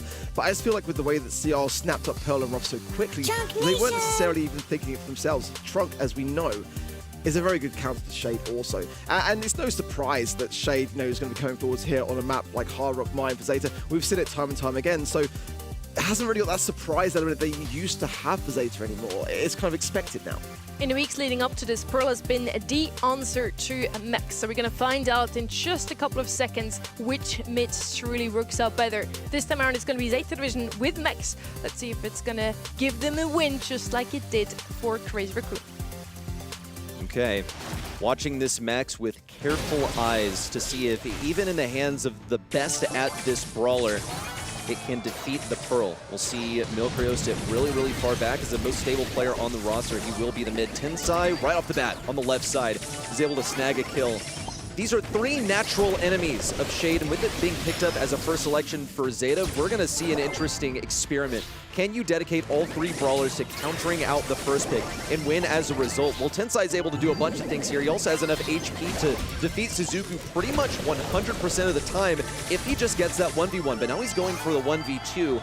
And while it doesn't necessarily go in his favor, he's able to hold that position. A hypercharge popped for Max. 1, 2. Tensai is just soloing the enemy team. This is ridiculous. Absolutely disgusting. And I mean, there's nothing wrong with the way that Zeta approached it. I mean, getting everyone hunkered down behind the Max and going for a big meaty push. But Tensai was already so self-aware to it and came out with massive goods. Hypercharge now, they've got to get these gems out of the hands of CR on the top right and is shut down immediately. So the Pearl is in such a great spot for doing just that with the overcooked as well.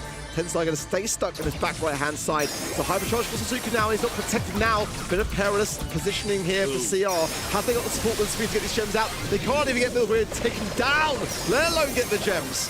It's a risk of Ollie as his reload speed is so pitiful. But now he's going to try and make something out of this. Drag Tensai back, and it's a team effort, but they will get him taken down. A hypercharge popped from Milcreo with the attacks on Shitetampo, but they're not going to really go anywhere. He doesn't have any team supporting him. The speed from Batman enables everyone to move forward and pressure CR against their own spawn. It should be a kill on Tensai. One more shot for Suzuku is all that he needs. Tensai is able to absorb yet another shot. That's what hurt Suzuku, is he didn't have that third ammo to eliminate Tensai. And now the brawl continues.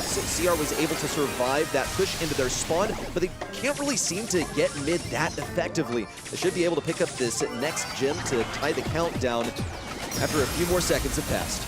Yeah, it was a crazy interaction because Tensai just got a heal tick prior to that Hypnosis coming forward, so that's why that third shot wasn't quite enough to seal it. But Zeta coming back commendably so here. The map now caters slightly towards their advantage as well, but this hypercharge of Tensai is brutal. It's actually forced out now, though, by the fact that Suzuki went in there with the Hypnosis himself, able to cycle back as well. But still, Tensai staying firm is a problem for Zeta, who can contest the mid, but they can't necessarily come back safely. This all rides on Tensai staying alive. He's weaved every single shot from Batman so far, and now he has the super to threaten at range. Batman sitting on gem number 12, and same for CR. Next one's going to start the countdown for CR, and Tensai remains in position, but he can't afford to play aggro now, even though he has his super. It's going to be about defense, going to threaten Batman, and Batman gets taken down by the Colonel Ruff's gadget. How often does that happen? 5 seconds to go. Suzuku's the only one who can save the day, and he already knows it's over. It's game 1 of set 2 for CR. It's moments like that, really, when Zeta had, for me, the most momentum that they've had so far in the series, like, undoubtedly. And then to get that far through the gem resets to then make that kind of mistake, it's a tough thing. And it makes it harder and harder for them to be able to come back with any kind of conviction here. I think they absolutely are a team which can do so, but it just, as time goes on, makes it that much harder. Now, a better start for Zeta, keeping CR a bit more under control. Nice gadget dodge there. Milgrid finding not really too much of that overcooked. And an early break from Moy, he's doing already very well to get that utility down quickly. Look at the difference in rollout for CR. They don't immediately commit Tensai on the left side. Instead, they just look for favorable matchups. Shitetampo is going to go on to Tensai now because he sensed the opportunity to get a kill. He might have yet another. It's going to be a sweet hypnosis from Suzuku, but Tensai fires back with a double kill. He doesn't want to go for Batman just yet. Thought that Batman might get a little bit more aggressive for that next gem, and Batman had restraint, but Tensai's still going to go for it, sort of forcing the issue, and it goes just about the way you'd expect. Zeta were prepared for this one. As soon as they saw the rotating dotted line underneath them, they kept a wide distance between themselves and the truck. Tensai is being so slimy. Suzuki does love the hypnosis now, and they should take care of him. Meanwhile, gems from the mid back into the hands of Milgrid. Another one there, which is on the small side of Zeta, into the hands of CR. So this next one, you'd imagine they'd be able to pick up to be able to tie things up there as well, but the aggression there of Batman forces things back, and Suzuki now cycling as well. She's in a very dangerous spot now. Another swipe, long arms as well. Hypercharge potentially get out here as well. Tensai comes in just the nick of time and saves it for CR, but definitely going to be a troublesome brawler to have those gems with. He can't go nearly as aggressive as he would like now. Hypercharge from Batman and a continuation push from Zeta, but Milgrid staying firm behind this wall and does get a nice connection on the hypercharge, but not enough to stay standing. It's absolutely neck and neck, and this could be a turning point if Suzuki lands this. Tensai coming back, gems in the mid for the steal, and Zeta now have a chance to keep them for themselves.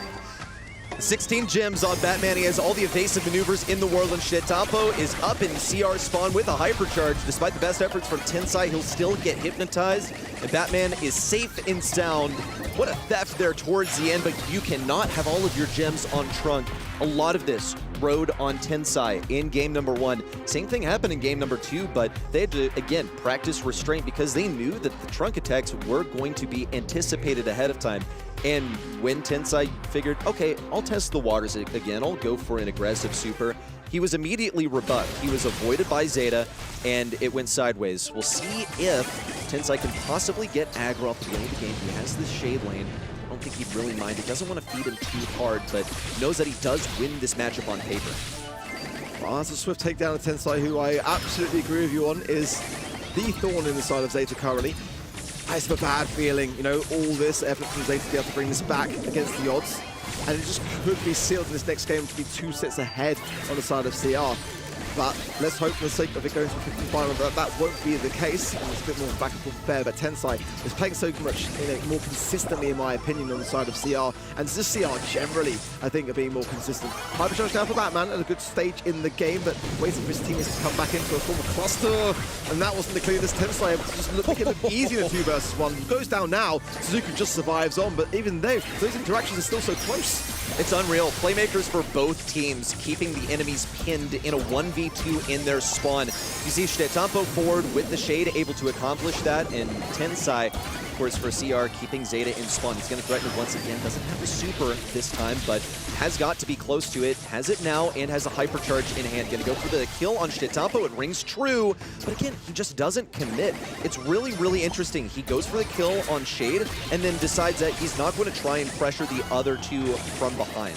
One gem left in that spawn, though. That could be coming back around to be crucial at this present moment in time. Zeta staying in the mid, perfect thing to do. I mean, you've got to add that 1 gem to the count. It's now tied neck and neck. Tensai going to come in, unless he gets this gem in the process, which I don't think he's going to necessarily be able to do. Not without hypnosis point from Suzuki there. They seal his demise. But now, Batman too low and weary to be able to contest this mid. Might even burn down here if he's not cautious as well. I mean, Zeta are playing a risky game. They have Shetampo with 0 walls in an aggro position. The longer this game drags on, the more those walls are going to go down, thanks to Moya. Here comes the aggro from Suzuki on the right side. It's guaranteed kill. Shetampo also in CR spawn and avoiding all of these attacks from Milcreo. Milcreo needs to burn an enemy, and CR have to get up to mid. Need to interrupt. 1 kill, Suzuki, Batman, either will do. Moya and Milcreo in aggressive position. Also Tensai rounding around the left side. Just got to get Suzuki. They can almost get him, but the hypnosis upon landing denies Tensai the opportunity to do so.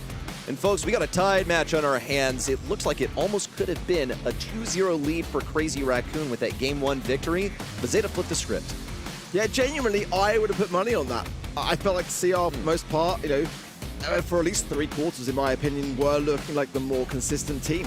I think the Zeta division, they were playing catch-up, and it kind of showed a little bit. But nonetheless, when it mattered, able to shut down the ideas that CR were just making work so much more effortlessly in the beginning of this set. And you know, for me, Tensai, I mean, player upon player at the beginning to mid stages of that set, no doubt about it. But as time went on, I just felt like Zeta with the max speed coming in more frequently than not. I think for me, Suzuki was getting a lot of his hypnosis connected more often than not as well. Some missed shots led up to some of them, which, you know, again, some nerves may be shining through. But I mean, this early pick actually worked out way better than I was expecting coming into the match. Yeah, I'm super impressed with Zeta division. For me, this was an outro of, again, not as hard as in set 1, but in this one, Shetampo just had no matchup with Shade, not into the trunk, not into the 2 brawlers that just want to open up the map. And Tensai in game 1 had a hypercharge after just 1 minute. He completely demolished his lane completely. In the end, those 2 are sitting on the most kills here. Tensai with 14, Shetampo with 13. And yes, Dioli shot down at the trunk every now and then, and that was enough for Zeta division to still take this one. I'm so impressed. I did not expect this to happen whatsoever. Zeta still has a fighting chance. Now, heading into pit stop. This is now, again, Crazy Raccoon's map pick. Zeta division actually just won their map pick, which is on the rare side of things, as we know from Kenny. Who will take this one? CR. Well, okay. I think pit stop.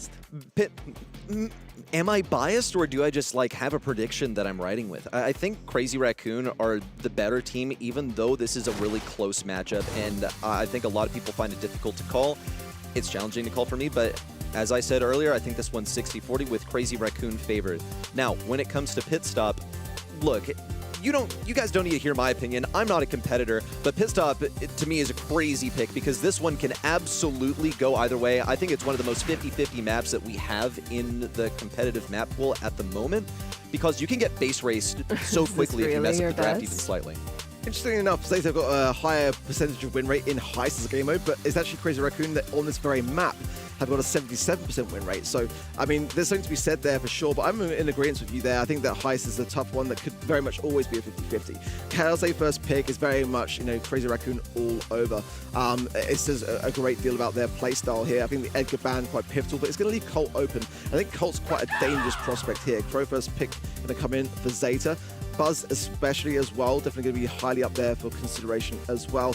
And the Shade ban on the side of Zeta, that says a lot of things to me as well. I mean, sometimes, you know, Zeta bring like an RT for defense, especially if they've got somewhat of a dive comp going on the side of CR. Probably not the stage of the draft just yet to be able to commit to those very ideas, but you know, brawlers like Cordelis banned out to me say we're planning to dive, we don't want to be having that as your counter. Crow and Griff for the side of Zeta Division, something we don't see too often from them. They do quite like to play those aggressive picks.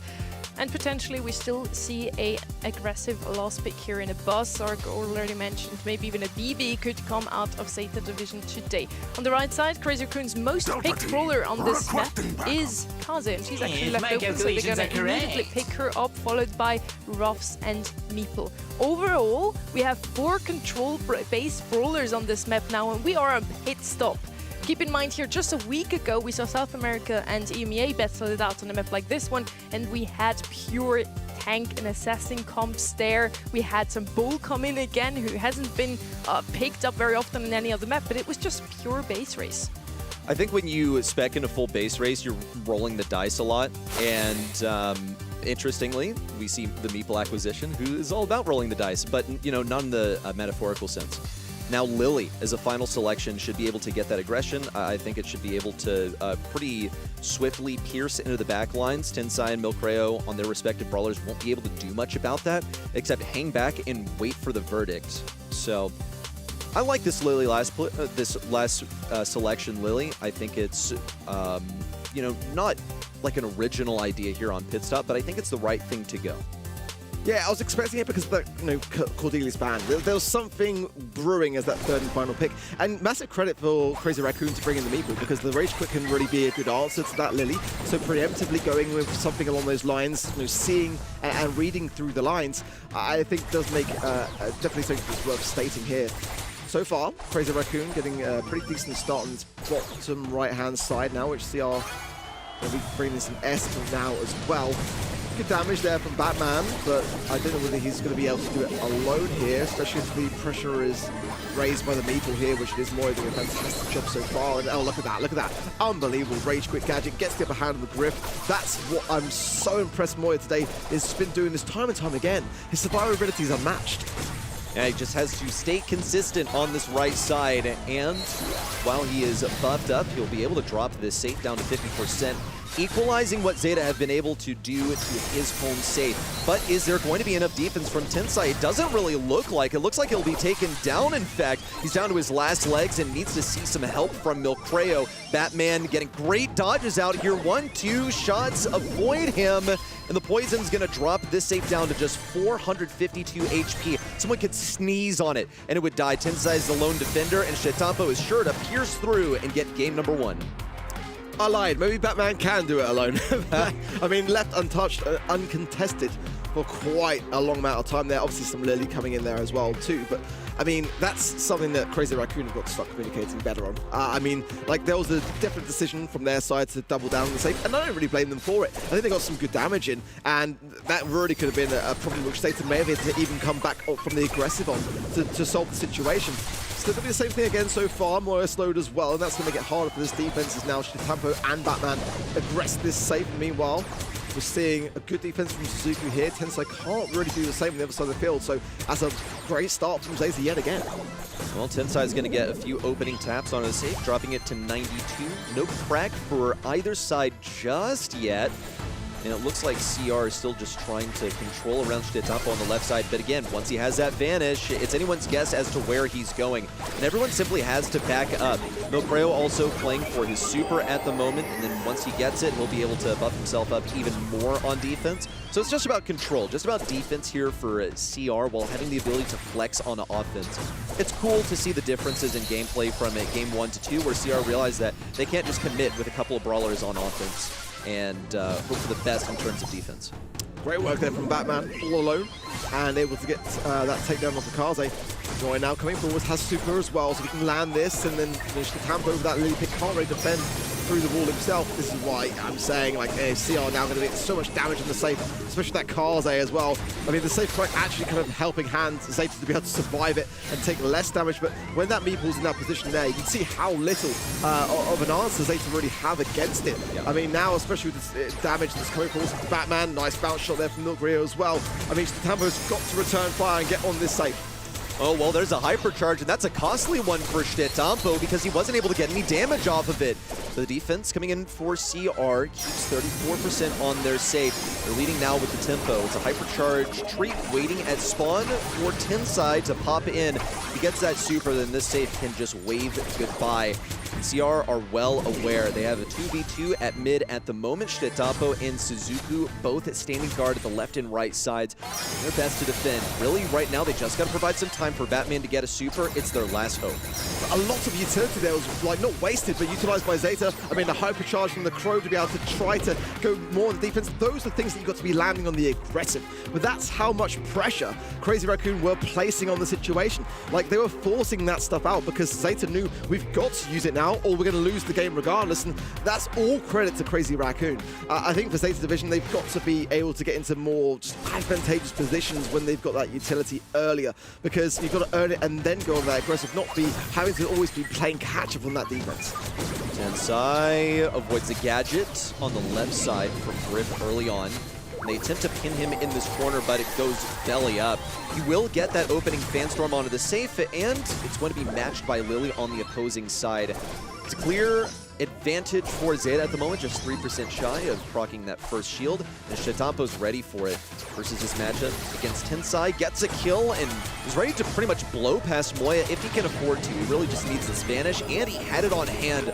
A big commitment from Moya to pop his super down, and it's going to be really thrived through by Shtetapa. I was going to say that safe now cracked, going to allow Batman to get some better damage, and also a trade-off in the same moment. 70% down on that safe now for Zeta, and just about 10% for Crazy Raccoon, but it's the positioning so far that seems better. But now the Tensai gets into the same with that Kaze. It's just disgusting, and he is honestly the best man in this region on it. Those fan storms being cycled in, but most importantly, yeah, getting directly on the safe is where Kaze gets the most damage. Looking to see if there's a crack from Zeta right now. They just need a few percent more, but it's not going to come true. And check this out. Crazy Raccoon with three hypercharges to their name at this point. Tensai's not interested in using his now. He wants to save it for after this safe shield goes down.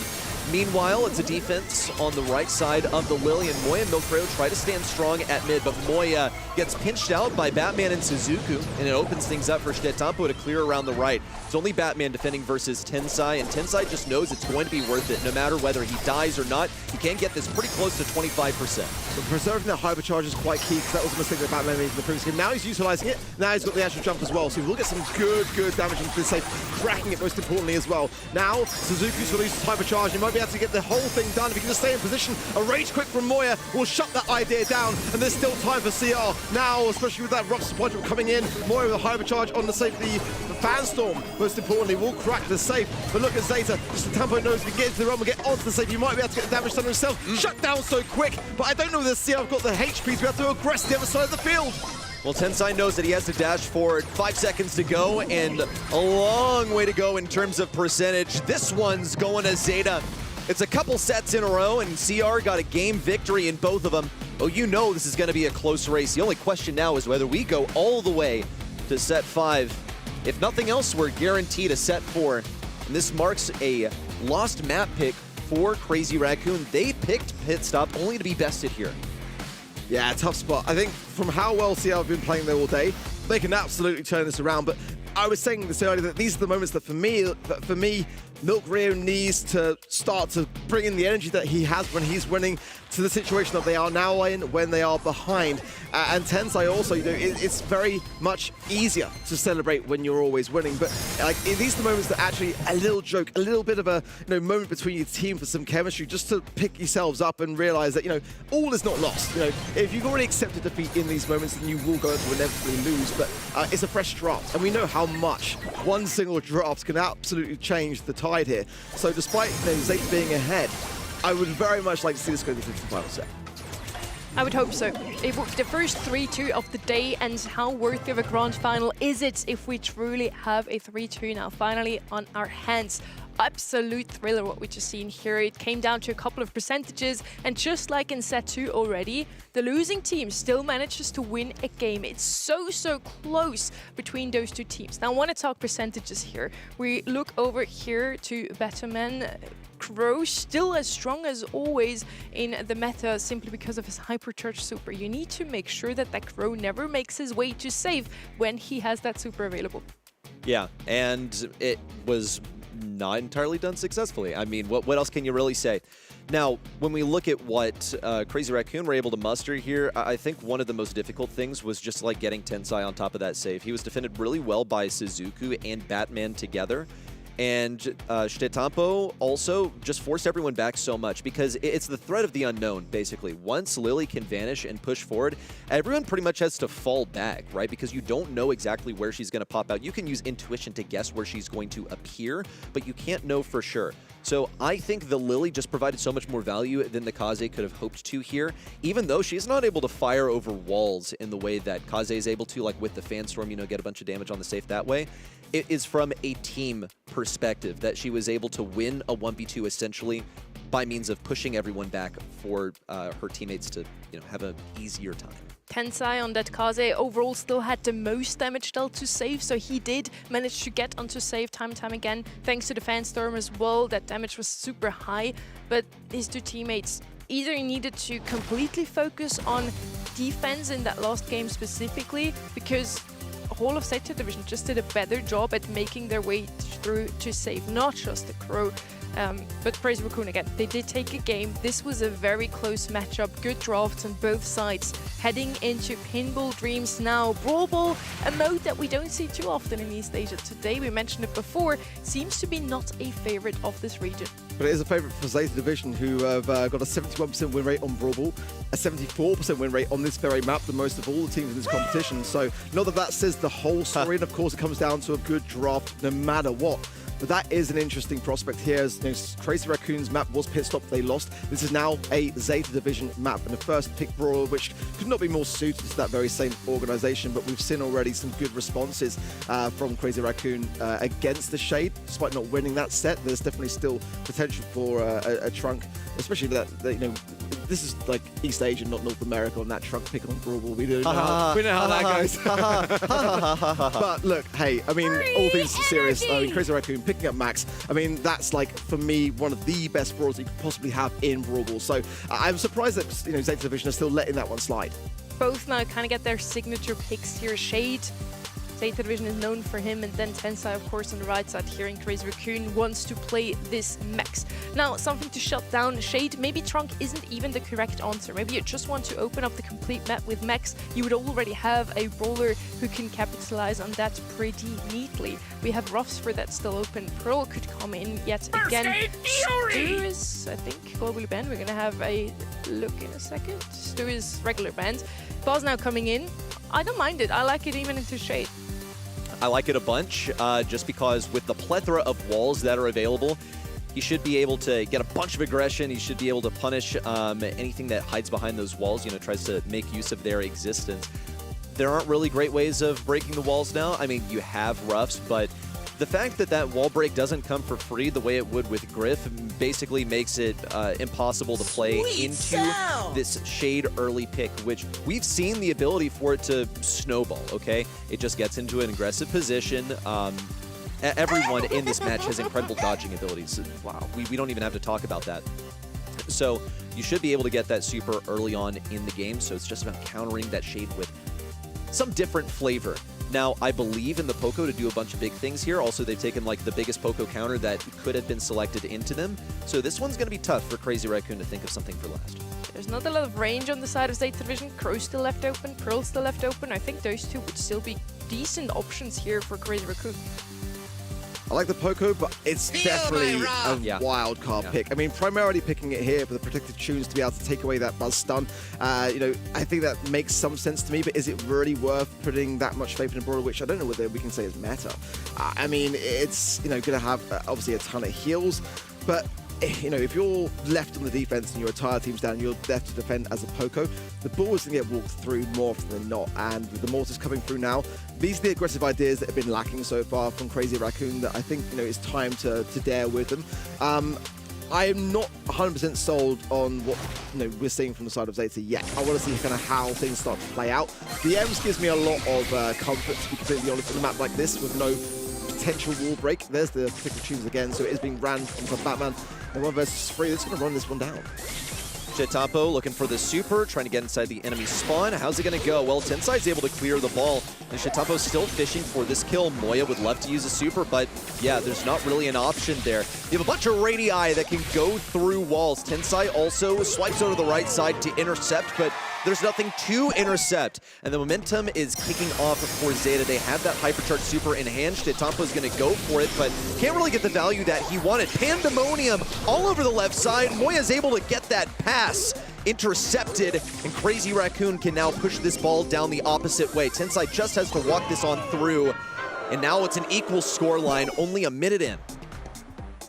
Honestly, kind of crazy to me that Crazy Raccoon didn't have any kind of wall break as that third and final pick, but hey, this ball isn't working. Hypercharge from Tensai and a massive amount of damage. The ball, though, pushed through, almost got away, but as quickly as that, what could have been 2 consecutive quick-fire goals from Zeta turned into the exact same thing on the other side of the field. Crazy Raccoon wasting no time to capitalize down on those early respawns, and wow, that was explosive as an opening game in Brawl Ball. That's kind of cracked. Yeah, I do like the Mortis reaction as a last selection because you're facing 3 brawlers that are probably not going to have any CC, I mean, unless Suzuku is running it, of course. And they're all going to be really weak in close range. Even Shitapo is going to struggle to get those crits if you're all up in his face. And Tensai knows it. He's just going to be getting supers for free as a result. That's going to be the pushback, but Tensai was ready for this. Clears the ball, but it's only passed up to Batman. No one's able to intercept, but it's passed over to the right side. Suzuku is able to slot this one through as a result. Mark it up, folks. 27 seconds, and Zeta already has 1 goal up. It's like the exact same thing working out, but this time around, Shitapo does not stand until he does. And now, a nice knock back there from Suzuku. The ball still in a precarious spot, though, but can they get it up the other side of the field quickly? Shitapo with the hypercharge does pop it, and can he get this ball forwards as well to make it 2? He does! As quickly as that, Zeta Division on a match point, but this is like the equivalent of a base race in Heist. I have no idea which way this is going to go because both sides' strategies are just run it down. Like, that is just what every side is looking to achieve here, and like it's just not really much more depth to it than that. We all knew the risks of allowing Shade into the draft. Crazy Raccoon have to be familiar with the strategy from Zeta. And look, I think they had some decent reactions over here. The issue is getting Tensai that super. Once he has the super, then he can chain onto the enemy side. But the shot calling, he's been on top of Suzuku, and it just hasn't gone the way that they wanted at all. Shitapo is able to get a complete bunny shot into the goal. There was absolutely no defense, but now here's the hypercharge and a couple of supers in play for Crazy Raccoon. Tensai is going to go for it, but he's pushed back, but you can't react to Moya now. Chain supers is what we need to see, but Shitapo's got this on the right side, wants to walk it on through. 1 crit is all he needs, but for some reason fires backways. Doesn't even matter. Shitapo has the last slot in, and Zeta have finally done it. They take down Crazy Raccoon, the #1 in the region, to win the first in-person monthly finals we've seen in 6 years. Incredible stuff from Zeta Division. What a result for them, and just the right time of season for it. You want to be able to muster up as many monthly final wins going into those World Finals, which they are already locked in for, as are Crazy Raccoon. But that one really on home turf, Alalan, it makes it even more sweeter for Zeta. These guys are close. They all know that that was one that really came just down to the wire. It could have gone either way, in my opinion. A 50-50 matchup, and massive respect on both sides for it. But a massive win for Zeta Division. And CR just couldn't quite muster up the drafts towards the end of it. That, for me, was where I think the weaknesses lied.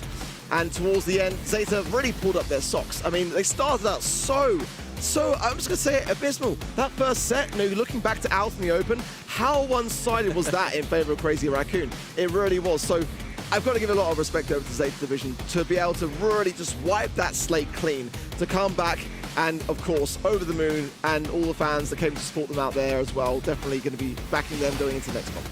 A bit of a rocky start draft-wise for Zeta Division to date. They definitely brought it back on set 3 and 4, though, turning out to be your July monthly final champions. They also got their revenge against Crazy Raccoon from the grand finals of the March monthly finals. Crazy Raccoon took the win, 3-1. So same outcome. The only 2 times that those 2 teams faced now, 3-1. First for Crazy Raccoon, now for Zeta Division. I can't wait to see those 2 face off again. Maybe in August monthly finals, maybe we don't get to see that until Worlds, because both of them can still celebrate today. Crazy Raccoon as well, they locked in World Finals today.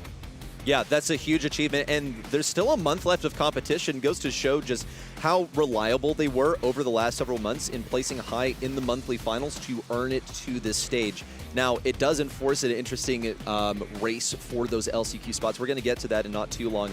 For now, we still want to look back at just what happened in this final set, and I think it just has Shitampo written all over it. They get him on one of his most comfortable brawlers on a map where it's fantastic. They have the confidence to first pick it, and despite the efforts to deal with it, to counter it, again, it does not work out at all. It is so strong, you got to ban it out. This is what Global Dance are for.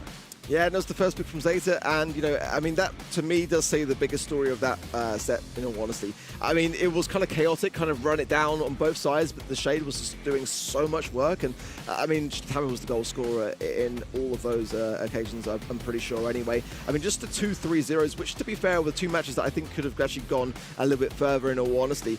So no real sweeps, at least in my heart, as far as the bracket's concerned, but certainly now, I feel like, going into the month to come, I should say. SKC, Rival Esports. Rival had a fantastic day. Didn't quite end the way that they would have liked to have hoped. I mean, having made the grand finals last month, I'm sure that they would love to have at least made them again this time round. But that gap between themselves and SKC, and if Rival Esports continue like this, I mean, they might not even give SKC an opportunity to be able to contest it, especially with those qualifiers. Things can go wrong, and I mean, looking ahead with challenges, I'm pretty sure Insomnia are there, Reject are there, Fennel are going to be there, so if they're going to be going through challenges, then they're probably going to be in the qualifiers as well. So that's just to put out there. Crazy Raccoon on the one side, from having to go through LCQ. Last year wasn't their year until LCQ, and then they also win the World Finals, to now being 2nd seed and qualifying for the World Finals already 1 month before the season is already over. And then on the other side, we have Zeta Division that have now cemented themselves with this win today as the #1 seed of East Asia. No matter what happens in August, they will stay in that seat now, which is definitely going to come in handy once we have a look at the bracket for Worlds later on this year. Oh man, and also as a result of today, we have a 2-team race for that LCQ spot. Reject, Fennel just, cannot catch up at this point.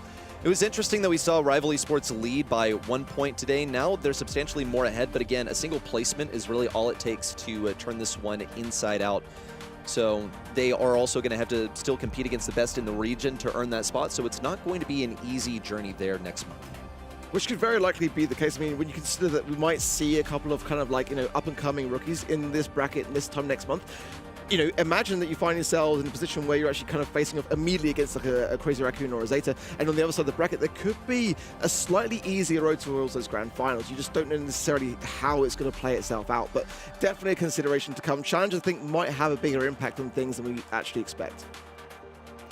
Thank you so very much for everybody who tuned in today and who were sticking with us. It was a bit of a longer monthly final than we had in the past, but it was so exciting to see the crowd in Tokyo already. Again, we get a little glimpse of what could happen in Tokyo later on this year. The crowd looked phenomenal, the players had fun on stage, and this is what it's all about in the end. Brawl Stars is supposed to be fun. It is a game after all, even within esports. Now, we're not just done yet with the July monthly finals. Make sure to tune in again tomorrow for NA. It's in 26 hours, about that. So set a timer and we're going to see you then.